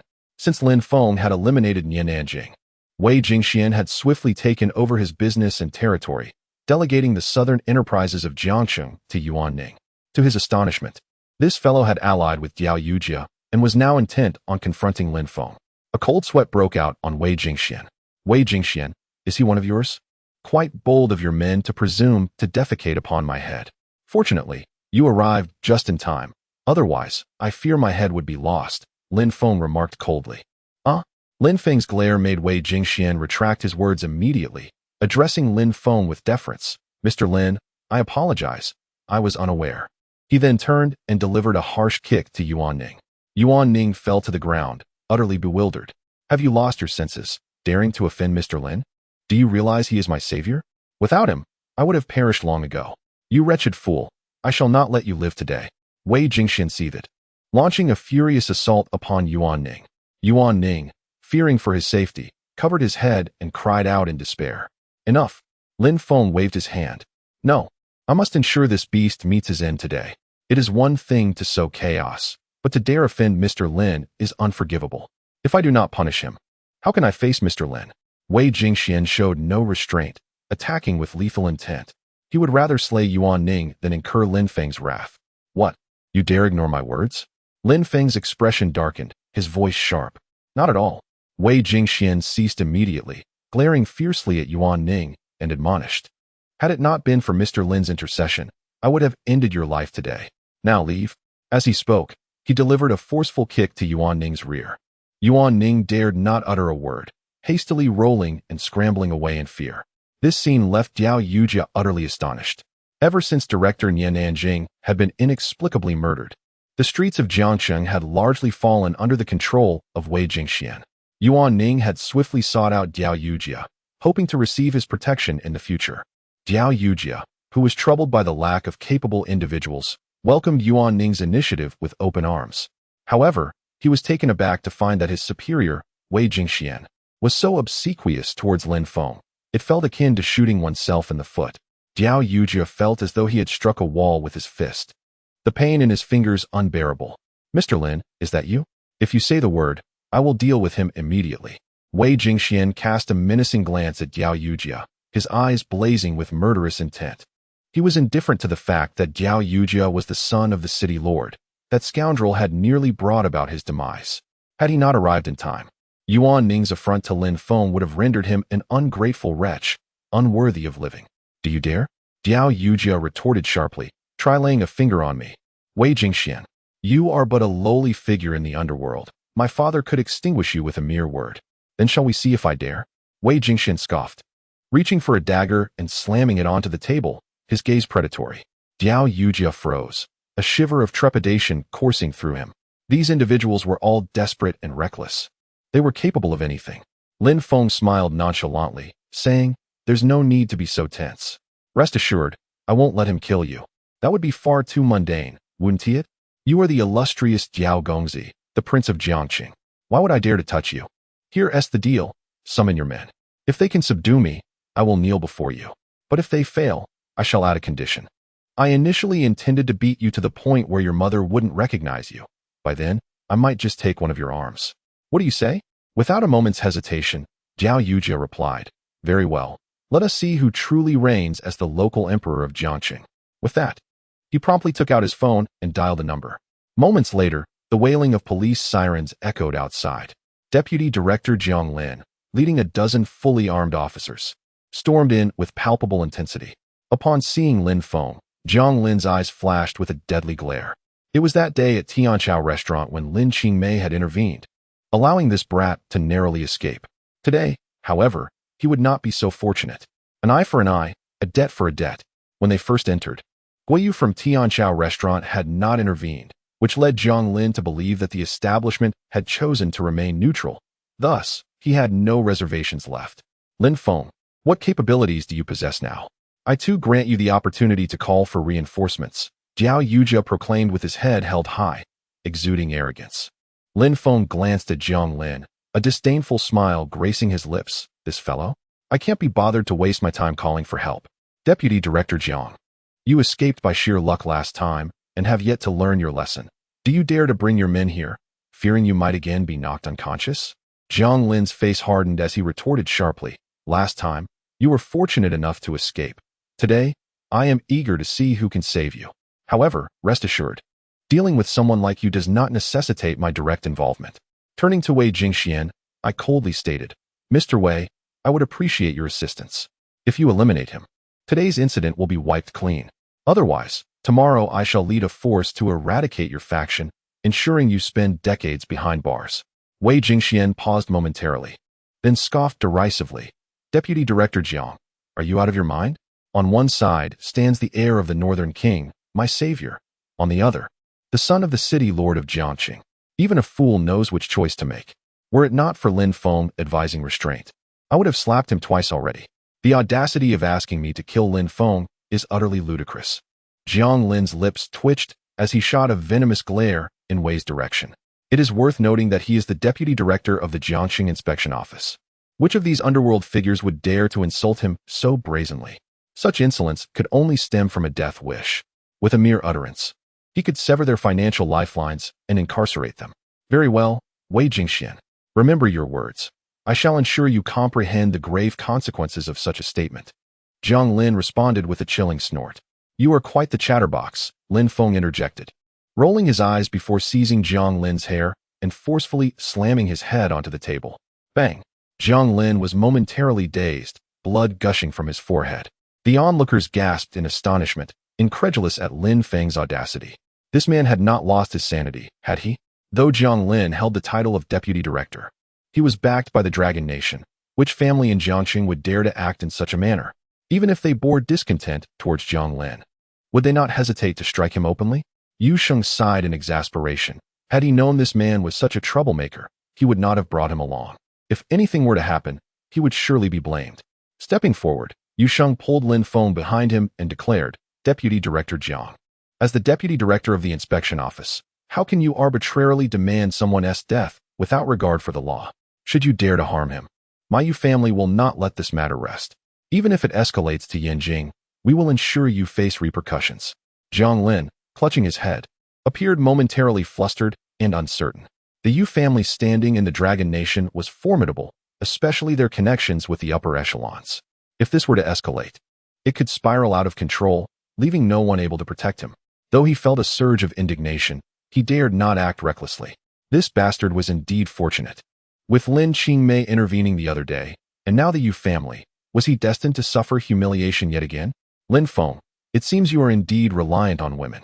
Engaging with someone like you feels rather tedious. Had I known it would be this tiresome, I would not have exerted such effort. How about this? Kneel and offer me 3 respectful bows, calling me grandfather thrice, and I shall let you go, said Jiao Yujia, with a disdainful chuckle. Young Master Jia, do not push your luck, retorted Qiu Siyu, rising with newfound assertiveness, her gaze fierce. If you wish to contest, I shall call my father right now.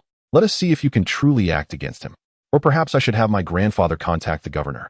Yu Sheng chimed in, echoing her sentiment. Jiao Yujia gritted his teeth, his countenance dark and brooding. Confronted by the intimidation of the Zhang and Yu families, he truly dared not act recklessly.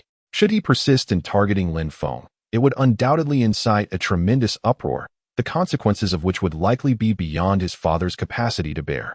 Mr. Lin is indeed quite the libertine. I must learn from you. A red flag stands firm at home, while colorful banners flutter outside. Impressive, came a voice laced with mockery as Xiao Yunqing sauntered in. Behind him, Song Shiran wore a cold expression, her gaze towards Lin Feng brimming with hostility. Evidently still resentful over his grievous injury to Zhou Wenjin. Casting a glance at Jiao Yujia, Xiao Yunqing remarked nonchalantly, Young Master Jia, should there be any matters from the governor's side, I shall bear the burden for you. You need not worry. The Yu and Zhang families would not cause a ruckus over such a trivial individual. Jiao Yujia was taken aback. Indeed, would the Zhang and Yu families truly escalate matters over such a minor figure? Deputy Director Jiang, take action. Chapter 53.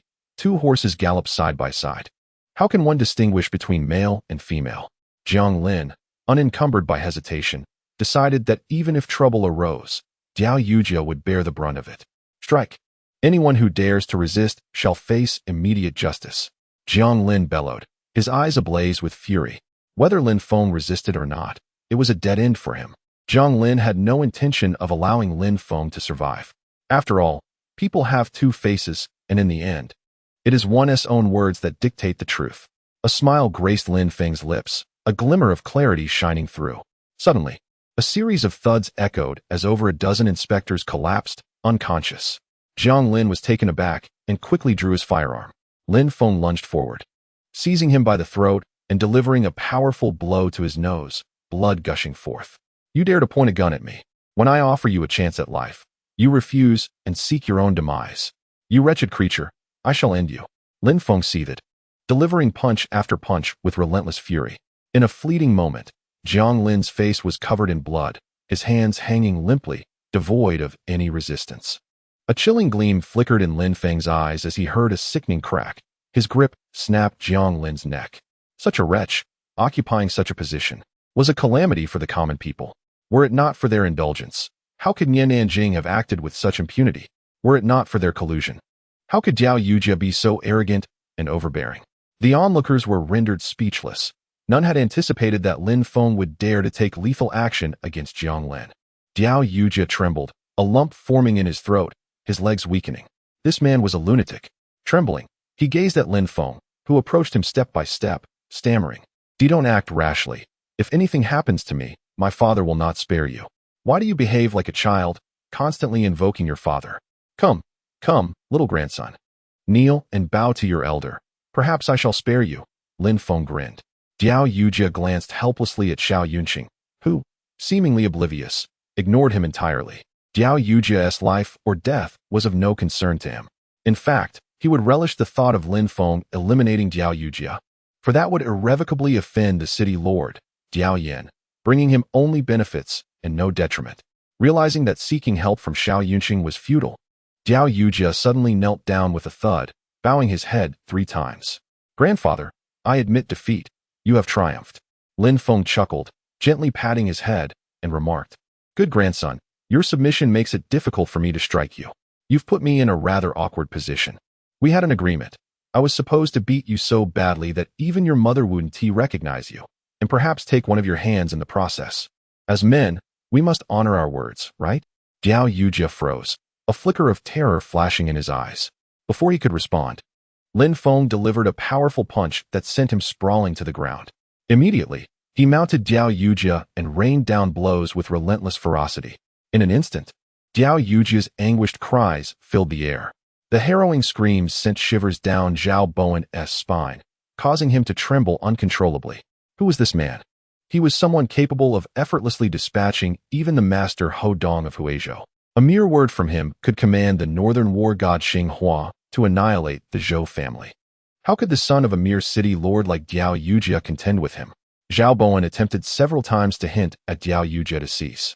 Yet each time he met Lin Feng's gaze, fear rendered him speechless. As Lin Feng assessed the situation, he deemed it nearly sufficient.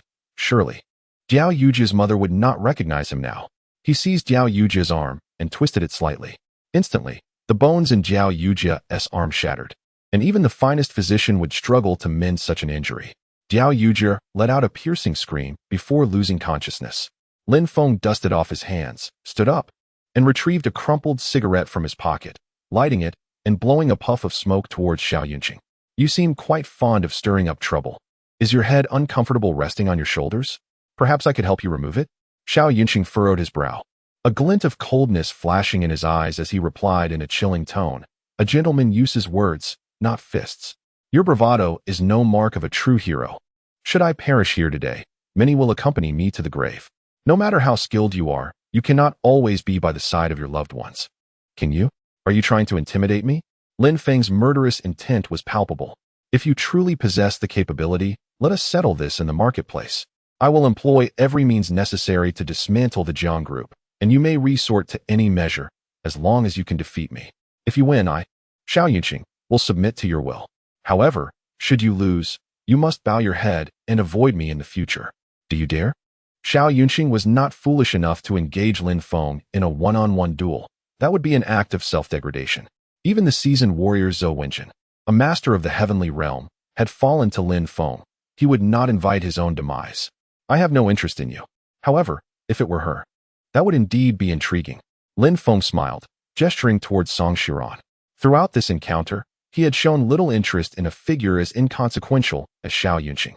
Even if he were to defeat him and seize his assets, how much would that amount to? A mere 10 billion? Or perhaps 100? To him, it was but a drop in the ocean. What truly captivated him was Song Shiran and the waterways under the Song family's control. "If I prevail, you will accompany me for a month. Do you dare?" Lin Feng taunted. Song Shiran's eyes gleamed with a cold light as she replied sternly, "If you lose, I will sever that part of you, ensuring you can never be a man. Deal." The two swore an oath with a few exchanges. What a delightful aroma! Lin Feng exclaimed as he pulled her closer, inhaling the fragrance beside her. Song Shiran was momentarily stunned, wishing fervently to leap forward and silence him forever. How could there exist such a shameless individual in this world? "The scenery at Fengming Lake is quite lovely. We shall ride there soon," Lin Feng remarked. "Ride? Are there horses in Jiangxing?" Song Shiran was momentarily taken aback. In ancient times, there were the lean horses of Yangzhou. Today, we have the lean steeds of Yanjing. Lin Feng chuckled. Understanding his implication, Song Shiran's expression darkened instantly. "Do you have a penchant for corpses?" "What a peculiar obsession." Yusheng glared at Lin Feng fiercely, spitting out her words. "Perhaps I should let you ride first?" With both horses galloping side by side, how could one discern the male from the female? Lin Feng laughed heartily, further aggravating Song Shiran's already foul mood. She vowed to sever this scoundrel's tongue, ensuring he would never speak so foolishly again. Meanwhile, Zhang Zhishan arrived at the bank with the card given to her by Zhang Lai. On one hand, she intended to withdraw some funds to pay the employees. On the other hand, she wished to discuss loan options with the bank. The Jiang Group was in dire need of a breakthrough and substantial financing, especially with rumors swirling about the Chongqing Group teaming up with Yanjing Mobiles to acquire the Jiang Group. At such a time, who would dare invest in the Jiang Group? A loan was their only escape. At the VIP window, Jiang Zhishan presented her card. Please withdraw 2 million for me. Upon seeing the card, the bank staff's expression changed dramatically. After glancing at her, they hastily called for the manager. The manager rushed over and was equally taken aback upon seeing the card. With a cold glare at Jiang Zhishan, he ordered, "Please accompany us for a moment." "Why?" Jiang Zhishan asked, bewildered. "Just come with us. Do not force my hand. It would not be pleasant should any harm befall a lady," the manager replied sternly, his gaze sharp. 2 security guards positioned themselves behind Jiang Zhishan, as if to prevent her escape, their eyes menacing. Jiang Zhishan, astonished, chose not to resist and followed them into the inner chamber. Once inside, the manager commanded the guards to restrain Jiang Zhishan in a chair, barking, "Now, tell me, where did you steal this card from?" "Steal? This is my card." Jiang Zhishan frowned. "What do you intend to do?" "Let me go. I am Jiang Zhishan of the Jiang Group." "Your card? Humph. Does the Jiang Group possess the means to hold such a card? Do you even understand what this card represents? If you do not cooperate, do not expect to leave here alive," the manager thought with hidden glee. Finding the rightful owner of this card would be a significant achievement, and he envisioned a swift ascension in his career. Smack! The manager struck Jiang Zhishan across the face, coldly stating, "Will you speak? If not, you shall not walk out alive." Chapter 54. A Tiger's Fury. Do not mistake me for a sickly cat. This card, a supreme black card issued jointly by the major banks of the Dragon Kingdom, was one of a kind. With it, one could overdraw without limit. It symbolized not merely wealth, but also status and identity. The Jiang family was merely a third-rate family in Jiangqing. How could they possess such a card? Jiang Zhishan was also at a loss, unable to comprehend why the other party's attitude was so aggressive. Covering her face, Jiang Zhishan smiled coldly and said, "You are merely a minor manager. Even your president would not dare to treat me this way. I will remember this slap and ensure you pay for it in due time." "Well, then, do make a note of it," the manager sneered, delivering several more stinging slaps. "I will give you one last chance. If you refuse to reveal the source of this bank card, I shall end your life right now." He shook the bank card menacingly, his voice icy. Jiang Zhishan glanced at the card, momentarily taken aback. She had not previously noticed that this bank card did not resemble their own. It was dark and gleamed ominously, and its material was indiscernible. After a moment's contemplation, she recalled that Lin Feng had used this very card to propose when he first visited the Jiang family. Could it be that this card was stolen? With an awkward smile, Jiang Zhishan asked, "May I make a phone call?" Moments later, Lin Feng rushed in. Upon his arrival, the manager immediately ordered 2 security guards to block the entrance, preventing Lin Feng's escape. "Did you steal this bank card?" The manager glared at Lin Feng, his voice cold. "Do you have any idea who the owner of this card is? Are you tired of living?" Lin Feng cast a glance at Jiang Zhishan, his lips twitching. If his mother-in-law's delicate skin had been harmed like this, would Jiang Lai not be furious with him? After all, it was due to his involvement with that bank card. "Are you mute when I speak to you?"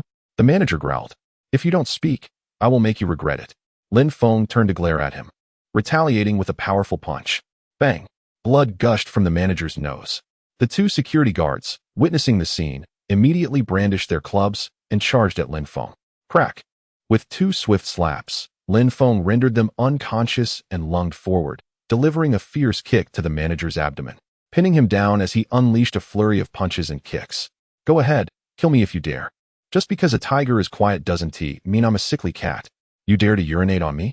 It's just a worthless bank card. Do I really need to steal it?" Lin Feng glanced at Jiang Zhishan, who was a proud woman. With such treatment, she would never forgive this insult. "Come on. If you have the guts to kill me, do it. But take a good look at yourself. Do you really think you deserve that bank card? If it were yours, I would run around the bank naked 3 times. I assure you, the owner of that bank card is not someone you can offend. If he discovers that you stole it, your suffering will be unimaginable," the manager huffed indignantly. Lin Feng paused, taken aback by the manager's resilience. Clearly, he was determined to make a name for himself at the expense of his future. "Lin Feng, what is going on? Speak honestly. Did you steal the bank card? If you did, we can simply return it. You know your mother has always thought highly of you. A man may lack wealth, but as long as he possesses integrity and works diligently, there will be a day when he rises. Do not tarnish the image you have in your mother's eyes." Jiang Zhishan tugged at Lin Feng, fearful he might actually kill the manager. Lin Feng forced a bitter smile, finding himself at a loss for words. With a swift motion, Lin Feng extracted his mobile phone and promptly dialed the president of the Landlord Association, succinctly conveying the situation at hand. In an instant, the entire banking system, along with major financial institutions, erupted into chaos. Calls flooded into the office of the bank president, met with a barrage of furious rebukes. Threats were made, asserting that should he fail to rectify the issue, his position would be forfeit, along with his very life. The bewildered president, utterly perplexed by the onslaught of accusations, cautiously inquired for clarification before hastily making his way to the scene. What is the Landlord Association, you may ask? It is an organization formed by the highest authorities of major banks in the Dragon Nation and the clandestine magnates of several financial institutions. Their mere word holds the power to destabilize the entire financial framework of the Dragon Nation. During the Asian financial crisis of '98, the global financial crisis of '08, and the European debt crisis of '10, the Dragon Nation was spared from calamity, thanks to their infusion of astronomical sums of capital. Beyond their substantial backing from the Dragon Nation, their ability to aggressively acquire foreign exchange lies in the hands of the owner of this very bank card. Hence, they conspired to create this bank card as a gesture of goodwill and sincerity towards Lin Feng. As President Su Yu pushed open the door and beheld the unfolding scene, his lips twitched and a cold sweat trickled down his back. President, hurry. This scoundrel has stolen the bank card. We must apprehend him. He cannot be allowed to escape. The manager, wiping the blood from the corner of his mouth, arrogantly turned his head, as if to say, "Aren't you impressive? Just wait, I'll see to your demise." In a sudden motion, Su Yu delivered a sharp slap, his voice laden with authority. "Silence your insolent tongue. Mr. Lin is no thief. Have you lost your senses?" The manager, clutching his face, wore an expression of utter confusion. "Mr. Lin, I sincerely apologize. My subordinate has offended you. I am here to offer my regrets." Su Yu, wiping the sweat from his brow, bowed his head, trembling uncontrollably. Nearby, Jiang Zhishan observed the exchange, momentarily taken aback, her gaze shifting curiously towards Lin Feng. Wasn't he merely a driver for a ride-hailing service? How could he wield such influence that rendered Su Yu so subservient? "Do you recognize me?" Lin Feng cast a sidelong glance at him. "Our general manager just called me. It is a fortuitous honor to meet Mr. Lin today. I acknowledge my mismanagement of this matter. If you wish to punish me, I accept. I merely seek the opportunity to serve you better in the future." Su Yu's voice quivered with trepidation. "Your pleas are futile. Look at my mother-in-law. Your people have assaulted her. How am I to explain this to my wife? Do you wish for me to kneel on a washboard tonight?" Lin Feng scoffed. Jiang Zhishan silently scoffed as well. "You little rascal, daring to deceive me? Kneeling on a washboard is trivial. You ought to kneel on chopsticks instead." Su Yu, noting the imprint of a hand on Jiang Zhishan's face, felt an overwhelming urge to dispatch the manager with a kick. Incompetent and counterproductive, he cautiously approached, delivering 2 resounding slaps to himself. "Ms. Jiang, I was unaware that you are Mr. Lin's mother-in-law, and I deeply apologize for the offense. Please advise on how we should proceed. Whatever you say shall be done." "Forget it. Just ensure that you ascertain the facts before speaking in the future," she replied. Jiang Zhishan waved her hand, still somewhat astonished by Su Yu's reaction. It is worth noting that when they sought a loan here previously, they had to plead earnestly, and even then, success was not guaranteed. In fact, she had never even met Su Yu. He always sent the loan manager to meet with her instead. Su Yu sighed in relief and hastily expressed his gratitude. "Thank you, Ms. Jiang, for your magnanimity. Should you require anything in the future, please do not hesitate to command. I shall serve you wholeheartedly." He then delivered a forceful kick to the manager, bellowing, "Why aren't you thanking Mr. Lin and Ms. Jiang? If not, even if you had 10 lives, it would not suffice for your demise today." "Please, I can't bear that," Lin Feng retorted with a cold laugh. "Who am I? I might as well take a moment to reflect on my own worth. I am hardly deserving of an apology from him." The manager was taken aback, offering an awkward smile while trembling. "You haven't forgotten what you just said to me, have you? You mentioned that if the bank card were mine, what you would do?" Lin Feng patted his shoulder lightly. Yet, the manager felt as though a mountain had descended upon him. Chapter 55, Xiang Baohua meets his demise. The Zhao family's fantasies. The following day, the internet was inundated with videos of the bank manager running naked, and the viewership soared rapidly. Countless netizens began to unearth every detail about this manager's ancestry. Some media outlets even sought to bring him into their company for a live broadcast, resulting in a surge of traffic. Lin Feng had not anticipated that he would inadvertently create a viral sensation. After leaving the bank, Jiang Zhishan wore a consistently grim expression. You possess medical expertise, can enlist the northern war god Xing Hua to commit murder, and are betrothed to the southern war god Xin Nanzi. You can easily compel Su Yu to apologize. Now, do you still wish to assert that you are merely a ride-hailing driver? Jiang Zhishan coldly interrupted Lin Feng, her gaze fixed on him as if she sought to peer into his very soul. Previously, Lin Feng had indeed smiled awkwardly. Jiang Zhishan let out a disdainful snort and remarked, "In truth, your identity holds little significance for me. However, your deliberate concealment of it raises questions. Our Jiang family is but a trifling clan. Surely, you could extinguish us with a mere flick of your wrist. There is no need for such elaborate scheming on your part. You need not speak, and I shall not pry. I merely wish to convey that regardless of your identity, should you dare to wrong Yin Yin, I would willingly risk my life to ensure our mutual destruction." Lin Feng inhaled deeply and replied earnestly, "To be frank, the nature of my relationship with Jiang Lai is perhaps as unclear to us as it is to anyone else. However, I can assure you that since Jiang Lai is carrying my child, I shall take full responsibility and will not allow anyone to harm her. Indeed, I am not merely a ride-hailing driver. The reason I have not disclosed my identity is to protect you from danger. There are many who wish to take my life, and none of them can be dealt with by the Jiang family. If my true identity is revealed, it could spell disaster for you. I apologize. I realize I am at fault." Jiang Zhishan shot him a reproachful glance and said, "Many claim that couples are like birds in the forest. When calamity strikes, they each take flight. However, I believe that since we are fated to be together, we ought to cherish this bond. I have made mistakes in the past, and I do not wish for my daughter to follow in my footsteps. I shall not divulge this matter to her. You may choose to reveal it whenever you see fit. I hope that one day, your motivations will not stem solely from the child. I understand my daughter.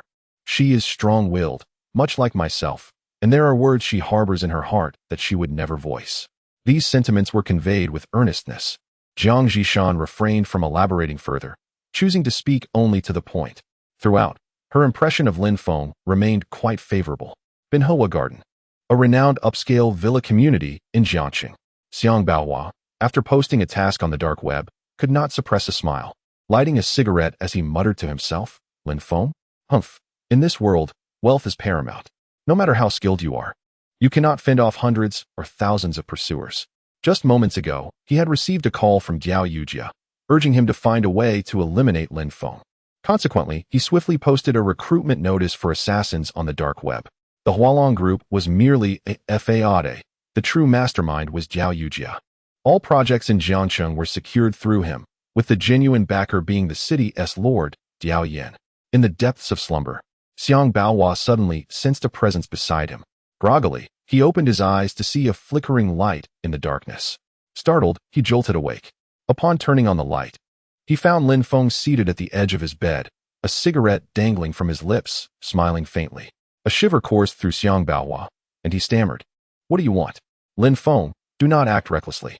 The demolition project was contracted out by our Hualong group. It is not my responsibility, and the redevelopment plan was not my decision.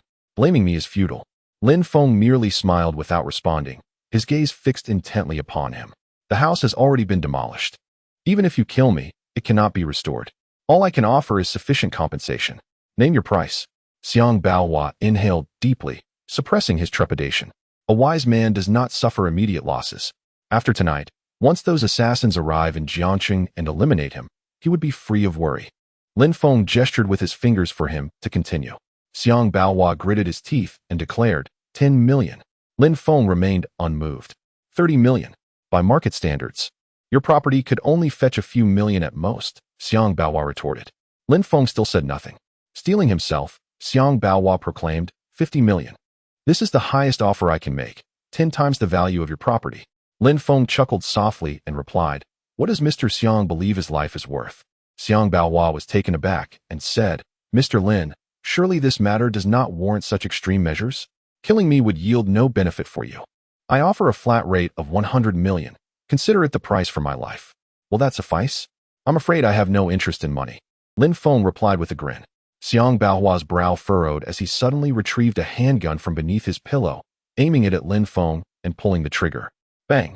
Lin Feng extended his hand, and bullets slowly fell from his palm. With a resigned sigh, he remarked, "Mr. Xiang, your sincerity is lacking. I was inclined to spare you. Yet you chose to take my life. Alas, what am I to do?" Xiang Baohua's lips twitched. "Trust you? That would be a fool's errand. You, a mere wretch, pretending to be a formidable wolf. I once offered my heart to the bright moon, yet the moon merely shines upon the gutter." Lin Feng sighed, flicking his finger gently. A bullet whizzing through the air, striking Xiang Baohua squarely in the forehead. The once mighty chairman of the Hualong group, who commanded awe in Jiangqing, collapsed like a sack of mud upon the ground. Meanwhile, at the Zhao residence, Zhao Bowen conveyed Lin Feng's words to his father, Zhao Da. "Father, we cannot afford to provoke him." With a mere utterance, he obliterated the Zhou family. "If we do not acknowledge our mistakes, our entire Zhao lineage may face utter annihilation. Even the god of war from Beijiang must heed his command. What do we have to contest against him?" Zhao Da frowned, casting a cold glare at his son. "You spineless fool, do you think that by apologizing to him, he will show us mercy? Did you not say he is the son-in-law of the Jiang family? Do you truly believe such a person could command the god of war from Beijiang? Use your brain. If I am not mistaken, the god of war's destruction of the Zhou family was due to the Yu family's influence. For years, the Zhou family has been arrogant as Jiangqing's wealthiest, repeatedly disregarding the Yu family. Do you think the Yu family would let this slide? Everyone in Jiangqing knows the Yu family's connections. The Zhou family has dug their own grave. The illusion of his command is merely a trick played by the Yu family, a fade to conceal their true intentions. This is no trivial matter. If it escalates, the Yu family stands to gain nothing. By doing so, if someone seeks accountability, they can conveniently push him forward to meet his demise. Zhao Bowen was momentarily taken aback. Perhaps there is merit to your reasoning. It seemed he had underestimated the complexity of the situation. How could a mere son-in-law wield such power over the god of war from Beijiang? Nonetheless, his ability to easily eliminate Huadong could not be dismissed. He must be swiftly dealt with. Annihilating him alongside the Jiang family would ensure no future troubles. Zhao Da's eyes gleamed with a murderous intent as he retrieved his phone and dialed a number. "Oldly, I have matters to discuss with you. Your assistance may be required." Chapter 56. The Flunkey's false authority. The following day, the city lord Jiao Yan's secretary, Chu Hong, arrived with a fierce entourage comprising personnel from various departments including commerce, taxation, fire safety, and drug supervision. They stormed into the Jiang group with great force, freezing its accounts and seizing all financial records and computers, sealing the entrance with several official stamps. Not far away, Xiao Yunqing sat in his car, a satisfied smile gracing his lips. "Miss Song, I told you, we need not lift a finger. He injured Jiao Yujia. Could the city lord Jiao Yan possibly let him off? With these departments acting in unison, the Jiang group is surely finished. We shall await the spoils and prepare to take over the Jiang group." Song Shiran, however, remained largely unfazed, stating softly, "The consumer goods sector and pharmaceuticals are still vastly different, particularly in cosmetics, where the efficacy and formulation are paramount. Securing the Jiang group's formulas is of utmost importance. Without them, even if we acquire the Jiang group, it would be of little consequence. I had already contemplated this matter long ago." "Miss Song, are you familiar with the ghost doctor, Shi Lu?" Xiao Yunqing inquired. The ghost Dr. Shi Lu is the only physician in the Dragon Kingdom who can rival the renowned medicine king, Wang Chonglu. His unique methods of healing often involve highly toxic substances, and due to his eccentric personality, he has earned the moniker of the ghost doctor. It is said that he frequently consumes poison as if it were a meal, having long since cultivated an immunity to all toxins. I have already made contact with the ghost Dr. Shi Lu and presented him with an irresistible proposition. He has agreed to assist me in formulating a remedy. I am confident that, once launched, it will undoubtedly create an immediate sensation in the market. What intrigues me now is how Lin Feng intends to resolve this impending disaster." A cold glimmer flickered in Xiao Yunqing's eyes as he chuckled icily. At the entrance, Zhang Lai hurriedly arrived upon hearing the news. Although the Jiang family is not a prestigious lineage, they maintain connections with various department heads in Jiang City. This sudden turn of events caused her to furrow her brow, and she could not help but wonder if Xiao Yunqing had begun to take action. If it were merely a matter of commercial tactics, she might find a way to cope. However, if official power were employed, she would feel somewhat powerless. Secretary Chu, what does this mean? Our Jiang Group is a substantial taxpayer each year, and all our qualifications are in order. Your arbitrary seizure of our company is excessively detrimental to us. Is it not a bit unreasonable? Chu Hong cast her a cold glance and replied, whether your qualifications are complete is not for you to decide. If I say they are lacking, then they are. You think your Jiang Group can remain utterly pristine without a single issue? Let me be frank. This is the Lord of the City's directive. You can only blame your husband, Lin Feng, for offending those who should not be crossed. Jiang Lai was momentarily taken aback. Once again it was him? Truly a harbinger of trouble. Whom did he offend? She inquired. The Lord of the City's son, Jiao Yujia. He is currently lying in the hospital. Now tell me, what should I do? Even when dealing with a dog, one must consider its master. You are exceedingly bold to have dared strike the Lord's son. The Lord has made it clear that if any issues with your Jiang Group come to light, you will not be spared and will all be imprisoned, Chu Hong stated coldly. Jiang Lai's brows knitted tightly. This was clearly an intent to obliterate the Jiang Group. Even if the Jiang Group were entirely innocent, they could easily fabricate accusations to ensnare them. Secretary Chu, must matters be taken to such extremes? My Jiang family holds some standing in Huizhou, and if you truly wish to pursue this course of action, I will not remain idle. We could escalate the situation. You may hold sway in Jiang City, but not necessarily in Huizhou. My grandfather is acquainted with several prominent figures in the province. Should this escalate, it could lead to mutual destruction. I regret that young Master Diao was harmed, yet I believe this incident is not solely my husband's fault. Nevertheless, I am willing to cover all of young Master Diao's medical expenses and provide a reasonable financial compensation. It would be in our mutual interest to resolve this matter amicably. Jiang Lai proposed. A glimmer of coldness flashed in Chu Hong's eyes as he scoffed. Miss Jiang, are you attempting to threaten me? With a mere gesture, I could have you dispatched on the spot. Do you believe that? As his words fell, 8 or 9 men in black surged forward, encircling Jiang Lai completely. With a predatory glare and an air of impending violence, the scene unfolded. This was the city lord's personal guard, each member a master in their own right. All at least at the profound realm. Each was armed with a handgun and a dark short blade. In Jiang City, they epitomized authority, compelling even the inspection brigade to bow their heads in deference. They represented the city lord. The security personnel of the Jiang Group had never encountered such an imposing display and retreated in apprehension, fearful of the consequences. Pan Qingzhou wore a mournful expression, lamenting his fate. Should the Jiang Group be sealed and forced to shut down, Lin Feng's painstaking plan, one that involved sacrificing his own integrity to seize control of the Jiang Group, would be rendered futile. The prospect of losing his position as vice president of the Jiang Group loomed like a fleeting mirage. Realizing this, Pan Qingzhou discreetly stepped aside to make a phone call to Lin Feng. Jiang Lai scoffed, asserting, with so many witnesses present, I doubt you would dare to take my life. Chu Hong hesitated, taken aback by Jiang Lai's unwavering stance. The Jiang family held some sway in Huizhou, and he indeed lacked the audacity to brazenly eliminate Jiang Lai. However, having ventured this far, retreating would only embolden Jiang Lai further. Thus, he decided to test the waters. Chu Hong gestured, and his personal guard advanced, seizing Jiang Lai. Stop! Came a thunderous shout as Deputy City Lord Tao and Jiang Shan strode purposefully into the fray. Is there no law? Release her at once. Tao En's voice brimmed with authority. Chu Hong regarded him with disdain, sneering, Deputy City Lord Tao. This is the City Lord's command. I fear I cannot heed your words. The Jiang family's members dared to assault young Master Diao, leaving him hospitalized. If we do not teach them a lesson, they will become even more unruly in the future.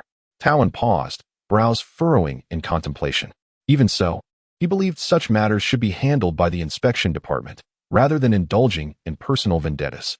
Deputy City Lord, I advise you to refrain from interference. This is the City Lord's directive.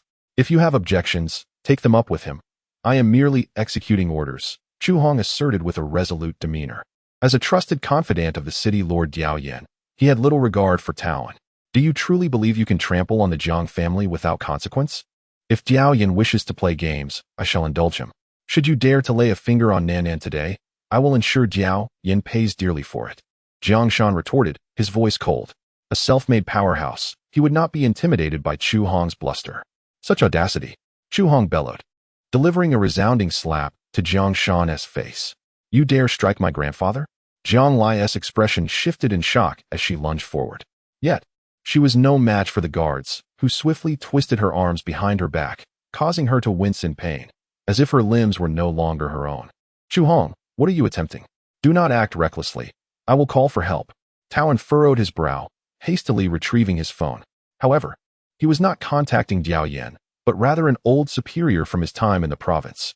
Chu Hong, however, paid him no heed. Casting a cold glance at Zhang Lai. If you wish for me to spare you, it is not impossible. Come with me and serve our city lord for a month. In return, I will overlook this matter and release that insufferable brat. Otherwise, not only shall the Jiang group face bankruptcy, but your family will vanish entirely from this world. Such audacity indeed. In the absence of a formidable presence, the lesser beings dare to flaunt their audacity, as if emboldened by a false sense of power. A chilling voice echoed, enveloping the crowd in an unexpected wave of coldness, as if they had suddenly found themselves in a frigid, wintry landscape, the biting wind stinging their cheeks. Chapter 57. Did you not hear me instruct you to kneel? Boss. Pan Xingzhe hastily approached, stating, these ruffians are intent on causing trouble, threatening to shut down the Jiang group and demanding that President Jiang accompany the city lord for a month. Is that what you said? Lin Feng turned to look at Chu Hong. You are Lin Feng. Humph. You tread where angels fear to venture. And yet you dare to confront the son of our city lord? Such audacity. You wish for me to spare them? Very well, kneel. Lin Feng glanced back at Jiang Shan and Zhang Lai, the murderous intent in his eyes intensifying, and with a swift motion, he delivered a resounding slap. Smack. Chu Hong was caught off guard, receiving the blow squarely on his face. Do you dare to strike again? Chu Hong, clutching his face in disbelief, commanded, seize him. Anyone who resists shall face immediate execution, regardless of life or death. With that command, 7 or 8 guards lunged at Lin Feng, attacking with lethal intent. Lin Feng retaliated with a powerful punch, sending the foremost guard crashing to the ground, lifeless. He then advanced, delivering a crushing elbow strike to another guard's chest, causing it to cave in, sending the man flying like a wisp of willow. In the blink of an eye, 4 or 5 guards lay defeated on the ground. Seeing this, Chu Hong was taken aback, exclaiming in alarm, kill him. As his words fell, the remaining 3 guards drew their weapons. However, at such close range, the firearms could not unleash their full potential. In the presence of a true master, within 10 paces, bullets were no match for a fist. Before they could even aim, their bodies were already airborne. In mere moments, all 7 or 8 guards had fallen, lifeless. Chu Hong broke into a cold sweat, astonished that Lin Feng not only dared to retaliate, but also to slay the guards. You have gall. If you do not surrender now, you know the consequences. Why do you prattle on? Lin Feng rolled his eyes and raised his gun. With a bang, a bullet struck Chu Hong's knee, causing him to cry out in agony as he collapsed to the ground. Lin Feng approached, pressing the gun to his forehead, coldly commanding, call Diao Yan and tell him to come here immediately. This is your own doing. Await your fate. Chu Hong gritted his teeth and pulled out his phone to call Diao Yan, knowing that once he arrived, Lin Feng would surely meet his end. Lin Feng scoffed, casually tossing the gun to Pan Xingzhe, who received it with trembling hands, hastily stowing it away. Such an item was not meant for just anyone. It could cost one their life. Grandfather, are you all right? Lin Feng asked with concern. Jiang Shan sighed deeply, replying, alas, I am growing old. There is no denying it. My dignity has been thoroughly humiliated. Old Master Jiang, I sincerely apologize. It is my inadequacy, Taoan murmured, quietly filled with self-reproach. Although he held the position of deputy city lord in Jiangcheng, in terms of power, he was leagues away from Diao Yan. You are utterly incompetent, unable to manage even a mere secretary. If it were my temperament, I would have dealt with you as well. Lin Feng shot him a glare. Taoan was momentarily taken aback, offering an awkward smile. This fellow truly lacked discernment between right and wrong. Approaching Zhang Lai, Lin Feng offered a sheepish smile, saying, have I caused you trouble again? Zhang Lai shot him a disdainful glance, refraining from reproach, and directly approached Chu Hong, delivering several resounding slaps while sternly declaring, these slaps are for my grandfather. He is of advanced age, and you dare to lay hands on him? Do you think that wielding a bit of power gives you the right to act so arrogantly? With that, Zhang Lai delivered a few more slaps. This is a display of your utter disregard for morality. Once upon a time, you were merely a minor clerk at the Drug Administration, and we, the Jiang Group, did not treat you unfairly. Now that you have soared to prominence, is this how you repay us? Do you have any semblance of decency left? Chu Hong gritted his teeth, remaining silent, his gaze filled with venomous resentment towards her. Be cautious, lest you provoke a miscarriage, Lin Feng gently pulled Jiang Lai aside, offering solace. Subsequently, his gaze swept across the leaders of other departments. They felt as though a multitude of sharp blades had pierced their very beings, causing them to tremble involuntarily. Who among them had not previously treated the Jiang family with utmost courtesy, calling each other brothers? Now, they had turned their backs without a trace of recognition. Deputy City Lord Tao, would you consider this an act of personal vendetta and abuse of power? Lin Feng cast a cold glance at Tao and, speaking with an icy tone, I will report this matter to the higher-ups, and it will be dealt with seriously to provide you with an explanation. Tao quickly replied, there is no need for that. I prefer to resolve matters myself. Upon Lin Feng's declaration, Tao's expression changed drastically. Before he could comprehend the situation, a chilling gleam flashed from Lin Feng's hand, and in an instant, several individuals collapsed into a pool of blood. Tao was taken aback, trembling. Did this man not fear the repercussions of escalating matters to such a degree? Even with a deep background, could he suppress the aftermath of this incident? Just then, an Audi 6 slowly approached, followed closely by several business vehicles and patrol cars carrying a dozen personal guards. Upon disembarking and witnessing the scene before him, Jiao Yin was visibly astonished. He-Yuan, the head of the patrol department, cast a wry smile upon spotting Lin Feng, thinking to himself, not this fellow again. On the day Lin Feng was apprehended by the patrol department, his phone had nearly been inundated with calls from several formidable figures, none of whom he could afford to offend. City Lord, Chu Hong hurriedly approached. Did I instruct you to rise? Kneel. Lin Feng reprimanded coldly. Such audacity. When did it become your prerogative to dictate matters in Jiangxing? Jiao Yin scoffed, glancing at Tao and before coldly asserting, Deputy City Lord Tao, is this your directive? Do you wish to meddle in my affairs and allow such rampant behavior? Is it that you aspire to occupy my position? Even if I do wish to take your place, what of it?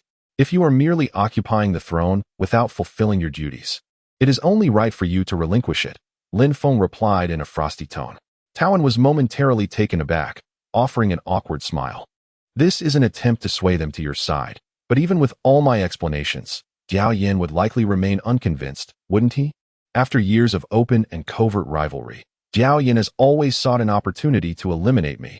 How could he possibly relent this time? It appears that you were the one who assaulted my son. Is that correct? Director He, apprehend this individual. Jiao Yin's voice was a cold command, his eyes ablaze with fury. Upon hearing this, He-Yuan offered an awkward smile, yet remained motionless. Lord Mayor, should we not ascertain the facts before proceeding? He-Yuan suggested. Jiao Yin was taken aback, his brow furrowing as he replied sharply, what is there to investigate? Is it not abundantly clear? Detain him. I will take responsibility for whatever transpires. He-Yuan glanced at him, then at Lin Feng, caught in a dilemma. You need not pressure him. He lacks the courage to act against me, Lin Feng remarked with a cold smirk. He then stepped forward and delivered a powerful kick to Chu Hong's abdomen. Chu Hong let out a blood-curdling scream and crumpled to the ground, writhing in agony. I instructed you to kneel. Did you think my words were mere whispers? Did you believe that with your master's arrival, I would hesitate to strike you? Should you dare to rise again, I will end your life this instant. Lin Feng's chilling laughter left Jiao Yin utterly stunned. He had never encountered such brazen audacity, to act so defiantly in his presence, disregarding him as the city lord, was a brutal affront to his dignity. You truly seek death, then I shall oblige, Jiao Yin bellowed, gesturing for his elite guards to rush toward Lin Feng. Do you possess the courage?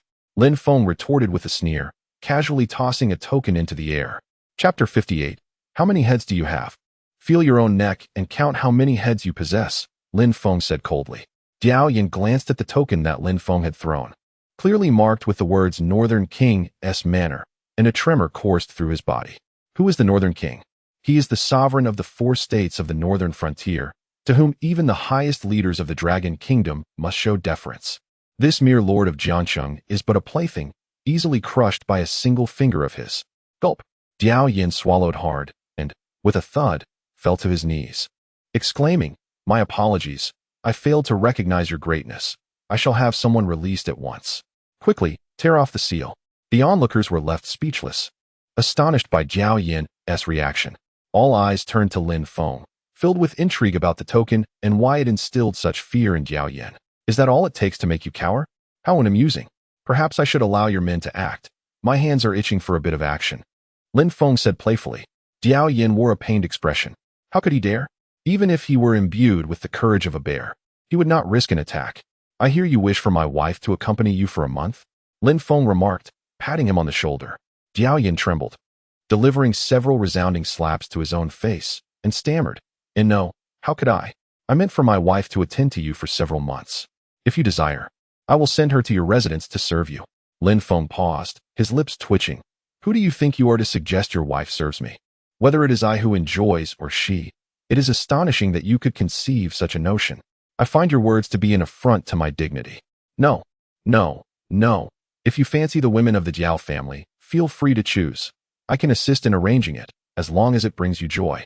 Diao Yin hastily remarked. You continue to insult me. Am I the sort of person who would entertain such thoughts? My loyalty to my wife is unwavering and profound. Even if you placed the most beautiful woman in the world before me, my heart would remain unmoved. No, my wife is indeed the most exquisite of all. Lin Feng cast a discreet glance at Jiang Lai. This damn instinct for survival. Jiang Lai shot him a glare, yet her heart was sweetened. Admittedly, this beast can be rather endearing at times, and not every utterance is so detestable. I sense you are attempting to sow discord between my wife and me, which is utterly reprehensible. Lin Feng chuckled coldly, gently patting Diao Yan's shoulder. In an instant, a hidden force surged through him. Diao Yan's bones shattered. His internal organs disintegrated in an instant, and he could not even muster a sound before succumbing to death. Witnessing this, Chu Hong was already paralyzed with fear. His trousers dampened. If Lin Feng could dispatch the Lord of Jiang City without a second thought, what hope did a mere secretary like him have? Regretting his earlier arrogance before Lin Feng, Chu Hong was filled with remorse. Lin Feng cast a cold glance at him, wrinkling his brow in disdain, before turning to Taoan, inquiring, Vice Lord Tao, do you know how to handle the aftermath? I understand. Rest assured, Mr. Lin. Diao Yin broke the law and abused his power, aware that his crimes were unforgivable. Thus he chose to take his own life. Taoan had also seen the token Lin Feng had cast earlier and trembled with apprehension. No wonder this fellow dared to be so audacious. With the backing of the Northern King's residents, Lin Feng could easily eliminate not just the Lord of Jiang City, but even the governor of Huizhou without incurring any repercussions. Goodness, is he truly that noble? Lin Feng rolled his eyes. It was indeed Chu Hong's resentment over the inequitable distribution of interest that led him to eliminate Diao Yin.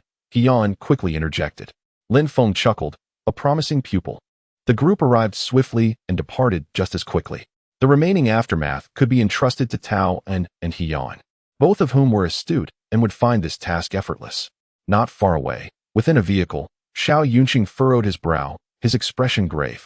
Such an outcome surpassed all expectations. Miss Song, it seems this individual is not so simple after all. To contend with the Jiang group, we may need to navigate through more complexities. Are you afraid? Song Shiran's face remained impassive. She was not afraid. Throughout the years, she had faced formidable opponents, yet had always managed to bring them to their knees. From childhood to the present, she had never known the meaning of surrender, nor would she ever resign herself to fate. Otherwise, she might have been devoured by her two uncles long ago. With Miss Song by my side, what do I have to fear? I have already made all necessary preparations. We can act at any moment. If all goes as planned, the Jiang group will be wholly absorbed within a week. Xiao Yunqing's resolve was steadfast. After all, in the realm of business rivalries, victory is not achieved through brute force, but rather through cunning and substantial financial resources. Although Lin Feng possesses remarkable martial prowess, he perceives himself as merely a brawny individual with a simplistic mind. Furthermore, how much capital can the Jiang family truly muster to challenge them? Song Shiran nodded and remarked, I have contacted several families in Jiang City. We will hold a press conference the day after tomorrow to publicly announce our acquisition of the Jiang group. This will serve as a psychological intimidation tactic to demoralize them. I am also quite curious to see how that insufferable brat will respond. Suddenly, she felt that acquiring the Jiang group was no longer of paramount importance to her. For her, it was an effortless endeavor. Defeating Lin Feng, on the other hand, seemed far more intriguing. She wished to witness what it would be like for that arrogant and imperious fellow to lose to her. Meanwhile, Jiang Lai returned to the office and cast a cold glance at Lin Feng, inquiring, Do you have something to say to me? Lin Feng awkwardly smiled and eagerly approached, producing a token from his hand. Are you referring to this? It's just the token of the Northern King's mansion in Beijiang. It can be quite intimidating. I'll let you in on a secret. I am actually the heir of the Northern King. Observing Lin Feng's ambiguous grin, Jiang Lai couldn't help but twitch her lips. You? The heir of the Northern King? Who in the Dragon Kingdom does not know the illustrious name of the Northern King? He personally led 10,000 dragon cavalry to vanquish 100,000 enemy troops, achieving fame in a single battle. Furthermore, he commanded 3,000 dragon cavalry deep into enemy territory, directly assaulting the capital of the rival nation. To this day, the warblade of the Northern King still stands outside their presidential palace. While many regard him as a cunning villain with too much power to control, none can dismiss his merits. How could such a heroic figure possibly have a son like you? Is this token a gift from the war god Xinghua of Beijiang? How generous of him. This token is worth an army of 100,000. Lin Feng was momentarily taken aback and forced a bitter smile. In this day and age, speaking the truth often invites disbelief. What was so remarkable about the son of that old rogue that he needed to pretend? I implore you, could you refrain from causing more trouble? One Xiao Yunqing is already troublesome enough. Why provoke Diao Yujie as well? Even if you insist on stirring up trouble, please do inform me beforehand. I need to brace myself. It's always like this. I get frightened, as if on a roller coaster, not knowing when you might meet your end outside. Jiang Lai shot him a fierce glare. Though it was a reprimand, her words were filled with concern. All right, next time I cause trouble, I will certainly inform you. Lin Feng nodded earnestly. Jiang Lai was momentarily taken aback, caught between laughter and tears. Tomorrow is my grandfather's birthday. Can you help me think of a suitable gift? This time, Xiao Yunqing is coming on strong, and I might need his assistance. This is the only strategy one can think of at the moment. Jiang Lai hesitated, aware that the Zhang family still had Wang Jieyue. That woman harbored deep animosity towards her and her mother and would undoubtedly cause complications. Chapter 59. Just to trouble you in Panlong residence. Hong Yun had already departed from Yinchuan, a lawless land rife with crime and violence. Given Hong Yun's cultivation level, Lin Feng was not overly concerned. Moreover, the old fellow had certainly made preparations for such an arrangement. Do you reside here? Jiang Lai asked, her face reflecting disbelief. The Panlong residence is valued at over $1 billion, and even the Zhou family could not acquire it back then, making it a definitive symbol of status and identity. To her astonishment, this fellow turned out to be the owner of the Panlong residence. Living in your home isn't exactly convenient, is it? So what do you think? The environment is quite agreeable, isn't it? The bathtub here is particularly spacious. The two of us can certainly enjoy it together. I still haven't had the chance to observe you closely. Lin Feng chuckled, leaning closer with a cheeky grin. Jiang Lai shot him a glance, saying, If you're not worried about your son facing complications, do as you please. Lin Feng froze momentarily, his lips twitching. He had just been reminded of his vulnerability. Jiang Lai secretly smiled, finally discovering a means to keep this rascal in check. Looking around, Jiang Lai couldn't help but sigh. No wonder this is the most luxurious residence in Jiang City. Perhaps I should sell this house. I could use the funds. Lin Feng was taken aback, replying, The house isn't mine, it's my master's. If he were to find out I sold it, he would surely be furious. I was just joking with you. Rest assured, I won't be taking your money. You should save it for your second marriage. That Yu Sheng seems quite decent. The Yu family holds a distinguished status. If you don't present them with a proper betrothal gift, her parents won't agree. Jiang Lai's words carried a hint of jealousy. Lin Feng chuckled, saying, Look at how you talk. Do you think I'm the kind of person who is ungrateful? Even if I were to marry her, you would always remain my priority. I would never abandon you. And you still wish to have both sides? Truly, there isn't a decent man among you all.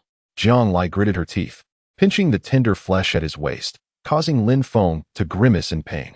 That evening, Lin Feng did not achieve his desires and returned to his room dejectedly. You fool, can't you see the door is open? Jiang Lai huffed in frustration. This guy, if he were to be called a gentleman, never spoke a serious word. Yet, when it came to matters like this, he behaved like a paragon of virtue. Jiang Lai mused that if she didn't take the initiative, this fellow might never step into her room. She contemplated whether she should simply go along with the flow next time. The next morning, a series of urgent knocks on the door roused Lin Feng from his slumber. Annoyed, he dressed and stepped out to find Shin Nanzi and Jiang Lai deep in conversation at the door. Are you out of your mind? It's early in the morning. You don't need to indulge in affection when you have no man, while others do. Delaying someone else's intimate moments is a sin. Lin Feng retorted irritably. Shun Nanzi gritted her teeth, suppressing her rising anger, and said, "I'm sorry, but Yenshi's condition cannot be delayed." She woke up this morning nearly devoid of sensation and unable to rise. What does that have to do with me? There are countless people in need of saving. If I were to help everyone, I would surely exhaust myself. Besides, if she were an ordinary person, perhaps I would consider it, but since she is your friend, I refuse to rescue her. If you must place blame, let it be on her acquaintance with you. I simply will not assist, and what can you do about it? Lin Feng settled onto the sofa, crossing his legs, smoking nonchalantly, appearing utterly unconcerned. Tears shimmered in Feng Tiyu's eyes as she suddenly knelt down, pleading, "Mr. Lin, I implore you, please save her. I am willing to do anything you ask. She cannot succumb like this. It would be more painful than her death." Lin Feng scoffed. "What do you think I am? Just a reckless scion, incapable of saving anyone. I cannot bear the weight of this kneeling from Colonel Feng." Although he was not in the country at the time, he had heard of Shen Nanzi and Feng Tiyu's attempt to break off the engagement with the Lin family. At that moment, they had belittled him to the point of worthlessness. If not for the stature and position of the Northern King, they might have caused an uproar at his residence. Lin Feng was not a paragon of virtue. To many, he was merely a petty man seeking revenge. He acknowledged the necessity of reciprocating kindness and grudges alike. Why should they be allowed to humiliate him without fear of retribution? He thought it absurd to present himself as a villain when he was not one. Consider it an opportunity for your son to accumulate some virtue. Saving another entails no loss for you. After all, she is a heroine, a meritorious figure. I shall go to pay my respects. You may come later. Remember to bring a gift. Jiang Lai shot Lin Feng an exasperated glance before bidding farewell to Shen Nanzi and departing. Her words subtly displayed her magnanimity while asserting her authority. Even if Shen Nanzi regretted the broken engagement and longed to rekindle the past, it would be too embarrassing for her to turn back now. If you wish for me to save her, it depends on what you are willing to offer. Aren't you proud and aloof? Go to your room now, disrobe, and await me. As long as you serve me well, I shall agree to save her, Lin Feng commanded coldly, gesturing towards Shen Nanzi. He considered Lin Qingmei's words. Perhaps there was merit in his plan. He should indulge in her first, then cast her aside, thus releasing the pent-up frustration within him. Simultaneously, it would be amusing to let those young gentlemen from Yinjing pick up the remnants of his discarded affection. "May I go?" Feng Tiyu stepped forward. "Do you believe you are worthy?" Lin Feng laughed derisively. He glanced at Shen Nanzi and asked, "What? Unwilling? It seems your sisterly bond is merely a facade. You cannot even sacrifice anything for her. Very well, I shall propose a different condition. I will save one person, and you must assist me in eliminating another. How does that sound?" Despite the chaos, Lin Feng intended only to vex Shen Nanzi. He held no genuine interest in her. A woman devoid of passion was merely a lifeless vessel, akin to a blow-up doll, lacking any allure. "Agreed. Who shall we eliminate?" Shen Nanzi readily acquiesced. Song Shi ran. Lin Feng chuckled inwardly. Shen Nanzi paused, taken aback. She was aware that Song Shi ran sought to acquire the Jiang group. While she had advised against it, Song Shi ran remained resolute, leaving Shen Nanzi in an awkward position. The heart is flesh, and so is the back of the hand. How could she sacrifice Song Shi ran to save Yanxi? "Can we choose someone else?" Shen Nanzi bit her lip. "Do you think this is a market where you can haggle? You cannot accomplish either task, so why should I assist you in saving someone? The conditions have been set, and whether you agree or not is beyond my control." Lin Feng is aware of their relationship and deliberately seeks to trouble her. Shen Nanzi took a deep breath and coldly stated, "I apologize for the interruption." With that, she turned to leave. "Is that it? You want to reconsider? Perhaps if you plead with me, I might relent," Lin Feng remarked with a playful smile. Shen Nanzi, her face darkened, remained silent. She understood that Lin Feng was intentionally making things difficult for her, with no intention of offering assistance. "Lin Feng, I now realize that my decision to call off the engagement was not mistaken. You are unworthy of me. Rest assured, I shall no longer seek your favor. The tides of fortune may turn, and there will come a day when you seek my aid. You need not worry. That day will never arrive." Lin Feng shrugged nonchalantly. Chapter 60. The renowned Xidagarba. Needles to save lives. Watching Shen Nanzi depart, Lin Feng also rose to leave the Panlong residence. Suddenly, a wave of menacing energy surged forth, and Lin Feng instinctively dodged. Several figures abruptly appeared before him, exuding a fierce aura. Lin Feng was momentarily taken aback, his brow furrowing.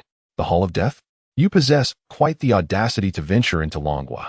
The assailants seemed taken aback that Lin Feng could so readily identify them, momentarily stunned before responding. Since you are aware of our identity as the Grim Reapers of the Hall of Death, you should also know that your demise is inevitable. Will you resolve this on your own, or shall we assist you? Either way, you may suffer some consequences. Lin Feng leisurely lit a cigarette, a disdainful smile playing on his lips as he replied, "This is Longhua, where only the King of Hell and the Soul Reapers reign. There are no Grim Reapers here. Thus, your methods hold no sway. Are you aware of who wields the greatest power in our underworld? It is Xidagarba, who specializes in guiding lost souls. Do you wish to be guided yourself?" Xidagarba? The name struck them like a spell, causing a tremor of fear. They exchanged bewildered glances, one of them coldly asking, "What do you mean? Surely, you have not forgotten Xidagarba's strict edict prohibiting any assassin or mercenary organizations from recklessly entering Longhua. Are you not afraid of drawing Xidagarba's ire?" Lin Feng chuckled, relishing their discomfort. "Xidagarba is inconsequential. Who does he think he is? We, the Hall of Death, do not fear him. If he were here, we would deal with him as well. It is merely his good fortune that he hasn't crossed paths with us. Otherwise, he would already be dust," they retorted, their arrogance palpable. The leader wore a stern expression, internally bemused. Should Xidagarba hear such words, it would surely spell doom for the Hall of Death. In the realm of international dark organizations, none did not revere Xidagarba as a deity. Not long ago, he had single-handedly vanquished 10 of the world's greatest warriors, leaving rivers of blood in his wake. Is that so? It appears your Hall of Death has grown increasingly audacious. Lin Feng chuckled as he slowly unbuttoned his shirt, revealing a tattoo on his chest. The sight sent a jolt of terror through the group. The unique tattoo of pigeon blood, embodying a benevolent visage, radiated an aura of divinity. This tattoo belonged solely to Xidagarba, and none dared impersonate it. Yet, the benevolent image struck dread into their hearts. Gulp! The group swallowed hard, their eyes filled with fear. With a sudden thud, several individuals knelt down in haste. The leader, visibly flustered, stammered, "I apologize, we did not recognize you, Master Xidagarba. We are blind to your greatness. Please, show us mercy. Is this a jest? Did you not just declare your intention to deal with me, and now you cower?" Lin Feng scoffed, a disdainful smile gracing his lips. He had anticipated a modicum of amusement from them, yet they proved to be disappointingly predictable. The name of Xidagarba alone was sufficient to instill fear in countless ne'er-do-wells. "Since you acknowledge the significance of this tattoo, you must also be aware of my rules," Lin Feng said coldly. Without hesitation, the leader produced a dagger and, with a swift motion, severed his own right hand. The others, in a frenzy of fear, hastily followed suit. "Now speak, who sent you? The fees of the Death Goddess Hall are not trifling. Who possesses such wealth to employ you for my demise?" Lin Feng inquired. "Master Xidagarba, according to our code, we cannot disclose that information, or our Death Goddess Hall will be unable to operate in this realm." The leader replied cautiously, "Do not speak to me of codes. Here, I am the law. I shall not ask again. Speak or remain silent at your discretion." Lin Feng frowned, lacking the patience for further dialogue. Taking a deep breath, the man gritted his teeth and confessed, "It is the Li family of Huizhou." "The Li family?" Lin Feng paused, momentarily taken aback. If memory served him correctly, the Li family was indeed the backbone of the Zhao family, the very ones responsible for annihilating the Yu clan. It was unexpected that they would seek him out before he had the chance to confront them. Clearly, the Zhao family had dismissed his warnings. "Begone." Lin Feng waved his hand dismissively. "Remember, should there be a next time, I shall obliterate your Death Goddess Hall." The group nodded fervently. Gratitude etched upon their faces as they fled in haste. "Let us see if you dare speak so brazenly again. You were so confident, claiming you would deal with even Xidagarba." After they had retreated a fair distance, the leader cast a fierce glare at his companions. Their faces were filled with despair, rendered speechless, reflecting on how it was merely bravado, and never did they expect to confront the true master. Once the group had departed, Lin Feng retrieved his phone and dialed Wei Jingxian, summoning assistance. "Gather the team, await my instructions tonight. We have matters to attend to." After ending the call, Lin Feng strode directly into a villa within the community. "Who are you?" In the room, Yanxi lay on the bed, her gaze wary as she instinctively grasped the handgun beside her. "Do not be alarmed. I was sent by Shun Nanzi to assist you with your ailment." You are Yin Shi, suffering from ankylosing spondylitis, correct? Lin Feng stated nonchalantly. With a slight relaxation of her guard, Yin Shi lowered her weapon. Her expression filled with yearning as she asked, "Can my condition truly be treated? Many doctors have told me I will never be able to stand again, let alone fight alongside Nancy.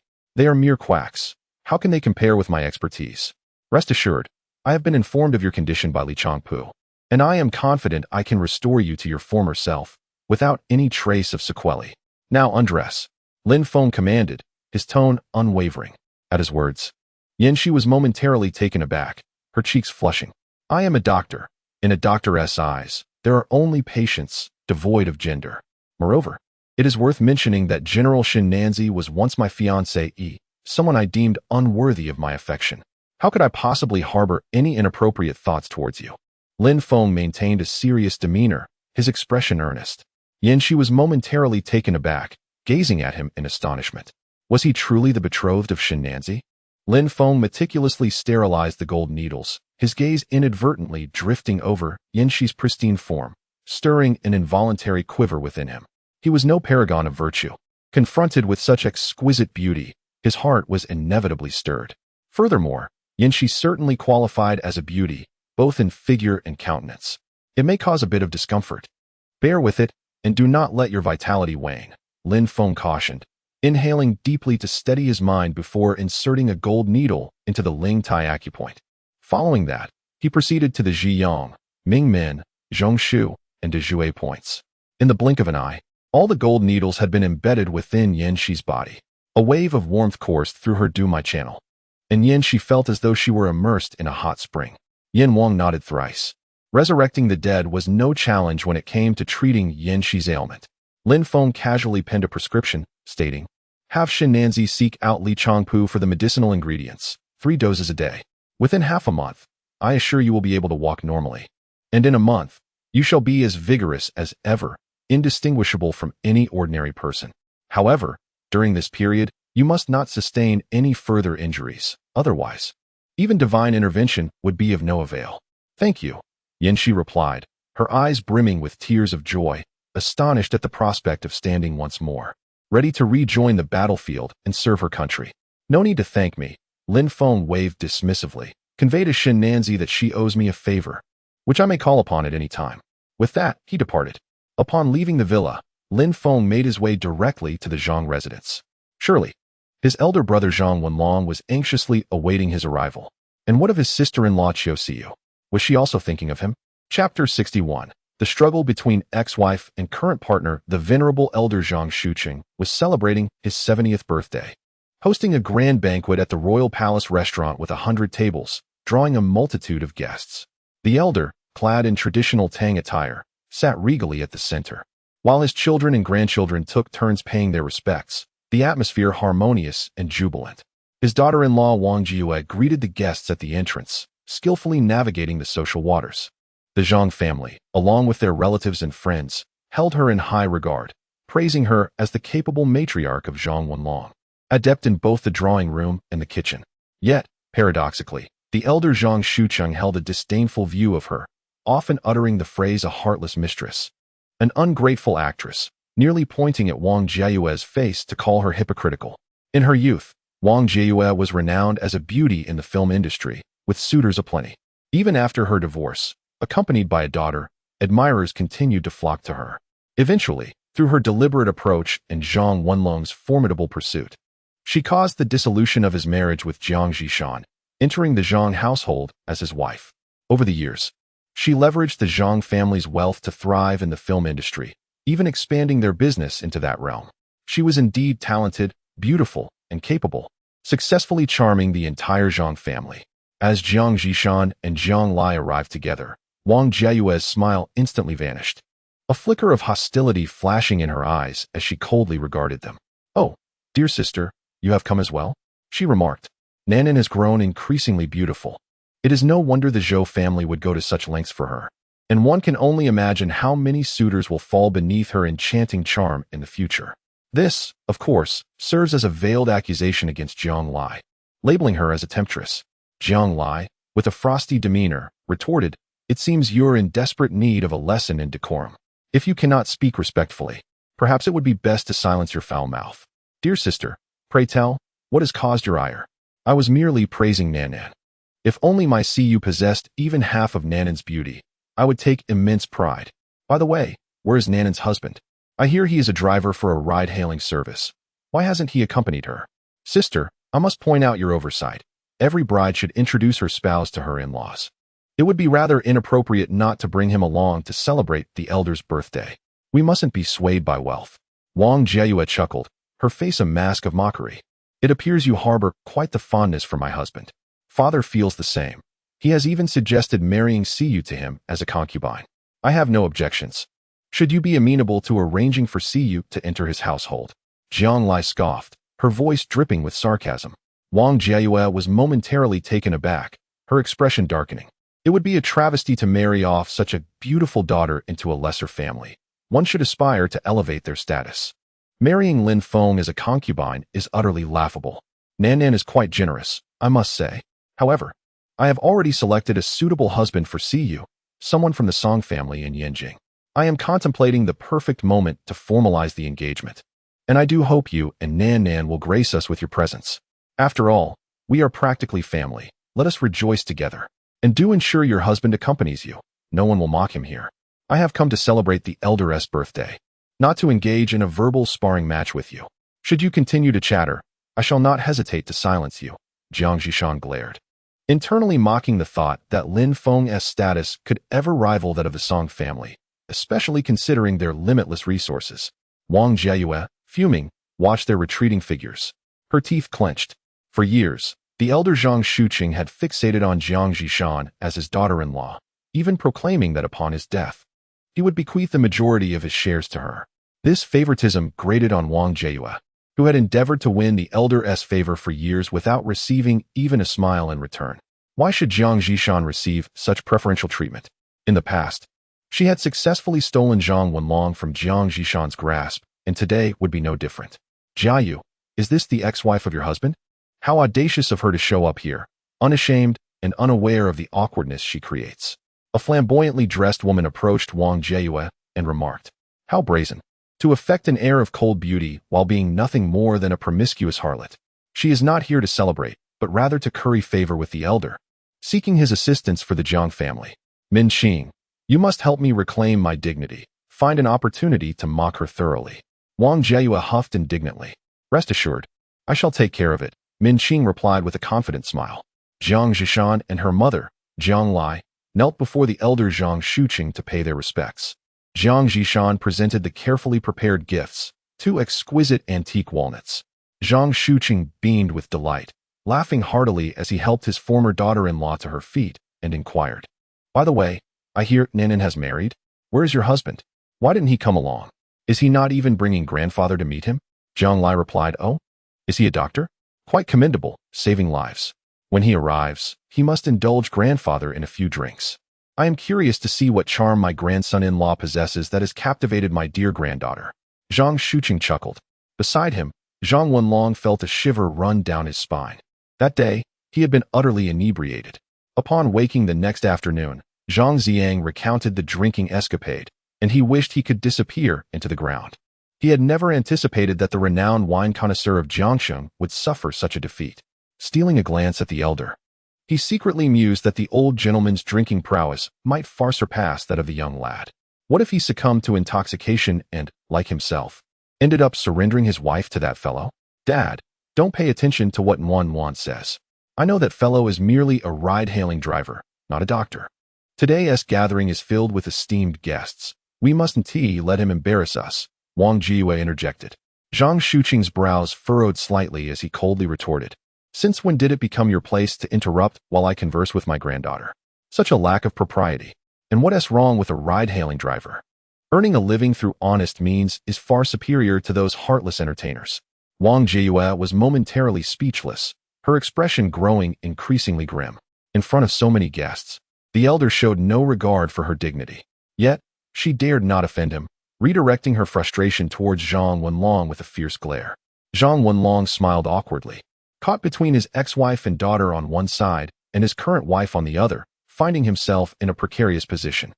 He feigned ignorance and busied himself with his phone.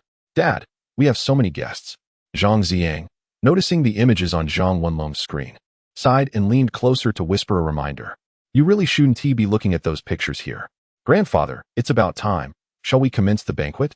Zhang Ziang tactfully shifted the topic to ease Wang Jiayue's discomfort. Why the rush?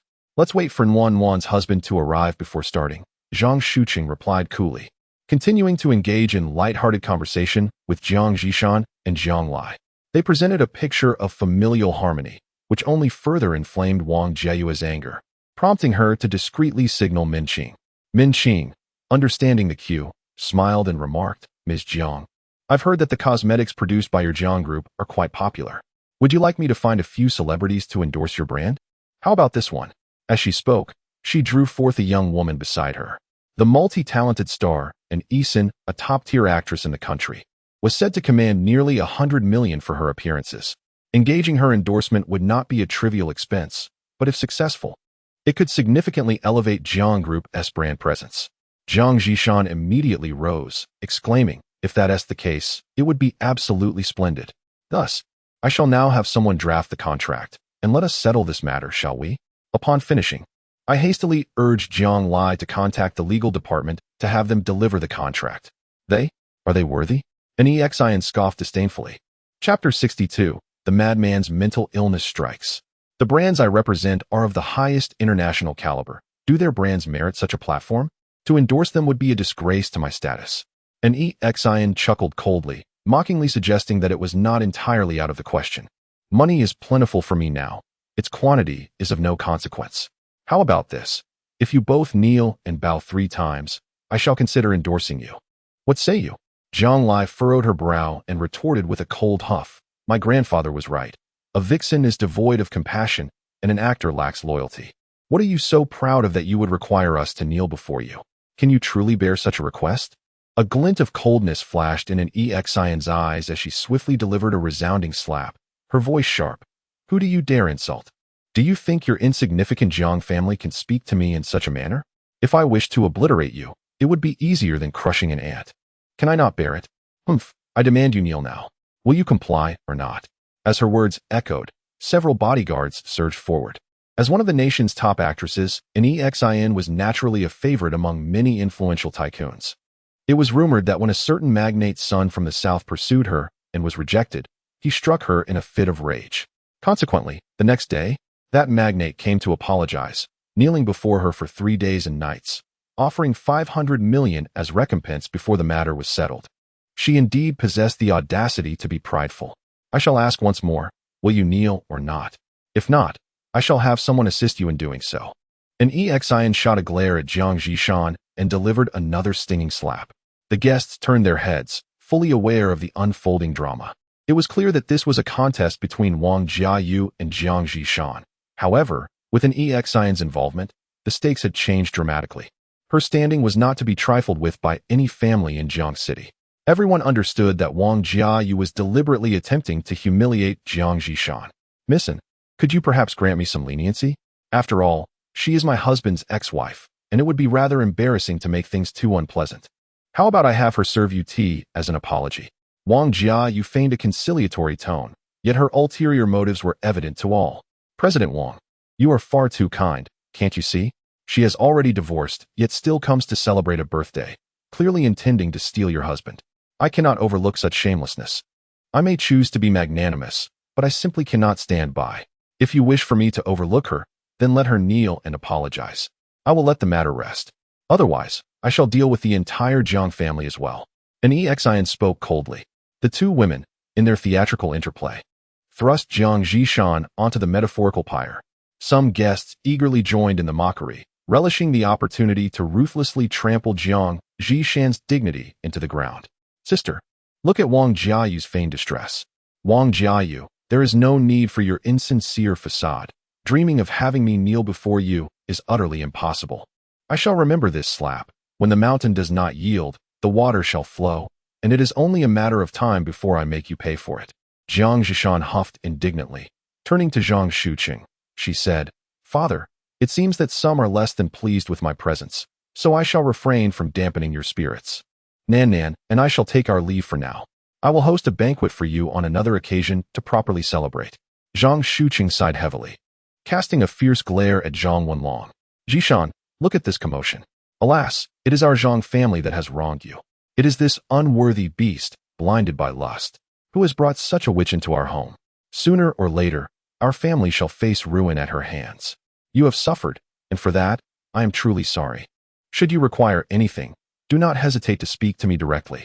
As long as I draw breath, the doors of the Zhang family shall always be open to you.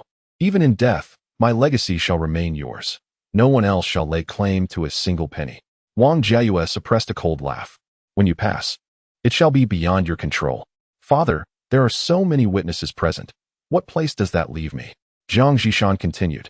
I am aware that my forthrightness may not sit well with you, but I am simply myself, unlike some who sweet-talk you with honeyed words. You witnessed my defense of eldest sister earlier, yet she remains ungrateful. I do not believe I have erred in my actions. If you feel otherwise, then I shall truly disengage from this matter. Zhang Shuqing grunted in displeasure, his eyes filled with disdain. Father, please do not be angry. It is vital to take care of your health. Zhang Zhishan reassured him with a cold glare at Wang Jiayue before she and Zhang Lai began to depart. First, her family faced considerable challenges, making it unwise to create further enemies. Retreat was the only course of action. Secondly, given it was the old man's birthday, it would be inappropriate to cause a scene and ruin the celebration. However, Wang Jiayue would not allow her to have her way. Casting a glance at Min Qing, the latter understood and promptly signaled to an Isin. Thinking of leaving? It won't be so easy, and Isin sneered, gesturing for several bodyguards to surround them. You will either kneel and apologize or crawl out of here. Otherwise, do not blame me for my ruthlessness. And Isin, do not go too far, Jiang Lai retorted angrily. I am indeed going too far.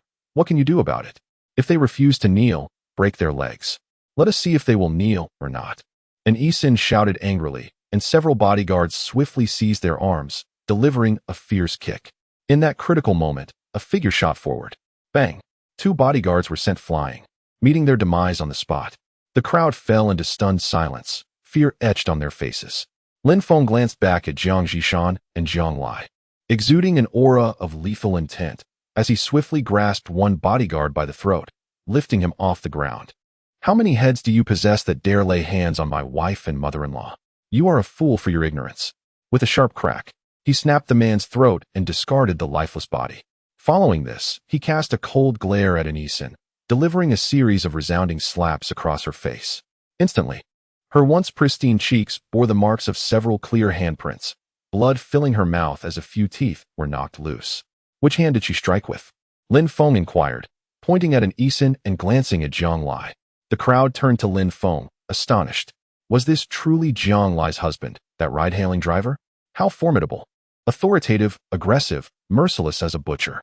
Min Qing furrowed her brow, observing Isin's injury, and coldly remarked, You possess quite the audacity to lay hands on Isin. Do the Zhang family members wish for death? Lin Feng shot her a frigid glance and, with a resounding slap, sent Min Qing flying, extinguishing her life instantly. Such excessive prattle. Anyone unafraid of death may step forward and utter more foolishness for my amusement. Gasps echoed throughout the assembly. This man was a lunatic. Who dared to intervene? Wang Jiayue was equally dumbfounded, unable to fathom Lin Feng's madness. He had killed Min Qing at the slightest provocation. Min Qing held a prominent position in the entertainment industry. Even Isin, a budding star, was under her agency. Yet, Lin Feng had not even hesitated before striking her down. This man was not merely insane, he was utterly deranged. Now, tell me, which hand did she use? Lin Feng pressed again. Zhang Lai remained silent, gesturing toward Isin's right hand. A glint of cold malice flickered in Lin Feng's eyes as he seized Isin's right hand. Crack! Isin let out a piercing scream as her arm shattered painfully. This scene elicited sharp intakes of breath from those present. Isin had powerful backers. Otherwise, how could she thrive in the entertainment world? Especially a beauty like her, surely entangled in some form of intrigue with those influential figures? Now, with such an affront, how would her protectors react? This could lead the Jiang family to the brink of annihilation. Lin Feng, are you mad? What do you intend to do? Today is the old man's birthday, and you dare to commit murder here, bringing disgrace upon him? Do you even comprehend who Isin is? You have the gall to strike her? I believe you're courting death. Jiang Zhishan, is this your esteemed son-in-law? Is it not enough to drag the Jiang family down? But now you wish to ruin the Zhang family as well? Wang Jieyue exclaimed in indignation, her shock palpable. If anything were to happen to Min Qing and Anisin, would their powerful patrons not seek retribution, potentially ensnaring her as well? This fellow must be out of his mind. Darling, is this your husband? Zhang Shuqing appraised Lin Feng with a benevolent smile. Jiang Lai hurriedly pulled Lin Feng to stand before the elder, saying, Lin Feng, quickly greet Grandpa. Lin Feng grinned, responding, Grandpa, I inadvertently intruded upon your birthday celebration. I hope you can forgive me. You are merely protecting your beloved. A man who must consider so much while safeguarding his wife cannot truly be called a man. Your willingness to stand against authority for her sake is commendable. I entrust her to you without concern. Unlike certain individuals who, beguiled by seductresses, remain silent while their wives and daughters are wronged. Zhang Shuqing chuckled, taking the opportunity to mock Zhang Wenlong, while also chastising Wang Jieyue. Father, what are you talking about? Are you aware of the calamity he has caused? This may lead to the annihilation of our Zhang family. How can you still defend him? His actions are reckless, ignorant, and a grave risk to his own life. Wang Jieyue, seethed with indignation, yet secretly rejoiced. When the Zhang family truly faces a life and death crisis, she will step forward to restore order, and all members of the Zhang clan will revere her. At that moment, even if the old man despises her, he will be powerless to obstruct her control over the Zhang family. It has nothing to do with the Zhang family. This is solely my doing. I take full responsibility for my actions. Anyone seeking revenge should come to me directly. Lin Feng shrugged, displaying an air of indifference. Very well, the Jiang family, is it? I shall remember that. If you do not want your family to be destroyed, I will write my name, Anisin, backward. Just wait, and you will learn the consequences of opposing me. Anisin clenched her teeth, huffed in anger, and turned away. Thus, the farce concluded quietly. Everyone seemed tacitly aware not to mention it again. Yet the guests understood that Anisin would not let this go easily. Lin Feng had summoned disaster upon the Zhang family. Initially, Anisin had merely received a slap, and the southern magnate nearly perished.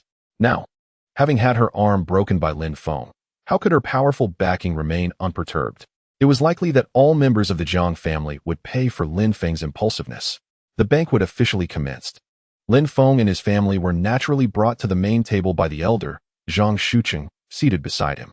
The other grandchildren took their places and presented their gifts, all of which were high-end and quite valuable. Aside from Zhang Wenlong, the playboy, the rest of the descendants of the Zhang family were commendable, at least not like the debauched offspring of other families. Lin Feng, where is your gift? Shouldn't you present it for the elder to see? Wang Jieyue's lips curled into a slight smile, evidently wanting to use Lin Feng as a source of entertainment. What decent gift could this rascal possibly offer? Lin Feng, akin to a starving ghost, stuffed food into his mouth with abandon, his appearance utterly unseemly. After years of wandering, he had come to understand that as long as the food filled his stomach, that was sufficient. Upon hearing this, Lin Feng paused briefly, responding with a few perfunctory sounds. You didn't prepare a gift, did you? Not even a token of appreciation for the elder's birthday? Your performance as a son-in-law is rather lacking. The elder would not mind whether your gift was valuable or not. The fact that you show no intention at all is quite unfilial. Eldest sister, this son-in-law is still half a son. You, as his mother, should educate him properly. Otherwise, the disgrace will not only fall upon the Jiang family. Wang Jieyue seized the opportunity to mock Jiang Zhishan. Here, Qiu Siyu quietly nudged Lin Feng's arm, stealthily slipping a gift into his hand. Lin Feng cast her a glance and smiled faintly. Qiu Siyu's cheeks instantly flushed crimson as she lowered her head.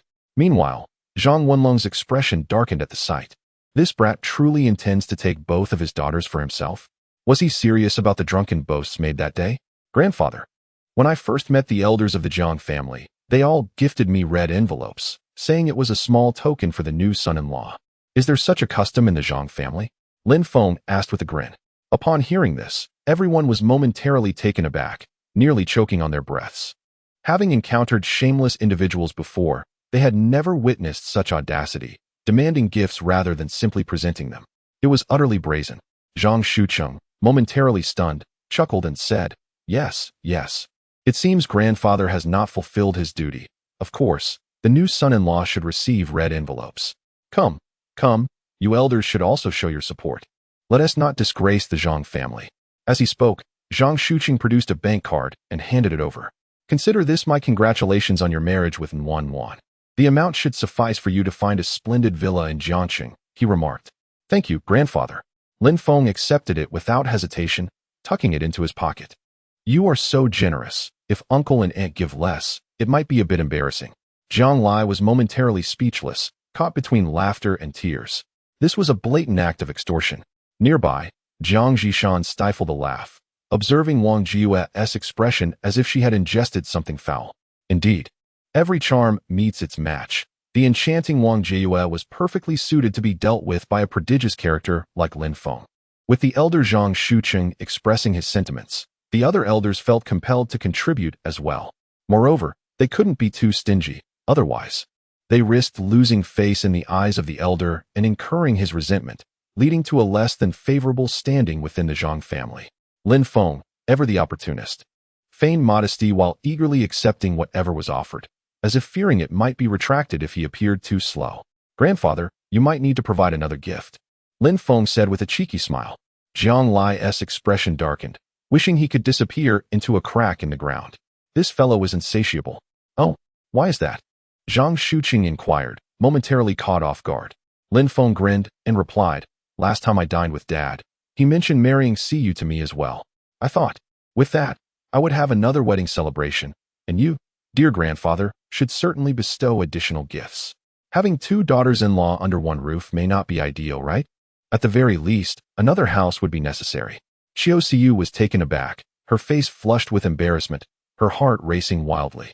She never anticipated that Lin Feng would speak so boldly in front of so many people. Ahem. Zhang Wenlong coughed lightly, nearly choking. Brother, surely you want to go back on your word? Lin Feng shot a playful glance at Zhang Wenlong. Zhang Wenlong, caught between amusement and exasperation, quickly turned away, feigning ignorance. Completely opting out of the situation. Mother-in-law, you are so generous. You surely wouldn't shortchange your own daughter, right? A modest dowry of a few tens of millions, or even 100 million would suffice. I wouldn't want to be too demanding. Lest I put you in a difficult position, Lin Feng said with a beaming smile. Chapter 64. I've already drawn half of my 40-meter great sword. Wang Jiue's lips twitched, her expression darkening. This fellow's shamelessness had surpassed all her expectations. Not only did he wish to embrace multiple partners, but he also expected a dowry worth tens of millions. Was he truly worth that much? Taking a deep breath, Wang Jiue suppressed the fury that surged within her and remarked, you certainly have a vivid imagination. However, even if I were to agree, would Wan consent? Some matters cannot be trifled with. What if, upon returning, you two end up in a divorce and blame me for it? As long as you agree. I have no objections, Zhang Lai shrugged. In such circumstances, it was imperative to align with Lin Feng. Moreover, she was aware that Wang Jiue would never acquiesce. Any mother, in her right mind, would likely refuse. Wang Jiue was momentarily taken aback, seemingly unprepared for Jiang Lai's response, leaving her momentarily speechless. Gritting her teeth, she huffed indignantly. You two truly are a match made in heaven. This statement was clearly not a compliment. However, Siyu was already promised to someone, Song Renjia, the young master of the illustrious Song family in Yanjing. With a distinguished lineage and remarkable accomplishments, Siyu was not destined to marry those of lesser stature, such as security guards or drivers. She was born to enter a wealthy family, destined to enjoy a life of opulence. Wang Jiue continued, you should consider yourself fortunate to marry into the Song family, whose standing in Yanjing and the entire Long Kingdom is paramount. Coincidentally, Renjia is here today for you to meet. As she spoke, she rose and called out. A young man clad in a suit stood up and approached, exuding an air of nobility and politeness as he greeted everyone. Upon noticing Zhang Lai, a fleeting spark of interest crossed his eyes before vanishing. Old Master Zhang, this is a small token of my esteem, wishing you longevity as vast as the eastern sea and as enduring as the southern mountain. We may soon be family, so I hope you will guide and care for us, Song Renjia said, waving his hand. A bodyguard immediately presented a birthday gift, a peach of longevity, crafted from pure gold, weighing a full pound. Renjia, this is my daughter Siyu. You two should get acquainted, Wang Jiue said warmly, pulling Song Renjia to sit beside her, clearly treating him as her future son-in-law. I will not marry. Mother, I shall decide my own fate, Xiao Siyu replied, her face cold. Song Renjia paused. His outstretched hand halted midair, and he offered an awkward smile. This is not your decision to make. For Renjia to take an interest in you is a blessing you earned in your past life. Do not be ungrateful. I assure you, whether you wish to or not, you will marry him. Do you aspire to follow the path of those fickle women, marrying a shameless driver with nothing to his name? Wang Jiue retorted with a cold scoff, her resolve unwavering as she vented her frustrations at Jiang Lai and Lin Feng indirectly. As long as Qiu Siyu wed Song Renjia, she would have the formidable backing of the Song family.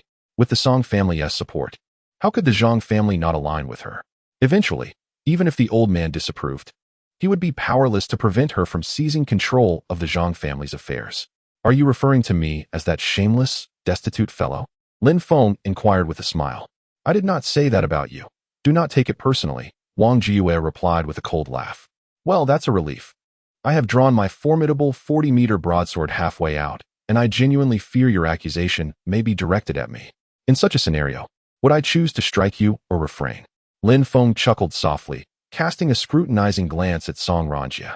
He was indeed handsome and well-dressed. Yet his eyes were distinctly puffy, exuding an aura of weakness and lethargy, a clear indication of excessive indulgence. One could easily surmise that he was just another libertine. When Lin Feng was in the 4 states of Beijiang, he was the most notorious dandy, having encountered all manner of debauches. With just a glance, he could discern that this individual was far from virtuous. What of the youthful talents and promising individuals? Such accolades were likely mere flattery from others. Auntie, this is Song Renjia. She perceived Qiu Siyu's interest in Lin Feng, her eyes flashing with a hint of hostility. Just a poor driver. Merely the son-in-law of the Jiang family. His demeanor is foul and lacks decorum.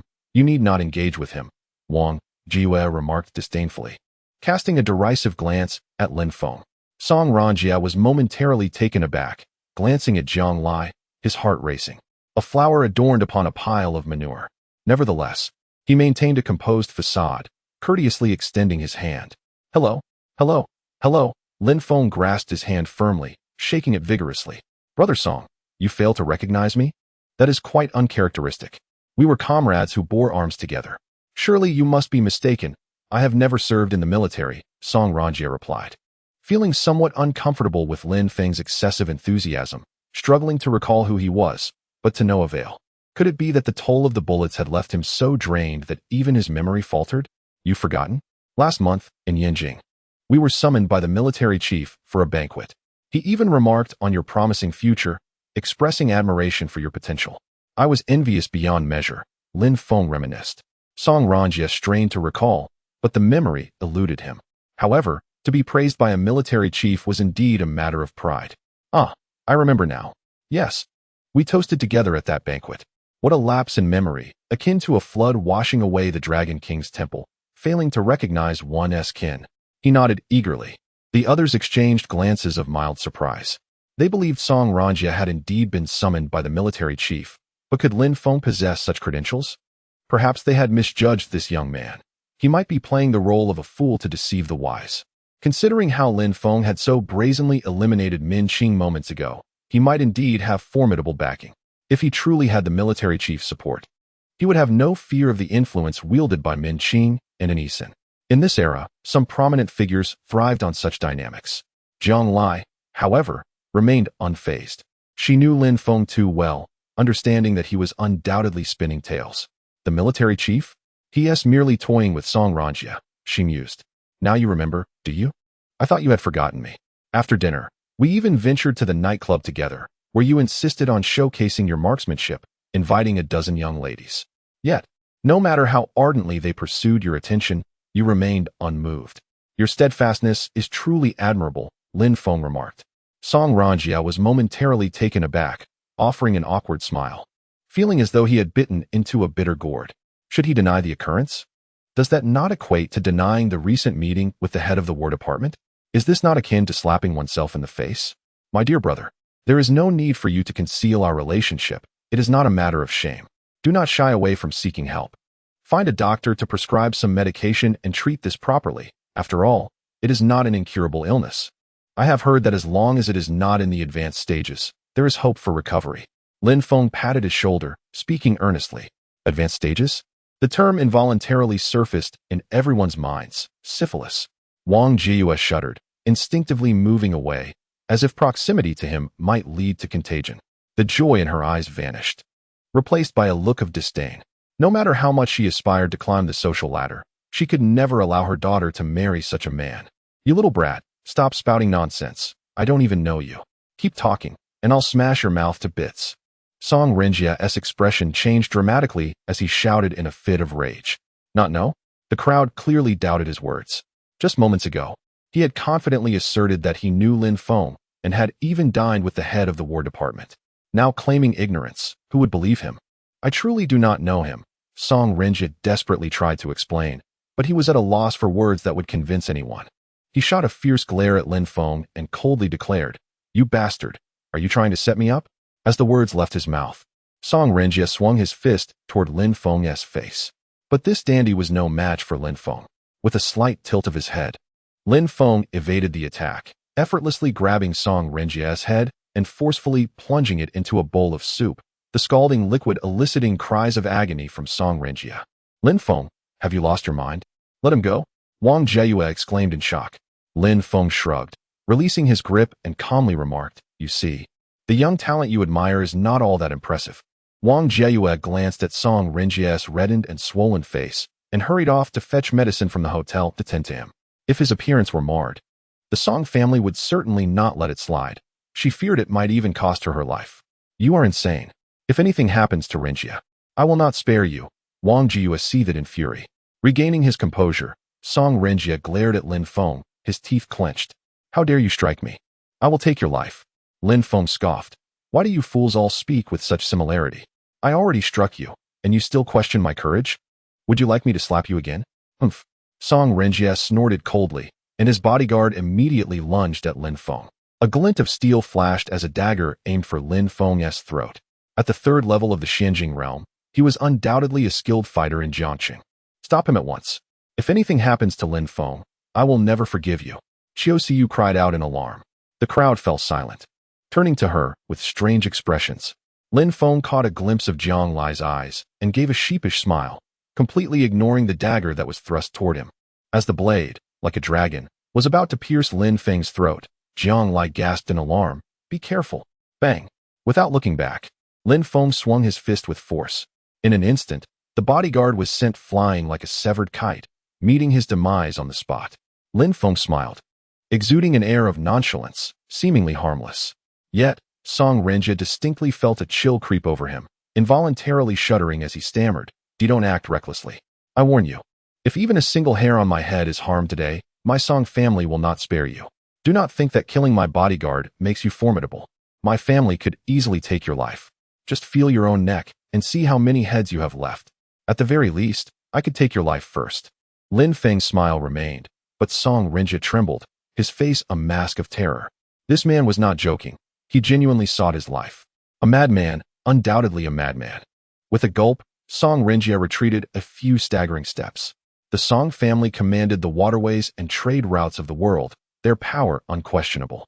His father and uncle were both masters of the celestial realm, and their ancestor had reached the Saint realm. Even in the entire Dragon Kingdom, no one dared to underestimate the Song family. Any reasonable person would think twice before challenging a member of the Song family. To kill him would be to walk a path of self-destruction.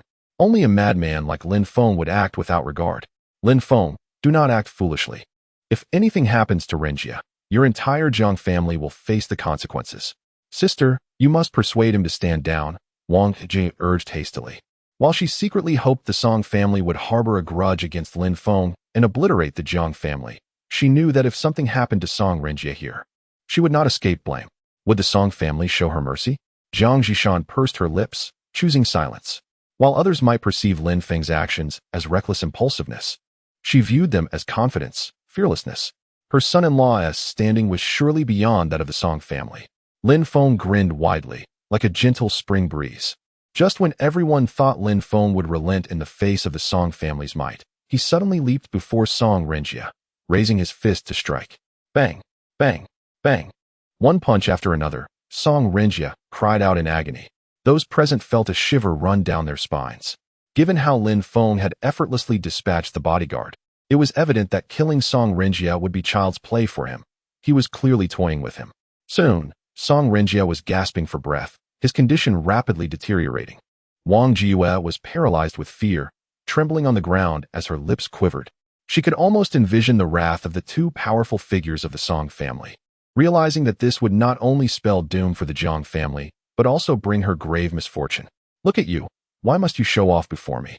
Lin Feng teased, patting Song Renjia's face as he sat atop him, leisurely lighting a cigarette. "You know Song Shiran, right? To kill you is her wish. I am merely a hired hand, collecting a bounty to eliminate a threat." Upon hearing this, the nearly lifeless Song Renjia seemed to regain some vigor. Indeed, someone was behind this. Otherwise, how would Lin Feng dare to offend the Song family? It was undoubtedly that vile woman. Gritting his teeth, Song Renjia spat.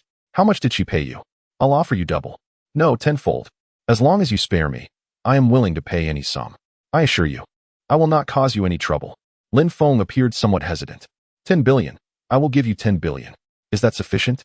Upon noticing Lin Feng's wavering resolve, Song Renjia hastily increased his offer. "It's a deal. Pay up." Lin Feng extended his hand. "I don't have that much on me right now. Are you toying with me?"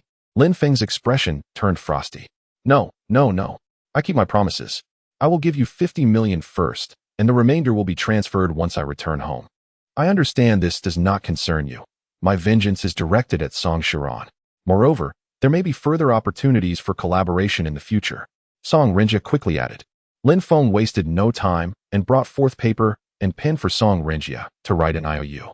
He had no intention of eliminating Song Renjia. As Song Shiran sought to create trouble for him, he too desired to make things difficult for her. Although Song Shiran was not favored within the Song family, the situation had not yet escalated to a point of irreconcilable conflict. With Lin Feng's maneuver, even if Song Shiran had 100 mouths, she would find it challenging to explain herself. Would her uncles simply let it go? At that moment, Song Shiran would find herself in dire straits, her life hanging by a thread. As for Lin Feng, he could step forth to clean up the mess. What joy would that bring him? He paid little heed to whether Song Renjia would seek revenge. Accepting the money and the IOU, Lin Feng graciously allowed Song Renjia to leave. Wang Jiue let out a sigh of relief, casting a glare at Xiao Siyu as she commanded, "Hurry up and help young Master Song to the hospital." Xiao Siyu cast a pitiful glance at Lin Feng and reluctantly moved forward to assist Wang Jiue in escorting Song Renjia away. This commotion hastily concluded the banquet. Fortunately, the elder Zhang Shuqing did not seem to mind, offering no reprimands but instead urging Jiang Lai to treat Lin Feng with more kindness in the future. Jiang Lai glared at Lin Feng, feeling both exasperated and amused. What charm did this fellow possess to win over her father, mother, grandfather, and great-grandfather, all standing by his side to speak in his favor? She felt like an outsider in her own family. "Darling, take the money." Lin Feng cheerfully handed over the bank card given by Song Renjia. "You should keep it for your future marriage with Siyu. I shan't occupy the space without contributing, so I might as well make room for you too, lest one day you can no longer tolerate me and secretly poison me." Jiang Lai's tone was tinged with a hint of jealousy, brimming with vinegar. Chapter 66. The annihilation of the Zhao family. At this moment, Song Shiran remained oblivious to the impending disaster looming over her. Due to her father's weakness, she had always held little standing within the Song family. The power and wealth of the Song clan bore no relation to her, and despite her diligent efforts, her uncles would never bestow upon her even a fraction of the family fortune. Although their relationship was strained, her uncles had never sought her demise. However, the current situation was entirely different. "Nanzi, I have already contacted the famed ghost doctor, Shirlu. He will soon arrive in Jiang City, and I am certain he can cure Yanxi's ailment." Song Shiran reassured Shin Nanzi. "Ghost Doctor Shirlu? I have heard of him. He is the only physician comparable to the medicine king, Wang Chonglu. Miss, if we can truly engage his services, perhaps Yanxi's illness can indeed be cured." Feng Tiyu was momentarily taken aback, her excitement palpable as she spoke. With this development, they would no longer need to implore that Lin Feng. She was determined to teach that insufferable brat a lesson. After all, she and her lady had humbled themselves to seek his aid. What right did he have to maintain the airs of a prince without the backing of the northern king? He was merely a spoiled scion, devoid of significance without his family's power. However, Shen Nanzi did not share Feng Tiyu's enthusiasm. Coldly, she remarked, "Li Changpu has stated that even Wang Chonglu cannot cure Yanxi. The notorious ghost doctor, Shi Lu, is reputed to be on par with Wang Chonglu, and I fear he too may be powerless. That may not be the case, Feng Tiyu countered. It is said that the ghost doctor Shi Lu employs unconventional methods. Perhaps he might possess a solution. She reassured, do not worry, we are close sisters. I shall certainly find a way to heal Yan Shi. I have faith that a solution will present itself. Xin Nanzi silently nodded, her thoughts unspoken. Surely, it was better to place their hopes elsewhere than on Lin Feng, who seemed intent on exacting revenge. Even if she agreed to spend a night with him, it was doubtful he would come to her aid. Upon returning home, she opened the door to find Yan Shi pacing excitedly within. The sight startled the three of them. Yan Shi, your leg, Xin Nanzi asked in astonishment. It's fine now, my illness has been cured, Yan Shi exclaimed joyfully. At last, she could join her sisters in defending their homeland. Cured? Who assisted you? Xin Nanzi queried, momentarily taken aback. He said his name is Lin Feng, your fiancé, Mississippi. He also mentioned that you owe him a favor, which he will eventually call in, Yan Shi said cautiously, sensing the tension surrounding Xin Nanzi and Lin Feng's relationship. Miss, should I have accepted his treatment? Yan Shi inquired, her apprehension evident. That man, Feng Tiyu interjected, her expression one of confusion.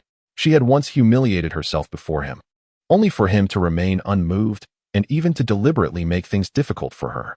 Why had he suddenly chosen to heal Yan Shi? Though she felt elated, a nagging suspicion lingered that he had ulterior motives. Indeed, he must be harboring designs on Xin Nanzi's well-being. Xin Nanzi pondered, equally perplexed by his intentions. Did he aim to manipulate Yan Shi into coercing her to eliminate Song Shiran? He surely understood she would never comply. Nanzi, Lin Feng is your fiancé? Zhang Lai and Song Shiran exclaimed in astonishment, realizing that the insufferable lad had this connection to Xin Nanzi. It is merely a childhood engagement. My lady has long since annulled it. That wastrel is not worthy of our lady. Feng Tiyu huffed, seemingly oblivious to Lin Feng's kindness in healing Yan Shi. Her disdain unabated. Taking a deep breath, Xin Nanzi declared, Shiran, I know you are preparing to acquire the Jiang group. I advise you to reconsider. Do you know what he proposed to me today? He demanded that I take your life. In my view, he is not merely trying to trouble me. He truly desires your demise. It is not worth it for the Jiang group. Song Shiran furrowed her brow, teasingly remarking, you wouldn't happen to be reluctant to deal with him, would you? Rest assured, all I seek is the Jiang group. I have no desire for his life. However, you ought to explain the nature of your engagement to me. What is his true identity that he would have such a connection to you? He is, Xin Nanzi cleared her throat, interrupting Feng Tiyu from continuing. Lin Feng's identity was extraordinary, and many wished for his demise. Those who incessantly branded the Northern King as a traitor yearned to see him suffer 1,000 deaths. If they were to uncover Lin Feng's identity, it was unlikely they would spare him. His death would deliver a significant blow to the Northern King, effectively severing the future of the 4 northern states. Although Xin Nanzi harbored no fondness for Lin Feng, she understood well that the peace and stability of these years were not merely due to the Northern King's vigilance at the borders. There exists a peculiar bond among soldiers. What others deem a traitor, she recognized, even if not a national hero, was still a figure of valor. Thus, she never contemplated sending Lin Feng to his death. In any case, it would be wise not to oppose him, Xin Nanzi cautioned. The Zhao family. In his youth, Zhao was a formidable figure in the underworld. With ruthless tactics, he nearly monopolized the sand extraction business along the river, rising to wealth. As the adage goes, wealth comes with virtue. Zhao began to establish a philanthropic group, engaging in charity and public service. Yet, behind the scenes, he remained undeterred in his predatory ways. Since time immemorial, infrastructure has been built without corpses, while murder and arson line the pockets of the greedy. In the entirety of Jiang City, aside from the deeply rooted Yu family, the Zhao family dared not offend lightly. Even the once wealthy Zhou family was not held in high regard by Zhao Da. With roots in the underworld, he employed similar tactics, evoking trepidation among other clans. At this moment, Zhao Da respectfully offered a cigarette to the elder across from him, stating, with old Wu present, I can rest assured, that young man is doomed. Wu Gang nodded indifferently, took a drag from his cigarette, and remarked, before my arrival, members of the Death God Temple had already been dispatched. Unless unforeseen circumstances arise, he is likely already a corpse, rendering my involvement unnecessary. The Death God Temple? The renowned international assassin organization? Zhao Da was momentarily taken aback. then breathed a sigh of relief. With the death god temple involved, he could largely relax. Even if they were to fail, Wu Gang, a first-tier expert, could easily eliminate Lin Feng, could he not? However, Old Li has instructed that to prevent anyone else from discovering the matter, I must silence him. Wu Gang's tone was devoid of emotion, as though he were entirely indifferent. At his words, Zhao De trembled, collapsing to the ground. Old Wu, I am utterly loyal to the Li family. I would never speak of this to anyone. If I intended to betray them, why would I wait until now? You must clarify this to Old Li. Zhao De pleaded fervently, his eyes darting as he seemed to contemplate the odds of ambushing Wu Gang. Wu Gang remained unmoved, his expression stoic. Only the dead can keep secrets forever. Will you take action, or shall I? If I intervene, your end will not be so merciful. For years, the Li family had refrained from acting against him, not out of compassion, but because they believed the initial incident was unknown, and keeping Zhao De around could still serve their interests. Yet now that Lin Feng was aware, could there be others who knew? To mitigate potential risks, eliminating Zhao De was the only surefire solution. Zhao De's eyes flickered with a glimmer of coldness as he suddenly struck his palm towards Wu Gang. It was a futile attempt, akin to a mantis trying to halt a chariot. Wu Gang let out a cold snort, casually waving his hand, and in an instant, Zhao De was sent flying, crashing heavily to the ground, repeatedly spitting out mouthfuls of blood. As a practitioner of the second tier of the mystic realm, he seemed utterly powerless before Wu Gang. Nevertheless, Zhao De was unwilling to resign himself to defeat. Wiping the blood from the corner of his mouth, he roared, "Kill him." With that command, over 100 individuals surged forth from within and without, directly launching themselves at Wu Gang. Chapter 67. Can you wait a moment? I prefer to slay my foes in an orderly fashion. Do you truly believe these worthless beings stand a chance? Zhao De, you are overly naive. Wu Gang laughed disdainfully, like a tempest sweeping into the throng. In an instant, cries of despair erupted as figures were sent flying one after another. In the face of absolute power, all schemes and tricks were but illusions. A master of the first tier of the celestial realm was not to be compared with these ordinary souls. However, at that moment, Wu Gang suddenly felt his blood surging within him, and with a sudden spurt, he coughed up blood. Did you poison me? Wu Gang gritted his teeth. Zhao De shrugged and replied, I had no choice. I did this for self-preservation. Had you not acted earlier, nothing would have happened, and I would have quietly provided you with the antidote. Humph, that old coot Li Hong. After all these years of serving him and doing his bidding, he actually wants to kill me? He is no fool. To have escaped the path of death and reached this point, he must possess some cunning and strategy. After Zhao Bowen mentioned Lin Feng to him, he prepared in advance, laying an ambush with 100 assassins at home just in case. He certainly anticipated that the Li family might seek to silence him, which is why he secretly poisoned the tea Wu Gang was to drink.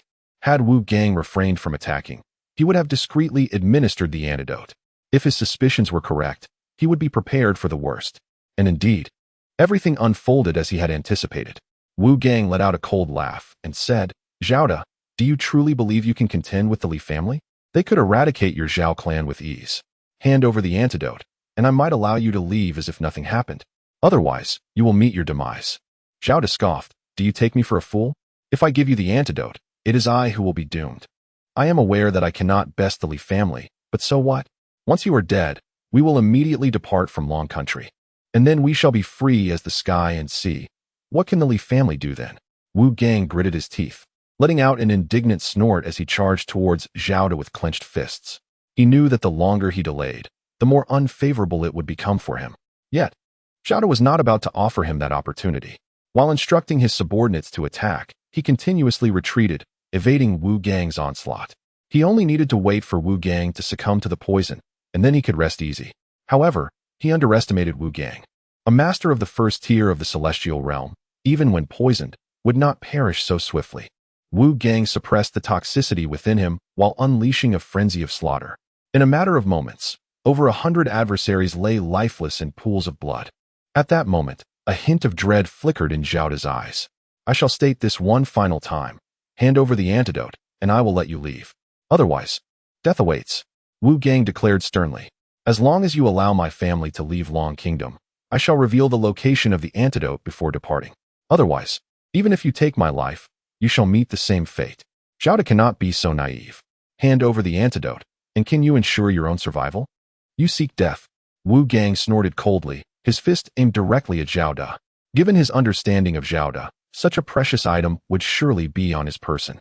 Killing him would surely lead to the discovery of the antidote. Should he let Zhao Da escape and return to the Li family, he would also face death. At that moment, with a loud crash, the door of the Zhao family was forcefully thrust open, crashing heavily into the courtyard, sending dust swirling into the air. A throng of individuals surged in, exuding an aura of murderous intent. Lin Feng. Zhao Bowen gasped in shock, taken aback. Lin Feng, upon witnessing the unfolding scene, paused momentarily, astonished by the commotion. However, I have claimed the lives of Zhao family members. The others should leave promptly. Lin Feng, do you not wish to know why I sought to eliminate that family? If you kill this man, I shall divulge everything to you. Should I perish, you will glean nothing. Zhao Da hastily interjected. Wu Gang, frowning slightly, cast a cold glance at Lin Feng, surprised that the Reapers of the Death God Temple had not vanquished him. It seems you possess some measure of skill. Your arrival is fortuitous, as it spares me the trouble of seeking you out. Today, you too shall die. With that, Wu Gang launched himself like an arrow towards Lin Feng. Are you unwell? Can you not wait? I prefer to eliminate my targets in order. Allow me to deal with Zhao Da first, Lin Feng retorted, rolling his eyes. There is no need for such haste in seeking your demise. Your turn will come soon enough. Wu Gang wasted no breath, his murderous intent palpable. Lin Feng's survival amidst the assassins of the Death God Temple indicated formidable prowess. Thus, Wu Gang resolved to strike before his poison fully manifested, aiming to eliminate him swiftly. As for Zhao Da, he had never regarded him as a threat. Lin Feng, he belongs to the Li family.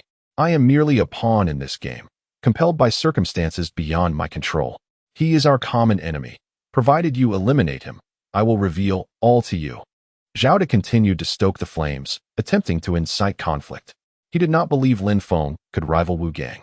Ideally, he hoped to prolong the confrontation, allowing Wu Gang to dispatch Lin Feng before the poison took full effect, at which point he would no longer fear Wu Gang. I need not uncover the truth. It suffices to annihilate both the Zhao and Li families, Lin Feng shrugged. Zhao Da was momentarily taken aback, rendered speechless. This fellow does not adhere to conventional logic. At that juncture, Wu Gang's assault was imminent. Wei Jingxian, without hesitation, charged forward to confront him. You are no match for him. Lin Feng kicked Wei Jingxian to the ground, causing him to roll several times before rising to face Lin Feng. Wei Jingxian, bewildered, thought, is it necessary to kick me down if I am not his opponent? Must I lose face in front of so many?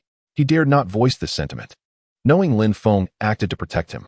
With a resounding thud, their fists collided, and Wu Gang suddenly felt an overwhelming force surge towards him. A wave of energy crashing like a tidal wave, rendering him momentarily weak and causing him to stagger backward. You two have reached the heavenly realm? Wu Gang exclaimed in astonishment. Even if one were poisoned and unable to unleash their full potential, possessing the strength of a third-tier earth realm would still be commendable. Yet, Lin Feng effortlessly shattered him with a single punch, demonstrating at least the prowess of the celestial realm. The realization that someone so young had attained such heights sent shivers down his spine. Even the individual renowned as the second strongest in the world had not reached the celestial realm at Lin Feng's age, had they? The old man had devoted decades to martial arts, claiming an extraordinary talent that emerged once in a millennium. And it took him many years to ascend to the celestial realm. How could Lin Feng have achieved that level? Wu Gang found it hard to fathom. Lin Feng shrugged nonchalantly and remarked, that merely suggests your foolishness. Wu Gang's lips twitched as he bellowed and charged at Lin Feng once more. What did it matter if he was in the celestial realm? Mastery was not the sole determinant of victory. Factors such as timing, location, and experience all played crucial roles in the outcome of a battle. He believed that in terms of experience and technique, Lin Feng was not his equal. Unbeknownst to him, Lin Feng's cultivation was genuinely forged through battle, and his experience far surpassed Wu Gang's. As Wu Gang lunged forward, a cold smile crept across Lin Feng's face. Like a phantom, he vanished in an instant, only to reappear behind Wu Gang. The latter fell to the ground, devoid of any visible wounds, leaving no one to comprehend how Lin Feng had dispatched him. Zhao Da involuntarily gasped, swallowing hard. Mr. Lin, it was the Li family who instigated this. They knew I intended to inform you, so they sent someone to eliminate me. Fortunately, you arrived in time. Otherwise, I would have likely been a corpse by now, and this matter would have remained forever hidden. Lin Feng scoffed dismissively, finding it hard to believe Zhao Da's words.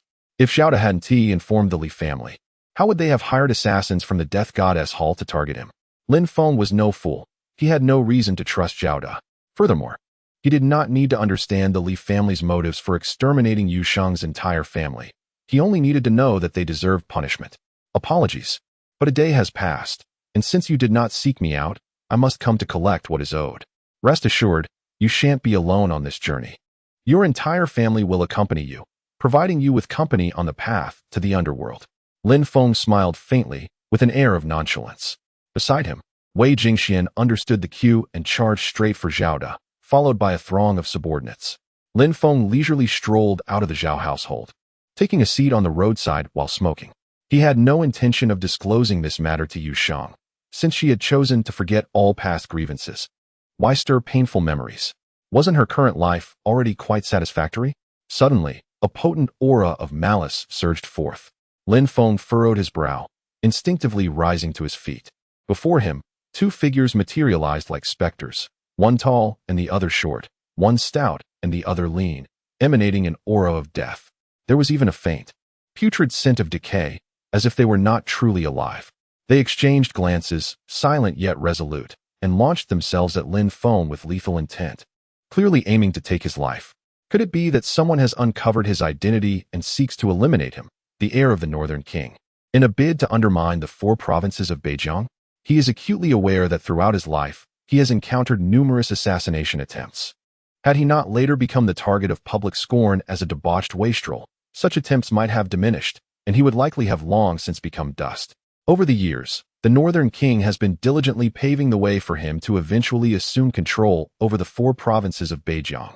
However, the powerful figures in Yanjing City are unwilling to see yet another Northern King arise, and it is not beyond possibility that they might seek to extinguish the Lin family's legacy.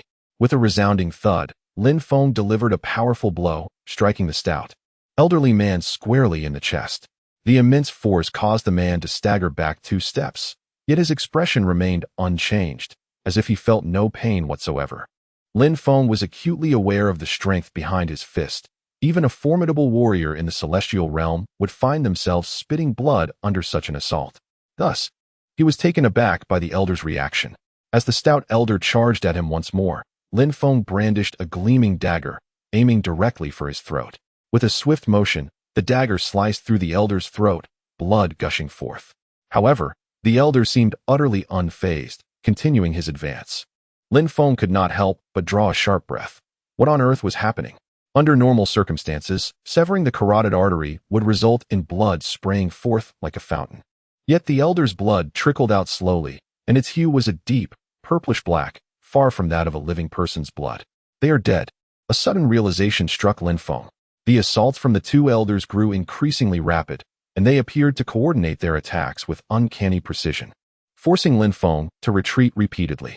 At that moment, 2 figures suddenly shot forward, targeting the 2 elders. Bang! Bang! The 2 elders were knocked back, stumbling from the force of the blows. Lin Feng, I thank you for saving Yanxi. You may leave. I will handle this. Consider it my repayment for your assistance. Shen Ninzi declared, her offensive unwavering. Lin Feng shrugged nonchalantly and seated himself leisurely, showing no intention of departing. How could he so easily acquiesce? Miss, something is amiss. They seem impervious to pain, Feng Tiyu remarked, her brow furrowing in confusion. Shen Ninzi also sensed something was off, her expression tightening in concern. It is witchcraft, Shen Ninzi asserted decisively.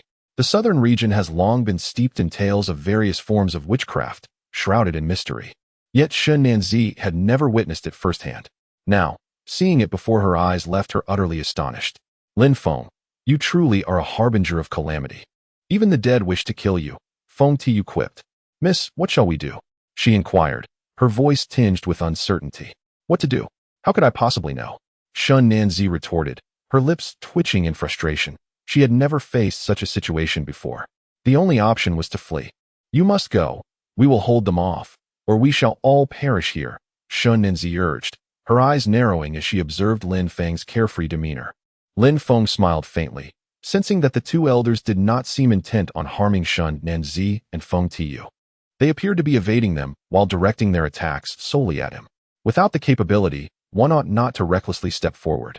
If you cannot even handle 2 dead bodies, how dare you call yourself the god of war from the southern frontier? Lin Feng derisively remarked. Do not be ungrateful. Had it not been for your rescue of Yin Shi, we would scarcely be concerned about your well-being. Feng Tiyu retorted with indignation. She longed to express that if it weren't for the favor owed to him, she would gladly stand against him and deliver a few kicks. Women, indeed, often delight in being contradictory. Your constant antagonism towards me. Could it be that you harbor feelings for me? Let me assure you, do not even entertain such thoughts. I am already betrothed, Lin Feng scoffed. Feng Tiyu felt a wave of nausea. What is it? Are you pregnant? This is merely a case of false pregnancy. Your body is responding to your daily fantasies about being intimate with me. Who would have thought you were so lewd? Lin Feng quipped.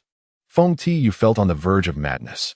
This man had sunk to an unprecedented level of shamelessness to utter such words. The crux of the matter was, it was one thing to be ungrateful and unhelpful, but could he not refrain from causing further chaos at this moment? Feng Tiyu was so exasperated that her movements became somewhat disordered. Had it not been for the 2 elderly men showing no intent to kill her, she might have already met her demise. Shen Nanzi was equally bemused. Did he not sense the peril surrounding them? How could he still indulge in such banter at a time like this? Indeed, a dog cannot change its habit of eating excrement. Initially, she thought she had misjudged him. He did not seem as deplorable as others portrayed. Yet, it appeared that despite his remarkable medical skills, he ultimately remained a debauched scion. Could you 2 kindly step aside? Your presence is merely obstructive, Lin Feng spat disdainfully. Shen Nanzi was taken aback, biting her lip tightly. Were it not for his rescue of Yin Shi, she would have relished the opportunity to slap him. Lin Feng extinguished his cigarette, rising slowly while muttering incantations. What are you babbling about? Are you unwell? Feng Tiyu could not resist the urge to interject. Lin Feng ignored her, continuing to chant, as the dagger in his hand radiated a crimson glow. Suddenly, Lin Feng darted forward like a bolt of lightning.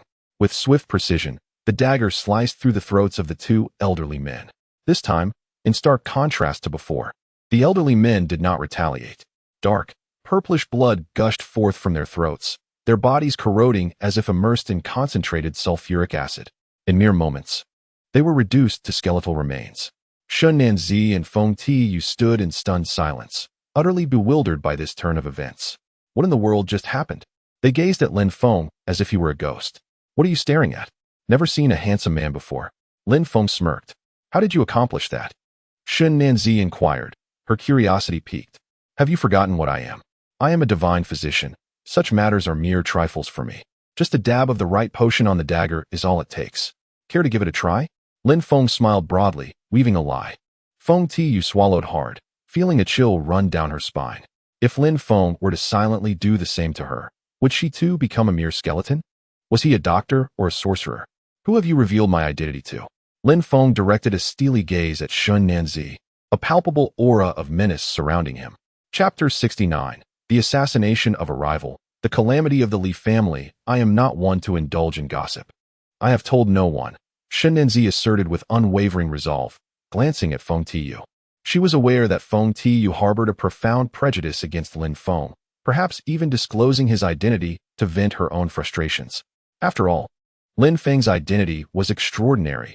Should it be revealed, those seeking his demise would swarm like a tide, rendering any personal intervention from Feng Tiyu unnecessary. I did not say anything, Feng Tiyu hastily clarified. Lin Feng's gaze was sharp as a blade, inching closer to Shen Nanzi, nearly pressing his face against hers. His immense presence bore down upon her like Mount Tai, and in a chilling tone, he declared, If I discover who among you has divulged my identity, I shall kill you. Shen Nanzi was momentarily taken aback. She had never felt such an overwhelming pressure, nearly suffocating her. Astonished, she gazed at Lin Feng. Merely his aura was sufficient for her to discern that his strength far surpassed her own. Is this truly the so-called prodigal son that everyone speaks of? Masterful in medical arts, possessed of profound cultivation, so composed even in the face of sorcery. Which debauched heir could achieve such feats? Lin Feng shot her a cold glare. Beckon Wei Jing Xian, and headed straight for Lu Cheng. Murder must not wait until dawn. Having confirmed the Li family as the puppet masters, how could Lin Feng allow them to pass through this night unscathed? He intended for the Li family to witness no sunrise on the morrow. Come out. Shen Nanzi coldly uttered after Lin Feng departed. As her words fell, Song Shi Ran slowly emerged. With a sly smile, she remarked, "How did you know I was here? Are they your people?" Shen Nanzi retorted icily, casting a glance at the two withered corpses on the ground. During their earlier confrontation, she had sensed that the two elders had no intention of taking her life. Otherwise, she would have likely been unable to endure for so long. Thus, her first thought was of Song Shi Ran. She had confided in her about Lin Feng's intention for her to kill him, and shortly thereafter, someone had aimed to eliminate Lin Feng while showing her mercy. Who else could it be but her? Do not misunderstand. They are not my people, Song Shi Ran shrugged. I harbor a strong dislike for that Lin Feng, but I do not yet wish him dead. I aim to utterly crush him, compelling him to kneel before me and plead for mercy. You seem rather concerned about him. Is it that old feelings linger, and you wish to be with him again? Shen Nanzi refrained from explaining, coldly stating, "If it is not you, then who else could it be? I advise you not to oppose him, otherwise, you may find yourself facing utter calamity. I remind you this out of our long-standing sisterhood. Should you ignore my warning, it will be too late for regret." Regardless of how debauched Lin Feng may be, he remains the heir of the king of the north. With the might of the 4 states of the northern frontier, eliminating Song Shi Ran would be a trivial task. Moreover, judging by Lin Feng's demeanor today, he does not embody the notorious extravagant air of legend. Opposing him would only lead to your own humiliation, and everything you have painstakingly achieved could dissolve into nothingness. Is it worth plunging yourself into a predicament for the sake of the Jiang group? All right, I understand you mean well. I will exercise caution, Song Shi Ran replied, a playful smile adorning her face, dismissing Shun Nanzi's words. She grasped her hand and continued, "That guy is so detestable, and many wish for his demise, including your suitors." Shen Nanzi was momentarily taken aback, a figure inadvertently surfacing in her mind. Sorcery, the manipulation of the deceased, indeed seemed within the capabilities of her family. Miss Feng Tiyu furrowed her brow in contemplation. Shen Nanzi scoffed, interrupting her, "You must warn him that if he dares to lay a finger on Lin Feng, I shall take his life." Feng Tiyu was momentarily startled. What did this imply? Had she developed feelings for Lin Feng? In Lu City, the Li family, one of the 3 prominent clans of Huizhou, held undeniable influence throughout the region, ostensibly engaged in legitimate business. The Li family operated the largest biotechnology group in Huizhou and was renowned for their philanthropy, with their charitable foundation acclaimed across Long Country. Yet behind the facade, their dealings were far from honorable. They disseminated viruses through insects, subsequently producing vaccines and antiviral medications, selling them at exorbitant prices and amassing immense wealth. Furthermore, within their biotechnology laboratory, they conducted experiments on living subjects, a truly macabre practice. Years ago, they inadvertently lost a voice recorder containing incriminating evidence of their crimes, which fortuitously came into the possession of Yu Sheng's grandfather. Although the device was eventually returned, they erroneously believed the elderly man had listened to its contents, leading them to eliminate his entire family to cover their tracks. The old man could never have anticipated that his good deed would result in such dire consequences. Is there no news from Wu Gang? Li Heng's brow furrowed deeply. Father, could there be an unforeseen complication? Li Yinxin inquired anxiously.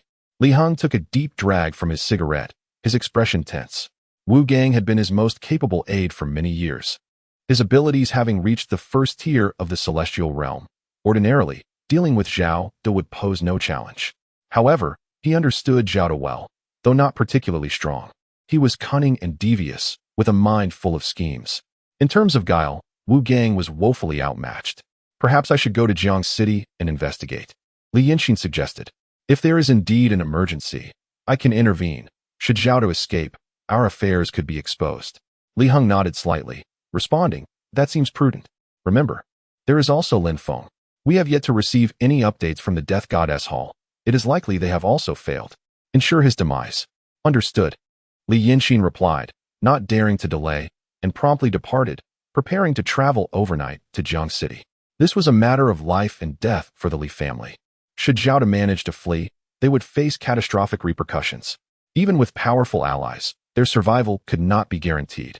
Suddenly, a loud crash echoed through the air. Li Yinxin, just outside the door, was propelled back by the force of the impact, crashing heavily to the ground. Father, he called out, his head tilting at an unnatural angle, and he fell lifeless. Li Hong was taken aback, rising abruptly, his gaze fixed coldly on the young man standing before him. Who are you? We bear no enmity. Why have you slain my son? The intruder remained silent, merely emitting a disdainful grunt. Are you one of General Lei Bin's men? Li Hong stammered. I am merely a businessman.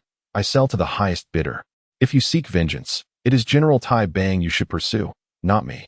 Fear flickered in Li Hong's eyes. The visitor, with an expressionless face, coldly remarked, You are the culprit, and thus cannot escape responsibility. Li Hong clenched his teeth and retorted, Do not forget, this is the Dragon Kingdom.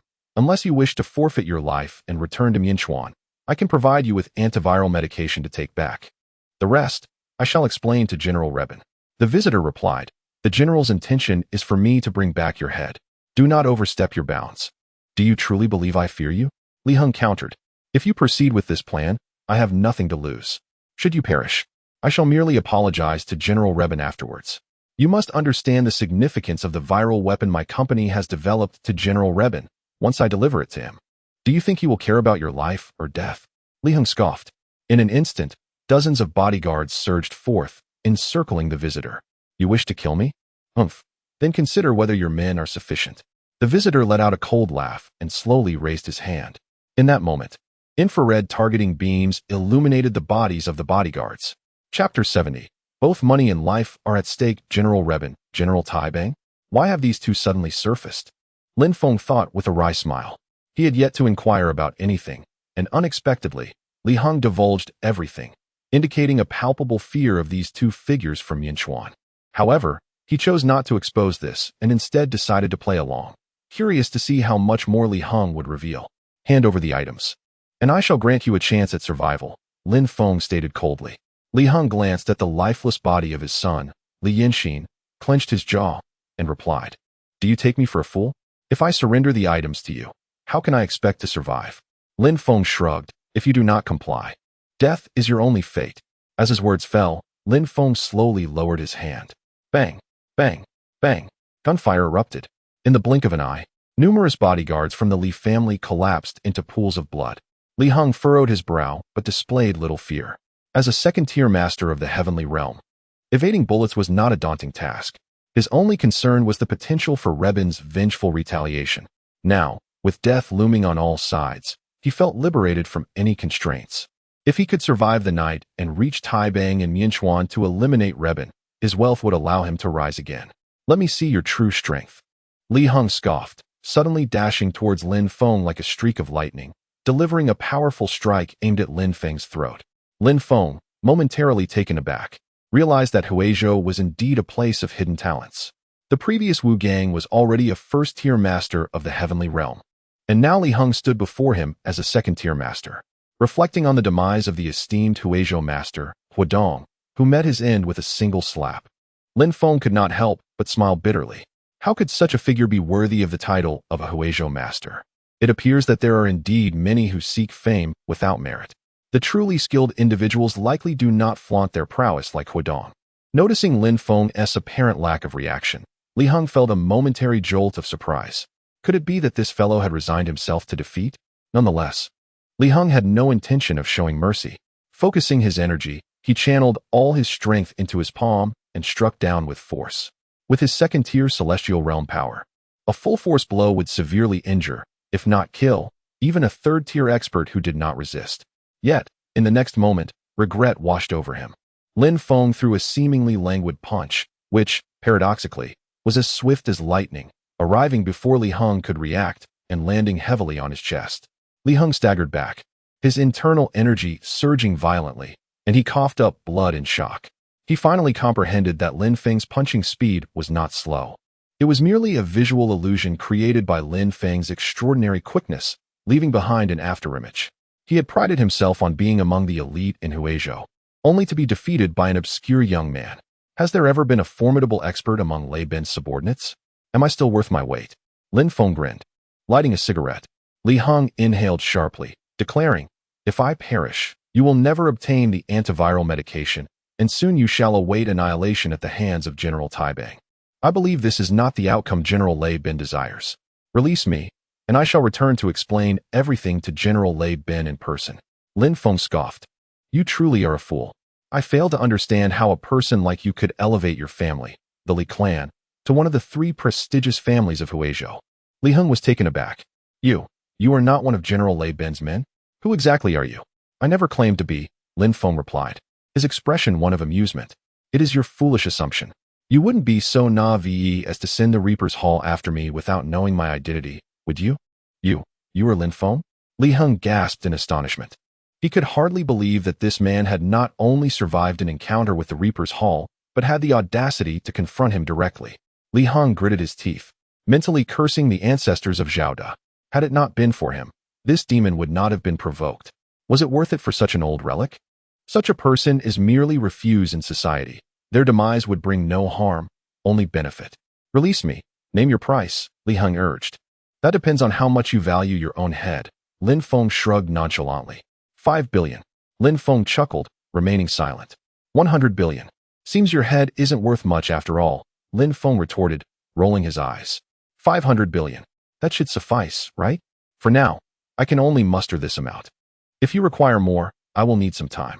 Li Heng gritted his teeth, offering a price that made him wince. Yet, money could be earned again. A life lost was irretrievable.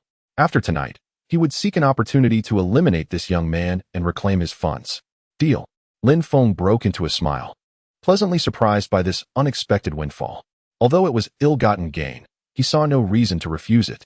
Li Heng, not daring to procrastinate, swiftly transferred 500 billion to Lin Feng's account via overseas remittance. Now that you've received the money, can we consider our grievances resolved? Li Heng inquired. Certainly. In light of the funds, I shall overlook your attempt to have me dispatched by the Death Temple. However, the matter of your slaughtering my friend's family must be settled. Lin Feng's eyes glinted with a hint of murderous intent. Li Heng, taken aback, replied, I can offer more. An additional 100 billion should suffice, right? Their lives are not worth that much. Yet, in my heart, their lives are priceless, Lin Feng retorted coldly. With a swift motion, he lunged forward and delivered a devastating punch to Li Heng's chest. A chilling scream escaped Li Heng's lips as his chest caved in, resulting in instant death. Young Master Feng, Wei Jingxian rushed in. I leave the rest to you. I want no remnants of the Li family. Lin Feng's voice was as frigid as a death knell. Understood. Wei Jingxian nodded heavily, acknowledging the gravity of the task. Even he could hardly believe that one of the 3 illustrious families of Huizhou had been obliterated overnight. The following day, this news would undoubtedly send shockwaves throughout Huizhou. Upon exiting the Li residence, Lin Feng pulled out his phone and dialed a number, immediately arranging for several top-tier hackers. I want the Chongqing Group's system to collapse entirely, and all their funds in the bank withdrawn. Also, arrange for extensive media coverage. I want the Chongqing Group's reputation to plummet overnight, leaving no chance for recovery. As he ended the call, a smile curled at the corners of Lin Feng's lips. Now that I am in Luqing, how could I not pay a visit to the Xiao family? Wandering leisurely into the city, Lin Feng checked his phone for navigation to confirm the Xiao family's residence and adjusted his direction accordingly. Suddenly, a girl darted out, surveying Lin Feng from head to toe. Are you the young Master Wuchen? I am the romantic little princess. I'll raise the stakes, 5,000. You must take down all my friends tonight. What nonsense is this? Lin Feng was momentarily taken aback. Why are you standing there like a wooden block? Come on, let us get inside. I've told them you're my boyfriend. They will surely ply you with drinks, so don't embarrass me. Last time, I nearly ended up in the hospital from their binge drinking, and this time, you must help me take revenge. The girl insisted, pulling Lin Feng's hand as they entered the bar. Chapter 71. Young Master Xiao picks up the tab tonight. Shortly thereafter, a man arrived at the bar entrance, sending several messages that went unanswered. Women are indeed great deceivers. They don't just ask me to help them avoid drinks. They offer 2,000 instead. How can one be so dishonest? The man pouted, looking rather aggrieved. Inside the bar, neon lights flickered. The girl led Lin Feng to a booth. Zhuzi, is this your online romance? Since when did you develop a taste for older men? A man teased. Older man. Lin Feng touched his stubble, his lips twitching in response. I am also born in the 2000s, you know? My boyfriend has specifically come to take revenge because you lot got me hospitalized last time. Do not pretend to be timid later. When Maju provocatively remarked while naturally linking her arm with Lin Feng's. Bamboo, you said it, a girl interjected. Of course, let us wager. If he loses, I shall gift you a Chanel handbag, when Maju declared, leaning close to Lin Feng's ear and whispering, they are mere lightweights. You must perform admirably. Increase the stakes. Lin Feng replied with a glance at her. With striking features, phoenix eyes, a delicate nose, and a graceful swan-like neck, her brows resembled distant mountain ranges, while her lips were tinted as if brushed with vermilion. A small black mole at the corner of her mouth added a playful charm to her otherwise cool demeanor. Very well, I shall wager 10,000. However, let it be clear that if you lose, you shall receive not a penny, she stipulated. When Maju had conversed with him extensively online and learned of his impressive alcohol tolerance, 2.5 pounds of liquor and an affinity for beer. Thus, she devised a plan to spend money to vicariously relieve her frustrations through him. Once the terms were settled, a group of men and women began incessantly toasting Lin Feng. Their fashionable attire suggested they came from well-off families.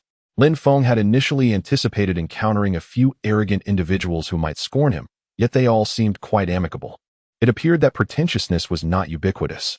Lin Feng, feeling generous, accepted every drink offered, downing one after another, beer, spirits, cocktails, much to the astonishment of several onlookers. Brother, this is alcohol, not water, a young man grimaced, having consumed nearly 10 bottles of beer and already showing signs of inebriation. Can the drinks here even be classified as alcohol? They are all counterfeit and do not intoxicate, Lin Feng replied nonchalantly. The others were taken aback. Not intoxicating? Though the drinks may be imitation, they still contain alcohol.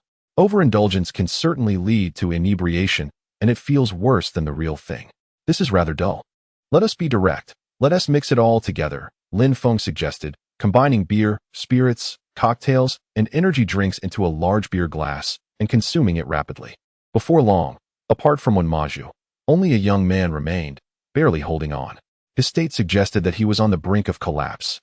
At that moment, the bar announced loudly, "Tonight, young Master Xiao is treating everyone." Cheers erupted throughout the establishment. Lin Feng raised his gaze, spotting a young man waving to the crowd as he took his seat. Immediately, a throng of girls surrounded him, flaunting their charms. How pretentious, when Maju scoffed. Who is he? Lin Feng inquired. Xiao Yunju, the son of the vice-governor of Huizhou, Xiao Rui. His uncle, Xiao Hong, is the chairman of Chongqing Group, the largest pharmaceutical enterprise in Huizhou, with assets exceeding hundreds of billions, the young man explained hastily. Lin Feng was momentarily taken aback, a cold smile curling at the corners of his mouth. What a coincidence. Brother, Xiao Yunju has been pursuing Zhu. He is quite a formidable rival. You should be cautious. The man chuckled. Just him? A toad wishing to eat swan meat. He looks utterly unremarkable, yet believes himself to be charming. Even if every man in the world perished, I would never take a liking to him, when Maju declared with disdain. Lin Feng nodded in agreement, expressing his solidarity. None from the Xiao family are commendable. Xiao Yunqing and Xiao Yunqi are equally insufferable, refined scoundrels. As they spoke, Xiao Yunzhuo approached. Upon seeing when Maju entwined with Lin Feng, a fleeting glimmer of coldness flashed in his eyes, quickly replaced by a feigned smile. Zhuzi, why didn't you inform me of your visit here? I'm quite familiar with the owner. Mentioning my name could earn you a discount. Do you think I lack funds? When Maju scoffed disdainfully, Xiao Yunzhuo was momentarily taken aback, offering a sheepish smile. You know that's not what I meant. Zhuzi, why not introduce us? Why should I introduce you? Are we that familiar? Please, do not disturb our drinking. Your presence is rather unappetizing. And by the way, refrain from wandering around aimlessly in my vicinity. My boyfriend dislikes it. When Maju retorted coldly, unreservedly, boyfriend? Xiao Yunzhuo cast a glance at Lin Feng, his eyes brimming with murderous intent. I've heard your family has been facing some troubles lately. If there's anything you require, don't hesitate to reach out. No need to be polite. Some issues, if left unresolved, tend to accumulate and become increasingly difficult to rectify. With a smile, Xiao Yunzhuo turned to leave, his words laced with a palpable threat. Will he truly go so far as to harm me? His gaze was as if he wished to devour me whole. Is it worth risking my life for 10,000 yuan? Lin Feng chuckled softly, when Maju paused, casting him a sidelong glance. Don't push your luck. What's with the incessant price hikes? There's no money, but I do have someone. Do you want him? As she spoke, she puffed her chest. Though modest, there was a hint of softness. If you desire my company for the night, it will certainly not be settled for a mere 10,000. You must increase the offer, Lin Feng stated with utmost seriousness. When Maju was taken aback, her lips twitching. This man, was he blind? There were countless suitors in Luqing, and yet he expected her to pay him? Had he fallen into a pit of greed? I wish to add 2 more large dumplings. After exchanging pleasantries and incapacitating her last friend, Lin Feng rose to head to the restroom. Kid, a familiar voice rang out from behind, accompanied by a sharp pat on his shoulder. Instinctively, Lin Feng turned. A sudden surge erupted, splattering directly onto Xiao Yunjua. Damn it! Xiao Yunjua leapt aside, his brows furrowed, his eyes flashing with fury. Are you out of your mind? Trying to scare me from behind? If I were to be frightened into impotence, could you compensate for that? I still rely on my brothers for sustenance. Lin Feng shivered slightly. Xiao Yunjua's expression hardened as he glared at Lin Feng, his voice low and menacing. I warn you, keep your distance from Zhuzi. Otherwise, do not blame me for being unkind. Do you understand? Are you addressing me? Lin Feng scratched his ear. Don't play deaf with me. Go and ask around. Who hasn't he heard of my illustrious name, Xiao Yunjua? You dare to pursue a woman I desire? Just leave quietly. I don't want to see you again. If not, I swear I'll toss you into a latrine. Do you hear me? Xiao Yunjua seized Lin Feng's collar, his threatening demeanor palpable. Lin Feng merely smiled faintly, as if the winds were calm and the clouds light. With a swift motion of his wrist, Lin Feng twisted Xiao Yunjua's hand behind his back, seizing his hair and forcefully slamming his head against the urinal. A resounding thud echoed as blood trickled down Xiao Yunjua's forehead, accompanied by a harrowing scream. Before he could regain his composure, Lin Feng kicked him into the toilet. A loud cry escaped Xiao Yunjua as he ingested the filth, immediately succumbing to waves of nausea, nearly retching up bile. Chapter 72. For $1. I shall help you eliminate him. Surrounding patrons hastily covered their mouths and noses, recoiling from the repugnant stench of filth that enveloped Xiao Yunjua. With some unable to withstand the odor and vomiting uncontrollably. Like a cascading effect, the entire restroom erupted in a chorus of retching. Lin Feng, brow furrowed, panicked and fled, fearing that if he lingered, he too would succumb to the urge to vomit. What's wrong? When Ma Zhu inquired, noticing the distress on Lin Feng's face. Nothing much. Just encountered that guy in the restroom. He threatened me to stay away from you. Lin Feng replied nonchalantly. I knew he would do that. What did you say? When Ma Zhu asked, Lin Feng shrugged and stated, I said nothing at all. I simply shoved him into the toilet. When Ma Zhu was momentarily taken aback, unable to suppress a smile. This guy is fierce. You should leave quickly. He will undoubtedly seek revenge. Lin Feng chuckled lightly, remaining non-committal as he leisurely lit a cigarette. Still not leaving? Stop pretending. If he truly loses his mind, he may take your life. I didn't expect it to escalate like this. I'll add 5,000. You should leave now. If he can't find you, this will blow over, when Ma Zhu urged.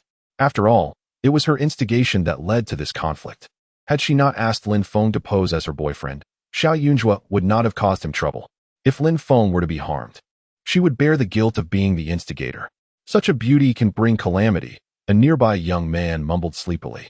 Shut up and go back to sleep. When Ma Zhu retorted. As they spoke, a crowd began to gather. Emerging from the throng, Xiao Yunjua exuded an aura of menace. His voice laced with fury. You dare to hit me, you filthy brat? Today, I shall make you aware of the consequences of crossing me. Could you please step back? It reeks so badly that I can't even enjoy my drink, Lin Feng remarked dismissively, casting a disdainful glance at him. When Ma Zhu offered a wry smile. Reflecting on the audacity of youth, it seemed Xiao Yunjua was oblivious to the gravity of his situation. Xiao Yunjua, I warn you, do not act recklessly. If you dare to harm him, I, when Ma Zhu, will not let you off easily. My family, the Wen family, is not intimidated by the Xiao family, she boldly asserted, positioning herself protectively in front of Lin Feng. Ah, so you are determined to aid him? Very well, I shall grant you this favor. If he kneels and crawls through my legs, I shall let this matter rest. Otherwise, even if the King of Heaven himself intervenes, I will take his life. The choice is his, Xiao Yunjua scoffed. When Ma Zhu was momentarily taken aback, rendered speechless. After all, given Xiao Yunjua's standing, it was unreasonable not to allow him to reclaim his dignity after such humiliation. Even if she wished to protect Lin Feng, she feared she might not be able to. Moreover, Xiao Yunju's predatory gaze and murderous aura loomed ominously.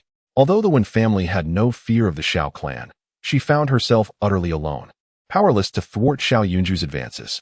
When Ma Zhu turned to Lin Feng, you despise his incessant pestering, do you not? Perhaps I could assist you in eliminating him, provided you offer me a handsome reward? Lin Feng chuckled softly in response. When Ma Zhu was momentarily taken aback, are you jesting? Do you not grasp the gravity of our situation? $1. For $1, I shall rid you of him, Lin Feng declared. I'll contribute $50. Came the groggy voice of the lad who had been peacefully napping, as he fumbled to place the bills upon the table. Lu Yuhing, must you interfere so foolishly? When Maju glared at him in exasperation. Deal, Lin Feng grinned as he tucked the money into his pocket. A glint of coldness flashed in his eyes as he stood and delivered a swift kick. Bang! The blow struck Xiao Yunju squarely in the chest. With a pained scream, he was sent flying. You offered too generous a sum. I shall savor the torment a while longer before claiming his life, Lin Feng said with an innocent smile. Xiao Yunju coughed up blood, enduring the searing pain as he struggled to rise, gritting his teeth as he yelled frantically, "Kill him! I want him chopped into pieces to feed the dogs." With that command, a multitude of assailants surged toward Lin Feng. The situation spiraled beyond control. Even if when Maju wished to intervene, she found herself powerless. She shot an accusatory glare at Lu Yuheng, chastising, "This is all your fault for inciting chaos." Lu Yuheng merely smiled foolishly, returning to his slumber. Merely a dozen or so minions. Lin Feng hardly regarded them as a threat. In a matter of moments, he had dispatched them all to the ground, their fates uncertain. When Maju stood in stunned silence, her astonishment evident as she glanced at Lin Feng. "Are you truly this formidable?" "I am even more formidable in bed," Lin Feng replied, flashing a grin. When Maju blinked in surprise, then shot him a sharp look, whispering, "Enough of this. If you truly kill him, the Xiao family will undoubtedly seek retribution, making your life in Luqing unbearable. Allow me to speak with my father tomorrow. We can negotiate with the Xiao family and resolve this matter peacefully to spare you further trouble." "That is unacceptable. One must not be untrustworthy.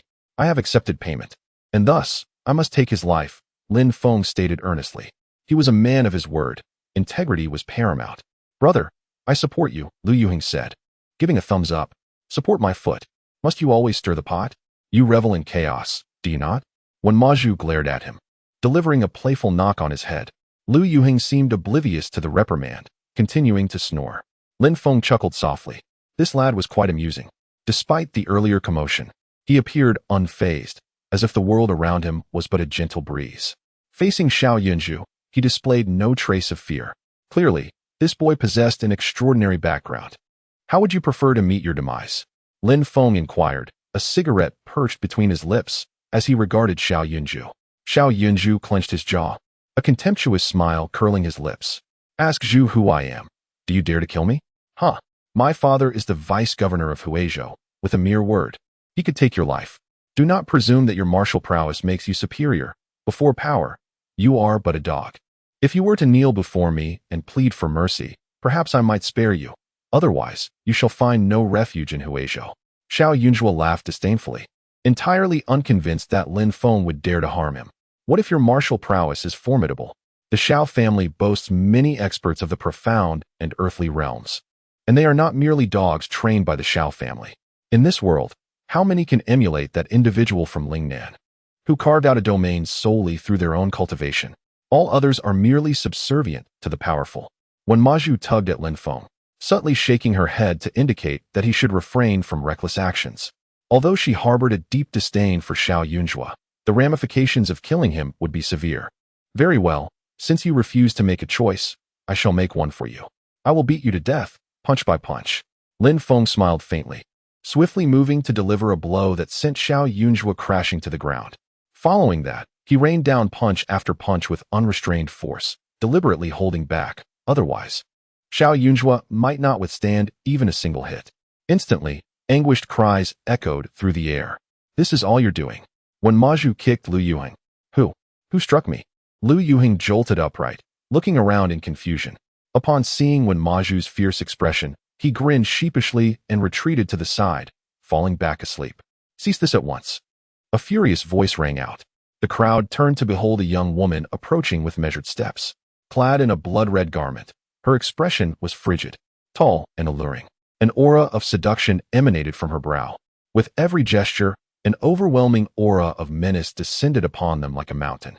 Chapter 73, The Fate of a Husband Killer. "It's Sister Nan," someone exclaimed. Sister Nan, from Jiangnan. She was the formidable ruler of the underground forces in Luqing, renowned for her reputation. 2 years prior, She had arrived in Luqing alone and, in a single night, subdued all factions of the underground world, ascending to become the guardian of Luqing's underground order. A woman commanding the subterranean order of Luqing naturally faced much dissent. A year ago, a powerful figure from Lingsheng had dared to provoke her, even boasting that he would make her his mistress. The following day, that individual fled back to Lingsheng, disappearing from the world of men. Rumors suggested that Jiang Nan had an extraordinary benefactor, with connections that reached the heavens. As Jiang Nan approached, the onlookers instinctively parted to create a path, as if a formidable force emanated from her, compelling them to retreat. Lin Feng turned, sitting atop the nearly lifeless Xiao Yunjua, lighting a cigarette. Will you intervene? What if I refuse to stop? Jiang Nan paused, taken aback. It had been long since anyone had spoken to her in such a manner. Furrowing her brow, she scrutinized him coldly. Unremarkable, she concluded. What if I insist on intervening? Jiang Nan's tone was resolute. The atmosphere grew tense, as her followers quickly encircled Lin Feng, their gazes predatory. The air was thick with the scent of gunpowder. Observing this, Wen Maju hurriedly stepped in front of Lin Feng, signaling him with her eyes. Sister Nan, we did not intend to create a disturbance in your territory. It was he who struck first. Now that you have intervened, we shall take our leave. Jiang Nan regarded her. Responding coolly, Miss Wen, is he your friend? I shall extend you the courtesy of letting today's event slide. You may leave now. Wen Maju sighed in relief and hurriedly attempted to pull Lin Feng away. Lin Feng shrugged off her hand, a cold smile gracing his lips as he retorted. Just moments ago, when so many were against me, you did not utter a word. Now you emerge with your incessant prattle. Is this not blatant favoritism? I am quite stubborn. If you wish to restrain me, I shall act just to demonstrate my resolve. With that, Lin Feng rose and delivered a powerful kick to Xiao Yunjua, sending him hurtling through the air like a kite severed from its string, meeting his demise on the spot. Jiang Nan furrowed his brow, recognizing this as a blatant provocation against himself. He had not encountered such audacity in a long time within his domain. With a cold smile, he gestured for his subordinates to stand down, stating, I do not wish to be accused of overwhelming the outnumbered. In light of the Wen family's reputation, I shall grant you a chance to escape, but it will depend on your ability to seize it. As he spoke, an elder stepped forward. If you can defeat him, I will allow you to leave, and in addition, any future expenditures in my establishments shall be on the house. Furthermore, I shall fulfill 3 of your requests, including the taking of a life. However, should you fail, you must part with one of your hands. What say you? Do you dare to accept? Jiang Nan exuded confidence. Lin Feng exhaled a smoke ring, which floated towards her face, and mused, what if I were to kill him? Jiang Nan paused momentarily, dismissing the notion with disdain. Then I shall demand your life in return. Lin Feng rolled his eyes. What nonsense is this? In the realm of true masters, mercy is a luxury that cannot be afforded. Every strike must be lethal, or one risks their own life. Nonetheless, Lin Feng felt unperturbed. There were few who could best him in this world. Even the renowned figure from Ling and would find him a formidable opponent. If I win, you will spend a night with me. Do you dare? He quipped with a smile. Wen Maju tugged at his arm, shaking her head vigorously as she whispered, Are you seeking death? Do you even know who she is? People say she is cursed. Those who associate with her meet untimely ends. This was a significant reason why, despite her stunning beauty and the fantasies of many men, few dared pursue her, not solely due to her formidable background and prowess.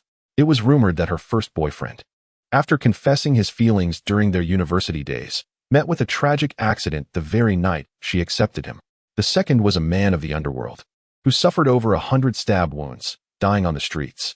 The third met his demise from choking during a meal. This solidified her reputation as a bringer of misfortune to men. Thus, despite having had 3 boyfriends, she remained a virgin. If mere romantic involvement could lead to death, what would a night together entail?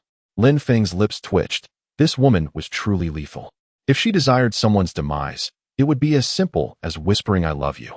Glimpsing her, Lin Feng couldn't help but smile inwardly, feeling resolute. I possess a strong fate, undeterred by malevolence. When Maju scoffed, thinking to herself, men are all the same. Not a single one is trustworthy. Over the years, there have been those who harbored ill intentions towards her, yet none met with a favorable outcome. The most fortunate among them ended up permanently incapacitated, incapable of self-sustenance. Very well, I shall acquiesce, Jiang Nan replied coldly, a faint smile gracing her lips. With that, She cast a glance at the elder, nodding slightly in acknowledgement. The elder understood, a flicker of icy brilliance flashing in his eyes as he launched a fist towards Lin Feng. At the third level of the Xin realm, he was merely a step away from the Tian realm, and his strike was not to be underestimated. As he unleashed his punch, a rumble reminiscent of thunder echoed ominously. The force formidable. Jiang Nan remained composed, her attention keen. She did not believe that Lin Feng, so youthful, could possess significant strength. He could easily handle the likes of Xiao Yunjua, but facing old Tian was an entirely different matter. Nevertheless, despite Lin Feng's arrogant demeanor, she held no murderous intent, for she had no desire to offend the Wen family. Yet, in the next moment, she found herself utterly astounded. With a resounding slap, Lin Feng sent the elder flying, rendering him unconscious on the spot. Had Lin Feng not shown mercy, the elder might have met his demise. I have triumphed, Lin Feng chuckled, his gaze fixed intently on her. Jiang Nan felt an inexplicable tension, as if his eyes could see right through her. Your victory over me bears little significance. I advise you to leave Lu City post-haste. Having killed Xiao Yunjua, the Xiao family will not spare you. I am unconcerned with that.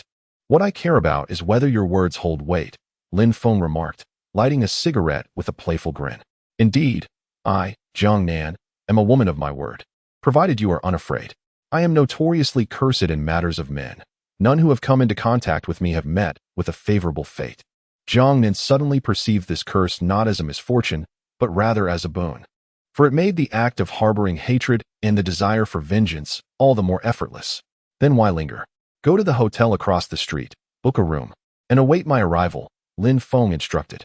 Very well, I shall wait for you, but I hope you do not lack the courage to come, Jiang Nan commanded as she signaled for the elder to be carried away before turning to leave.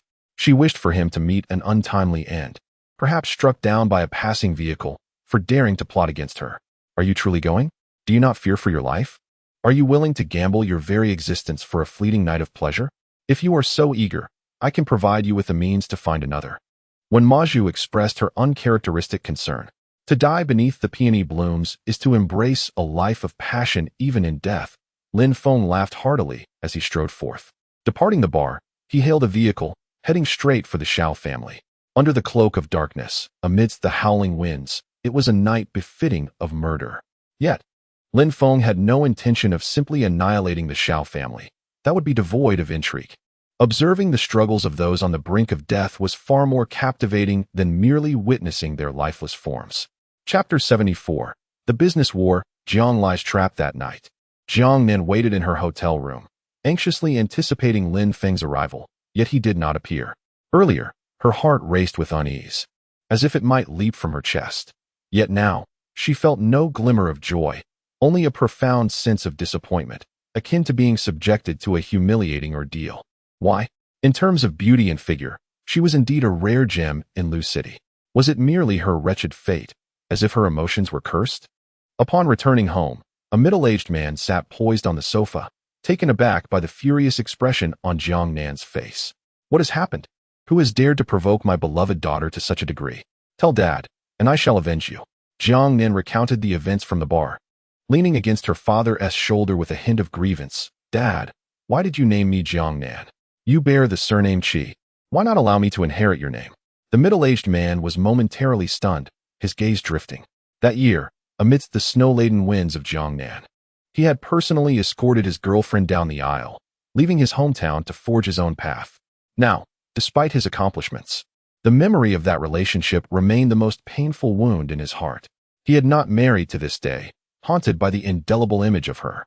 Naming her Jiang Nan was a tribute to that year, for the one she held dear also bore the surname Jiang. The following day, chaos erupted within the Xiao family. Overnight, they had been thrown into disarray. It was not due to Xiao Yunju's demise at the bar, but rather because every member of the Xiao family had mysteriously been shaved bald. Men and women alike, not a single one was spared. All their hair had been taken. Someone had stealthily infiltrated the Xiao household, shaving their heads without anyone's knowledge. The mere thought of it sent shivers down their spines. Furthermore, the young women of the Xiao clan bore bold, crimson inscriptions across their chests, stating, "Personal belongings, do not touch."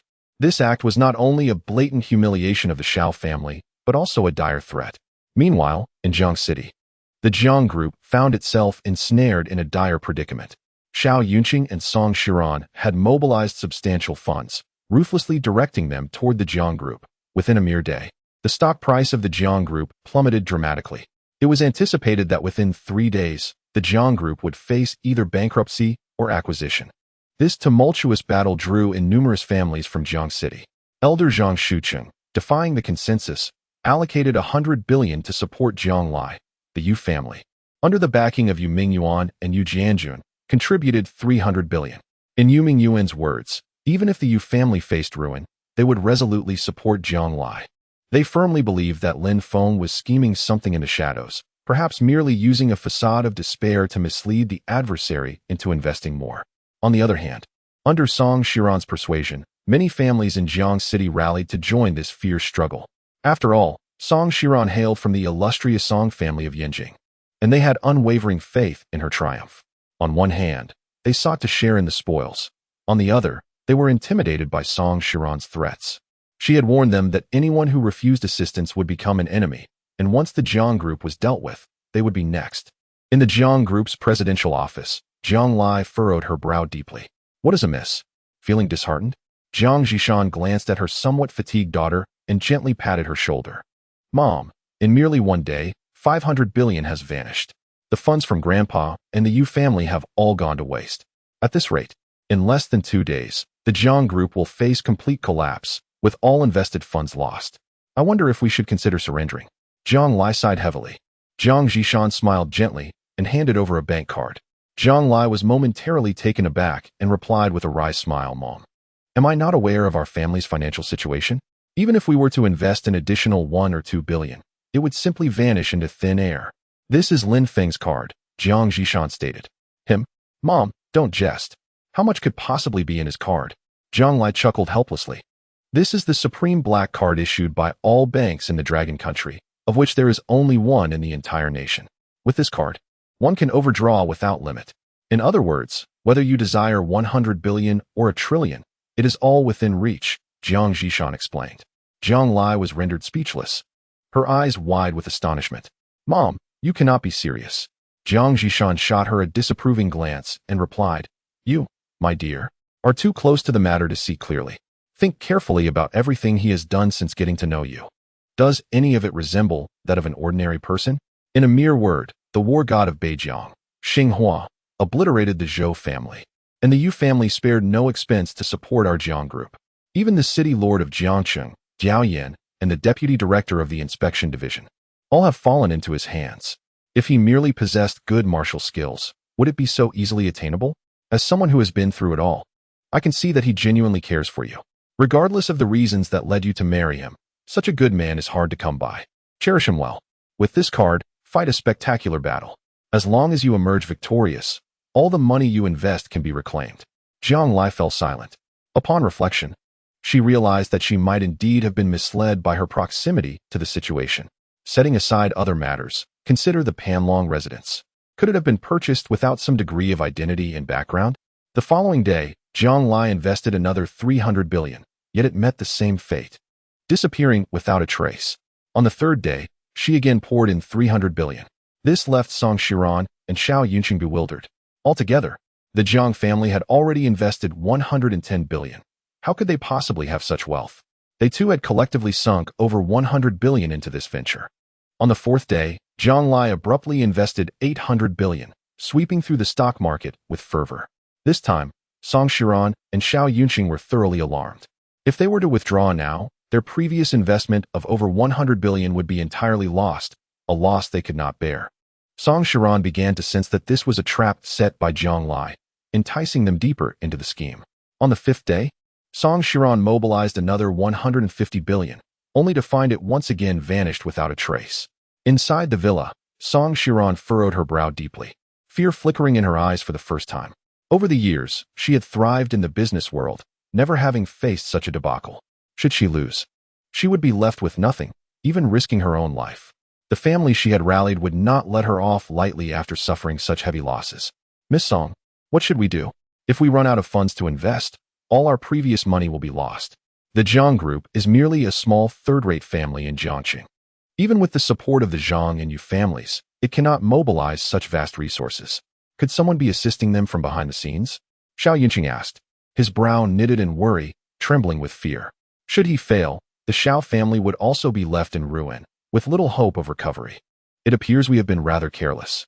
Song Shiran took a deep breath, her eyes flashing with a fierce determination as she coldly declared, since the conventional paths are blocked, we must devise alternative strategies. Regardless, we must reclaim the money lost. Otherwise, both you and I may find ourselves on a perilous road. Miss Song's meaning left Xiao Yunqing momentarily stunned. Indeed, I could offer her a chance for survival. It merely depended on her choice, Song Shiran stated coldly. Chapter 75, The Feast at Hongmen, The Battle of the Underworld. Green Snow Farm. Zhang Lai arrived as promised. Inside the private room, the atmosphere was tense. Xiao Yunqing wore a grim expression, his gaze predatory. Song Shiran's eyes, too, were filled with lethal intent, while beside her, Zhou Wenjin maintained a composed demeanor, poised for action.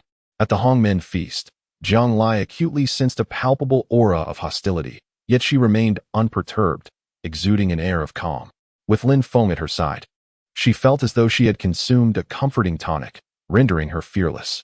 Lin Feng swaggered over, plopping down beside Song Shiran with a grin, and remarked, surely, this isn't the feast at Hongmen, is it? Are you resorting to violence after failing in this business battle? We mustn't engage in such despicable acts. Why not bow your head and humble yourself?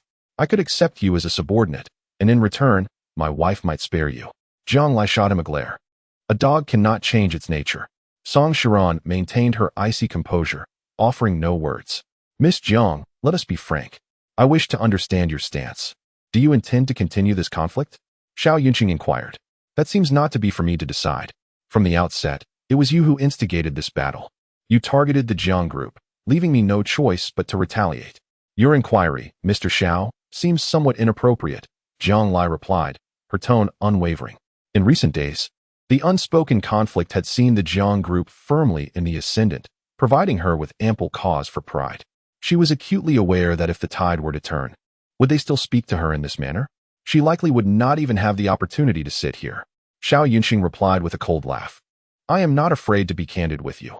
Miss Song has mobilized 200 billion from Yanjing, while I have secured 500 billion through my family's connections. If Miss Zhang wishes to pursue this further, we shall see it through to the end. The outcome remains uncertain. To hell with this, Lin Feng interrupted, delivering a sharp slap across Xiao Yunqing's face, his anger palpable. What are you trying to prove? If you wish to concede, then lower your stance. Who are you trying to intimidate? Even if you could muster such funds, I would ensure you end up with nothing. Do you believe that? Xiao Yunqing, clutching his face, had intended to intimidate Zhang Lai, but Lin Feng offered him no chance. The force of the slap left him momentarily dazed, his mouth twitching in anger. Lin Feng, do not overstep your bounds. My family is not to be trifled with. The Xiao family? Huh? Lin Feng scoffed. Has your father not enlightened you about the recent events concerning the Xiao family? You have learned nothing from your mistakes. If it weren't for my amusement in slowly tormenting you, your family would have been annihilated long ago. Overstepping? Indeed, I relish the opportunity to bully you. What will you do about it? Xiao Yunqing was left speechless, taken aback by the audacity of the exchange. Initially maintaining an air of confidence, the protagonist now resembled a deflated balloon. Song Shiran furrowed her brow and coldly remarked, if this continues, we shall surely suffer mutual destruction. Miss Zhang, allow me to propose a suggestion for your consideration. I shall withdraw from the acquisition of the Jiang group, and in the future, we can collaborate. Utilizing my resources and channels, I can assist the Jiang group in expanding into the northern market, and even onto the international stage. In return, you may reimburse me for the funds I previously invested, or consider it as my stake in the Jiang group. Let us shake hands and make peace. This would be a mutually beneficial arrangement, and I believe Miss Jiang would not refuse, would she? Of course, should you decline, we can choose another path. From this moment forth, we shall be adversaries, locked in a struggle to the death. Indeed, while we currently lack surplus funds, I am still capable of ensuring that you and I meet our demise together. Let us see who can emerge from this place alive today. Her words were crystal clear. A naked threat. Zhang Lai scoffed derisively, responding, is Miss Song threatening me? Since your group initiated hostilities against the Jiang group, I have regarded myself as a dead person. If you intend to intimidate me with force, I fear you will be sorely disappointed. Everyone must bear the consequences of their actions. I cannot refund your money. This serves as a lesson for you, Miss Song, to understand that not everyone is compelled to submit to your intimidation. Lin Feng chuckled softly, nodding in satisfaction. This was the Jiang Lai he recognized, proud and obstinate. Just then, with a forceful bang, the door to the private room swung open. A young man entered slowly, flanked by 4 elderly men radiating an ominous aura, thick with the stench of death. Lin Feng's expression shifted, his eyes flashing with a murderous intent. The malevolent aura emanating from the 4 elders was identical to that of the 2 who had attacked him previously. Could this young man be the orchestrator of that assault? You are Lin Feng? The young man inquired coldly. Lin Feng smirked, retorting, addressing your father by his full name. Such poor upbringing. The young man returned a chilling smile, saying, Indeed, you are a troublesome individual, smooth-tongued, and filled with foul language. I warn you, Shenanzi is my woman. You are not to approach her again. Otherwise, I shall take your life. Lin Feng was momentarily taken aback. So, this was all for Shenanzi? With a dismissive smile, he replied, Ah, so you are the cousin. How fond you are of picking up discarded shoes. You care so much for a woman I've already finished with. I hadn't planned on pursuing her further, but now that you mention it, I shall indeed draw closer to her. What will you do about it? Tonight, I shall have her by my side. You can do your worst. Death comes at the stroke of 3, and none can escape by 5. If you seek death, I am more than willing to oblige. The young man's murderous intent surged as he waved his hand, and the 4 elderly men lunged at Lin Feng in an instant. Unyielding, Lin Feng leapt into action, fists raised to confront them. Indeed, the sensation was reminiscent of his previous encounter with those 2 elders. They felt impervious to pain, hardly resembling the living. Nonetheless, the 4 moved in perfect unison, surrounding him from all directions, attacking various points with coordinated precision. It seemed as though an invisible wall of air enveloped Lin Feng, continuously compressing his space for movement. He could even faintly perceive that the surrounding atmosphere was gradually being depleted, making it increasingly difficult to breathe. These 4 old men were far more formidable than the 2 he had encountered that day. You are now facing the 4 great night demons of the Yama Hall, the harbingers of death and soul collectors. There is but one path for you. Death, declared the young man with evident pride. Lin Feng responded with a disdainful smile. Do you know who I am? I am the Earth Store Bodhisattva. Let us see whether it is I, the Earth Store, who holds supremacy in the underworld, or your Yama, who reigns supreme. As his words fell, Lin Feng began to chant incantations. Heaven and earth, nature itself, disperse the foul energy. The mysteries of the cave, stir the primordial waves. The divine might of the 8 directions, grant me your essence. As Lin Feng's incantation reached its conclusion, a radiant glow suddenly burst forth from his body, instantly forcing the 4 elders back. He then unleashed a flurry of powerful strikes, with loud thuds. The 4 elders were sent flying. Like a deity, Lin Feng radiated brilliance, and under its reflection, the 4 elders emitted cries of agony, their bodies twisting in torment as streams of black blood gushed forth. In an instant, they were reduced to mere skeletal remains. This horrifying spectacle caused Jiang Lai to draw in a sharp breath. The young man, furrowing his brows, displayed a flicker of astonishment, seemingly unprepared for Lin Feng's formidable capabilities. The profound arts of the Tao were indeed the nemesis of their witchcraft. Do you wish to meet the same fate as they? Lin Feng gazed at him, his eyes cold and fierce. Chapter 76. A cannon to swat a fly in the Yama Hall. Located in the remote southern frontier, a powerful force resided. The Yin family was renowned for their mastery of witchcraft. Yin Zijuan, as the eldest grandson of the Yin family, was known for his arrogance and domineering demeanor. In the southern region, he instilled fear in many, and even the Shen family held a degree of reverence towards the Yama Hall. But who was Lin Feng? He was the heir of the northern king, adept at subduing all who defied him. In the northern territories, how many scions of noble families had he brought to their knees? To this day, not a single person dared to refer to themselves as young master in his presence. With a cold chuckle, Yin Zijuan remarked, You truly surprise me with such strength. However, before the Yama Hall, you are insignificant. At my command, you shall live each day in terror, devoid of peace.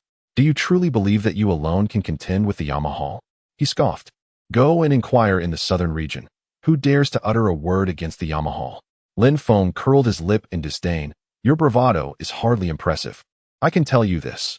From today onward, The Yamahal has entered a countdown to annihilation, and you shall be the first.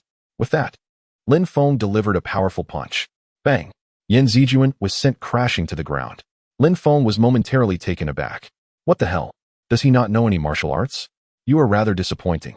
This feels like using a cannon to swat a fly. You are clearly insulting me. Lin Feng remarked with a wry smile. Beside him, Song Shiran furrowed her brows in frustration. Wasn't Yan Zijuan supposed to be arrogant, speaking grandiloquently? Why was he displaying such cowardice now? The esteemed scion of the Yan family, reduced to such a pitiful state? At the very least, you could have exchanged a few blows before collapsing. That would have been more acceptable. Yan Zijun struggled to rise, spitting blood repeatedly, and retorted angrily. Lin Feng, if you have the guts, kill me. I assure you, if I die, you won't see the dawn of the next day either. How infuriating it is to be threatened by others. Since you insist so vehemently, I shall oblige. Lin Feng shrugged nonchalantly, seizing Yan Zijun by the throat and twisting forcefully. Crack! Yan Zijun crumpled to the ground like a rag doll. Lifeless. Song Shiran was momentarily taken aback, gasping in shock. She hadn't anticipated that Lin Feng would dare to take such drastic measures against Yan Zijun. Did he truly harbor no fear of retribution from the underworld? You must have informed him about my connection with Shun Nanzi, attempting to orchestrate his demise. Unfortunately, your scheme has faltered. Lin Feng glanced at her, offering a faint smile. Taking a deep breath, Song Shiran admitted, I confess I underestimated you. Nanzi urged me to abandon my plans to acquire the Jiang Group and advised me against opposing you. I did not believe it, yet here I am, having lost to you. You have not lost to me. You have lost to my wife. It is she who is truly unparalleled, Lin Feng said with a cheeky grin, leaning toward Jiang Lai. Flattery is always welcome, Jiang Lai remarked, suddenly finding Lin Feng's audacity somewhat endearing. Song Shiran, I have researched you, and I hold your experiences in high regard. Initially, we could have been allies, but you chose to use your resources to suppress other companies, amassing wealth in a reckless manner. Your actions are no different from those of your uncles. Do unto others as you would have them do unto you. Perhaps in the future, there may be an opportunity for collaboration. However, I shall not return a single cent of your investment this time. Consider it a lesson. Jiang Lai's gaze slowly shifted to Xiao Yinshin, his eyes flashing with a murderous intent. Xiao Yinshin trembled inexplicably, terror etched on his face. The arrogance he had displayed earlier in front of Jiang Lai had vanished entirely. What do you propose we do? Jiang Lai inquired, glancing at Lin Feng. Isn't it obvious? Execute him. Lin Feng grinned widely, delivering a heavy palm strike to Xiao Yinshin's head. Smack! Xiao Yinshin fell to the ground, lifeless. He had already tasted the bitterness of despair. Death seemed a fitting end. Song Shiran's brow furrowed, fear finally apparent in her gaze. The man before her was nothing short of a demon, killing as effortlessly as one would chop vegetables, utterly devoid of hesitation. If he wasn't merely impulsive, then he must possess formidable backing. Proceed with your actions. I ask but one favor, spare old Zhou. Song Shiran inhaled deeply, imploring. Miss, I promised madam that I would ensure your safety. You must leave. I will hold him back.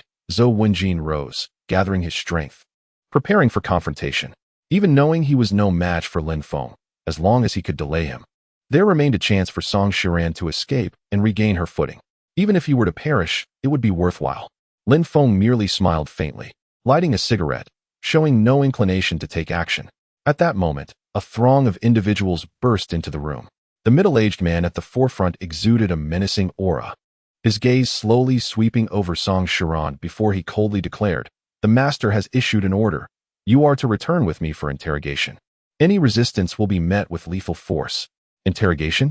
What interrogation? Song Shiran inquired, her expression one of bewilderment. You incited the assassination of young Master Renjia. The master is extremely enraged and requires you to clarify the matter upon your return, replied the middle-aged man.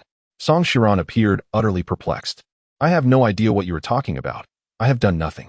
Whether you have done it or not, you will find the truth revealed once we return. Miss, do not force my hand, he said, his expression darkening as his vigilant gaze remained fixed on the side of Zhou Wenjin. Why should I return with you? I am innocent, and I stand by that. Tell my second uncle that the Song family is not under his tyrannical control. If you wish to kill me, you need not fabricate excuses, Song Shiran retorted indignantly. Over the years, she had endured enough humiliation within the Song family. Now, To be unjustly accused of a crime she did not commit was simply intolerable.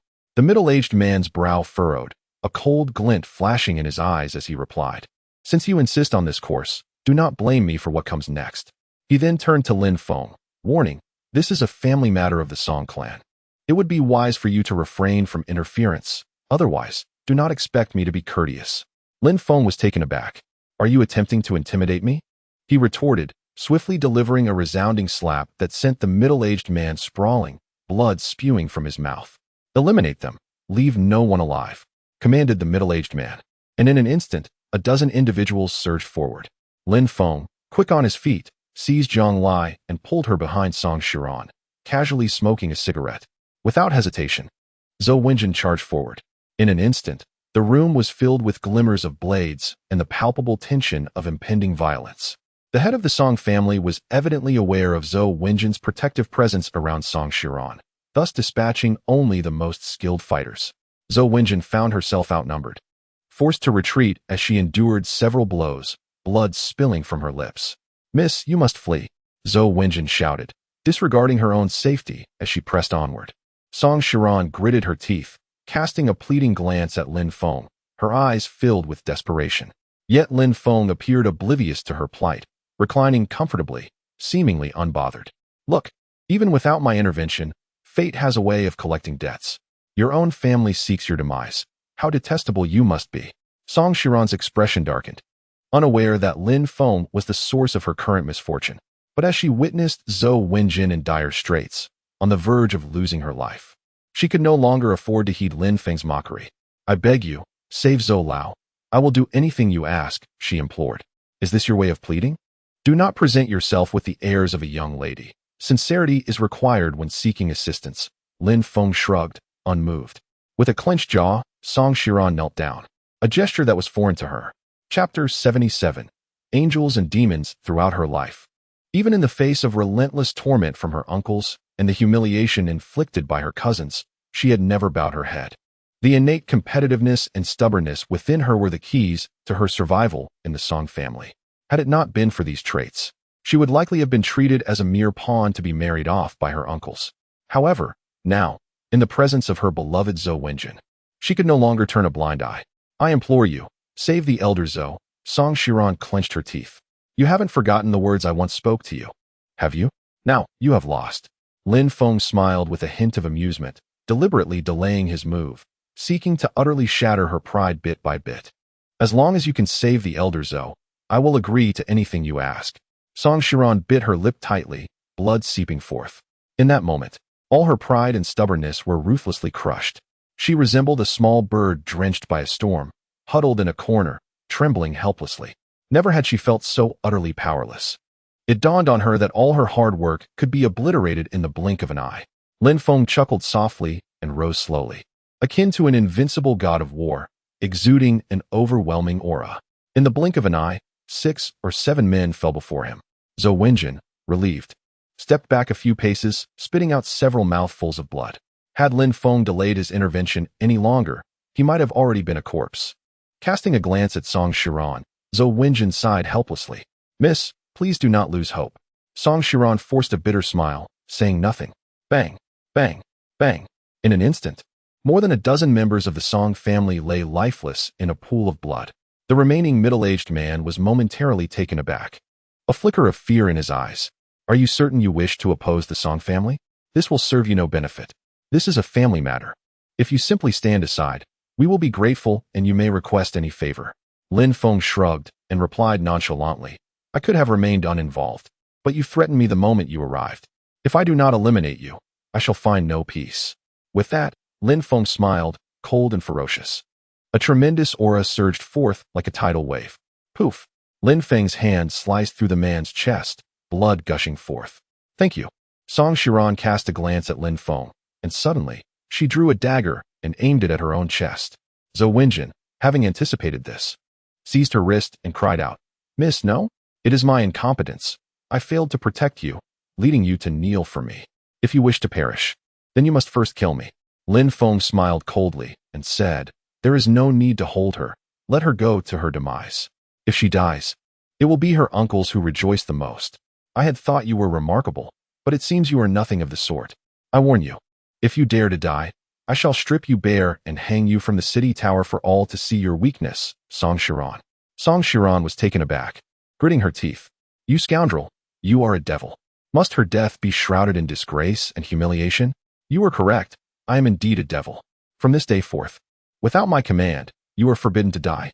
Otherwise, I will ensure that even your deceased mother will feel shame for you. Lin Feng's expression was icy, his voice devoid of emotion, yet laden with lethal intent. But only Zhang Lai understood that Lin Feng was, in fact, saving her. Zhang Lai gazed at him in a daze, pondering that this fellow, though often appearing cold, surprisingly possessed a delicate side. My phone will be on 24/7. I shall reach you at any moment. Should you dare to ignore my calls, I will eliminate him, Lin Feng declared, gesturing towards Zhou Wenjin. As he pulled Zhang Lai along with determined strides. Aren't you supposed to have her attend to you?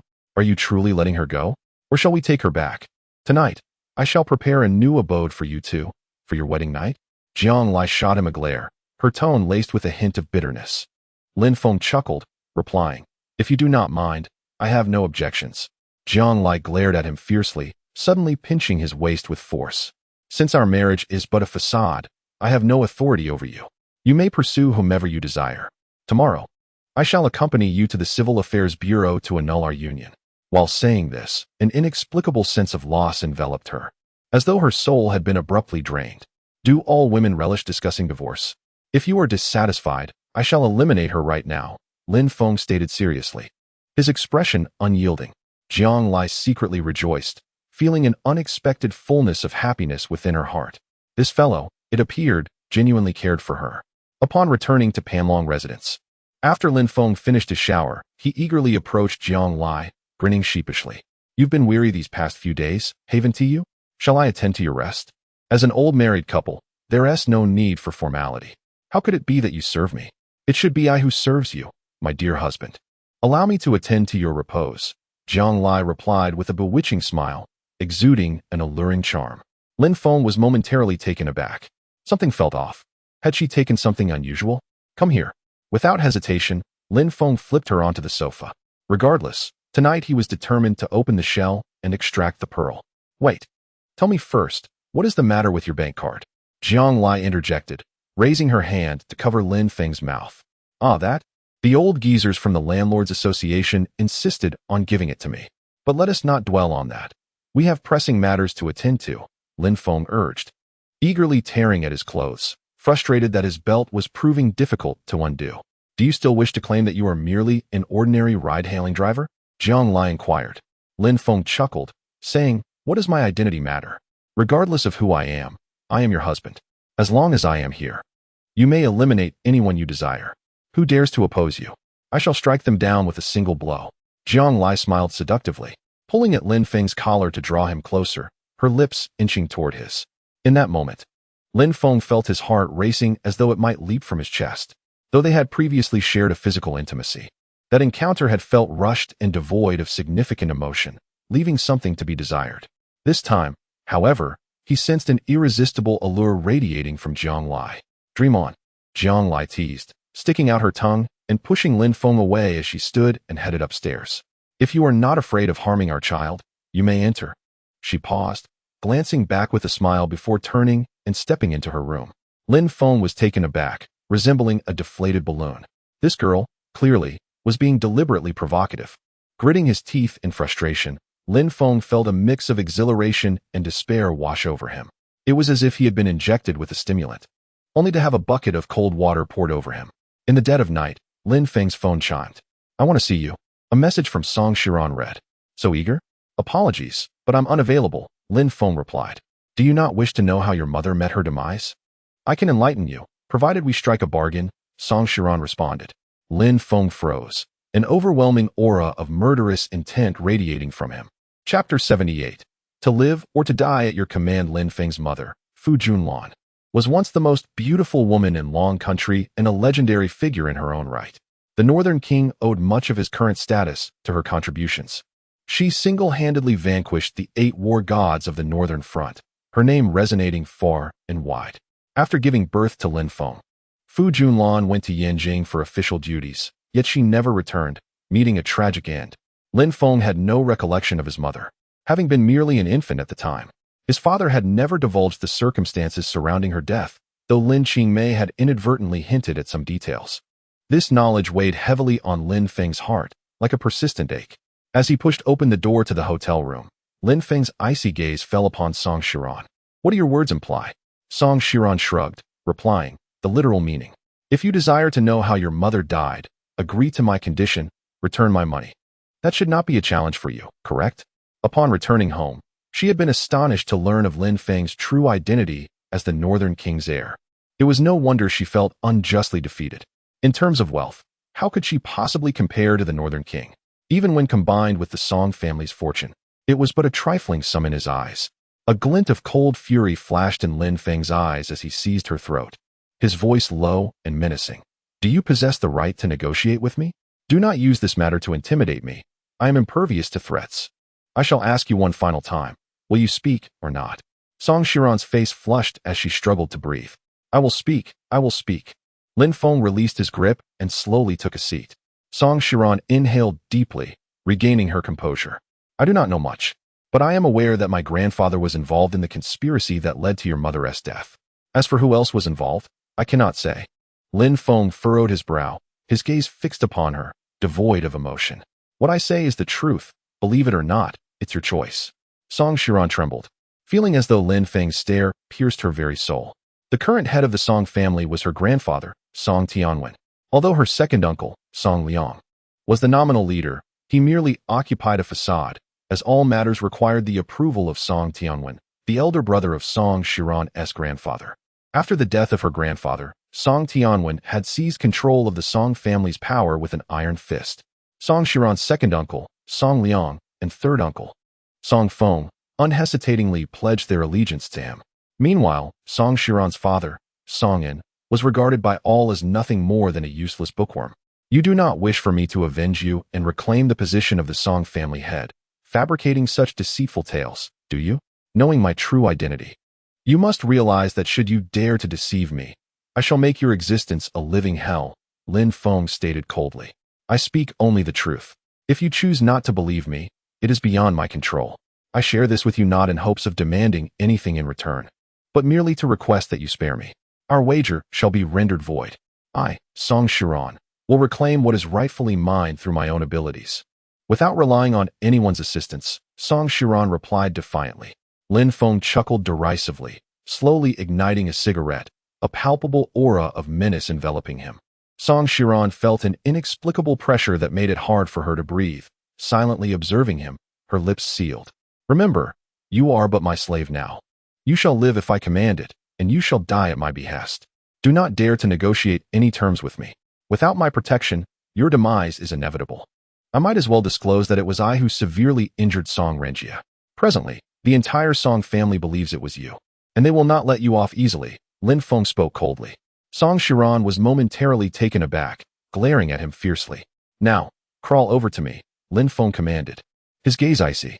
Clenching her teeth, Song Shiran had hoped to use this situation as leverage in negotiations with Lin Feng. However, to her dismay, he was entirely unpredictable. Though their acquaintance was limited, she had gleaned a semblance of his character. He was not one to show mercy. Unlike other affluent heirs who at least feigned gentlemanly conduct, he was utterly unpretentious, and if he ordered your death, it would not be postponed until dawn. "What's the matter? Reluctant?" Lin Feng scoffed. "I know you fear not death, but I assure you I can make your existence worse than death, shaming your parents in the process." Song Shiran's expression hardened as she glared at Lin Feng. She harbored a deep disdain for her father's cowardice, having never uttered a word to him over the years. Yet, for her deceased mother, she felt an indescribable bond. Lin Feng's words struck a sensitive nerve within her. With a thud, Song Shiran knelt before him, gradually crawling towards Lin Feng. He leaned down slowly, lifting her chin, and said coldly, "I can see that you harbor hatred for me. That is of no concern to me. The victor claims the throne, and the vanquished is left to bear the consequences. Remove your clothing, leaving not a single piece behind." Clenching her lips tightly, Song Shiran began to shed her garments. One by one. Soon, she appeared before him, stripped bare like a molted hen, her face a mixture of shame and rage. In that moment, all her dignity and pride were trampled beneath Lin Feng's feet. Do you comprehend what you must do? Lin Feng reclined on the sofa, beckoning her with a finger. Understanding his intent, Song Shiran crawled forward, kneeling between his legs. Lin Feng paid no heed to the resentment reflected in her eyes. Countless individuals yearn for his demise. Yet he remains indifferent to the presence of one more, Song Shiran. As long as she lacks the means to resist, she must obediently comply. The next day, upon glancing at the bloodstains on the bed, Lin Feng paused momentarily, casting a cold glance at the silent Song Shiran, before rising to depart. Wait for me in Jiang City. Once I handle matters at the underworld, we shall journey together to Yanjing. As he reached the doorway, Lin Feng halted, uttering a final remark before striding away. The underworld, in the southern region, wields immense power, possessing not only vast wealth, but also a formidable strength that instills terror. Were it not for Shen Nanzi's backing from the War Department, she would have been unable to refuse the marriage proposal to Yin Zijuan. At the Yin family estate, Yin Zhongtian slammed his palm heavily on the table, demanding, "Who did this? Who dares to harm a member of the Yin family?" It was a man named Lin Feng, rumored to be the son-in-law of the Jiang family in Jiang City, formerly a driver for a ride-hailing service. One of his subordinates reported. He seems to have a close relationship with Shen Nanzi. The young master sought him out for answers, but the Shen family? They overreach. A mere son-in-law and a driver. What power could he possibly wield? Can he truly take down Zijuan? I suspect the Shen family is orchestrating this and shifting the blame onto him. If the Shen family seeks destruction, I shall oblige. Assemble our men. I will personally pay a visit to the Shen family. A glimmer of murderous intent flashed in Yin Zhongtian's eyes as he barked his orders. Coughing lightly, the elder of the Yin family, Yin Feng, slowly emerged. Father, Yin Zhongtian hurried to greet him. Since Zijuan is dead, let Zijunho propose to the Shen family. We must ensure that the Shen girl marries into our family. Is that understood? Yin Feng spoke coldly. However, Yin Zhongtian hesitated slightly. The Shen family lacks the audacity to slay Zijuan, and that girl would not be foolish enough to gamble the fate of her family. Yet, this presents an opportunity for us. We can leverage this situation to compel the Shen family to marry her off. Once she becomes one of us, our business dealings in the southern region will be even more secure. Do you comprehend? Yin Feng's expression remained impassive, seemingly unaffected by his grandson's death. Chapter 79. The Black Armored Army at the Shen family estate. Yin Zhongtian sat with an imposing demeanor, coldly observing Shen Sihai, the head of the Shen family. The Yin family's position was unequivocal. Shen Nanzi must marry Yin Zijunho. Otherwise, Zijuan's death would be attributed to Shen Nanzi, leading to an unrelenting feud between the two families. Shen Sihai remained silent, glancing towards Shen Nanzi to gauge her reaction. Mr. Yin, the man I, Shen Nanzi, intend to marry must be a paragon of heroism. Does your ineffectual son even deserve me? Do not attempt to intimidate me with your family's influence. I, Shen Nanzi, am not afraid of you. Dare to lay a finger on me, and I, the war god of the southern region, shall ensure that your Yin family faces annihilation should a single hair on my head be harmed. Shen Nanzi's countenance was frosty, her stance unwavering. Yin Zhongtian frowned, his expression grave. Shen Nanzi's status was indeed unique, rendering her beyond their capacity to provoke lightly. After all, she was backed by the War Department of the Dragon Kingdom. Despite the Yin family's might, they had yet to reach a level where they could challenge the authority of the War Department. Threaten me with the War Department? You were responsible for my son Zijuan's death. I have refrained from seeking retribution, which has already spared the War Department from embarrassment. Even if I were to annihilate your Shen family, what could the War Department possibly do? It is your Shen family that has committed the initial transgression. My dear girl, would you care to test my resolve? Do you dare to find out? A chilling intensity radiated from Yin Zhongtian's gaze. At this very moment, he could not afford to show even the slightest hint of retreat. The atmosphere in the room instantly became tense, thick with the acrid scent of impending conflict. Shen Sihai chuckled softly and replied, Mr. Yin, I too would relish the prospect of an alliance with your esteemed Yin family. Alas, I possess but one daughter, Nanzi. To be candid, her mother had already arranged a betrothal for her while she was still alive. Should I marry Nanzi off to your Yin family, I would be unable to answer to my late wife. Yin Zhongtian snorted derisively and retorted, Head of the Shen family, such a flimsy excuse you present. Even if you have indeed arranged a marriage for Nanzi, it must be annulled. Nanzi is destined to join our Yin family. Should you refuse, I shall offer you a chance. Send forth a champion from your ranks. If they can defeat me, I, Yin Zhongtian, shall never again broach this matter. Otherwise, not even the mightiest of deities can impede this union. Alternatively, we could engage in combat from this day forth and see who ultimately prevails. Shen Sihai merely shrugged and smiled nonchalantly, his demeanor calm and untroubled, seemingly unfazed by Yin Zhongtian's threats. In terms of wealth, the Shen family may indeed pale in comparison to the Yin family. However, when it comes to power and status, the Shen family holds its ground firmly. Moreover, Shen Sihai, with his resolute spirit, would not be intimidated by Yin Zhongtian's bravado. Even should it come to blows, death would be a trivial matter. In his past, he had fought alongside the King of the North, shedding blood in countless battles. Faced with enemies that vastly outnumbered him, he had never known fear. Would he now be daunted by the Yin family? Nonetheless, in recent years, due to the relentless machinations of many above him targeting the King of the North, he had chosen to temper his edge and maintain a low profile. But this does not imply that he is one to be trampled upon. Could his words be dismissed by the King of the North? Since Mr. Yin has issued a challenge, I shall entertain him with a few exchanges. Shen Nanzi rose, exuding an aura of lethal determination. Ridiculous. Mr. Yin is your elder. How can you dare to raise your hand against him? Such disrespect is intolerable. Shen Sihai quickly admonished, protective of Shen Nanzi, fully aware that she was no match for Yin Zhongtian. Turning to Yin Zhongtian, Shen Sihai offered a slight smile and said, "Forgive her impudence, Mr. Yin. She is but a child. If you wish to spar, I would propose that my black armored army engage with you. However, I must insist that you show restraint, for they are talents I have cultivated for the War Department. Should they sustain any injuries, it would be difficult for me to account for it to the department's commander." Yin Zhongtian paused momentarily, realizing that Shen Sihai was subtly indicating that his forces could only endure blows without retaliation. Otherwise, it would mean opposing the War Department. Yin Zhongtian's lips twitched slightly, inwardly cursing the old fox. Nevertheless, he held confidence that he could triumph over them without inflicting serious harm.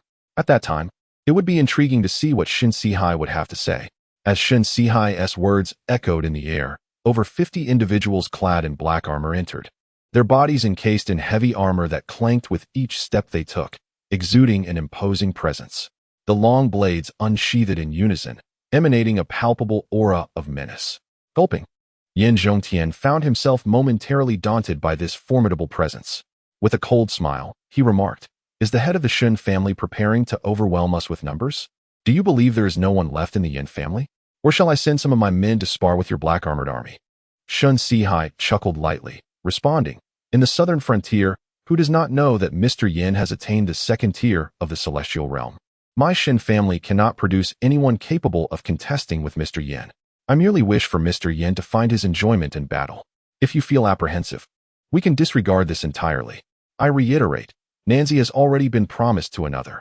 I dare not oppose the wishes of my late wife. I appreciate your goodwill, Mr. Yin. Perhaps when I remarry and have a daughter, we can consider an alliance then." Yin Zhongtian was taken aback. What nonsense was this? It was clearly an attempt to mock him. "I insist that the head of the Shen family engage with me," he stated coldly, advancing with a punch aimed at Shen Sihai. Seeing this, Shen Nanzi rushed forward, launching a counterstrike. Yin Zhongtian met her fist, and with a resounding thud, Shen Nanzi staggered back 2 steps. Indeed, she was the war god of the south, possessing the strength of the first tier of the celestial realm at such a young age. "Very well, let me entertain my dear niece," Yin Zhongtian sneered, throwing a punch at Shen Nanzi. Refusing to be outdone, Shen Nanzi retaliated. Although her cultivation was merely a tier behind, the disparity in strength was monumental. In martial arts, the higher one ascends, the more arduous the journey becomes. This is why many remain stagnant at the 3rd tier of the earth realm, unable to breach into the celestial realm. As for the legendary saint realm above the celestial realm, it is a rarity, even in the entirety of the Dragon Kingdom. Before long, Shen Nanzi found herself on the defensive, utterly powerless to counter his onslaught. Yin Zhongtian pressed forward relentlessly, his strikes raining down like a tempest. "Nanzi, retreat at once!" Shen Sihai barked, his brow furrowed.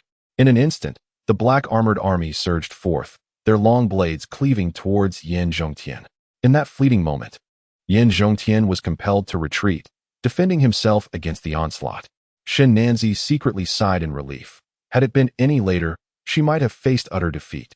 The black armored army, emboldened, surrounded Yin Zhongtian, their blades striking down like radiant rainbows.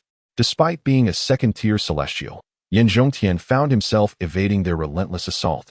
In a state of disarray, individually, any one of them would be unable to withstand even a single strike from Yin Zhongtian. Yet, with 50 members of the black armored army attacking in unison, even the formidable Yin Zhongtian was outmatched. Their impenetrable armor rendered Yin Zhongtian's attacks ineffective. Years ago, the Northern King had dominated the northern frontier with a saying he often repeated: "No matter how skilled you are, you still fear my cleaver." He led his Tiger Might army, renowned for their exceptional combat prowess. With just 30 members of the Tiger Might army, one could easily slay a celestial master. The black armored army was modeled after the Tiger Might army. While their strength may not have matched, they were not far behind. Ahem, let us not injure Mr. Yin. Shin Sihai coughed twice, a hint of a smile gracing his lips. Chapter 80. Fulfillment and Dismemberment. These words struck like a resounding slap across Yin Zhongtian's face, igniting a fierce sting. He had initially believed that dealing with Shin Sihai would be a trivial task, yet unexpectedly, this seemingly submissive man revealed himself to be a cunning adversary, harboring formidable black-armored soldiers beneath his facade.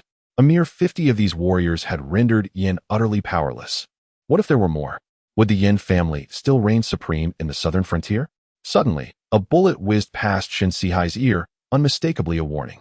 Shin Nanzi swiftly seized Shin Sihai, pulling him aside while gesturing for Feng Tu to locate the sniper. Unfazed, Shin Sihai waved his hand, signaling the black-armored soldiers to withdraw, his gaze flashing with cold intensity. Yin Zhongtian exhaled in relief and nodded slightly at the man who had just entered through the door. The man strode in confidently, chuckling as he spoke. "Mr. Shan, I trust you've not been harmed?" "Zalunping? Yin Zhongtian, you dare to collude with foreign forces?"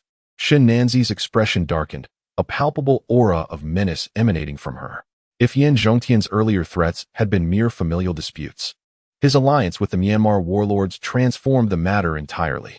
"General Shun, let us not speak so harshly. What do you mean by collude?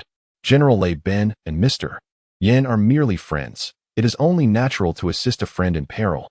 In truth, General Lei Ben has long admired you, General Shun, and wishes to forge a friendship," the man replied with a dispassionate smile. Shin Nanzi scoffed derisively. "Dream on. Our paths do not align.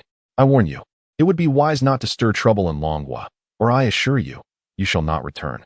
Were it not for international ramifications, I would have already led a force into Myanmar to obliterate you." Zalunping's brow furrowed, a glint of frost flashing in his eyes. This was a blatant provocation and threat. If General Shun would consider visiting Myanmar, General Lei Ben would certainly host you well, Zalunping replied with a chilling smile, veiled in menace.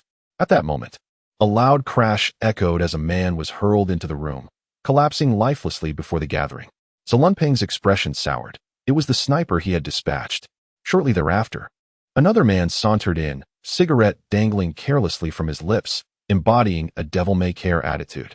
To dare wield a weapon in Longhua? That is akin to lighting a lantern in a restroom. Seeking death, he remarked. Lin Feng. Shin Nanzi paused, suddenly finding Lin Feng less objectionable. "Who are you to oppose General Lei Ben?"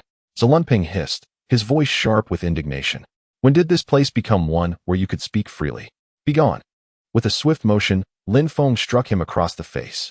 The sound of the slap resonated as Zalunping was sent sprawling, blood spewing forth as he succumbed to his fate.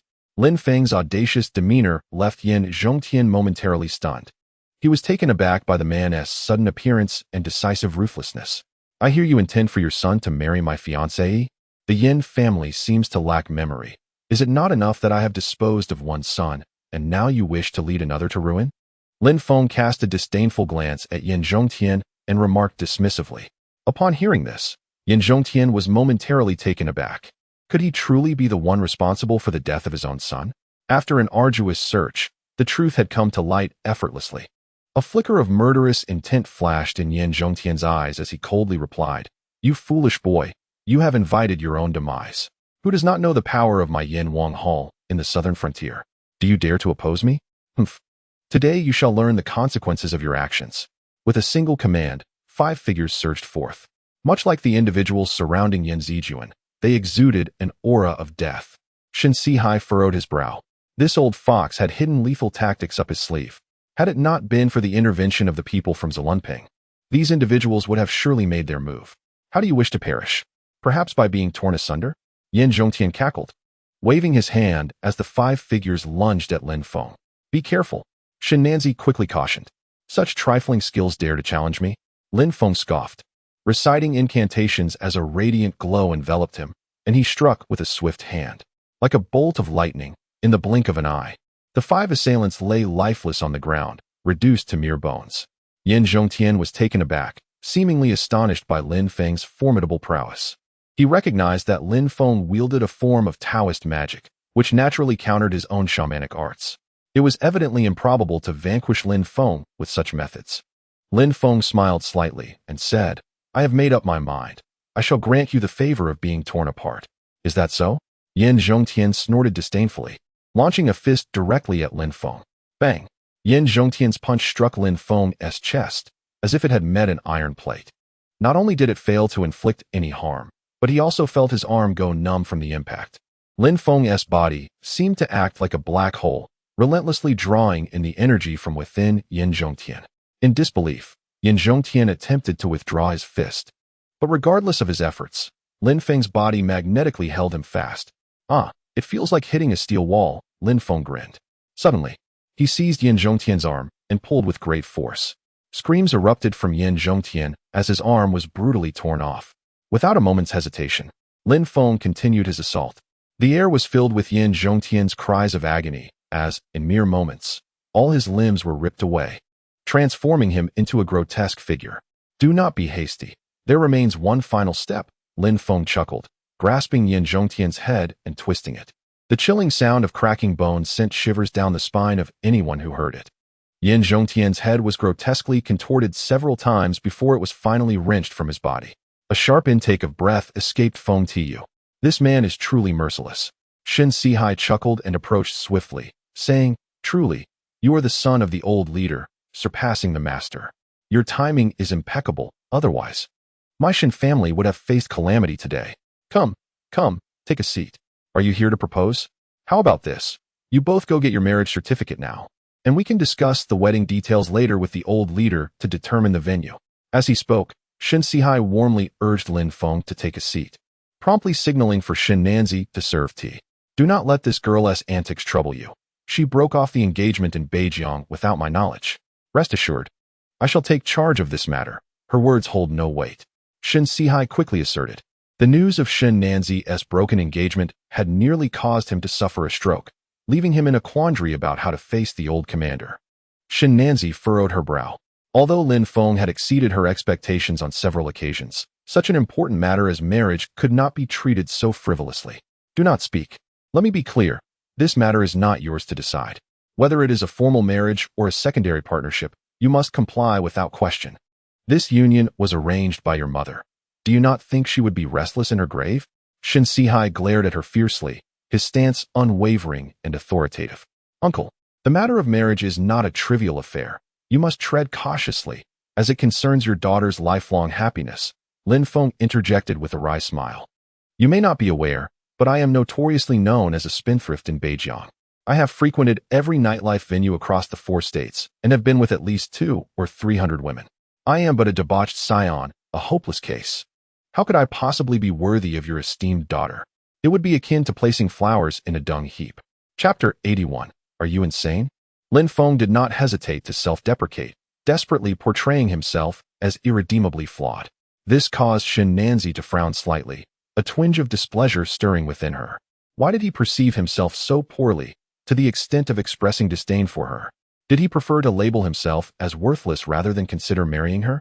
As the war god of Nanjing, Shen Nanzi not only boasted an exquisite figure and breathtaking beauty, but also held an enviable position and power. The number of suitors vying for her affection was no less than 800, when had it come to the point where he found her so undesirable. Shen Sihai chuckled softly, patting Lin Feng on the shoulder. A tiger father does not raise a dog's son. I know what sort of person you are. There is no need to paint yourself in such a poor light. This engagement is settled, but I am already married. I have a wife, Lin Feng protested hastily. Shen Sihai paused, taken aback, and shot an accusing glare at Shen Nanzi. This is all your fault. If you hadn't called off the engagement, none of this would have happened. To marry into the family of a noble heir is a fortune you should cherish. Then, turning back to Lin Feng with a grin, he continued, marriage is no hindrance. I am not an antiquated relic. Let Nanzi be your secondary partner. With a man of your caliber, having multiple wives is entirely normal. I shall travel to Beijiang and discuss your engagement with the old commander. You must not go back on your word, otherwise I shall perish before you. Lin Feng was momentarily taken aback, laughing awkwardly, rendered speechless. This man was more shameless than himself, resorting to threats of death. However, given that Shun Sihai was an old subordinate of his father, Lin Feng held him in considerable respect. It seemed his only recourse was to persuade Shin Nanzi. If she remained resolute in her refusal to marry, Shin Sihai would have no choice but to relent. This is your first visit to Nanjing, is it not? Allow Nanzi to show you around. I have dispatched several members of the Black Armored Army to accompany you, to prevent any troubles from the Underworld Palace. Shortly, I shall contact the battalion to ascertain their stance. The Underworld Palace has colluded with the warlords of Myanmar. We possess ample evidence to obliterate them, remarked Shin Sihai. Shin Nanzi, unable to defy her father Shin Sihai, obediently led Lin Feng away. Why are you following us? Three's a crowd in matters of affection. I am aware of your feelings for me, yet you are merely a maid. Even if Nanzi were to marry, you would only be a companion maid. I shall never allow you into my bed. So spare yourself these foolish dreams and relinquish such hopes. Lin Feng cast a sidelong glance at Feng Tiyu, mocking her. Feng Tiyu's face darkened as she shot him a fierce glare. A dog's mouth cannot produce ivory. With a huff of indignation, she turned away. Did you discern your uncle's true intentions? His pretense of wanting you to show me around is merely a guise. He truly wishes for us to consummate our relationship. Thus, easing his own mind, Lin Feng stated earnestly, my father is not as depraved as you imagine. Shun Nanzi shot him a reproachful glance. Lin Feng shrugged, therefore. You must not acquiesce to his desires. In Beijiang, I am notorious. Merely uttering my name incites hatred. How could someone of my ilk be worthy of a flower like you? Granting you to me would be a disservice to your beauty, not to mention the prospect of you becoming a lesser wife. I believe you must remain resolute. One cannot be fickle. Once a decision is made, one must pursue it relentlessly. As long as you do not consent, your father will be powerless. Shin Nanzi furrowed her brow. Am I truly that detestable to you? How could I, a reckless scion, dare to harbor disdain for you? I simply wish to spare you the ridicule. Let me be frank. I am full of cunning and shall never forsake a forest for a single tree. Should you choose to accept, that is your prerogative. But do not be pained when you see me with another woman. Lin Feng spread his hands in resignation. Regardless, I shall not marry Shin Nanzi. And if it incites her further disdain, so be it. After all, she holds no particularly favorable view of herself. What does it matter if it worsens? Shin Nanzi smirked coldly. By saying so, you only spur me to act contrary. Tomorrow, I shall seek out Zhang Lai and arrange for her divorce from you. Alternatively, she may become a lesser wife. Lin Feng was taken aback. Have you lost your senses? Was it not you who called off the engagement? Is it not permissible for me to change my mind? Have you not heard that only women and petty men are difficult to maintain? Shin Nanzi huffed, her teeth clenched in frustration. Why do you hold me in such contempt? Am I not worthy of comparison to Zhang Lai? You are the god of war of the South. How can you speak so mundanely? Do you not perceive that we inhabit entirely different worlds? I am a quintessential wastrel, merely existing without ambition. You, on the other hand, would be hindered by associating with someone like me, Lin Feng said, growing increasingly anxious. He believed this girl had surely lost her mind. You saved Yin Shi, and I am uncertain how to repay you. Perhaps I shall offer myself in gratitude. Shin Nanzi declared. Lin Feng's lips twitched, leaving him momentarily speechless. Whether you wish to withdraw or not, I shall vex you to the utmost. Let us see how long you can endure. Do you know who I was with before I came here? Your good friend Song Shiran. She is now my servant, albeit in a rather menial capacity. Since you take such a liking to her, perhaps we could arrange a contest one day to see who possesses superior flute-playing skills. If you win, I shall marry you. Lin Feng chuckled mischievously. Shin Nanzi rolled her eyes in disdain. You are truly repugnant, she retorted before turning on her heel to leave. Lin Feng smiled in triumph. Compete with me? Child, you are still rather inexperienced. You should return as well. I have matters to attend to at the Yin family, he remarked, casting a glance at the Black Armored Army before departing. At the Shun residence, Shin Sihai exhibited a keen interest. Previously, there had been circulating rumors that Lin Feng was a debauched scion, which he had never believed. he thought. Given the sternness of his old superior, it was impossible for such a scoundrel to emerge from his tutelage. Surely these were merely slanders concocted by envious individuals intending to tarnish the reputation of the Northern Protector. Now witnessing the truth, it was evident. The ability to effortlessly vanquish Yan Zhongtian was a formidable feat. Shen Sihai seemed to envision the gallant figure of Lin Feng's mother riding with grace in her prime. Why have you returned? Were you not supposed to accompany Lin Feng on an outing? Have you reverted to childish temper tantrums? Shen Sihai frowned upon seeing Shun Nanzi return, admonishing her, "Where is Lin Feng? Where has he gone?" "To the Yin family," the black armored army replied. "What?" Shen Sihai gasped, springing to his feet. "Nonsense. Yin Feng is no ordinary character. If anything were to happen to Lin Feng, how would I explain it to the old commander? Child, you truly lack discretion. Hurry, gather your people, and come with me to the Yin family. I hope we arrive in time. Otherwise, I shall have no face to show the old commander." Shen Sihai, pale with fear, hurriedly rushed out, nearly stumbling in his haste. Shen Nanzi, too, furrowed her brow, surprised that he had so recklessly ventured alone into the Yin family. The Yin family, known as the Hall of Yin Wang, did not gain such a title without merit. Regardless of Lin Feng's strength, would he not find himself outnumbered? "Dad, do you think he will be all right?" Shen Nanzi asked with concern. "How am I to know? If he dies, you shall remain a widow." "No, you won't even have that chance. I shall kill you before taking my own life, for I would have no face left to live," Shen Sihai replied, his expression one of deep distress, wishing fervently for wings to fly there. Chapter 82. Young Master, shall we not pretend to be impressive? Yin Feng, in the martial world, he is often referred to as the King of Hell. As the saying goes, when the King of Hell calls you at midnight, no one can survive until dawn. This illustrates the formidable influence of the Yin family's Hall of Yin Wang in the southern regions. More importantly, the Hall maintains an excellent relationship with those in power above, emboldening them to act with such audacity, even threatening the Shun family with annihilation. Rumor has it that Yin Feng's cultivation has reached the Saint Realm. Although the transition from the third tier of the Celestial Realm to the Saint Realm is but a single step, the difference is vast. Attaining the Saint Realm results in significant transformations within the body, and the vital energy within undergoes a qualitative change. Even short-distance aerial leaps become effortless. With such a master stationed at the Yin family, who would dare to oppose them? Bang!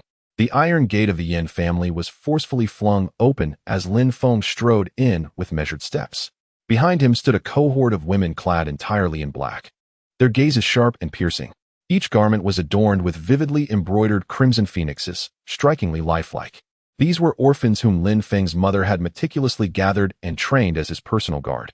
Aware of the formidable influence of the Yin family, Lin Feng had summoned his guards to arrive before his journey to the southern frontier. "Who the hell are you to trespass upon the Yin family?" Yin Zihao bellowed. As a throng of bodyguards surged forward, their eyes gleaming with menace, exuding a palpable aura of violence. Lin Feng responded with a cold smile and a dismissive wave of his hand. Without a moment's hesitation, his guards drew their blades and charged forth. Their rigorous military training had instilled in them not only proficiency with various weapons, but also a fearless spirit in the face of death. The personal guards, once trained by Lin Feng's mother's close protector, were undoubtedly formidable. Among them, the most gifted had already attained the realm of earthly mastery. During Lin Feng's earlier exploits in the northern territories, he had relied heavily on their might. The young scions of the four states in the north quaked in fear at the mere mention of the Phoenix Guards. Though the Yin family was a den of danger, they could not withstand the onslaught of the Phoenix Guards. In mere moments, dozens of Yin family's bodyguards lay lifeless in pools of blood. "Sheathe your blades." The command from Qingming sent a chill down the spine of all present. Yin Zihao, having never witnessed such a scene, trembled in fear, his legs giving way beneath him as he collapsed to the ground. Such audacity! Who dares to act with impunity in my Yin family? A thunderous roar reverberated through the air, causing the eardrums of the crowd to thrum. Yin Feng emerged slowly, his expression darkening upon sensing the ill intent of the intruders. His gaze swept over Lin Feng, and he inquired, "Who are you?" "The Lin family of the northern frontier," Lin Feng replied coldly. "The Lin family?" Yin Feng paused, a gasp escaping his lips. Who else could claim to be from the Lin family of the northern frontier? Aside from that brash upstart, who would dare to assert such a lineage? Although the Yin family wielded considerable power in the south, they were no match for the esteemed figure from the north. In this world, how many could boast of a status so exalted? Even now, as a figure of the sacred realm, he still held profound respect for that individual. Despite the latter's cultivation possibly being beneath the mystical realm, who would dare claim they could easily vanquish him? In the past, that individual had led the Tiger Might army into battle, and countless experts of the heavenly and sacred realms had perished at his hands. He never adhered to any notions of chivalry. He would simply overwhelm his opponents, and even if one were to escape, artillery and airstrikes would ensure their demise, rendering any sacred realm prowess futile. Taking a deep breath, Yin Feng quelled his rising fury and forced a smile, stating, "It seems that our Yin family has no enmity with your Lin family. I am unaware of any offense that would warrant such a tremendous display of force. Your Yin family has overstepped its bounds, even attempting to lay hands on my fiancée. Would you not consider that a grievance?" Lin Feng replied, a cigarette dangling from his lips, his expression one of arrogance and disdain. "Originally, I could have overlooked the matter of your grandson hiring someone to kill me. But your family's brazen disregard is intolerable. Do you think your Yin family can act with impunity simply because the Lin family is far away?" Yin Feng was momentarily taken aback. "Are you the fiancé of that girl from the Shin family?" Lin Feng furrowed his brow and exclaimed sharply, "Girl? Is that how you address someone? Such a lack of decorum. Qingming, how should we proceed?" A slap across the face. Qingming maintained a stoic expression, her face devoid of emotion. Lin Feng shrugged and asked, "Will you handle this yourself, or shall I send someone to assist you?"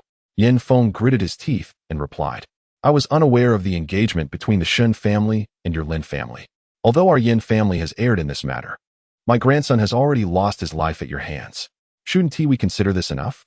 After all, ignorance is no crime. I am willing to apologize and offer my regrets." "Ignorance is no crime? What nonsense! Have I not bedded every woman from your Yin family? Can I claim ignorance?" Lin Feng scoffed. "An apology? If apologies were sufficient, why would we need the police? I have made this arduous journey solely for your apology? Who do you think you are?" Lin Feng smirked. Yin Feng's expression turned icy in an instant. He had never endured such humiliation. He was accustomed to receiving utmost respect. When had anyone dared speak to him in such a manner? Was his reputation as the king of hell merely a fade? "You are truly overstepping your bounds. Young man from the Lin family, do you truly believe I am powerless against you? I have shown you leniency, yet you have become increasingly audacious. Do you think I would hesitate to end your life?" Yin Feng spoke with a fierce tone. Though he did not wish to oppose the Lin family, he could no longer tolerate being so openly disrespected. Moreover, the Yin family was not without its own protection. Everyone was aware of the dissatisfaction brewing above regarding the current situation in the north border. If the Lin family were to escalate matters, it was likely that others would intervene as well. "Young master, his cultivation level has likely reached the sacred realm. We should restrain him while you make your escape." Qingming gasped, quickly placing herself in front of Lin Feng. She had not anticipated Yin Feng's ascension to such heights. Otherwise, she would have taken measures to prevent Lin Feng from confronting him. If they were to obliterate the Yin family, they would need to bring more personnel. "Stand back. I will handle him. Allow me to demonstrate my prowess," Lin Feng declared as he rolled up his sleeves and prepared for action. Nangong Qingming paused momentarily, then awkwardly suggested, "Young master, could we refrain from posturing at this moment? You should retreat. We can gather our forces and return another day." Growing up alongside Lin Feng, she knew him all too well. This young master, aside from indulging in lavish revelries and late-night escapades, had a penchant for causing trouble, even knocking on widows' doors in the dead of night. Fighting, that was not his forte. At times, she could not help but tease him, suggesting that if he were not the prince of the Northern King, he would have long been flayed alive. Lin Feng rolled his eyes and retorted, "Am I one to flaunt? Do I need to go to such lengths to deal with this mere wretch? Just watch closely as I take care of him." With that, Lin Feng stepped forward boldly and beckoned with his fingers. "Why are you, the king of hell, roaming the mortal realm? Allow me to escort you back." Yin Feng snorted derisively and replied, "You insolent brat, if you wish for death, I shall oblige." With those words, Yin Feng propelled himself forward, appearing before Lin Feng in the blink of an eye. A punch was thrown, aimed directly at Lin Feng's face, the strike booming like thunder, resonating with an ominous echo. Before the fist could reach him, the immense force had already locked onto Lin Feng in an instant. Observing Lin Feng standing there in a daze, seemingly petrified by fear, Yin Feng couldn't help but curl his lips into a cold smirk. As a powerful figure of the sacred realm, How many could possibly confront him in this world? A frivolous wastrel like Lin Feng was hardly worthy of his attention. Chapter 83. The Annihilation of the Yin Family. The Arrival of the Phoenix Guard. Boom. Yin Feng's fist descended. Yet, Lin Feng's figure abruptly vanished. Yin Feng rubbed his eyes vigorously, struggling to comprehend the situation. Old fool, where do you think you're striking? A tap on his shoulder startled him, and he instinctively turned to deliver a punch. However, he struck nothing but air as Lin Feng's figure once again eluded him. Gasp! Yin Feng inhaled sharply, a chill creeping down his spine. With his mastery in the sacred realm, he couldn't even graze Lin Feng. This was impossible. He must have resorted to some wicked sorcery. Old fool, you are not as impressive as you claim.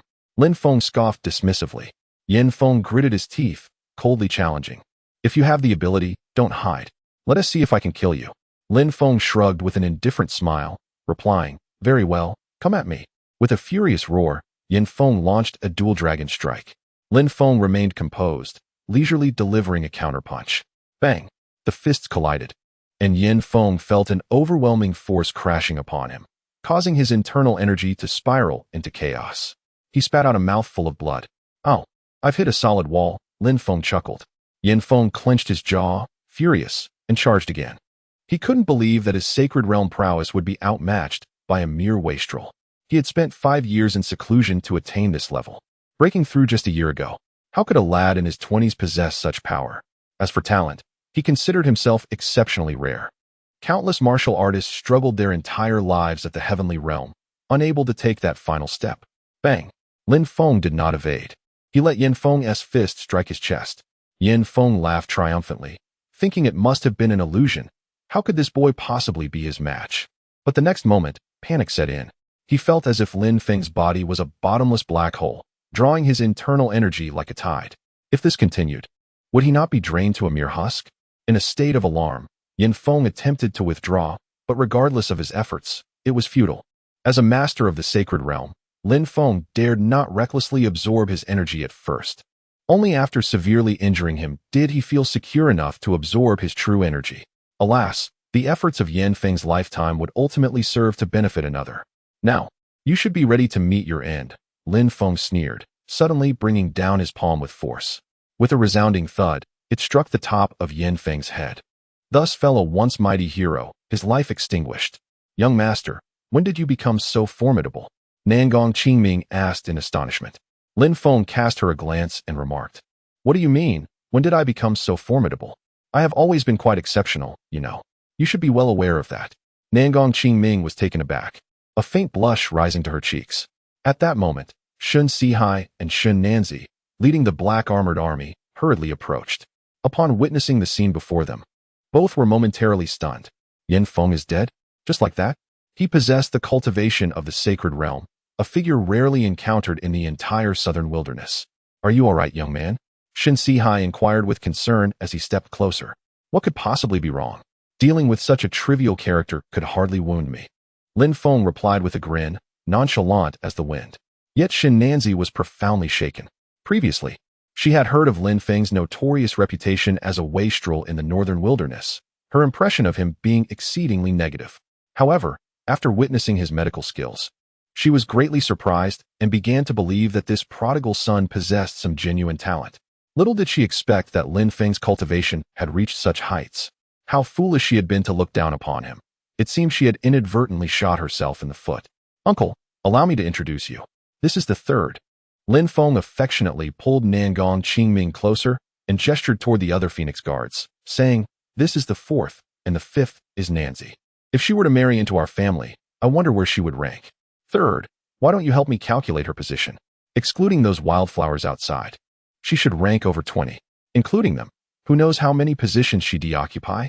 Nangong Qingming replied earnestly. Lin Feng nodded, chuckling softly. Shin Nanzi, our family rules are quite strict, especially my own. If you enter our household, you must dutifully serve me and the other ladies. Otherwise, do not blame me for enforcing the family discipline. Shin Nanzi gritted her teeth and shot him an indignant glare. Did she think of herself as a concubine? However, Shin Sihai was well aware of the situation and smiled faintly, dismissing Lin Feng's words with a wave. He understood the dynamics of the Phoenix Guards far too well. That is a matter for you young folks. I shall not interfere. Yin Feng held a certain status in the Dragon Kingdom and maintained good relations with the higher-ups. With his abrupt demise, it was likely that some opportunists would exploit the situation.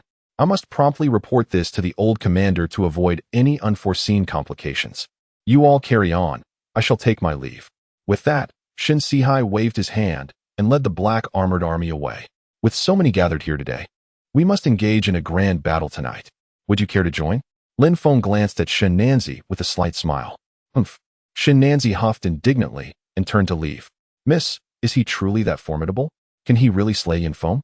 After all, Yin Feng is a figure of the sacred realm. Once outside the Yin residence, Feng Tiyu asked incredulously. It appears this fellow has been masquerading as a pig to eat the tiger.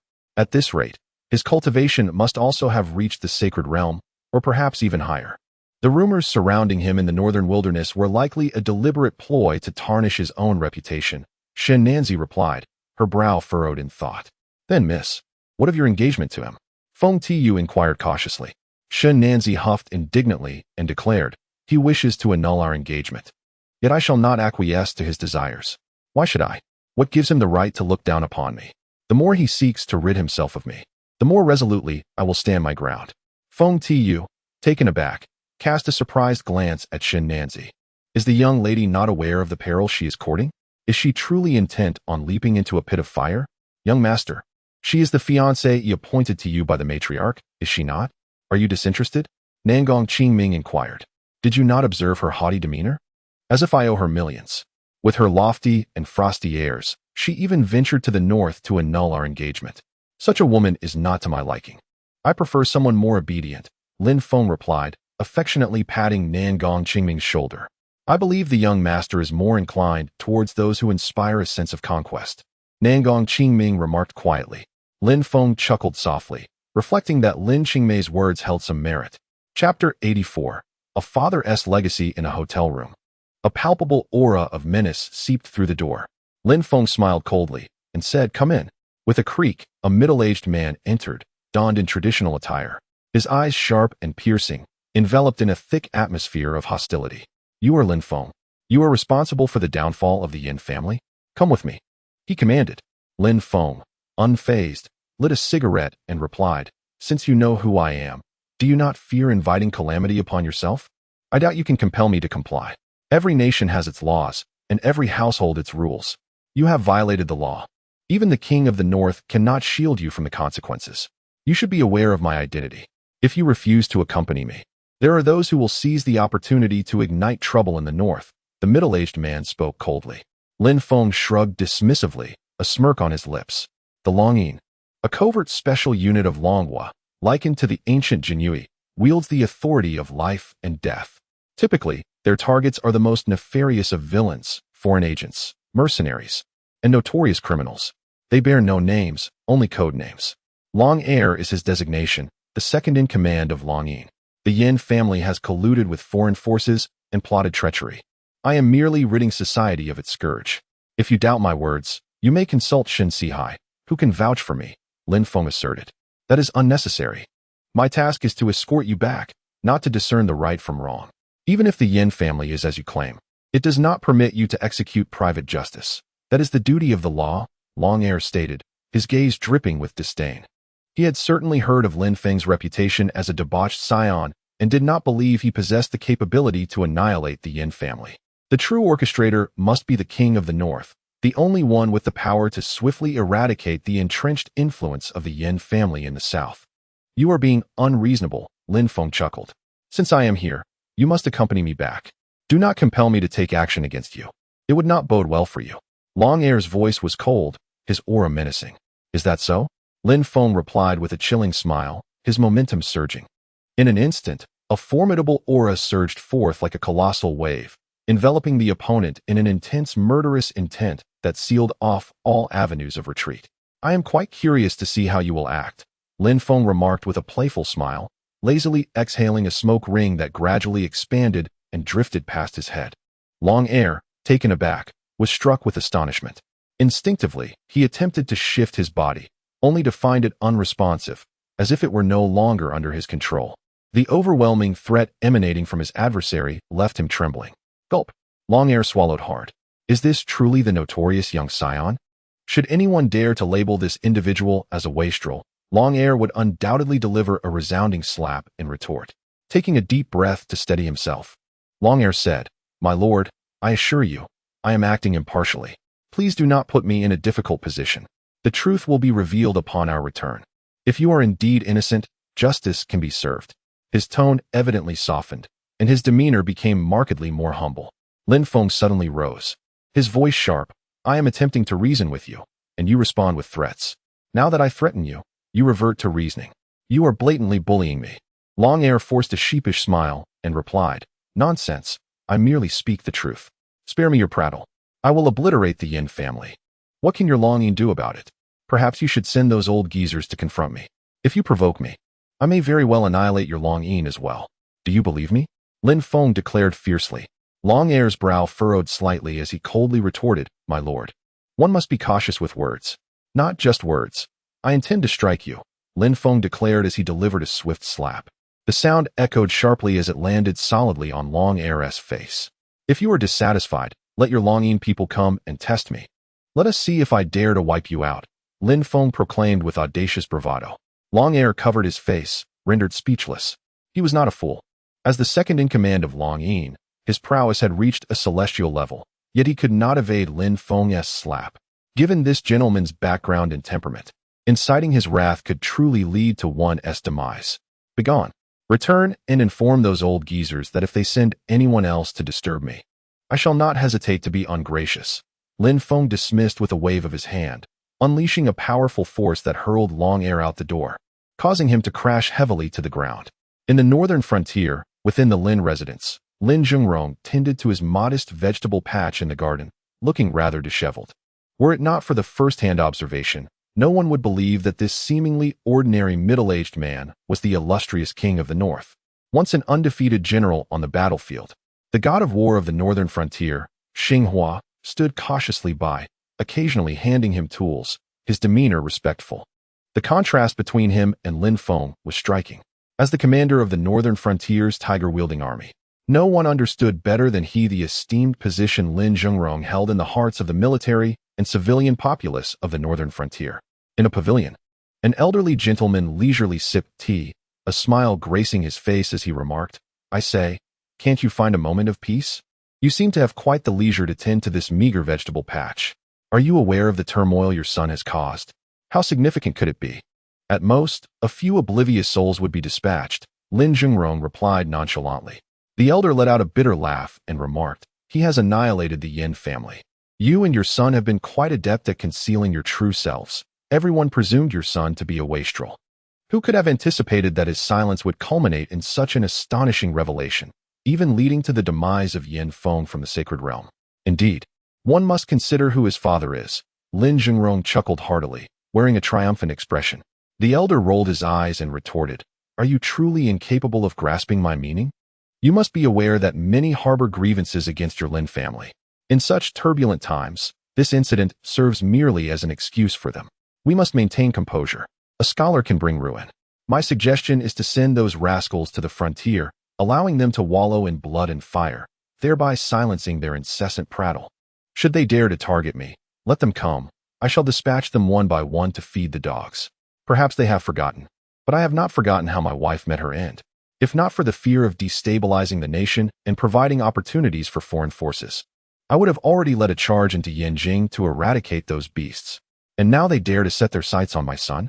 Let them test their luck. Do they truly believe that I have been idle all these years, unaware of how to take a life?" Lin Zhengrong scoffed coldly. Barefooted he approached and snatched the tea from the elder, drinking it down in one go. The elder sighed in resignation and said, "The current domestic and international landscape is exceedingly complex.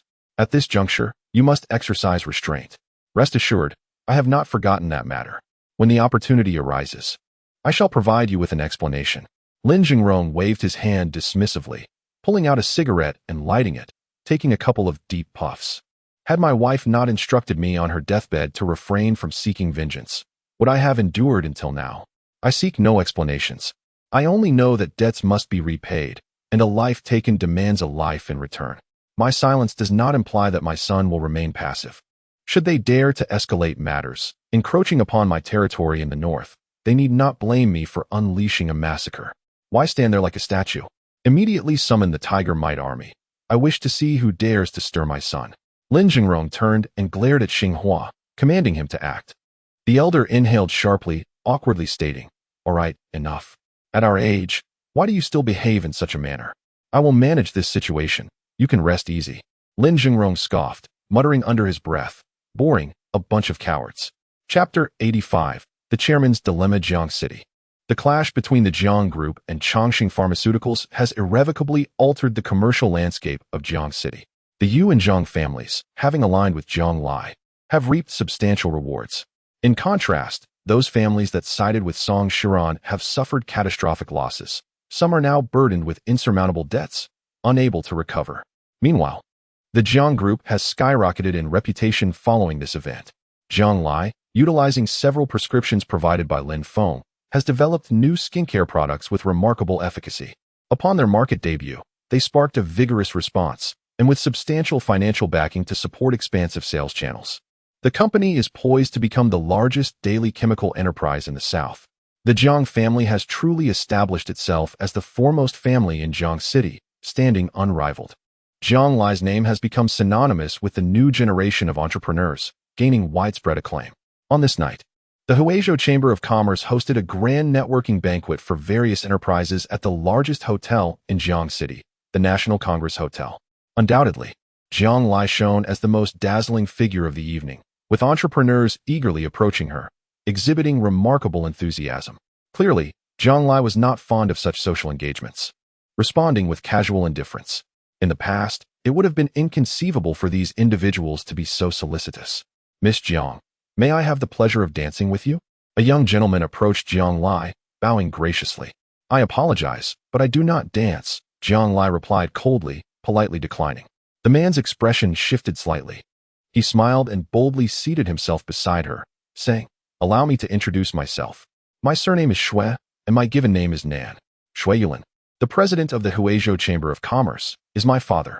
I never expected that not only is Miss Jiang adept in business, but she is also remarkably beautiful. This encounter will surely go down in the annals of Huizhou's business history.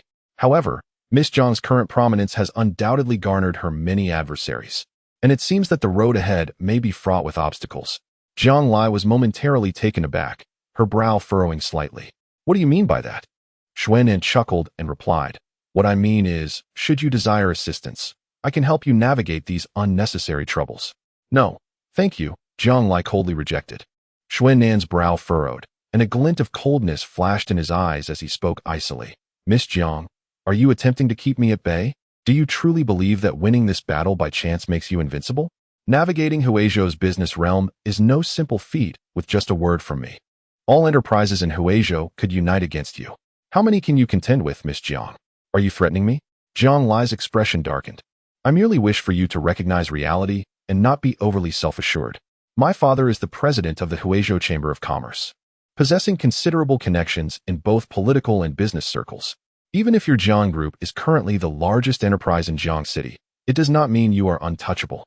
No one dares to refuse my goodwill, including you." Xuanan scoffed, raising a glass of wine and offering it to her. "If you wish to befriend me, you should drink this. And if I refuse?" Zhang Lai shot back coldly. Xuanan smirked disdainfully, saying, "Then you may certainly test that." As his words fell, several bodyguards surged forth, their gazes menacing. The sudden turn of events instantly captured the attention of the crowd. "It's the son of President Shui. This should be entertaining." President Shui is the uncle of Xiao Yunqing, and given the recent downfall of the Chongqing Group, it is evident that Xiao Yunqing has staked everything in Jiang City. President Shui would surely not let this rest. This was yet another clash among the titans, and it remained to be seen whether the Jiang Group could prevail once more. "I fear this is not merely a simple business rivalry.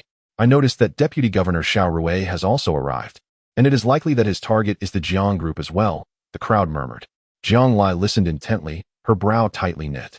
It appears that this so-called business association soiree is merely a pretext for President Shui to assert his influence among the prominent entrepreneurs of Huizhou, compelling them all to align against the Jiang Group. "Sister Jiang, is that you? I have been searching for you for quite some time. Come with me. I would like to introduce you to a few friends." A girl approached, taking Jiang Lai by the arm, eager to depart. Yusheng? Jiang Lai was momentarily taken aback, fully aware that she was coming to her rescue. However, several of Xuan'an's bodyguards immediately blocked their path, exuding a menacing aura. What do you intend to do? Do you not feel any shame in bullying a young girl? Step aside. Yusheng assertively pushed one of the bodyguards, yet he remained unfazed. Xuan'an let out a cold snort and remarked, "Who does this wild girl think she is, meddling in my affairs? Move aside, or don't blame me for being uncivil." "Oh, what a grand show of authority you have. Go ahead, try to lay a finger on me." Yusheng scoffed, unperturbed. "Yusheng, this does not concern you. You should leave." Jiang Lai urged her to depart, not wishing to involve her further. "I simply cannot stand by and witness their actions." "What? Do they believe no one in Jiangxing will stand up to them?" Yusheng retorted indignantly. Xuan'an furrowed his brow, taken aback by the audacity of this girl. He coldly replied, "Indeed, we are bullying you, so what? Move aside." With that, Xuan'an shoved her aside. "If you dare to meddle further, I shall deal with you as well," he warned sharply. "Such bravado, let us see you try to handle me." A chilling voice emerged as Yu Yingjie approached, his gaze piercing. "Brother, he is bullying me." Yusheng rushed over to him. Yu Yingjie nodded and spoke coolly. "You are Xuan'an, correct? I am Yu Yingjie, from the Yu family of Jiangxing, and Yusheng is my sister. It seems rather inappropriate for a grown man to lay hands on a young girl." Xuan'an was momentarily stunned, unable to suppress a gasp. The Yu family of Jiangxing holds a prominent position in Huizhou, not merely due to their wealth, but because of their influential connections. "Mr. Yu, I apologize. I was unaware she was your sister. I did not mean to offend, and I offer my apologies to your sister," Xuan'an said awkwardly. "Is an apology sufficient? If I were to kill you, would saying sorry suffice?" Yusheng pressed assertively. Xuan'an hesitated, awkwardly responding, "What does Miss Yu wish for me to do? I desire nothing extravagant.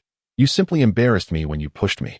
Extend your face so I may slap you, and this matter will be resolved," Yusheng declared. "Miss Yu, this seems rather excessive, does it not? Mr. Yu, this is a personal matter between Miss Jiang and myself. I hope your family will refrain from interference. If you have any objections, you may address them to my uncle," Xuan'an said, furrowing his brow as he invoked Deputy Governor Xiao Rui, attempting to exert pressure. But who is Jiang Lai, the wife of Lin Feng? And Yu Yingjie could not simply stand by. "Miss Jiang is a friend of our Yu family, and it would be difficult for me to remain indifferent. If Mr. Shui insists on troubling Miss Jiang, he must first contend with me, Yu Yingjie," he stated firmly. "Is that so? Then what if I am determined to act against her? What can your Yu family do about it?" A sudden voice pierced through the air, causing the crowd to turn their heads in astonishment. Chapter 86. You have been given a chance, yet you prove ineffectual. It was an Isin. A gasp emerged from the crowd. Beside her stood Zhao Tianding of the illustrious Zhao family from Jinling, renowned tycoons of the entertainment industry in the Dragon Country. An Isin's current standing was undoubtedly bolstered by the Zhao family's support. It was rumored that Zhao Tianding was her godfather. Such a relationship stirred whispers among the onlookers, who were taken aback by Zhao Tianding's unexpected appearance. The Zhao family of Jinling was not to be compared with the families of Huizhou. An Isin strode directly to Jiang Lai, letting out a cold snort as she spoke. "You wretched woman, did you ever anticipate our paths would cross again? I warned you to kneel before me. Now kneel." Jiang Lai frowned, her voice icy as she replied, "My grandfather's words ring true. A harlot is devoid of affection, and an actress lacks loyalty. You are not worthy of my submission." Such audacity from a mere Jiang family, Zhao Tianding retorted. "If you refuse to kneel, I shall force you into submission." At his command, several bodyguards advanced menacingly. Seeing this, Yu Yingjie quickly positioned himself before Jiang Lai, imploring, "Mr. Zhao, Miss Jiang is a friend of the Yu family. Might you extend us some consideration?" Zhao Tianding sneered. "Very well, I shall grant you some leniency. She broke Isin's arm just days ago. I demand she kneels and offers an apology, accompanied by a compensation of 5 billion. Furthermore, she must sever one of her own arms. Otherwise, I shall shatter her limbs, forcing her to crawl out of here." Yu Yingjie furrowed his brow and suggested, "Mr. Zhao, let us do this instead. I will serve tea to Miss and as an apology and offer 100 billion. Let this matter conclude here. What say you? Do you think this is a market where one can haggle?" Zhao Tianding retorted. "Since you refuse to comply, do not blame me for being ungracious. Break her hands and feet." With a single command, his bodyguards lunged at Jiang Lai. Yu Yingjie shouted in anger, and his bodyguards rushed to intercept. But they were no match for Zhao's men and were quickly subdued. Just as they charged towards Jiang Lai and Yu Yingjia, a figure shot forth like an arrow. Bang, bang, bang. Zhao's bodyguards fell lifeless to the ground in an instant. Is it not somewhat inappropriate for a man of Zhao's stature in Jinling to bully a woman? Guiyu remarked coldly. Beside him, Luo Zhan clenched his fists, his gaze predatory. Who are you? Zhao Tianding inquired, his brow furrowed. I am Guiyu, general manager of the Tianqiao restaurant under the Ling Tian Group, and this is Luo Zhan, manager of the Tiangong Mall, Guiyu replied. Zhao Tianding paused momentarily. The Ling Tian Group held a pivotal status in the Dragon Country, with its enterprises spanning various industries, constituting a colossal commercial empire with immeasurable wealth. More importantly, the identity of its owner remained shrouded in mystery, known only to possess significant influence. This is a matter between her and me. Why must you interfere? Zhao Tianding insisted. Yisun has been humiliated. I must seek justice for my goddaughter. Should you persist in obstructing me, do not expect leniency from Zhao Tianding. Zhao Tianding wore a stern expression. Fully aware of the formidable nature of the Ling Tian Group, yet he could not afford to retreat at this moment, for it would mean losing face. As his words lingered in the air, a middle-aged man gradually emerged. Xiao Ning, a first-tier master from the Zhao family, declared, Miss Jiang is the sister-in-law of our boss. Her humiliation of this wretch is indeed an honor for her. How dare you seek revenge? If you lay a finger on Miss Jiang, it will herald the demise of the Zhao family. Luo Zhan scoffed dismissively. What audacity! I am eager to see how you intend to deal with the Zhao family. Zhao Tianding retorted through gritted teeth. Without hesitation, Xiao Ning stepped forward, his overwhelming presence swiftly encircling Guiyu and Luo Zhan, an intense aura of menace engulfing them. The two men, acutely aware of the pressure emanating from their adversary, exchanged glances and simultaneously launched their attacks. Even though they recognized they were no match for Xiao Ning, the desire to protect Jiang Lai compelled them to stand firm without a hint of retreat. Where is Lin Feng? Why isn't he here with you? At such a critical moment, where could he possibly be? Yu Sheng grasped Jiang Lai's arm, worry etched across her face. If Guiyu and Luo Zhan were to falter, who else could safeguard Jiang Lai? The prospect of enduring humiliation loomed ominously. Jiang Lai clenched her teeth, remaining silent. At this moment, a profound emptiness settled within her. If Lin Feng were present, would anyone dare to bully her so brazenly? Observing the admiration in Yu Sheng's eyes when she mentioned Lin Feng stirred a pang of jealousy within her heart. She had always believed her relationship with Lin Feng was merely a nominal union devoid of affection. Little did she know that, unbeknownst to her, he had quietly taken residence in her heart, leaving no room for anyone else. Sister, I doubt they can hold out much longer. You and Miss Jiang should leave first. I will devise a way to delay them. Once we return home, no matter how bold Zhao Tianding may be, he wouldn't dare to wreak havoc at our doorstep. Yu Yingjia whispered, his brow furrowed in concern. As they spoke, a series of thuds resonated, and Guiyu and Luo Zhan were sent flying, crashing to the ground. Blood spilling from their lips, their faces pale. With such meager skills, you dare to stand up for others? Humph, utterly delusional. Today, I shall grant your Ling Tian Group a modicum of face and spare your lives. Should you utter another word, I will deal with you both, Zhao Tianding remarked coldly, a smirk gracing his lips. At that moment, an Yisun, brimming with arrogance, approached Jiang Lai, stating, Do not say I am without mercy. If you kneel and crawl beneath my legs now, I might consider sparing you. Otherwise, I shall break your limbs and strip you of your clothing, casting you out for all to see. Tomorrow, you shall grace the headlines. You have such a penchant for crawling, I shall indulge you shortly. A chilling voice interjected. Who? Yisun paused in surprise. Lin Feng strode in slowly, a cigarette dangling from his lips, his gaze sharp and unforgiving. Upon encountering an enemy, tensions escalated. Yisun clung to Zhao Tianding's arm, feigning innocence as she said, Godfather, it was he who broke my hand that day. You must seek justice for me. Rest assured, with your godfather here, you shall have your grievances addressed and your vengeance fulfilled today. Zhao Tianding laughed arrogantly, his gaze coldly sweeping over Lin Feng. I was truly worried I wouldn't find you. I didn't expect you to come knocking on my door. Lin Feng smirked disdainfully and walked straight up to Jiang Lai, asking with genuine concern, Are you all right? Jiang Lai shook her head, feeling an overwhelming sense of security. What do you mean all right? If you hadn't come, who knows what might have happened? Yu Sheng interjected. Lin Feng chuckled awkwardly, feeling somewhat perplexed. When did this girl grow so close to Jianglai?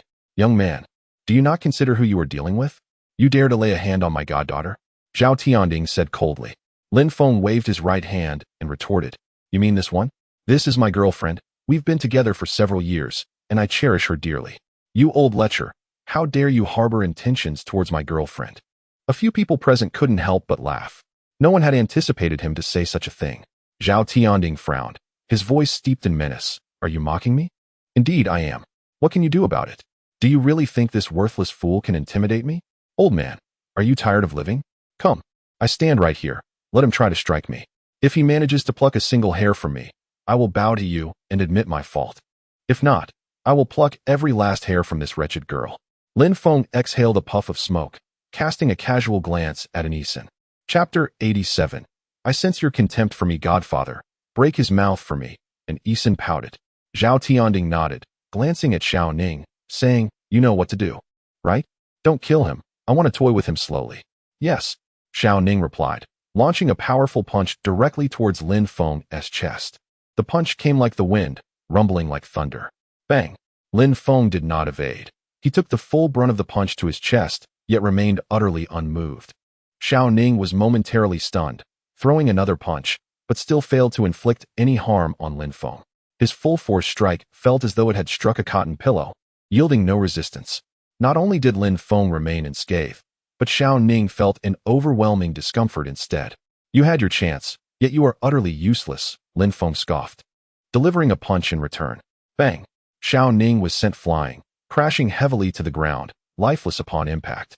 The crowd was astonished. The cultivator of the heavenly realm, Xiao Ning, was no match for Lin Feng, having been instantly defeated. Zhao Tianding couldn't help but gasp, a hint of fear flashing in his eyes. Who are you? Lin Feng lit a cigarette, glancing at Zhao Tianding. Zhao Tianding of the Zhao family in Jinling. The Zhao family? You old fool. Do you not understand the peril that accompanies lust? Tell me, with your frail body, what can you accomplish? Is it worth risking your life for a woman like this? With such limited ability, do you think you can stand up for others? Lin Feng echoed Zhao Tianding's earlier words, shrugging as he asked, so, tell me, how would you like to die? Zhao Tianding was taken aback, gritting his teeth as he replied, do you dare to touch me? I am a member of the Zhao family in Jinling. Should I suffer any harm, the Zhao family will never let you off. If you possess any sense of propriety, you would humbly offer me an apology, and I might pretend as though nothing has transpired. Otherwise, why so much meaningless chatter? With a swift motion, Lin Feng delivered a resounding slap across Zhao Tianding's face. The sound echoed sharply, sending Zhao spinning twice before he expelled a mouthful of blood and collapsed to his knees. I'm sorry, I was wrong, spare me. But Lin Feng's foot propelled him violently away, ending his life on the spot. I warned you against your incessant prattle. Yet you persisted. The onlookers gasped, their hair standing on end. Many among them had previously witnessed Lin Feng annihilate the Zhou family over a mere disagreement. They were astonished to see him exhibit such dominance even before the Zhao family of Jinling. Last time, I spared your life. Yet you show no remorse and dare to seek death again? You are merely an actor. What audacity do you possess? Lin Feng scoffed, his potent aura of menace causing an Isin to collapse onto the ground, her face drained of color. Let it be. Allow her to leave, Jiang Lai intervened. Since becoming acquainted with Lin Feng, he had offended too many for her sake, and she truly wished to avoid further enmity for him. Who can guarantee they will forever remain in a position of strength? She did not wish for Lin Feng to encounter such perilous situations in the future. Very well. I shall heed your counsel, Lin Feng shrugged.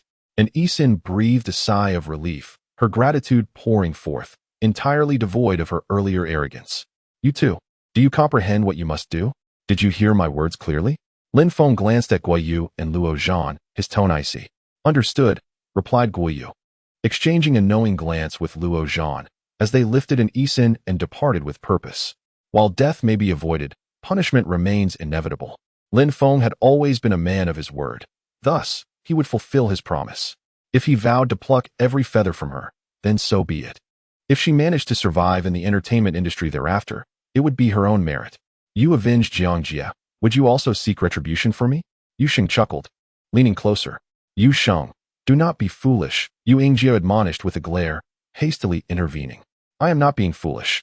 If you do not defend my honor, I shall seek others to do so, Yu Sheng retorted playfully, sticking out her tongue. Lin Feng smiled, responding, "Whoever wrongs you, inform me, and I shall take care of them." He just bullied Jiang Jia. When I stepped in, he had me beaten." Yusheng pointed towards Shui Nan, who was the son of Shui Yulin, the president of the Huizhou Chamber of Commerce, and a cousin of Xiao Yunqing, here to exact revenge on behalf of Xiao. Shui Nan froze momentarily, a shiver running through him. He had just witnessed Lin Feng's ferocity, having taken a life without hesitation at the slightest provocation. With Yusheng's words, he wondered if he would still be alive. He instinctively touched his neck, feeling a chill. "You wish to avenge Xiao Yunqing? I am the one who killed him. If revenge is your intent, I am right here," Lin Feng said, directing his gaze at Shui Nan, a sinister smile gracing his lips. Cold and violent. The Xiao family truly had not learned their lesson. Having previously shaved their heads as a warning, they still dared to seek vengeance. "Do not act rashly. My father is the president of the Huizhou Chamber of Commerce. If you dare to lay a hand on me, he will undoubtedly ensure your downfall." Shui Nan's voice trembled, his eyes filled with terror, devoid of the previous arrogance he once exhibited. "What does the president of the Chamber of Commerce amount to? Here, one and all. Ask them who would dare stand by your side. Even if you all join forces, I shall still annihilate you." Lin Feng scoffed, his gaze sweeping across the assembly. The crowd averted their eyes, too intimidated to meet his gaze. He was a formidable ancestor. Who would dare provoke him? Did they not value their lives? I did nothing. I merely wished to invite Miss Jiang for a drink. I did not do anything to her." Shui Nan stammered, his guilt palpable. "Do you think I would not buy a drink for my wife? Am I so impoverished that I cannot afford even a bottle? I find your insinuation insulting. Though I may rely on my wife, she at least provides me with a substantial sum each month," Lin Feng replied, his expression stern and serious. The onlookers could hardly contain their amusement, thinking to themselves, "Is this what it means to rely on one's partner? If one could be so brazen while doing so, I too would wish to indulge. And no, that is not what I meant." Slap. Lin Feng struck him. "I despise being looked down upon.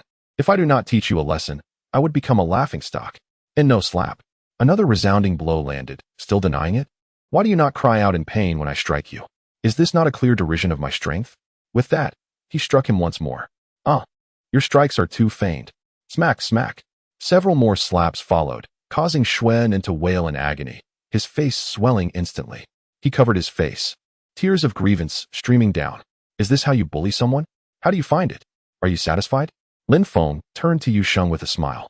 "Too lenient." Yusheng pouted indignantly. "What would you prefer?" Lin Feng inquired. "Kill him," Yusheng replied coldly. Lin Feng was momentarily taken aback, then chuckled softly. He had not anticipated such ruthlessness from her. "Very well, as you wish." With that, a glint of murderous intent flickered in Lin Feng's eyes. "Do not," Shui Nan exclaimed, terrified, and lost control of his bladder in fear. At that moment, a figure dashed forward, positioning themselves in front of Shui Nan. Such audacity! Is there no law? A voice thundered, as Xiao Rui approached with a grim expression. Shui Nan, in a state of panic, crawled towards him, a mournful expression on his face.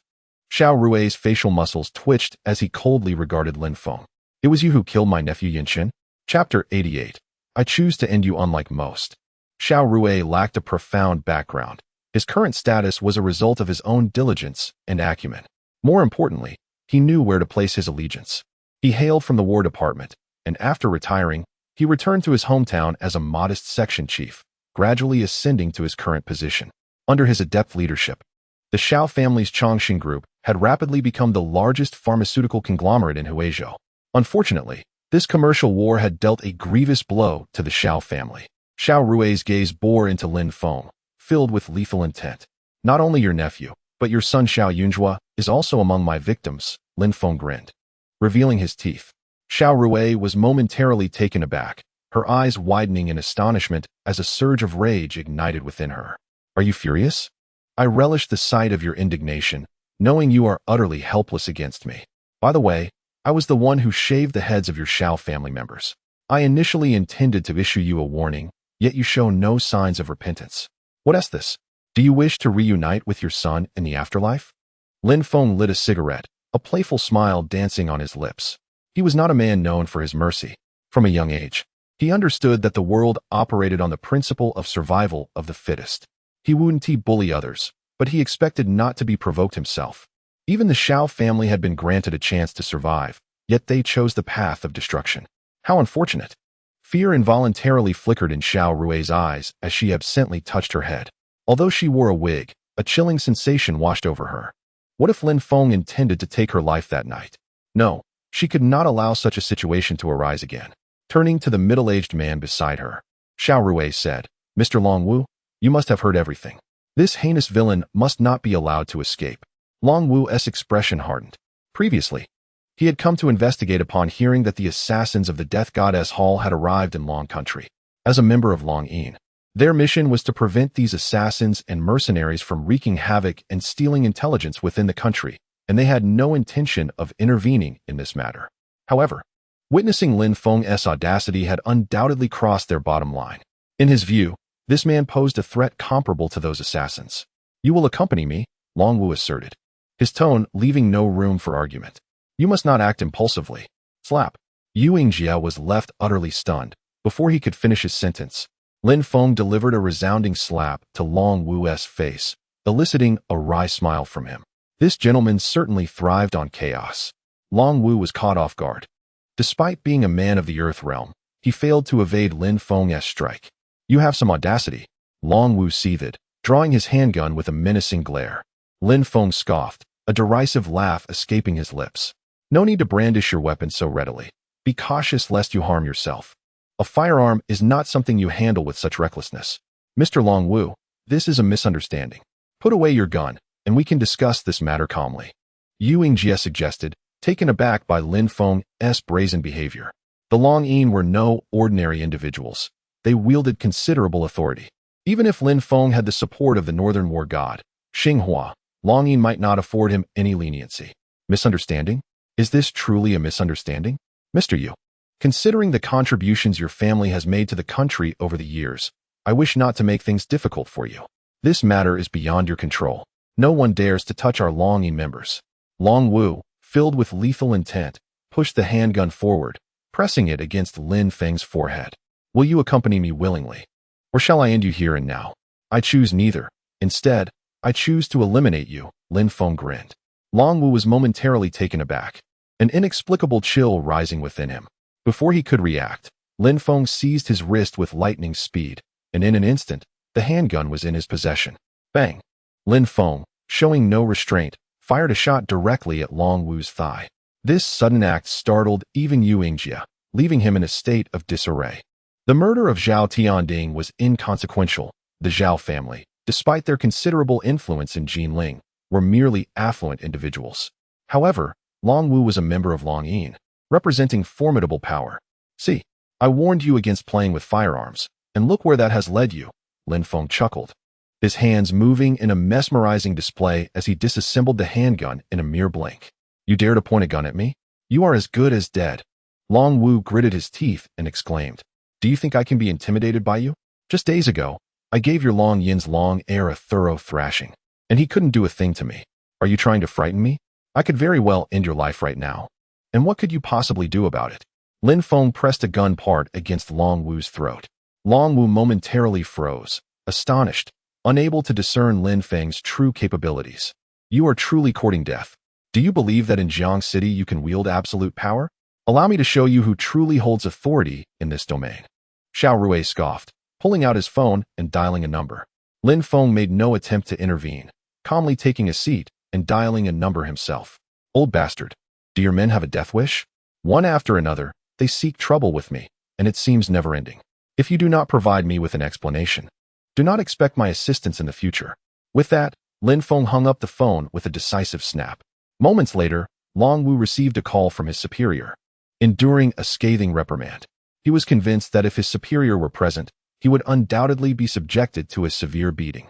After ending the call, fear crept into Longwu's gaze as he looked at Lin Feng. Although his superior had not disclosed Lin Feng's identity, the tone of the conversation revealed that Lin Feng's background was anything but ordinary. After all, how could Lin Feng speak to his superior so audaciously without substantial backing?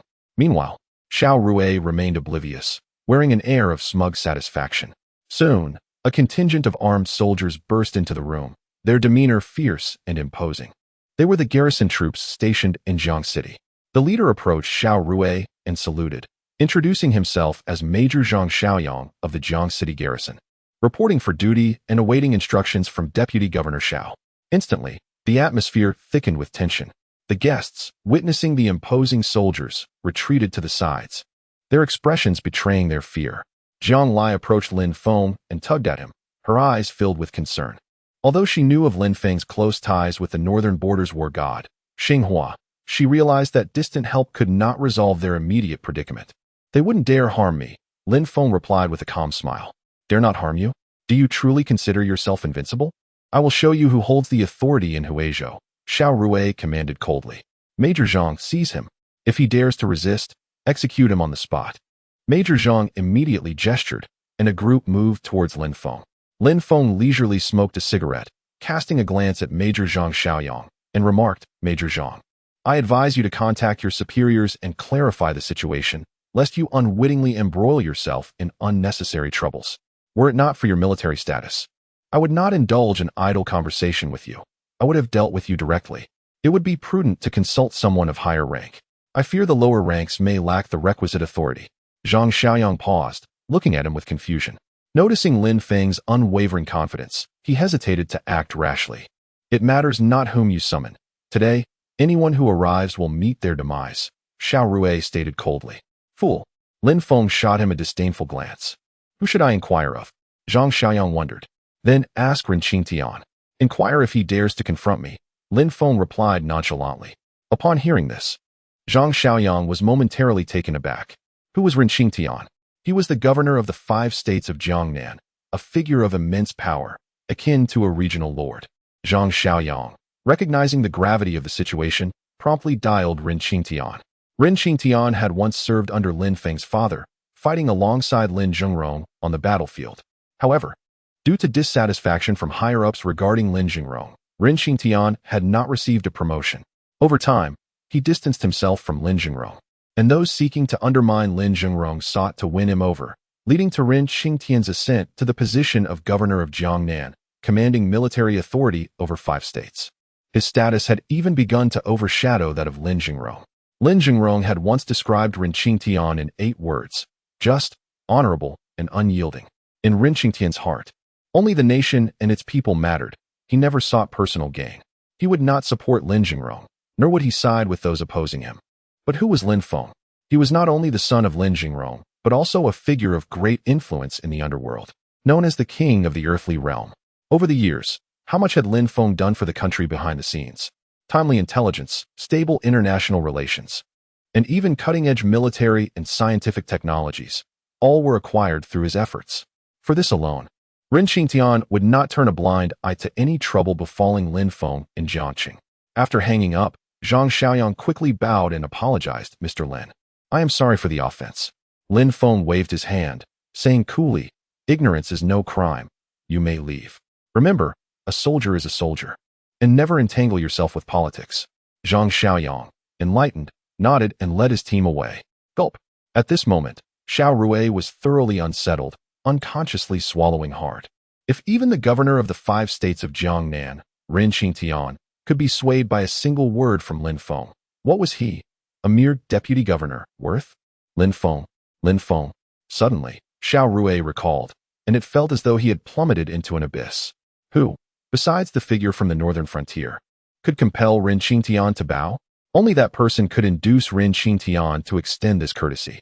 Realizing this, Xiao Rui fell to his knees with a thud, exclaiming, I beg your pardon, Mr. Lin, I was wrong. Please, show mercy. You have an affinity for my daughter, do you not? I will offer her to you. All the assets of the Xiao family can be yours. I implore you to spare my life. Recalling that night, the 8 characters inscribed by Lin Feng on his daughter's behalf felt like a lifeline to Xiao Rui. Personal belongings, please do not touch. It was said that this fellow was a scion of debauchery, and it appeared to be true. Since he had taken an interest in his daughter, the solution seemed simple enough. He would surrender her to him. As long as his life and current status were preserved, nothing else mattered. Lin Feng paused momentarily, a sheepish smile creeping onto his face. This old man certainly knew how to bend and yield. Who wants your daughter?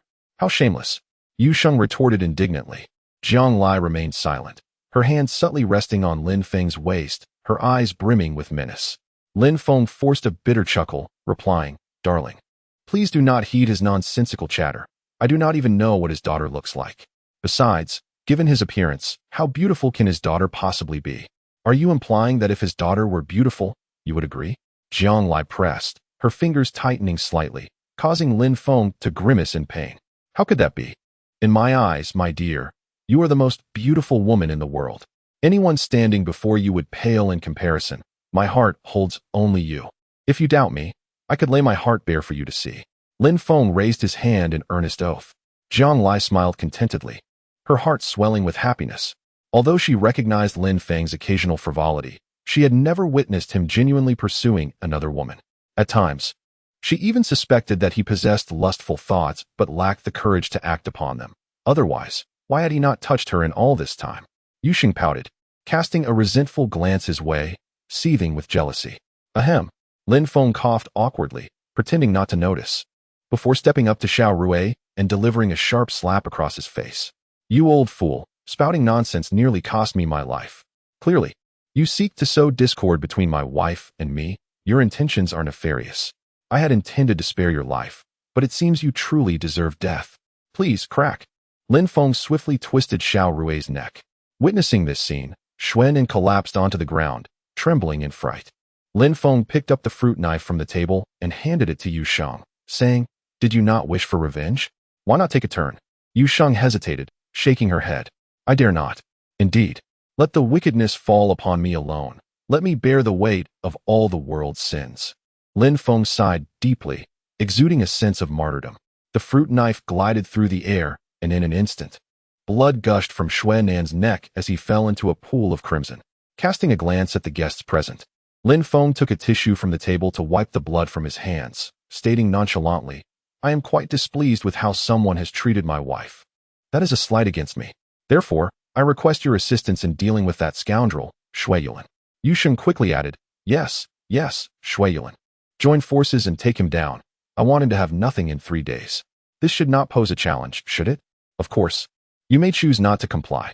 However, if anyone refrains from acting, I shall consider them complicit, and at that point, do not blame me for being unkind. Lin Feng smiled, his tone laced with threat. To these individuals, Lin Feng felt neither affection nor malice.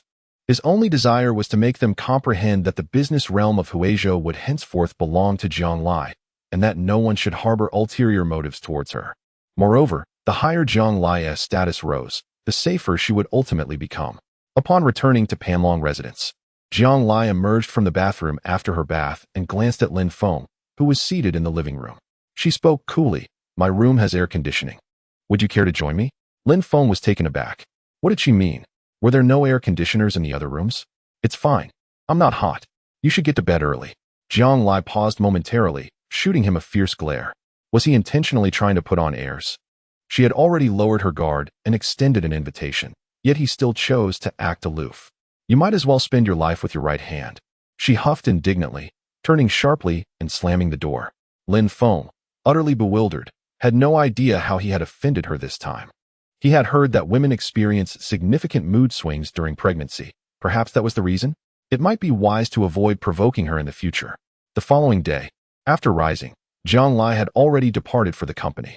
After completing his morning routine, Lin Feng selected a tank 300 Mars City edition from the garage and drove directly to the hotel where Song Shiran resided. For the past few days, Song Shiran had remained cooped up in her hotel room, not even stepping outside. She had lost all semblance of her previous vitality, shrinking dejectedly on the sofa.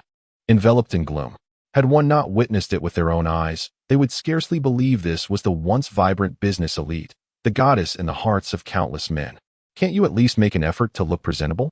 You've utterly diminished my interest, Lin Feng remarked as he seated himself across from her, lighting a cigarette.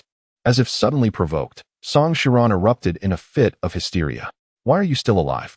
Why haven't you died? Weren't you supposed to perish in the southern border? How is it that you are still here? Chapter 90. The enemy's son, do you truly wish for my demise? Lin Feng replied, casually puffing on his cigarette with a nonchalant smile. Indeed, I would relish feasting on your flesh and drinking your blood, Song Shiran retorted through gritted teeth. Despite her lowly standing within her family, she had managed to carve out a notable presence in the business world through sheer effort. Her personal charm had secured her numerous successful investments, until this catastrophic defeat, which had rendered all her years of hard work null and void, leaving her with nothing. Lin Feng's gaze sharpened as he suddenly seized her throat, his voice cold and commanding. In the future, think carefully about your station before speaking to me. Not every man is a sycophant eager to fawn over you. The victor reigns, while the vanquished are scorned. If you wish to harm me, you may act at any time, but you should first ascertain whether you possess the capability. Should there be a next time, I assure you it will be a fate worse than death. With that, Lin Feng released his grip. Song Shiran slumped dejectedly on the sofa, her head bowed, tears brimming in her eyes. Do not consider yourself so wronged. Over the years, you have similarly caused countless families to suffer ruin. There are likely just as many who wish for your death as there are who wish for mine. Do you even realize the troubles you have brought upon me? Just yesterday, Xiao Rui nearly took my life, Lin Feng said with a cold laugh. Song Shiran appeared embarrassed. Xiao Ruin could take his life? She found it hard to believe. Quickly, she began to tidy herself up, preparing to accompany me to the streets. Lin Feng propped his leg up, commanding in tone. Don't give me that face, or I may just deal with that Zhou Wenjin first. Song Shiran was momentarily taken aback, biting her lip before rising to head to the dressing room. In her heart, Zhou Wenjin held a position even loftier than her father, Songin. At the Heavenly Palace Mall, Lin Feng led Song Shiran directly into a lingerie shop, casually picking up a piece and displaying it before her, chuckling, "Go try this on." A woman should embody femininity. Don't wear that deadpan expression all day. Learn to please men, do you understand? Song Shiran froze, wishing she could find a crack in the ground to hide in. All her life, she had been a favored daughter of heaven. When had she ever been so humbled? Yet, faced with Lin Feng's dominance, she dared not offer even the slightest resistance. In his presence, she felt like an ant, utterly devoid of the power to fight back. Pick out a few more. I'm going out for a smoke. With a sharp slap to her rear, Lin Feng departed with a swagger. One must admit, in terms of beauty and physique, Song Shiran was undoubtedly top tier. Even amidst the many beauty